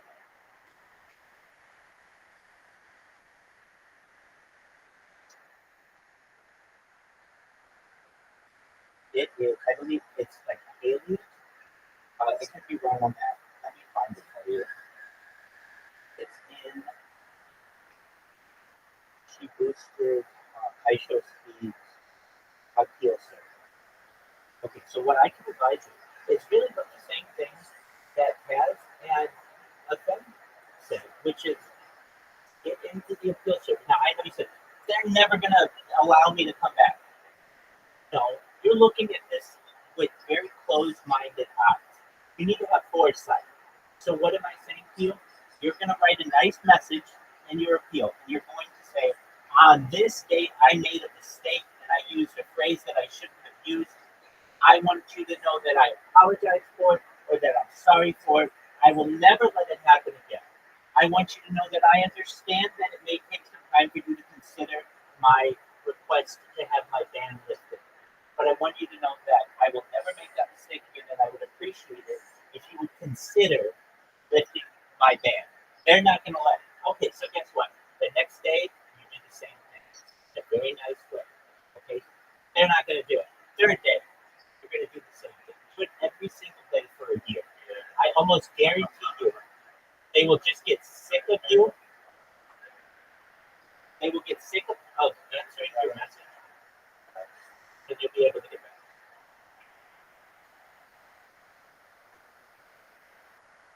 And then you never use that phrase again, and you don't joke like that.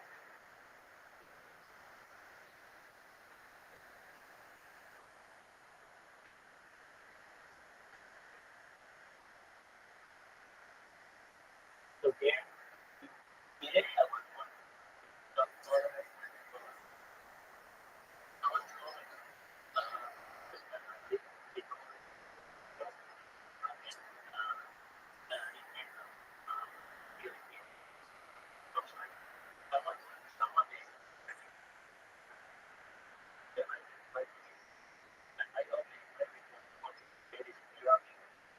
Okay.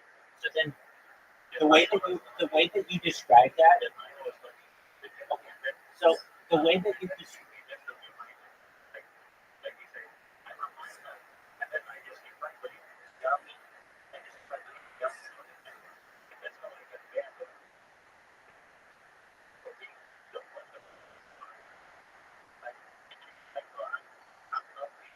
Wait, I understand, and I understand why you got.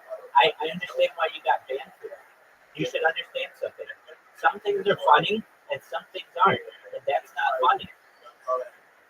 Hey, that's how you learn. You won't make that mistake again. There are some funny things in this world, and there are some not, and there are places to make jokes, and there are places that aren't not to make jokes. Obviously, they didn't want you to make that joke. Now, what I think you could perhaps do, is ask for forgiveness and explain that you made a whether they're going to let you that thing or not. That's not up to me, though.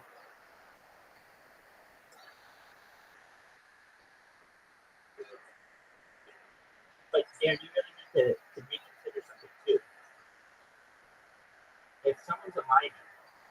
they in no way should have any kind of sexual. You shouldn't have any kind of sexual lust for them.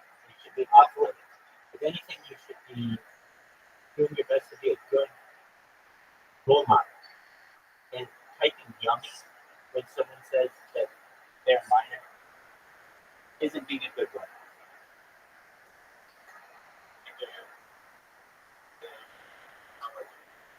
So you made a mistake. It's okay.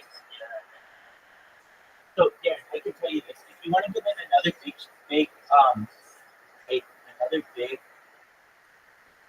Discord, there are a few of them. There's the Daddy Discord.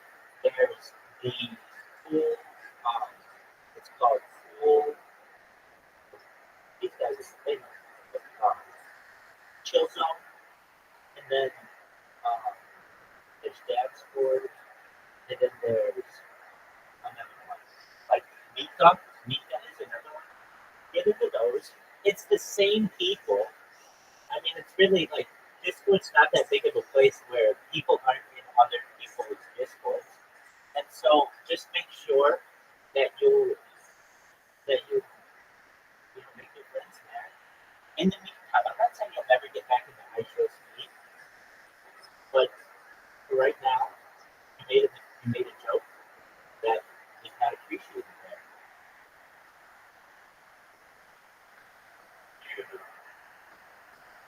So, do you know about Mika? You know about Daddy's Board, and you know about Rothschild? No, I don't know. Okay. I'm very excited. Yeah. So Daddy's Board, it's just discord.gg/Daddy. You go in there. I'm streaming in there right now, and the same people, and they're basically it's a bigger Discord. It's the biggest Discord and most active Discord server on all of Discord. It's been going for 7 years. It has hundreds of thousands of people in there. In fact, if you go in that Discord, you may never leave. It's so big. Just go in that Discord and you forget about iShow Speed. The reason why is because iShow Speed right now has 8 people in the VC. That one has 700. And that's people with cameras. I don't even know about people who. Yeah, do you see now?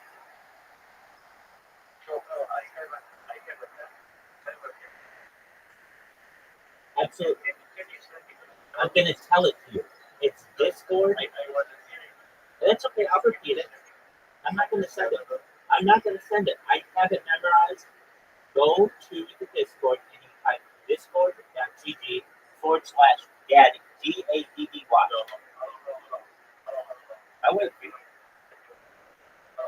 Sure. You shouldn't even write it though. Just join it right now. At the very bottom, there's a little plus. You press the plus button, and then you just type in exactly what I'm saying.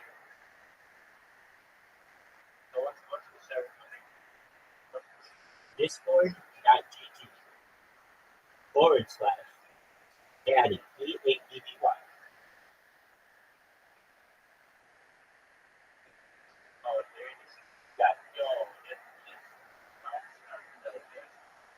It's the biggest Discord server there is. Okay, then go to Chill Zone. ChillZone. It's the same people who do Daddy. It's the same people who do Mika. They're all the same, run by the same people, and they're the biggest Discord servers. If you want to go to a Discord server that has people in it right now, there are only like 15 of them that are really active with a lot of people, and they're all basically run by the same people.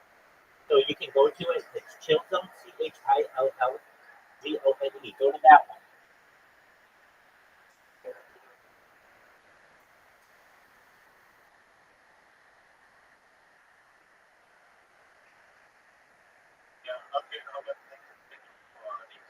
Actually, definitely. Do you see how many people are in it?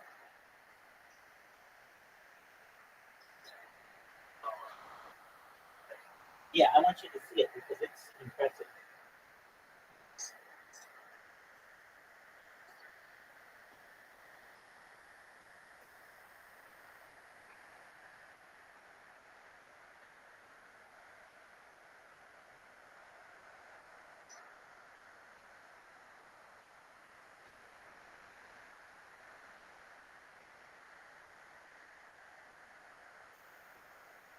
you have the opportunity to join it.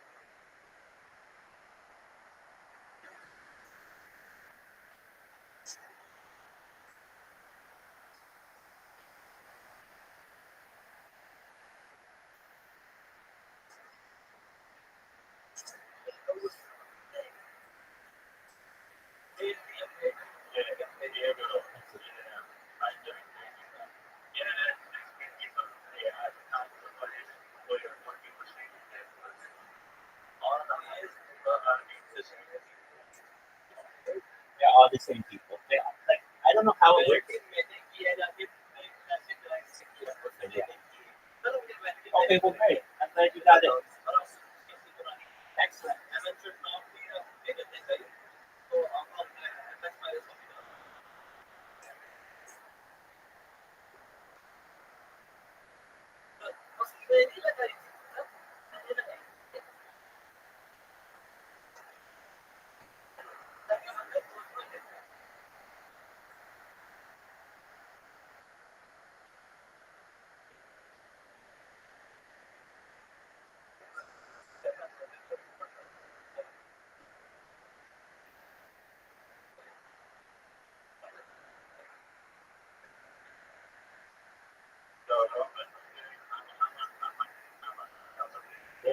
Enjoy yourself. Absolutely. If you want more Discord,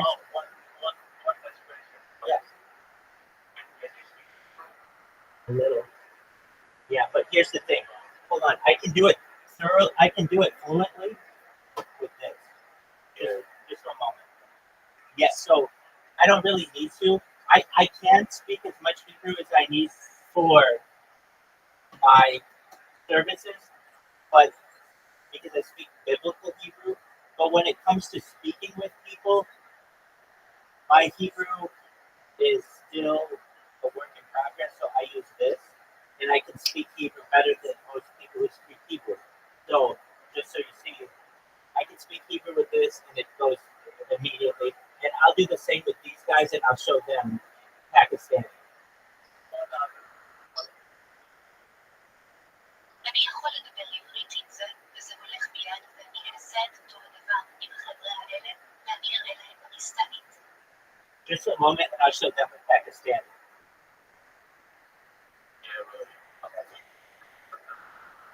Pardon me?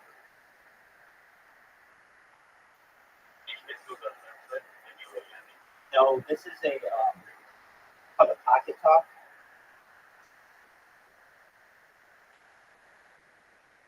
The pocket talk is like a pocket translator.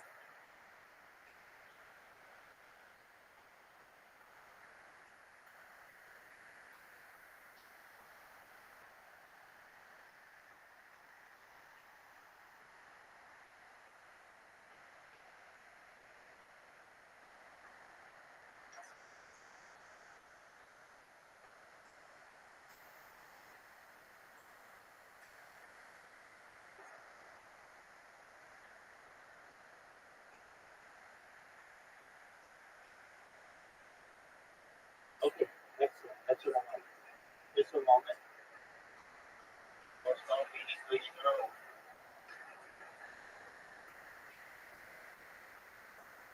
Yeah.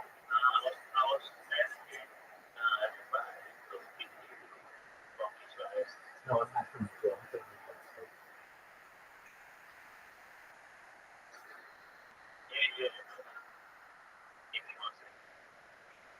But most of all my prayers are for you.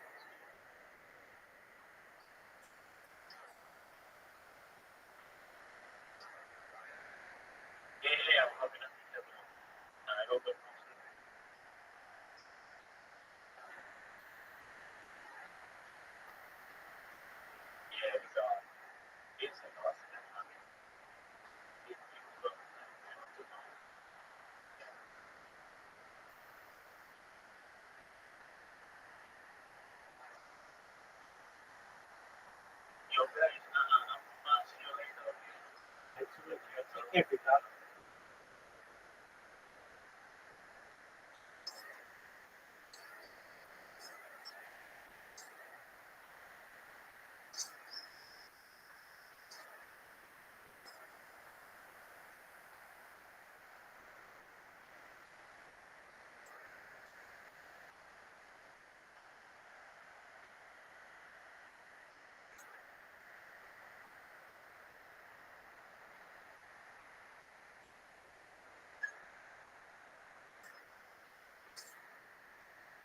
write our ethical wills every year, actually, before Yom Kippur. And I say plural because we write a different ethical will for each one of our children and our children-in-law as well, and our grandchildren. Kind of like, blessings that we want to confer on them, and things that we hope that they will adopt in their own lives and so on. It's a very meaningful exercise, particularly for the penitential season.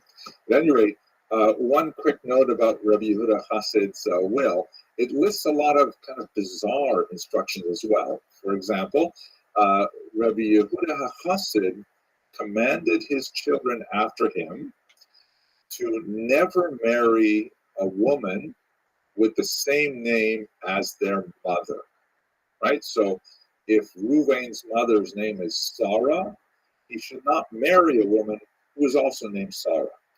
This is like rigorously adhered to today. It's also applied to women not marrying men who have the same name as their father.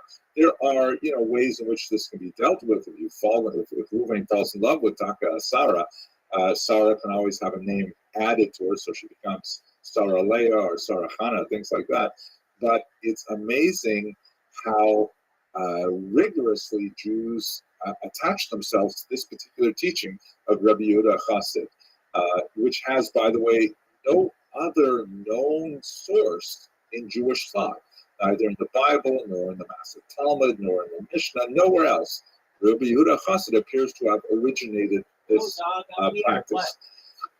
Centuries later, the great Kotzker Rebbe, who was a member of the Hasidim of the 19th century that we'll talk about it tomorrow, God willing, he once quipped that if Rabbi Yehuda Chassid had known just how seriously people would take every aspect of his last will, he should have included the 10 Commandments in there as well. I don't know if you're laughing. It's hard to tell when I'm speaking to Zoom, but I hope you're enjoying it. Okay. One last detail about the study of Judaism in medieval Ashkenaz, and then I will pause for some questions before we go on to the next item. And that is this notion of Rishonim and Aharonim.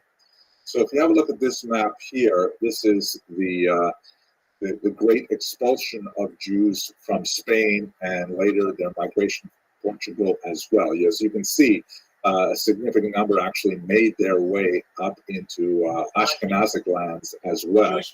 And the Spanish expulsion is a major theme in Jewish history. It represents a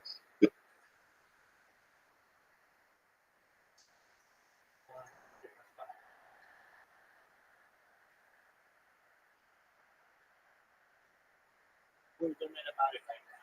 I mean, this is the history of Jewish history.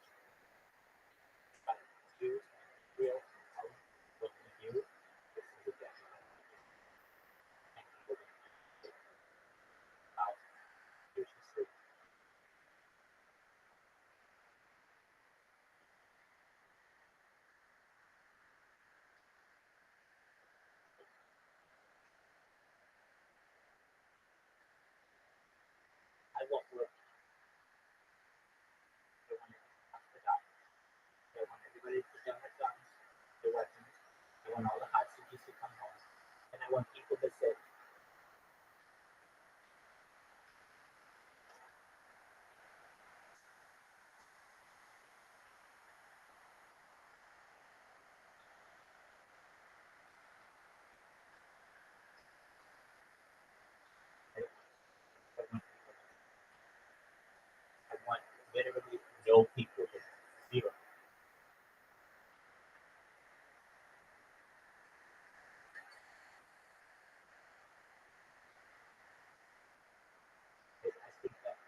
Excellent. Excellent. Hey, but I mean this. When you turn 18th birthday next month, come here and we'll wish you a very special birthday. We'll grab a party.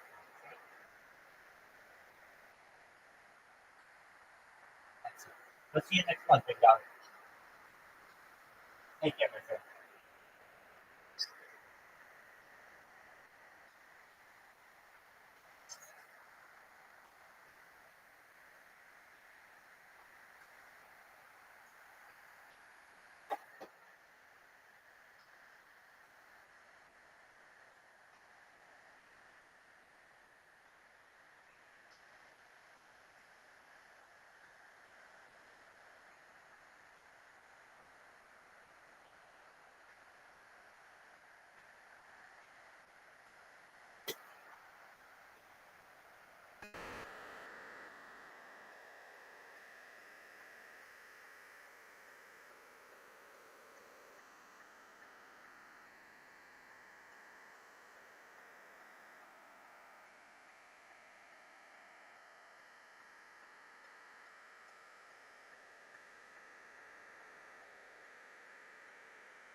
I do.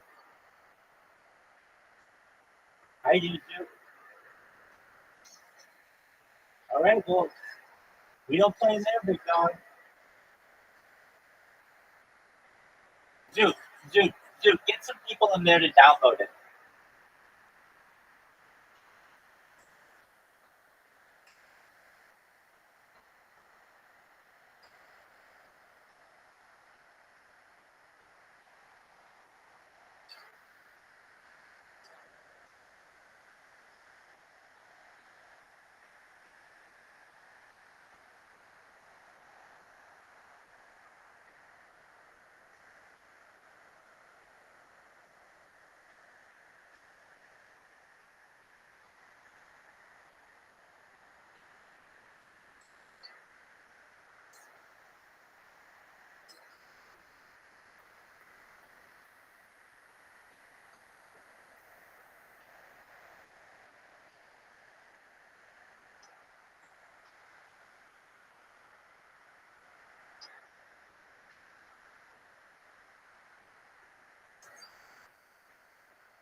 The uprooting of one of the most powerful and consequential communities of Jews in Europe, the Sephardim, named after Spain, and really radically changed the balance of intellectual power and influenced the Ashkenazim as well by their thought.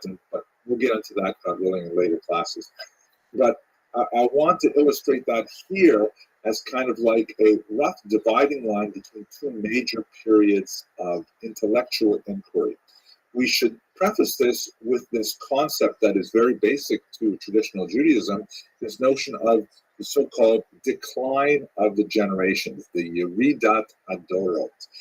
There is this notion in Jewish theology that when the Jews received the Torah at Sinai, back in the ancient period as described in the Bible, that was kind of like their highest possible spiritual attainment.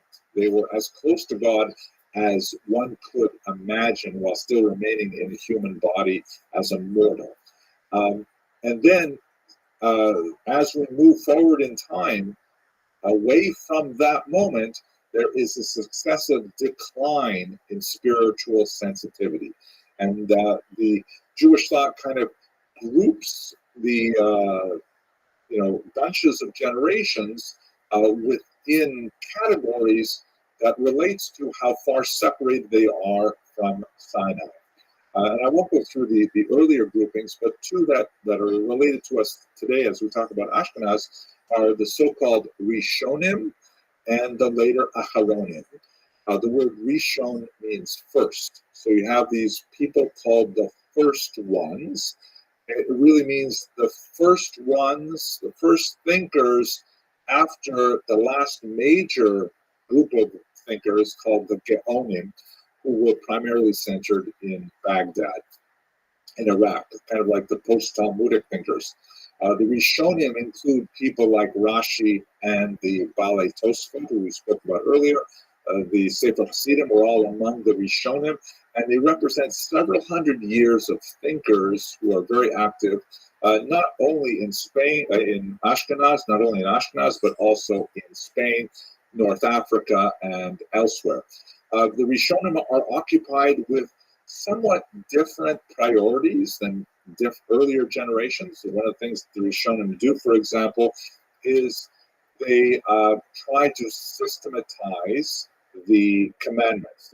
In traditional Jewish thought, there are 613 commandments, a considerably larger amount than the 10 as listed in a couple of passages of the Bible, the 10 commandments. And so the Rishonim strive to codify, okay, let's count them. What exactly are the commandments? And they have disputes. Some people say this is a commandment. Other people say, no, it's not a commandment, just a rabbinic law and so on. But basically, they work with those commandments. Then later, they try to codify those commandments into, okay, how do we practice them? And organizing them into major works like Maimonides' Mishnah Torah. Maimonides, of course, was a Rishon, not an Ashkenazic figure, but that's basically what's going on for the period that we're discussing right now. Around the period of the Spanish expulsion, there is a seam-like figure or a transitional figure, Rabbi Yosef Karo, who flees Spain, ends up in Constantinople, and later in Safed, Israel, and he is the author of a major code called the Shulchan Aruch. And this would be in the 15th century, late 15th century, early 16th century, when we have really that division between those thinkers who are called Rishonim and those thinkers who are called Acharonim, which means the later ones. Whereas Rishonim are kind of more or less evenly distributed between Sephardim and Ashkenazim, perhaps even more of them on balance are Sephardim. When you get to the Acharonim, it becomes a much more Ashkenazic enterprise. In other words, from the year 1500 on, Acharonim are much more associated with the traditional Ashkenazic lands in Germany and France, but heavily in later Poland, Lithuanian Commonwealth, certain regions of Ukraine, Lithuania in particular, the great Vilna Gaon, for example. So there's a transition of intellectual thought between Rishonim and Acharonim at that time. It may not be common to go straight from the study of Jewish texts to gender as a category of discussing Judaism, but I think it's extremely important because one of the aspects of Judaism which is somewhat foreign to us in the early 21st century is that Judaism is a highly gendered faith. Meaning, I will tender for argument that the experience of Judaism depends greatly on whether or not one is male or female.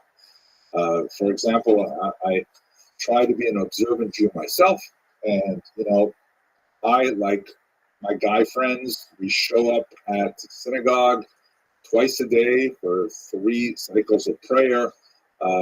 There's hardly any women there, usually none whatsoever. My day is prescribed by all kinds of things that I've got to do that are associated with my role as a male Jew. My wife, on the other hand, has an entirely different set of practices, which tend to be they are daily, but not necessarily so circumscribed in time slots. They tend to be much more heavily monthly activities. They tend to be much more concentrated in the private sphere, in home, whereas most of my things go on in the public sphere outside. There are a tremendous amount of differences between how traditional Jews, certainly in the medieval period, would have appreciated their Judaism based on their gender. And let me give you first a theological discussion of why that would be. Not really theological, more of a halakhic discussion. If you have a look at this chart, you can divide the commandments. I mentioned earlier 613 of them. You can divide them into 2 types. Positive commandments, which means thou shalt, please do these things. And negative commandments, thou shalt not, do not do these things. Furthermore, you can also divide them, here's a traditional Jewish symbol, with those that are defined by time and those that are not defined by time. Let me give you some examples. I'll put them in each quadrant. So a positive commandment, which is defined by time, would be that during the fall holiday of Sukkot, Jews are required to sit in a sort of a hut with a thatch roof, more or less. It's made of natural materials during the holiday. So there is a positive commandment: sit in the sukkah during the holiday of Sukkot. It is positive, something that one must go out and do, and it is defined by time. It's only relevant during that 8-day period called Sukkot. A positive commandment not defined by time would be, from the 10 Commandments, honor thy father and mother, right? One has to always do that. One must also get up and physically do things for one's parents. That's what's meant by the word honor, meaning provide for their welfare. And if your father asks you to get him a drink of water, then you have a mitzvah to actually get the drink of water. That's like the positive. But it's not defined by time. It could be anything. It could be in the middle of the night. Could be first thing in the morning, last thing at night. Doesn't matter. It's always there. Okay? So positive commandments defined by time, not defined by time. Similarly, negative commandments. A negative commandment would be do not eat bread on Passover. Right? No leavened products may be consumed during the 8-day holiday of Passover. It's a thou shalt not, do not eat, but it's only during this period of time. Thankfully, you can have your bagels, your beer, and your whatever after Passover, but not on Passover. And finally, negative, not defined by time, would be, again, 10 Commandments, do not murder. That always applies, and it is a negative commandment. There's obviously a lot to say about each of these things, but this is a basic schematic version of how one may understand the commandments. Now, in terms of gender, the huge elephant in the room is that the Talmud says that women are exempt from the category of commandments which are positive, defined by time. Meaning, do this action at this time. Women may choose to do them if they so wish, but they are not required to do them at all. In most cases, this means that women generally do not do them. And certainly that would be associated with a lot of the other responsibilities that women have in domestically, raising children, things like that. It's hard to specifically schedule leaving the home when you have, a nursing child or, things that you have to do at home. But nevertheless, that's the technical aspect of this.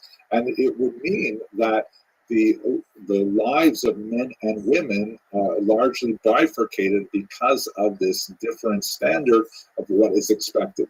Now, there are exceptions to that where certain commandments, like let's say, for example, lighting candles on Friday night, right, for the Sabbath, that is a mitzvah that actually women have priority over men on, and it's only on Friday night where there is that mitzvah.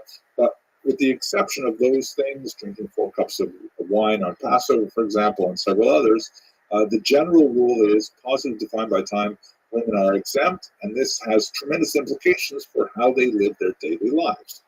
There are also commandments which are specific to women, and one of the most significant of those is the immersion in a mikvah, which relates to the laws of what are called family purity.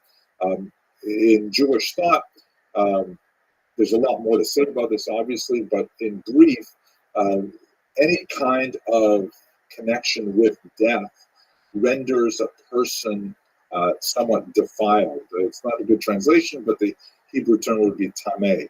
So, for example, after sleeping, which is kind of like a taste of death, that unconsciousness, one has to wash with water.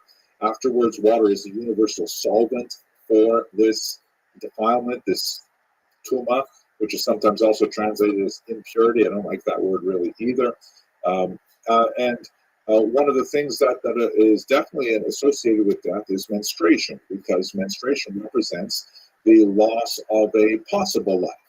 And before husband and wife can return to regular married life, the woman has to wait a certain amount of time, and then she immerses in a particular ritual bath called a mikvah. That's what was shown, by the way, in the background of this picture, a modern mikvah.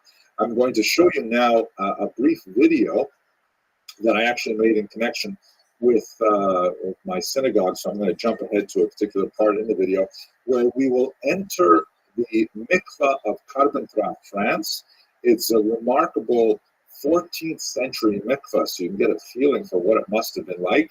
I'm actually going to show you a little bit more of the video because we get the opportunity to see the synagogue. I just want to let you know in advance that the synagogue there was renovated in the Baroque period in the 18th century, so the interior has that kind of feel to it. But when we go into the basement, you'll see an 18th century mikvah, and then you're going to go even lower and see this 14th century mikvah, which I think is absolutely to look at the medieval synagogue of Carpentras, which I had the privilege of visiting a few years ago. And let's have a look at the exterior, moving into the interior, and then to the remarkable discoveries that were made in the basement. The synagogue is located in the Jewish carrière, or the Jewish street. One might call it a ghetto, particularly for later times when it was actually sealed. At one point, as many as 2,000 people, something like 15% of the town's population, lived in this tiny space. When applying for badly needed renovations in the 18th century, there was quite a tussle with the local bishop. The bishop insisted that there be 2 windows, horizontal windows, added to the left and the right of the 2 vertical windows, such that when Jews actually entered the synagogue, they would be walking directly under the shape of a cross. This is resonant with much of the activity that was going on with forced sermons and conversionary activity at the time. So an interesting feature, when you finish climbing the steps to go into the synagogue proper, there is one tile which is out of place on the floor, which according to the local tradition is a sign that the world is not yet perfect. Humans have a role in perfecting the world, and this is just one indication of the job that lays before them. So this beautiful Baroque interior that's strikingly contrasts with the very, sort of low-profile facade from the outside.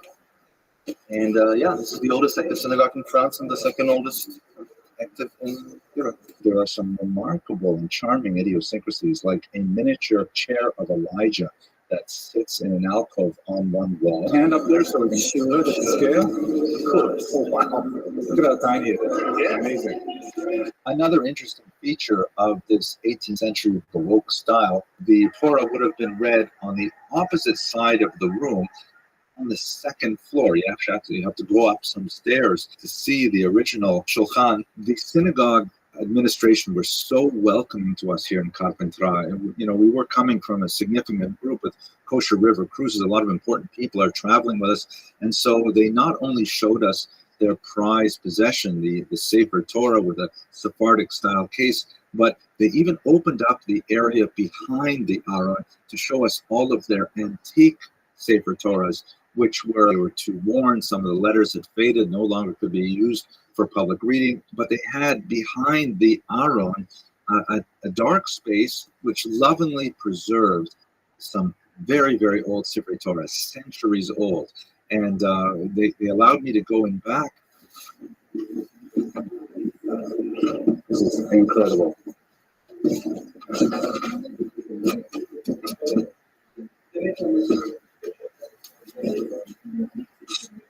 Okay, Solomon, say something for the camera.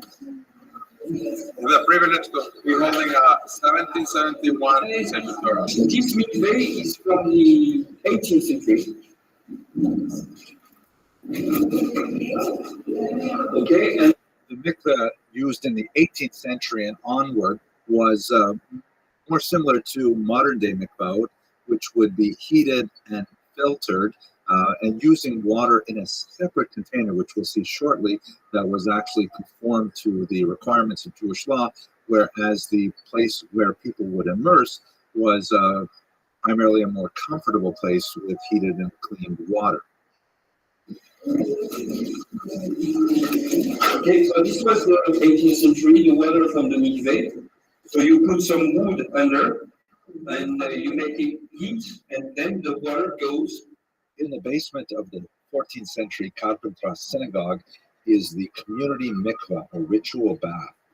You can see that the water is still quite clear. It's fed from an artesian well. The light dusting on the top of the water is from the flecks that come off the limestone walls. Originally, of course, you would have descended here in candlelight, which must have really heightened the mood of solemnity associated with the ritual immersion, since no natural light can descend into this space.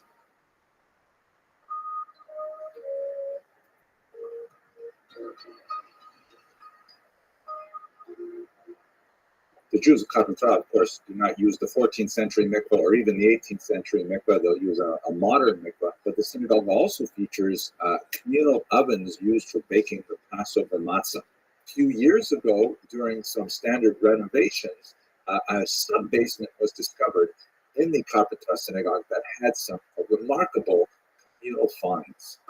Some quelque chose. Dites, qu'est-ce que tu veux dire aux États-Unis? Je le dis en français. Oui. Oh, super. Je veux...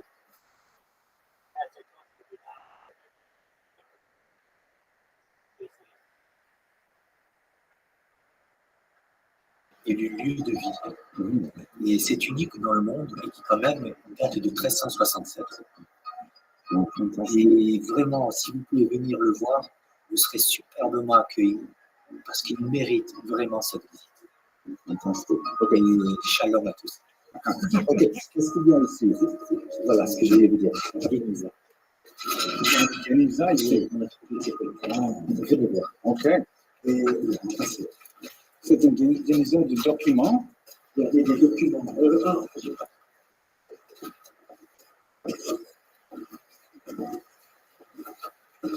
Incroyable. Vraiment incroyable. Je n'ai pas vu ça ce matin. Non, c'est la première fois. Je suis ravi. Alors ça, qu'est-ce que c'est ça? Ça c'est des... Normalement, il y avait des couloirs qui rejoignaient les habitations. Il y a des couloirs ici, hein, tous les maisons. Il y avait des couloirs partout où on rejoignait les habitations, les immeubles à côté. Et ici, On pense que c'est la Guénisa de la synagogue, parce qu'on a retrouvé, bon, c'est fini maintenant, on a retrouvé beaucoup de livres, des vieux livres, des vieux, comment on appelle ça, Tefillin, Sissi, Quelle sorte de livre? des manuscrits de, comment on appelle ça, de Gutenberg, c'est 1589, 1590, Gutenberg. oui, Wow. 1540, Incroyable. 50 ans après Gutenberg. What I find especially fascinating and meaningful about the discoveries in the sub-basement of the Cathedral Synagogue is that they literally had corridors physically connecting the homes of the Jewish quarter with the synagogue.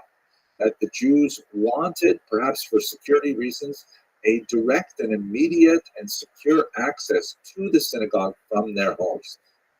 So that's, I hope you enjoyed that little quick trip to France. So we got a chance to look at a medieval synagogue, in particular to look at the medieval mikveh underneath. Of course, they don't use the 14th century mikveh anymore. They don't use the 18th century mikveh either. By modern standards, they're kind of like, yeah. But a huge advance from the 14th century to the 18th, and then, of course, the 20th century looks more like a spa than anything else. Let us conclude our discussion with a very brief discussion of religious cycles. And again, I'm going to horribly compress some amazing information into a brief period of time, but we can't understand the way in which Jews would have appreciated the world around them unless we are cognizant of their association with time.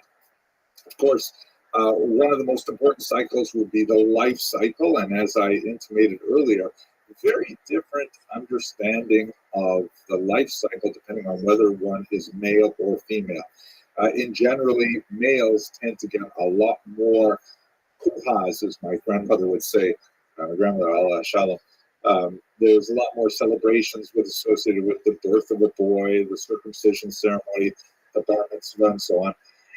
Then for women, of course, the massive celebration would have been the wedding. I should mention, by the way, bar mitzvah was definitely not a big thing.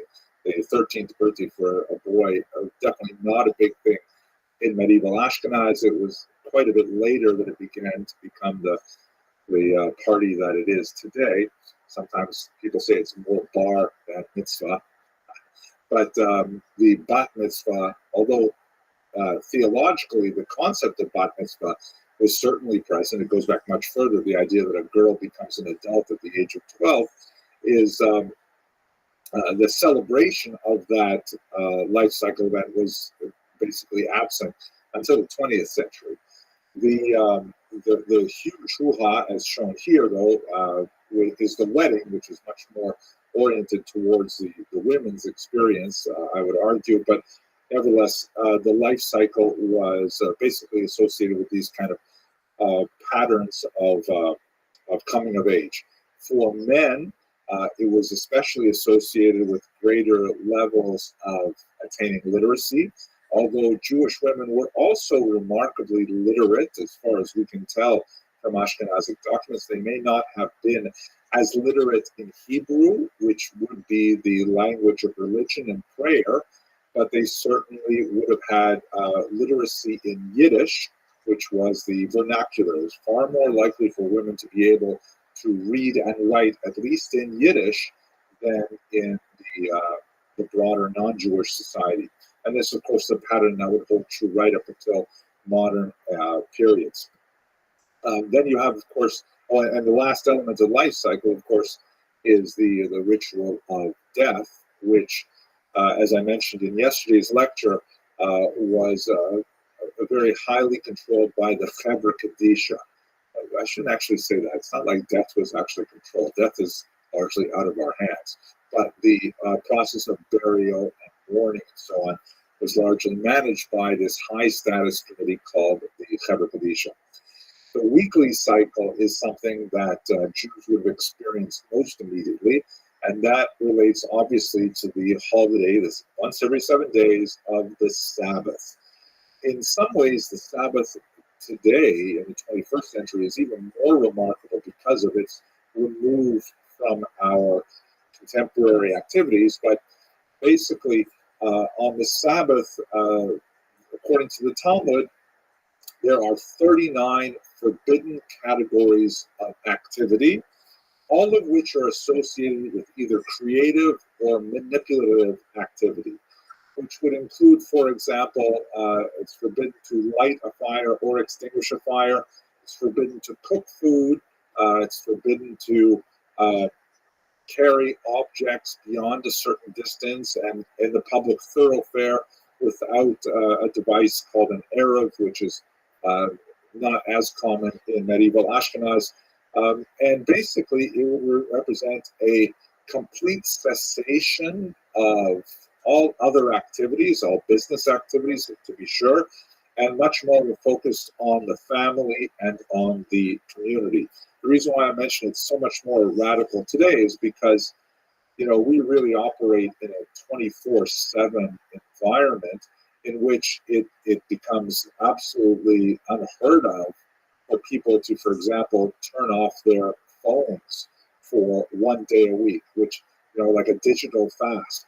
Whereas for observant Jews, well, of course you turn off your phones. Of course you ignore communicating with the broader world. You communicate with the ones you love, your family, your community, and so on. It's a very different kind of approach to the week. For modern day Jews, you see it in terms of things like electric lights are not turned on and off.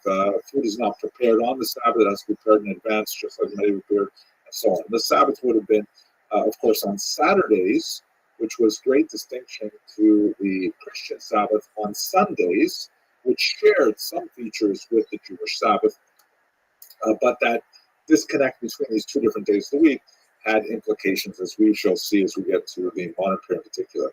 And then, of course, there is the yearly cycle with a group of holidays that appear throughout the year. They have a lot of agricultural connections, particularly with the seasons in the land of Israel, but they were largely adapted to northern climes as well, including, for example, that holiday of sitting in the outdoor booths on the holiday of Sukkot, which usually falls around September or October. And that can be somewhat uncomfortable in northern Germany at that time, but nevertheless, those are the dates that are followed. So there's so much more to say about the daily, weekly, and yearly cycles of Judaism, not nearly as relevant to our more narrow study of history, however. So I'm just going to leave you with that as kind of like an overview. So what I'm going to do is I'm going to thank you for your attention now, and I'm really grateful that you're studying with me. So thank you all very much for watching.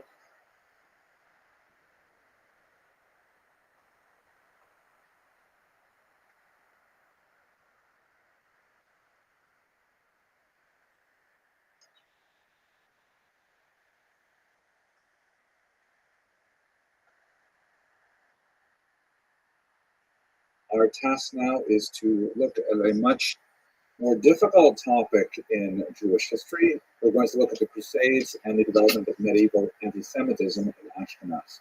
So I'd like to begin with a little bit more generic work in trying to define what exactly we mean when we use this term, anti-Semitism. As we shall see, we're actually using it somewhat anachronistically, but primarily because it relates to the topic at hand. And it is a term that is unfortunately au courant. And then let's drill down into the Ashkenazi experience in medieval period in particular. So the first thing that we should bear in mind is that anti-Semitism, although it has its own kind of twisted, bizarre logic, it does not have to make sense. In fact, one of the most amazing and uncanny aspects of what has been called the longest hatred is that it has demonstrated the remarkable capacity of reinventing itself to meet the specific demands of a particular age and culture.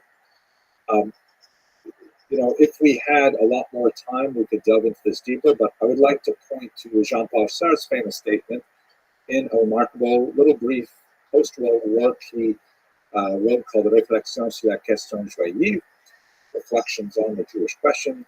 Si le juif n'existe pas, l'antisémite l'inventerait. If the Jew did not exist, the anti-Semite would invent him. Meaning that anti-Semites somehow need Judaism and need an enemy in order to focus their understanding of the world around them. That's why, if we had more time to discuss this, we could certainly explore in greater detail, but anti-Semitism is often seen as a reaction to the stressors of society, and that the Jews provide a convenient foil upon which individuals who feel disconnected from the world around them are able to somehow, explain their situation by looking at the Jews as to being to blame. We certainly, unfortunately, see that today in contemporary America. But it is not at all uncommon. For example, if you look at this remarkable publication that comes out of Tokyo in the year 2004, a Japanese translation of the Protocols of the Learned Elders of Zion, one of the most notorious anti-Semitic works, a forgery of a rather bizarre discussion of a Jewish world conspiracy. That even though there's a tiny population of Jews in Japan, primarily concentrated in a couple of cities, nevertheless, the Japanese saw fit that there's enough of a reading public that they should publish an edition of this notorious anti-Semitic work. So much more to say about this in general, but let's just focus on a couple of things. First of all, I'm going to use the term anti-Semitism. Now, this is, as I mentioned, somewhat anachronistic. The term anti-Semitism was actually coined by this man, Wilhelm Marr, in the late 19th century in an attempt to find a more polite or at least acceptable term alternative to words like Judenfeinde or Judenhass, which are much more vulgar in nature. So anti-Semitism, capitalizing on linguistic theory that was developing language families around this time and developing the notion of a Semitic family of languages, which includes Hebrew, it also includes Arabic and so on, but anti-Semites are rarely speaking about Arabs when they're engaged in anti-Semitic talk. And so saying one is anti-Semitic means one is against Semitism. Semitism is understood in the modern age as kind of this bizarre imaginary world of Jewish conspiracy to dominate the globe. And therefore, many scholars today, since there is no such thing as Semitism, there is no such world of Jewish conspiracy. I'm embarrassed I even have to actually say that. But because there is no really such thing as Semitism, therefore anti-Semitism should not be spelled with a hyphen, which implies that one is anti an actual thing which exists. Therefore, it's spelled generally with a lowercase s and no hyphen, anti-Semitism, meaning it's a word used as a phenomenon of hatred towards specifically Jews. Now, the term anti-Semitism, with its heavy reliance on the idea of a world Jewish conspiracy, is decidedly modern, and it would often be inappropriate to use that term retroactively to the medieval and certainly to the biblical period, but for the sake of simplicity, since that term has become in wide usage, I will use the term in this lecture as well. Let's try and understand then the basic development of anti-Semitism up to the period that we're specifically focusing on. Historically, when you look at the earliest texts that we have focused on the Jews, particularly written from the outside, from non-Jewish society, the Greco-Roman literature certainly stands out.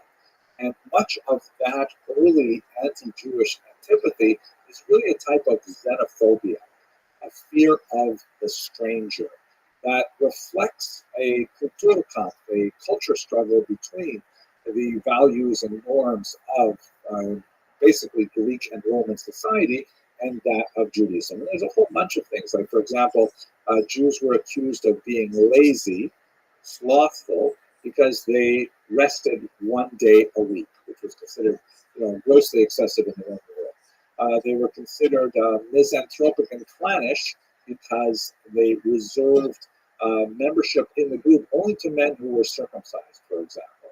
You couldn't be called a Jew unless you went through a conversion ritual, if you were male in particular, in the ancient world. And of course, there was conflict with the Jews. There was two pretty significant revolts against Rome, three if you count the Kitos Rebellion as well, that resulted ultimately in destruction of Jewish sovereignty in the land of Israel, and later in a further persecution under Bar Kokhba.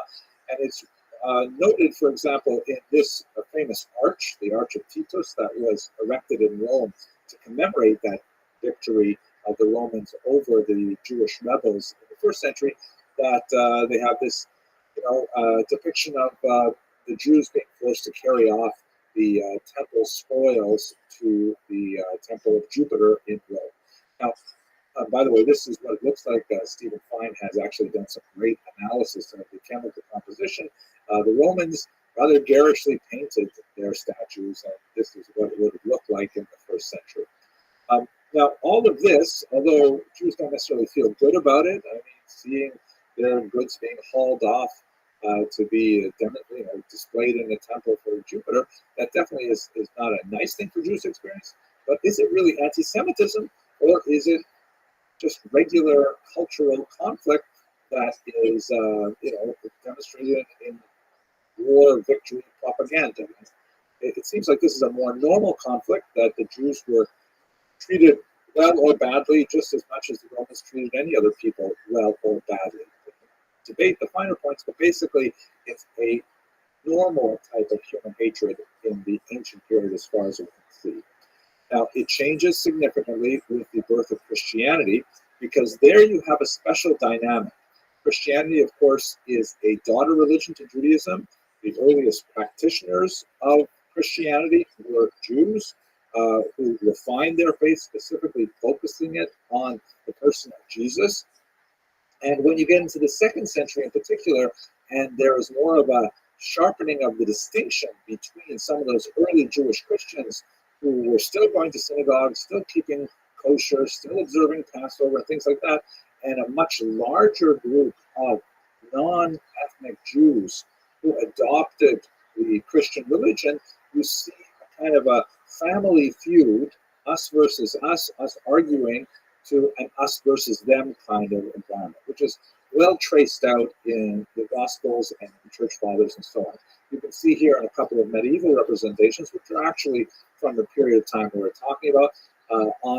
These are both representations of the articulation of the difference between Christianity and Judaism, which would be especially useful for Catholic priests to explain to illiterate peasants how Christianity differed and diverged from Judaism, so it would be easier for people to understand what their relationship was to the frequently wealthy Jews living in urban environments, and understand what their relationship was. On the left, you see they're typically portrayed in pairs like this. One represents the church, always on the left side, which would have been under the right hand of Jesus. Sometimes you see him in a cross in the middle, and he's got his right hand over the church, and the left hand, the weaker hand, over synagogue. So on the left of the Strasbourg Sisters, you see church with a crown and a solid staff holding a chalice, and she's clear-eyed and she's standing erect and so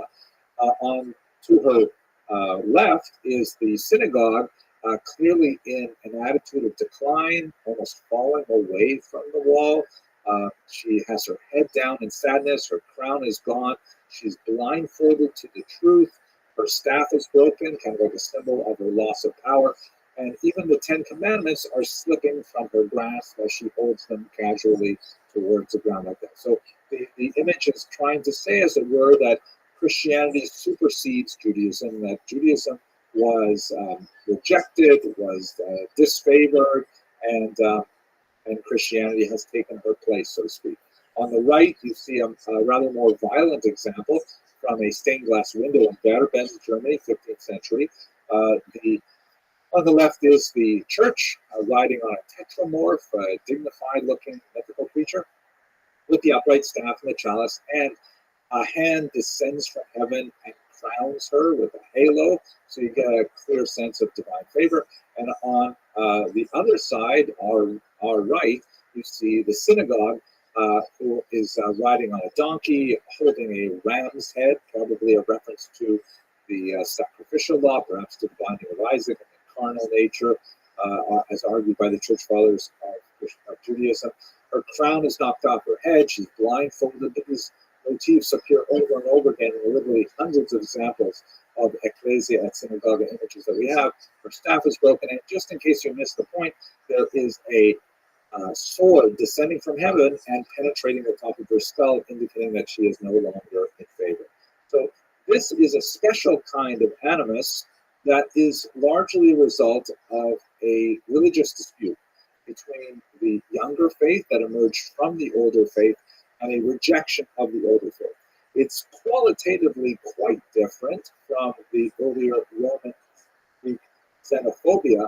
This is something that's specific to the relationship. It only really makes sense between Christians and Jews. You couldn't say that, I don't know, let's say Buddhists would have a similar kind of iconography with regards to Jews because they don't have the same relationship with Jews historically. And then the period that we are entering now, you see all of a sudden anti-Semitism just goes off the rails and it goes into bizarre pathologies, which we will discuss over the next 45 minutes. Ideas that seem to come out of nowhere, like Jews need to drink the blood of Christian children. Where does that come from? Totally bizarre ideas that become very conversant in society in the 12th, 13th, 14th century and onward, and have a remarkable grip on the popular imagination, really up until the 21st century, believe it or not. So that's kind of like a devolution of anti-Judaic prejudice. We'll call it anti-Semitism, although that term is anachronistic. And let's trace it specifically back to the Crusades, where we see a lot of this really begin. The Crusades were initiated in the year 1095 by Pope Urban II. It had to do a lot with the issue of access of Christian pilgrims to the holy sites in Jerusalem. At this time, of course, Jerusalem is not under the control of the Jews. Jews have been formally removed from sovereignty in the first century, 900 years earlier, and it's now the Muslims who control it. And the charge was that they are not allowing sufficient access to Christian pilgrims. Urban connects with his Eastern Orthodox Christians, and they put together this remarkable ecumenical movement to march all the way to Jerusalem and to wrest control of it from the Muslims. Now, for our purposes, we are less concerned with what happens in Jerusalem. There are Jews living there, and actually they end up defending the city along with their Muslim neighbors from the Christian Crusaders. It becomes a terrible bloodbath, and Christians murder Jews and Muslims in the battle, but ultimately the Christians are able to get a foothold in Jerusalem and in Israel, and it goes back and forth for the next couple of centuries. There's actually several crusades, but what's especially relevant for us looking at Ashkenazi Jewry, which is not present in Jerusalem at this time, is the fact that many, many different peoples are attracted to the message and mission of the Crusades. Not only the more well-disciplined troops associated with the nobility, but also a bunch of rabble that seize on the idea of attacking the infidel, and they follow some strange, mendicant friars and ascetic individuals who, take upon themselves some kind of neo-prophetic role to urge them to follow them all the way to Jerusalem, where they will, seize the holy sites and restore them to Christian glory. And at a certain point, particularly in the Rhineland, this idea circulates that, why should we schlep all the way to Jerusalem? We probably don't use the term schlep, but why should we take ourselves all the way to Jerusalem to defeat the infidel, meaning the unfaithful, in other words, the Muslims? Why should we go all the way there if we're going to fight infidels? We have infidels right here in the Rhineland. We should fight them here. So from the horrible year 1096, repeated for several times through the next century, there are these awful massacres that occur in towns like Speyer, Worms, and Mainz, in particular, the tri-town on the Rhine River, also in Köln and many other places, where there are these horrific massacres led by bands of local individuals, riffraff and people of very limited means who are not necessarily ready to outfit themselves and go follow the troops all the way to Jerusalem. And they typically offer the local Jewish inhabitants the choice of baptism or death. And in the many chronicles that Jews recorded after these events, we have these horrific stories of Ashkenazic Jews choosing to martyr themselves, often slaughtering their families before they kill themselves, rather than submit to baptism. It is in many ways a culturally defining moment for Ashkenazi Jews who see this as kind of like a choice with no alternatives. Not necessarily the same kind of approach that was adopted, for example, in Sephardic lands when forcibly converted in the pogroms of 1391, a couple hundred years later, where Sephardim elect to find a way to accommodate their newfound baptized status, not for our discussion today, but for Ashkenazim, this creates kind of like a cultural marker in time where Jews were faced with this horrific, terrible choice, and many of them chose martyrdom. Of course, many of them also chose baptism, and later one of the issues which Rashi, among others, will deal with is what about these Jews who saved their lives by electing to be baptized, and then later, once the Crusades died down, they wanted to come back to the Jewish fold, and Rashi and others had to deal for the first time with the question, really, of, well, does it count? Can you come back to Judaism? What happens when you're baptized? They ultimately resolve it in the favor of, yes, they remain Jewish, and they are accepted back into the community, but there was, at any rate, a significant amount of debate at the time. So the Crusades really constitute one of these turning points in Ashkenazic cultural history. It forces Ashkenazim to sort of look at the outside world as being fundamentally toxic, dangerous.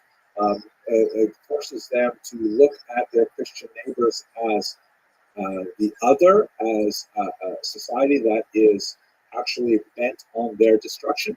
And to tell you the truth, based on what we're going to talk about in the next half hour or so, it's hard not to sympathize with that perspective, because the next couple of centuries are really going to be quite nasty for Jews. Large reason for this is that the church is ascendant in the 13th century in particular. Pope Innocent III, shown here actually leading a massacre of the Cathars, that is a Christian group that was declared heretical by the church, had very little sympathy for the Jewish minority. And throughout the 13th century, there was a series of new and ever-increasing restrictions placed on Jews. Among the most prominent, at least in terms of art history, is the demand for Jews to wear a Jewish badge. As you can see here, this representation of a Jewish man and a woman, and they have the ruel. It is a round circle on their clothing. It actually varied from place to place, whether it was a round circle, which may have been a reference to the 30 silver pieces that Judas received for betraying Jesus, may have some kind of reference to the issue of usury that we discussed yesterday. But and sometimes it's the tablets of the law, sometimes it's red, sometimes it's yellow. It is not, however, a Star of David. That's an innovation that comes much later. The Nazis would use the Star of David very heavily. But in this Fourth Lateran Council of 1215, there are a series of canons that restrict Jewish usury, that require the badge, that forbid Jews from holding public office, which was not at all unheard of. Jews, particularly in the south of France, are holding public office and so on.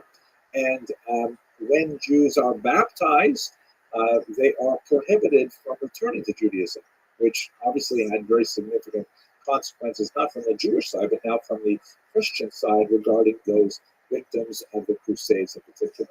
So the kings who had previously seen the Jews as a source of profit and had taken the Jews in as servi camerae regius. We discussed yesterday the servants of the royal chamber. They had less and less authority in the 13th century as the church begins to assert its power fairly successfully with a series of bans like this. Now, how we see this idea translating into popular thought is in a couple of areas which are, incredibly nasty and really quite pernicious for the future of Jewish history. The first is, of course, the charge of blood libel. It first emerges in the 12th century in the form of what is called ritual murder. This charge that Jews need to reenact the passion of Jesus by, God forbid, crucifying a Christian child.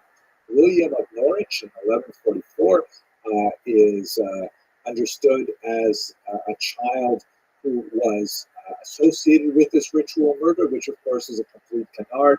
That particular case has been thoroughly debunked. But let us understand this in a broader perspective. Unfortunately, then and now, we have some despicable adults who will prey on children. God forbid, should not happen to any of us. And those children, once harmed, especially if they are murdered, are later discovered by the local population, and they are justifiably angered and they want to find a culprit. It is remarkably easy to blame the Jews and say, aha, the Jews did this. And you ask, well, why would the Jews do this? And say, oh, the answer is because they have to reenact the crucifixion of Jesus. That's the argument, basically, of the charge of ritual murder. From England, it spreads to the continent, and here you can see it throughout the entirety of Ashkenazic lands. It actually penetrates Sephardic lands as well. The numbers represent the centuries in which a blood libel was specifically charged against Jews. So I forgot to mention the charge of ritual murder, which essentially refers to the murder of the child like a crucifixion.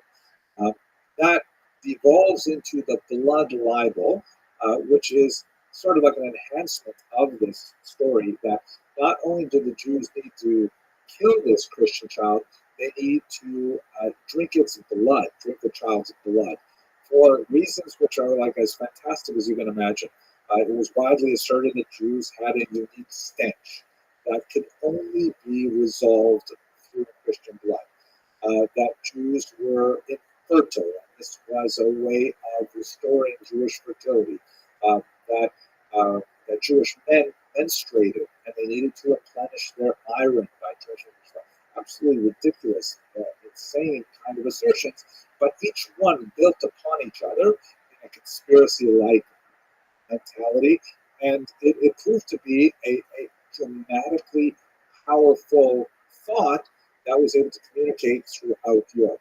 In many cases, they actually had attacks on Jews when there was no body of a Christian child ever found. It was just simply, the rumor went out that a Christian child was murdered, no body was ever found, no one ever reported a child missing, and the Jews would never else be attacked. It was absolutely a horrific period of time, and as you can see from the numbers here, it goes all the way up to the 20th century. If we move outside of Europe, you actually have blood libels in the 21st century, particularly in some Muslim regions.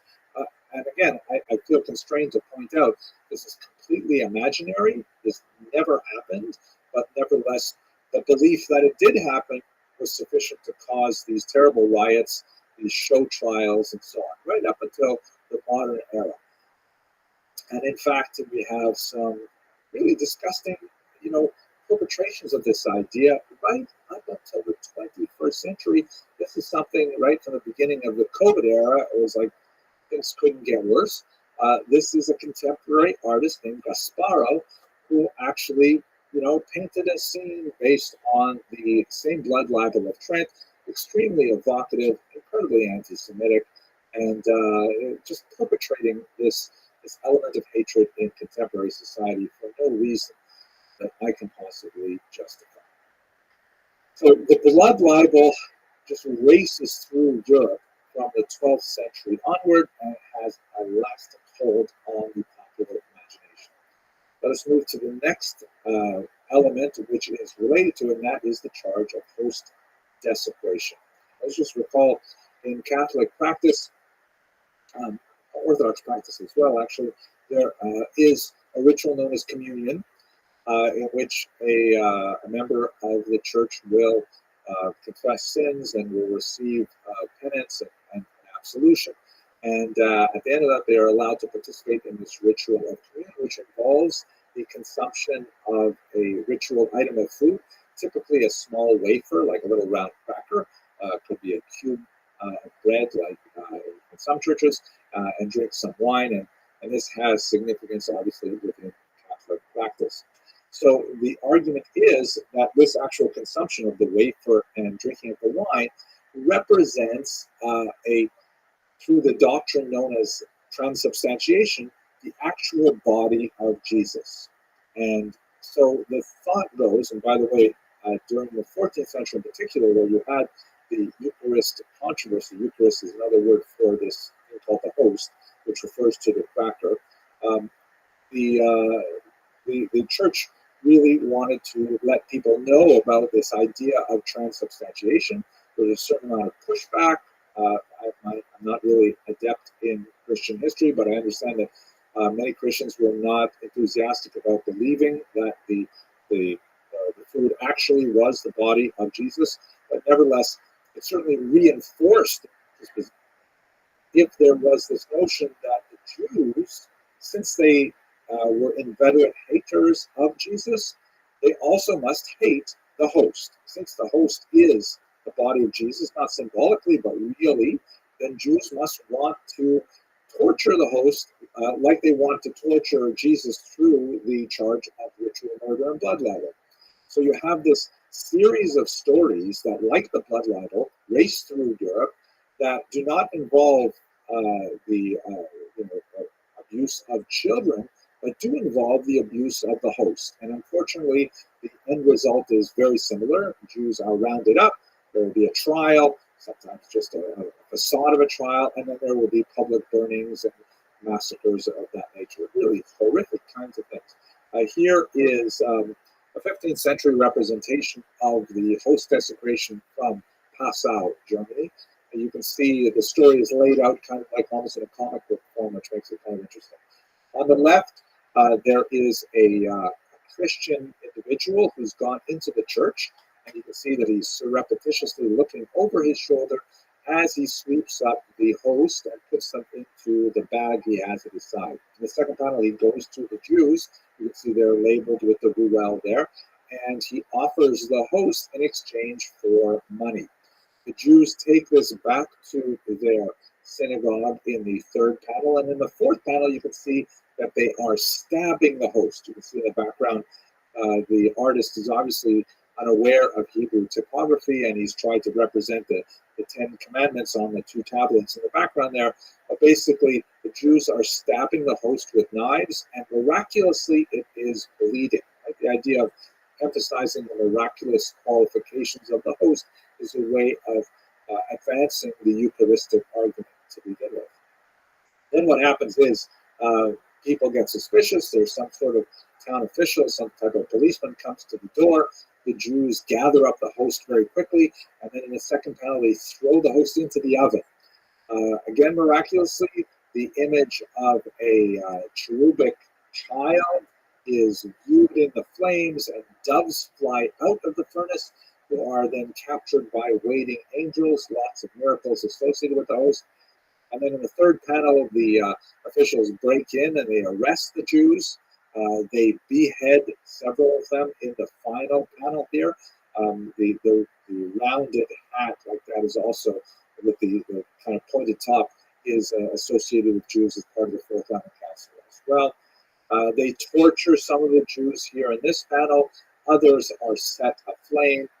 In the third panel, the Christian who originally was the accomplice who betrayed the host, this is a very common theme, is taken away. And then in the final panel, the synagogue is rededicated as a church.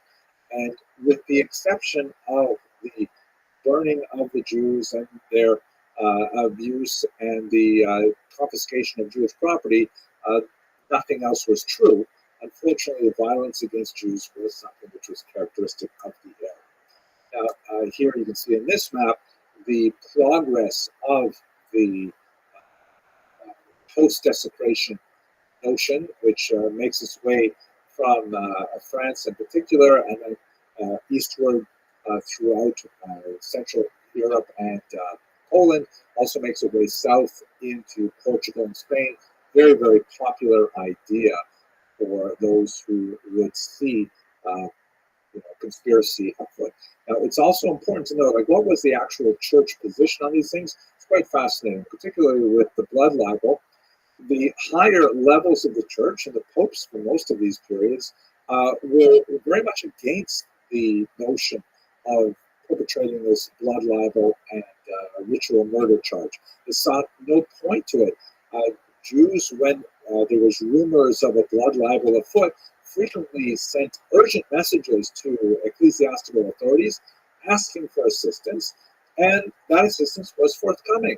The church frequently printed bulls, which are kind of like decrees.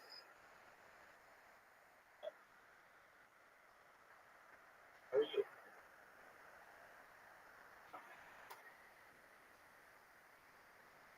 Hey, how are you? Hello, how are you? How is your day going?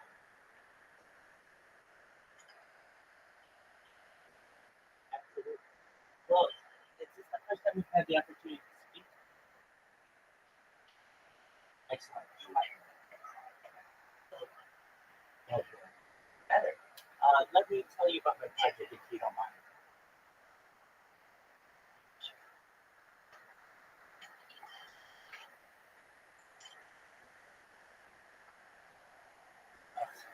Ready?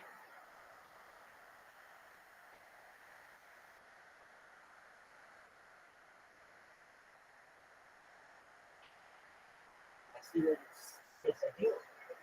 Yes. Hello. How are you? Oh, pleasure to meet you. I'm Rabbi Rothschild. I spend my life 24 hours a day, 7 days a week. I to you. We want peace. I don't want war. And I have made it my life. I also want to help with world hunger and a 6-point plan, all backed by technology, including the use of agricultural drones, floating greenhouses, saltwater greenhouses, hydroponics, vertical farming, and cloud seeding. Will help end world thirst through digging of wells, through light straws, and through desalination, where we pump water from the Earth's oceans on the land, make it tranquil. I stand up for women, particularly on the internet. I don't think that it is right that the hypocrisy and hypocrisy discriminates against women, specifically on the terms of their skin. If I show my chest on camera, nothing happens to me. But if I would have a sister and she looked the same, she would do this right now. That is de facto discrimination, and I want to end it. I don't feel that these companies should be able to discriminate based on the color of your skin or the content. People have to use these platforms to provide for their families and themselves. And when the punishment is perhaps the loss of an entire account because of an input, I just really think that's it. So I'm here to stand up for people of all backgrounds. Some of the things that we discuss on the street that I know less.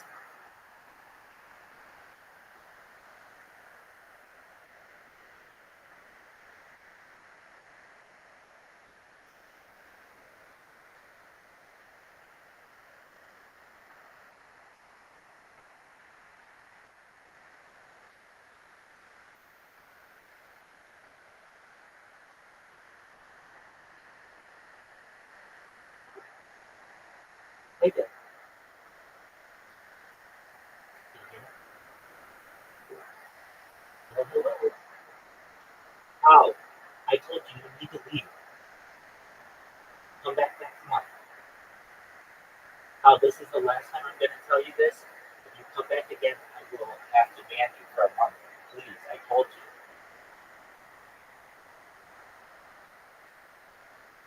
Oh, please, sweetie.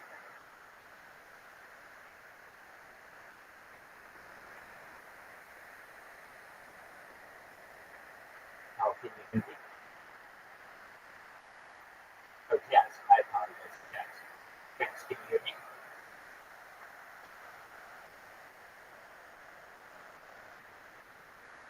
Yes, told me that you would leave back in a month. Oh, maybe I can't hear you. Maybe I can't hear you. Hold on a second.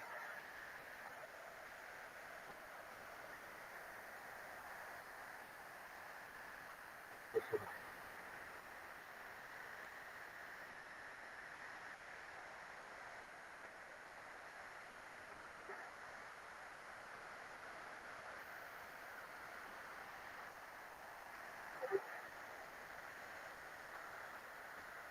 All right. All right. Listen, can you hear me? Hello. Pleasure to be here. Amazing. Wow, how amazing are you? You're like the most amazing person in global history. Wow, you're amazing. Listen, do you know that I don't think you're gonna die? I don't think you're gonna die, and let me explain why. You're gonna be a very rich person in the future.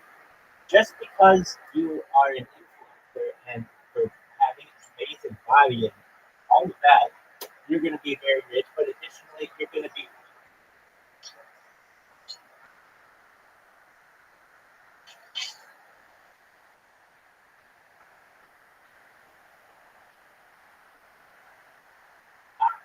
there you go, girl. Look at you. Look what you were blessed with. You're amazing. Well, I don't think you're gonna die. This is really exciting. What do I mean? You're gonna be able to take advantage of different type of technology. You're gonna be able to afford it, like human growth hormone, like stem cells, like ambrosia therapy, like perhaps cryogenics, perhaps full chuck therapy. You make it really, really tough to talk about science, but I'm going to do my best. And you're going to be able to extend your life past age 80, past age 100, past age 100, into perhaps 150, 180, 200. But eventually that beautiful body of yours is going to break down. And you may want to continue living. And how are you going to be able to do it? You're going to be able to do it perhaps through a type of technology known as mind uploading. Have you ever heard of mind uploading technology? Excellent. Well, I think you're going to be able to take advantage of it. And you'll be able to store that beautiful brain of yours in your computer if you want. If you want. You don't have to do this if you don't want. And you'll be able to be an avatar, an android, a cybernetic being, perhaps a clone of yourself. Perhaps you could be a robot or an imperial being, whatever you want. I hope that makes you excellent. Excellent. So we talk about some other medical types of technology as well, like the extinction technology. No, the extinction. Yes. Do you know what the extinction technology is? Okay, this is really very exciting. Boy, I wish all my audiences were as attractive as this country is. All right, so we have a type of technology that has already been utilized in 2003, the Tyrian ibex, basically a type of goat in northern Spain, southern France, went extinct. Scientists were able to bring it back and impregnate the ibex in 2003. Fast forward to 2021, a company called Colossal Bioscientific comes about, and they have within the next 3.5 years, by 2028, they want to make it their goal to bring excellent. Well, the woolly mammoth is perhaps going to be back with calves that are going to be reintroduced to the Arctic Circle within the next 3.5 years. That's really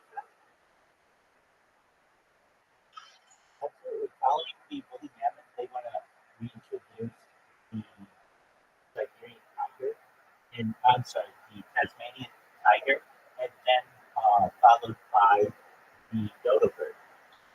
So you may be able to have a dodo bird. You know what? Let's make it our goal for Miss Info if she wants, perhaps, if we can bring back a dodo bird.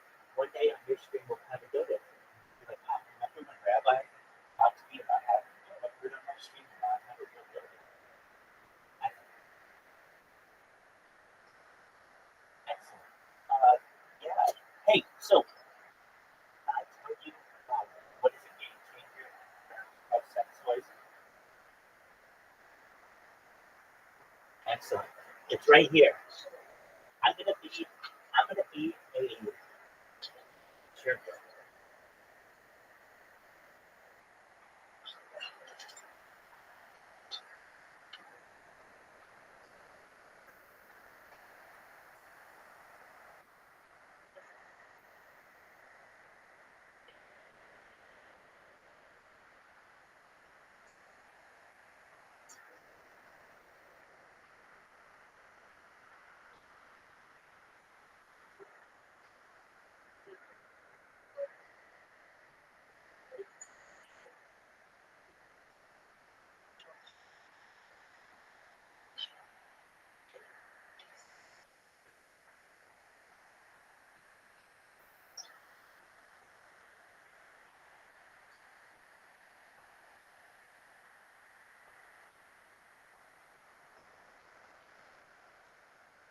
Amazing. Amazing. We are going to have, when this goes viral, you're going to have your own model. You're going to have your own line of things. You're going to be an icon in the wilderness of this industry.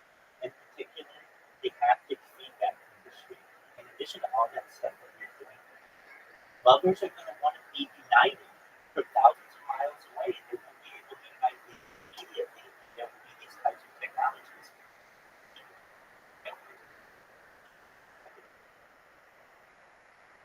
All right.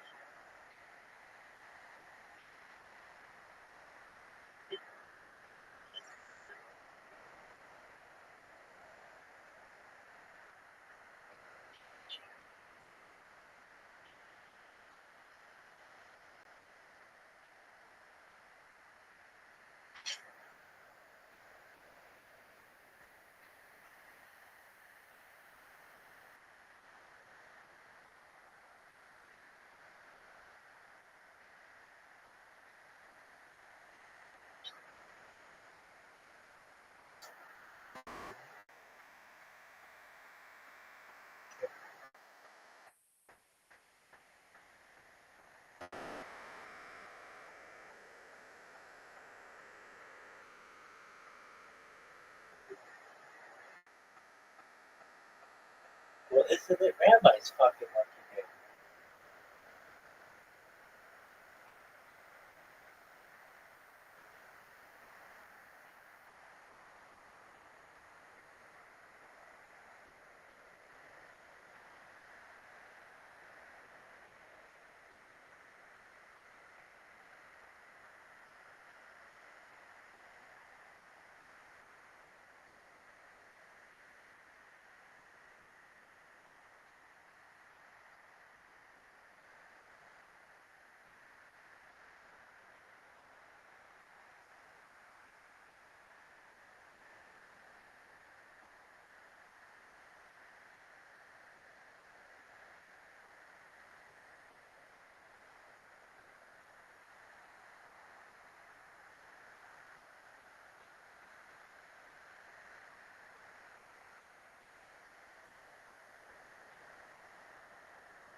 after this info, hey, breath of fresh air, folks.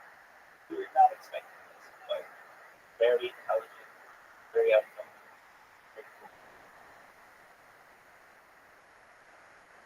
Well, that was fun.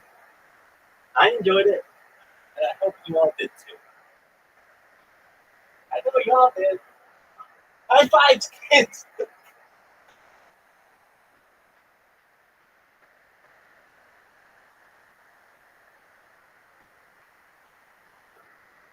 when I say kids are friends who are 18 and older,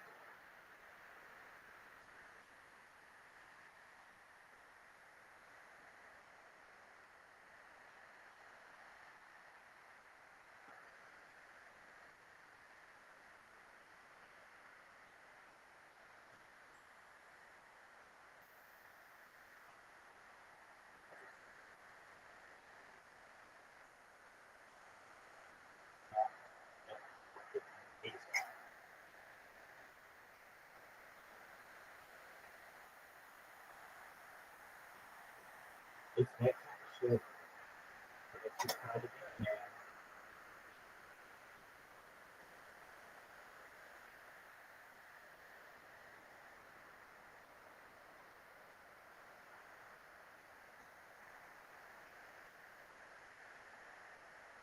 That was fucking amazing. If I went into somebody's Discord and that happened to me, I would never ever.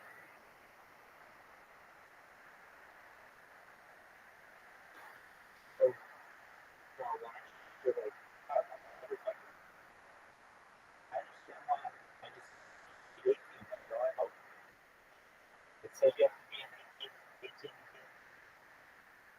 Yeah, that's why, kids. Because you never know what's gonna happen. We saw tits, and it was amazing.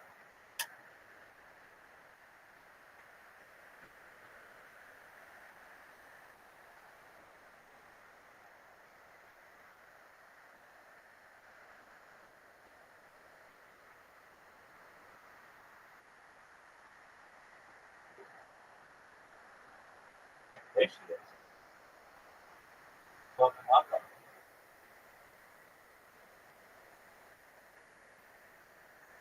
Well, look at you.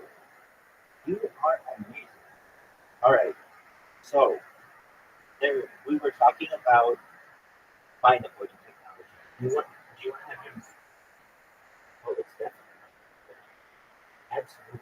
So, do you want to be one of the people who has their life, their mind avoided?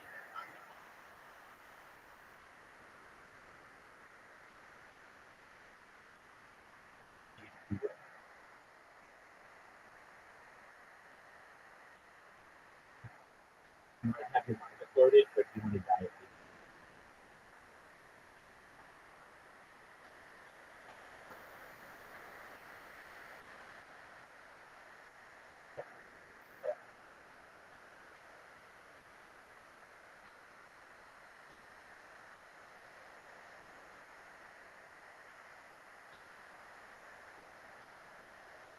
All right. If given the opportunity to have your mind uploaded, would you want to have your mind uploaded, or do you want to die at a normal age?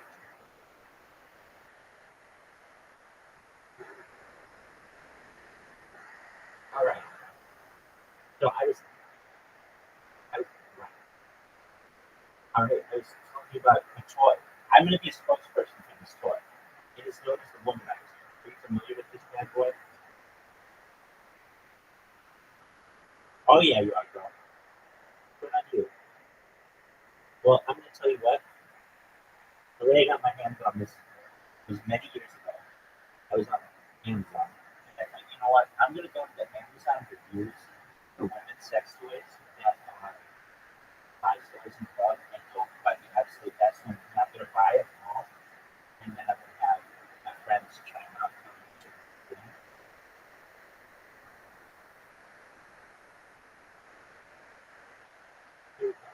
Yeah, you know what you're doing. All right. So you said that I can download some kind of app and control that thing?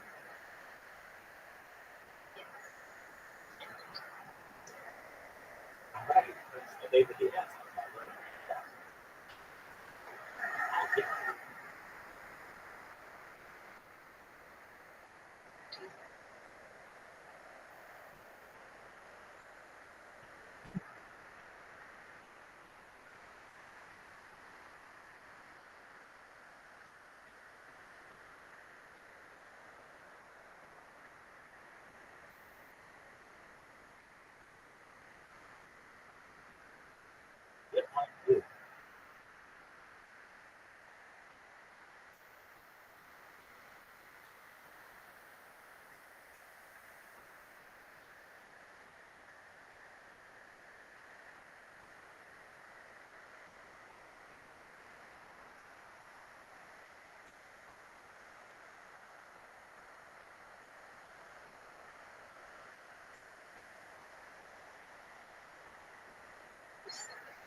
You just sit back and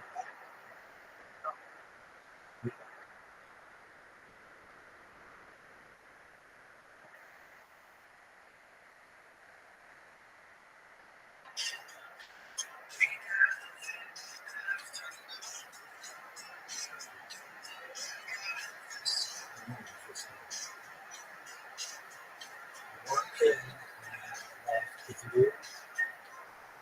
Discover me, discover you. To where you shall be in my force of love. One hand of hand lips and the double ground tongue. And if you want love, you'll be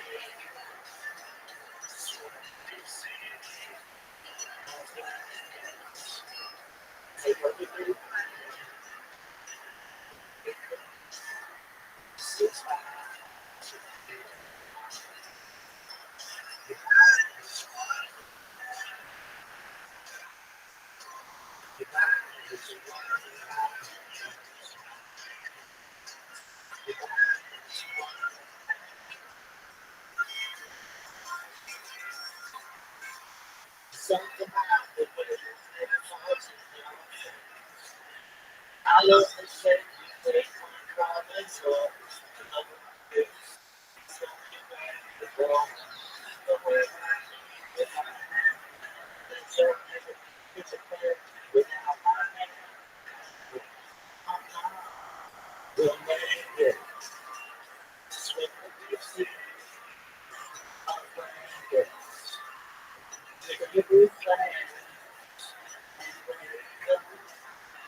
Just relax, put your head down. You're amazing. You did amazing. Good job. 100%. Perfect score. You're amazing.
Well, that was amazing. You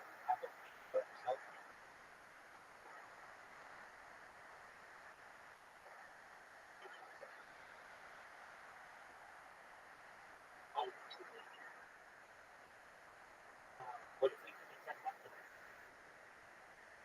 That's okay. That's not happening.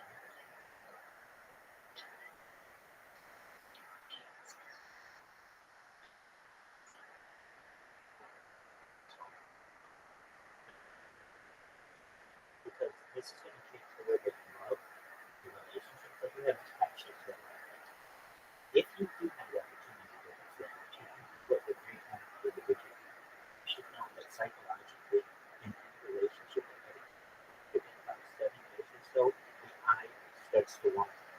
So in the future, when people say that they can be married forever for the rest of time, that's what they marry in the future and people can perhaps live with. And I know there's something predisposed to cancer and alcoholism and these other things. You're going to be a very mature. But you are also in addition to that smart and those are something. You're going to be able to make your own thing.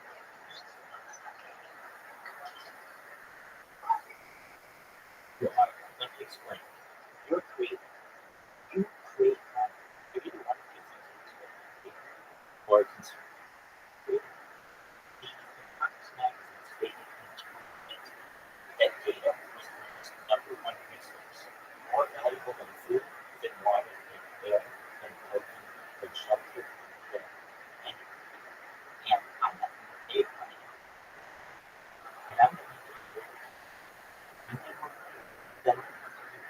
You need to pay. But you need to do it. And you're able to take money. That is how it's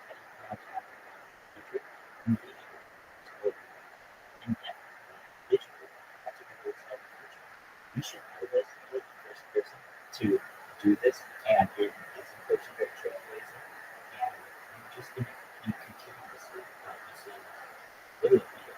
So you should be excited.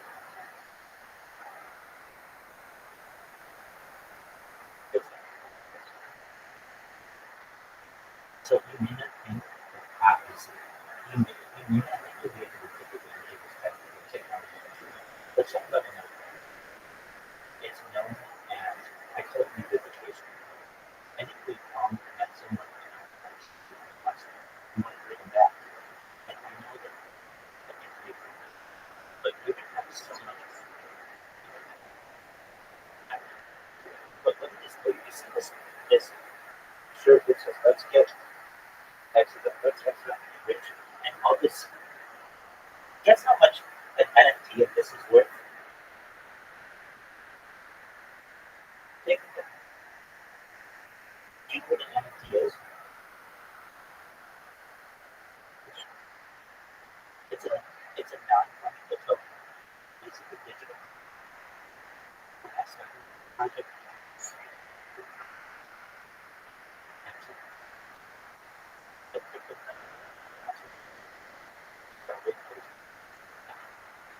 Few weeks ago we did 7. Last week it was 22. This week we're 30 months. It's going more money. Eventually, this is going to go viral. Choice weeks. Even last and the person. But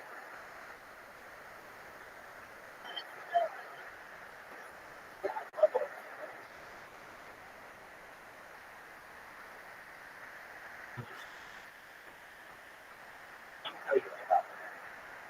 He took chances on being about the cake about how much he had like this work right on time. I went to Jeff would be the first cake to provide me this and a lot of time for this much. And for the time that he had for much of it for his house. I left years. Which I'm glad it's tasted. What do you think? What do you think?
SPR. SPR. But I like college tendency personally.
I have a challenge for you.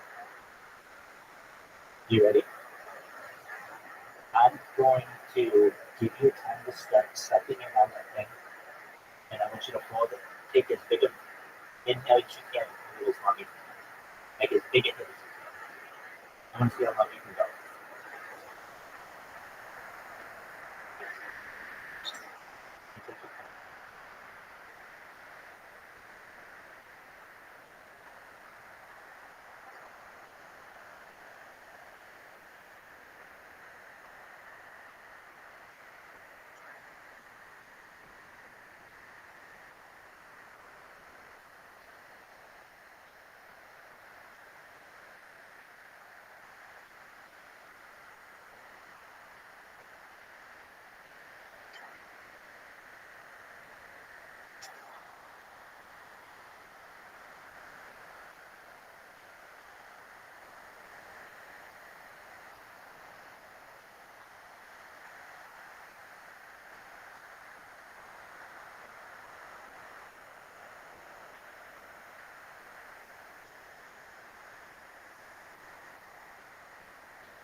I'm gonna go viral really soon, and you are too. So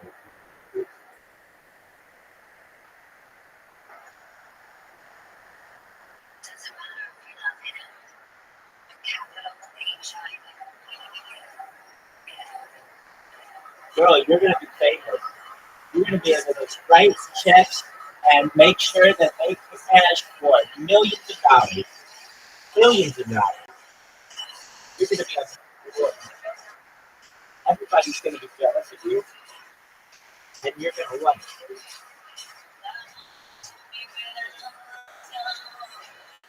Cash. Hold on.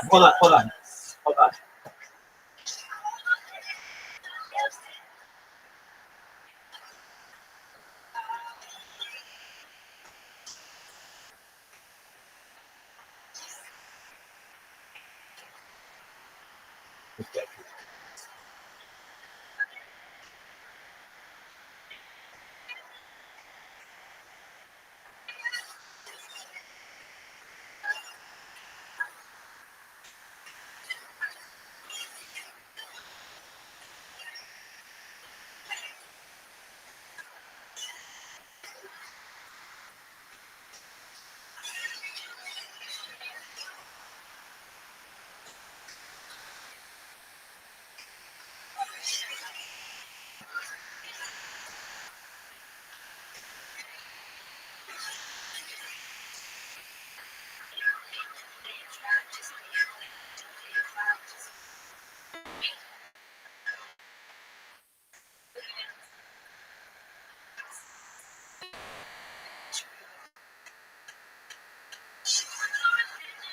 Look at you.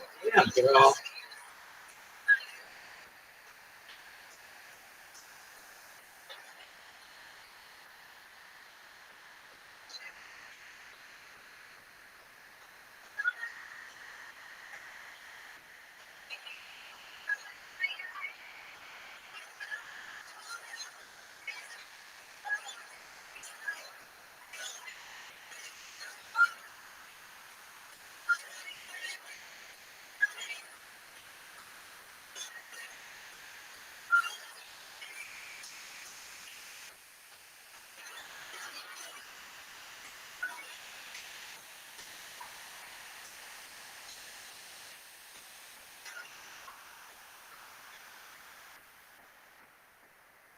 You're gonna be so famous.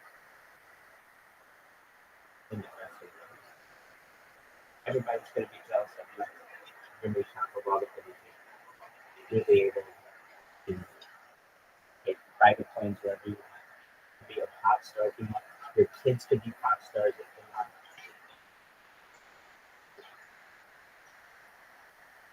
They could be whatever they want. They could be librarians if they want.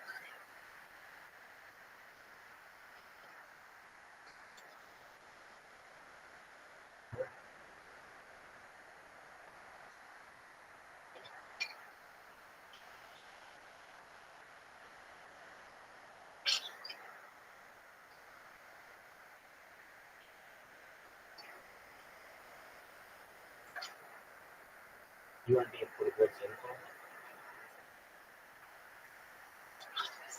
Excellent. You want to make sure it's done. What month do you want? I'll make it happen. What month do you want? You know the thing that gives you a if Playboy comes out monthly or daily, what month do you want to do?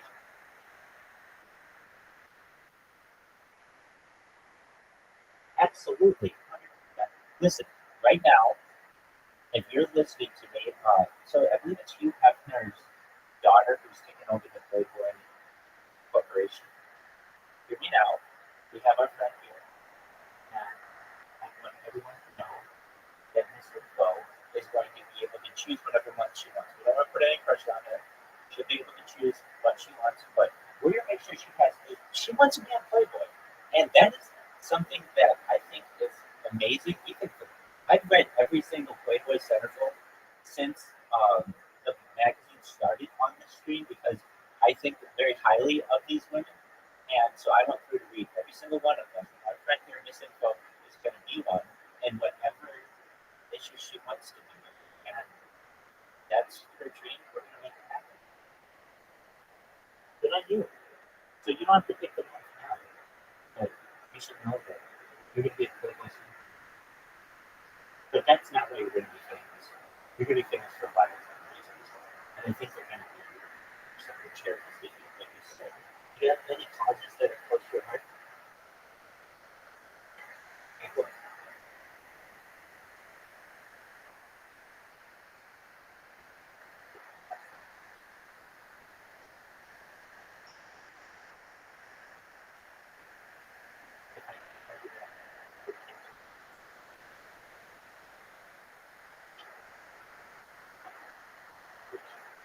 It's vitamin B17.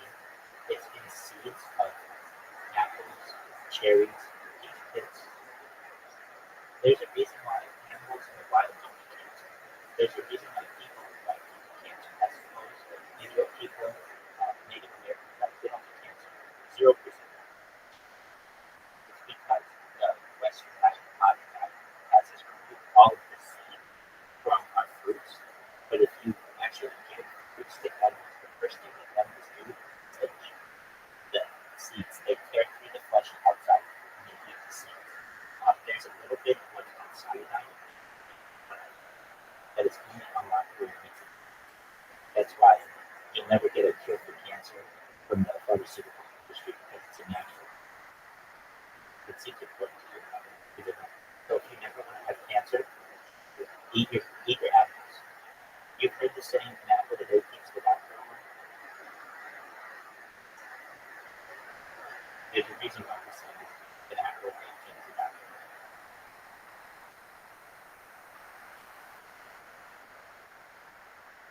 Okay, so what you want to do is I think you put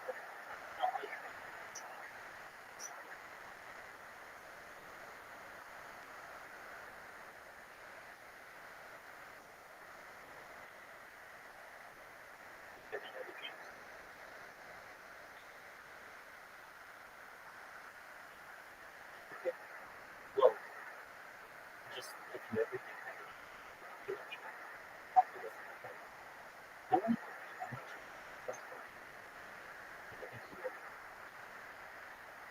so with that said, I one time scammed you with a kid. How else did you find me? It just was it just that's it. So I told you a little bit about myself. I'm currently in the middle of some Jewish history lectures. If you'd like to listen alongside. Okay. If you want to talk, I'm going to talk. But if you just want to listen, okay. If you need to get ready, you get ready for a bunch of if ever want to do that in the future, I'm here. I will serenade you. I will sweet talk you. I'll do anything you want. Thank you so much for that. That's wonderful.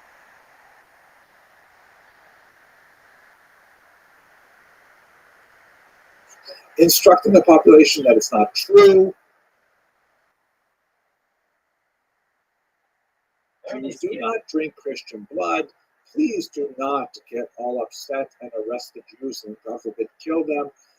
This was in keeping with Catholic doctrine, something called the doctrine of witness, which forbade the indiscriminate murder of Jews. But it seems that the church was unable to control the laity in this cause. There was sufficient popular energy, sometimes driven by illiterate lower clergy who would be, at any rate, unable to read the Catholic bulls that were published by the popes. And they were instrumental in whipping up the frenzy and the local population charging the Jews with this act of violence. The church may have been somewhat more ambiguous with regards the host desecration charge, because that, of course, was more or less in line to some degree with Catholic thought, the notion that the host was the body of Jesus, and the host desecration charge reinforced that position. But it is interesting to note that with virtually few exceptions, the higher level of the church strove, largely unsuccessfully, to restrain this violent impulse, but nevertheless it was fomented from below by popular imagination. So both of these developments, the ritual murder / blood libel, and then after it, the host desecration charge, resulted in creating an atmosphere of fear that permeated much of Ashkenazi Jewry, particularly in Western Europe during the High Middle Ages going into the 14th century, and made Ashkenaz a much less comfortable environment for Jews as a whole. Let us conclude this kind of race through anti-Semitic theory by looking at one last element, which proved to be instrumental in forcing Jews to basically abandon much of Ashkenaz and move their way towards the eastern region, and that was the advent of the Black Death, the bubonic plague, which, as you can see from this map, makes its way from the northern coast of the Mediterranean up into Central Europe and results in phenomenal demographic devastation. Sometimes 30% of a region would succumb to the plague during these years and cause tremendous havoc, particularly when people were, completely unaware as to why this was happening. Now, it is a widespread myth that Jews were somehow less spared the ravages of the plague than non-Jews, and we simply have no data to support that or even to deny it, but it's hard to imagine that that is in fact the case. Some argue some rather fanciful theories, like, for example, Jews are hesitant to own dogs for much of Ashkenazic history. There's a discussion in the Talmud of a prohibition of owning a vicious dog. Even a dog that barks a lot is potentially hazardous to other people, and therefore you would be subject to liable for damages if your dog harmed another person, if they barked and frightened another person in an appropriate way. So historically, culturally, Jews tended to favor other animals as pets, in particular cats. So the theory, which is kind of fanciful, is that if Jews had cats, the cats chased away the rats and mice. The rats and mice were the vector of the fleas that carried the bacillus that was responsible for the plague. So therefore, Jews were less likely to get the plague. I mean, it's an interesting idea, but we have no data to support it. Another somewhat more convincing argument is that the Jews were somewhat cleaner. We have to realize that medieval Europe was definitely not a clean place. People rarely bathed, hardly changed their clothes at all. Jews, at the very least, would customarily bathe once a week for the Sabbath. So not exactly squeaky clean by modern standards. So it's not that much cleaner. And washing before eating bread, that's a ritual requirement that Jews would have to engage in. Washing with cold water without soap, it's hard to imagine that they're really going to be less likely to catch the plague. On the contrary, there are good arguments to suggest that Jews would have been more likely to contract bubonic plague than their neighbors, primarily because of what's called the urban charge. I remember that term correctly. By living in higher concentrations in urban settings, which was more characteristic of Jewish patterns of settlement, rather than far apart from each other in open fields and farmsteads, Jews were more likely to be in congress with other people and to catch the contagion because they simply have many more people they come into contact with in a given day. So that urban debt or that urban charge would suggest that Jews probably suffered more from the plague than others. There are some interesting studies of local activities. We do have some memoirs from doctors, Jewish doctors who were active in the plague, but they do not give us any real indication of it. At any rate, sorry for that bit of a tangent. The plague, not surprisingly, advanced more anti-Semitic theories because one of the popular ideas was, well, it must be that Jews caused this plague somehow. Some of the more bizarre ideas were the notion that Jews were in league with the devil and they had received the help of lepers that somehow allowed them to conspire together to poison the waters of Europe. And you see in this image here, there is a representation of a Jew standing on the left, and he's wearing some kind of like a turban, which is like the artist's impression of perhaps some kind of Middle Eastern garb. There is the victim of a ritual murder on the cross there and wounded, probably also the blood libel, and using, as the legend goes, some of the discarded flesh of lepers, which is apparently in that leather bag he's about to drop into the well. The Jews were able to concoct some kind of secret recipe that would create the plague, and then he's dropping this into the well, and you can see sort of spinning up out of the well is a demon that urinates back into the waters and poisons them. So, the rest of the story you can probably finish for yourself. People get very upset. People blame the Jews, and then you have mass arrests of Jews and spontaneous burnings of Jews, as we have in several Ashkenazi locations in the wake of the Black Death. So taken together, this rather nasty period of growing anti-Semitism creates an environment in which Jews are not wanted, and Jews don't want to be there that much either. In many cases, their departure from Ashkenaz is accelerated by numerous expulsions. As you can see in this map, there's a whole range of them. This includes, of course, the great expulsion from the Iberian Peninsula in the 15th century, but the expulsions from places like France were primarily economic in nature, less associated with blood libels and host desecration, and but nevertheless very much connected with arguments over debt load and things like that. We see the same kind of thing happening in England. Sometimes the expulsions are a result of misanthropy, meaning that the Jews are charged with various human-hating activities. That's what misanthropy means, like or misanthropy, hating other people. And we see that expressed in the blood libel and the host desecration. Both of those things are entirely fabricated, have no basis in reality whatsoever, and nevertheless, have a powerful hold on the imagination. And then finally, you have expulsions which are related to panic over contagion related to the Black Death. But taken together, the economic, and the anti-Semitic, and various cultural popular movements conspire to make Ashkenaz a far less attractive location for Jews to settle. This is moving into 300-400 years since they originally arrived in Ashkenaz, and that begins to push Jews more towards the east.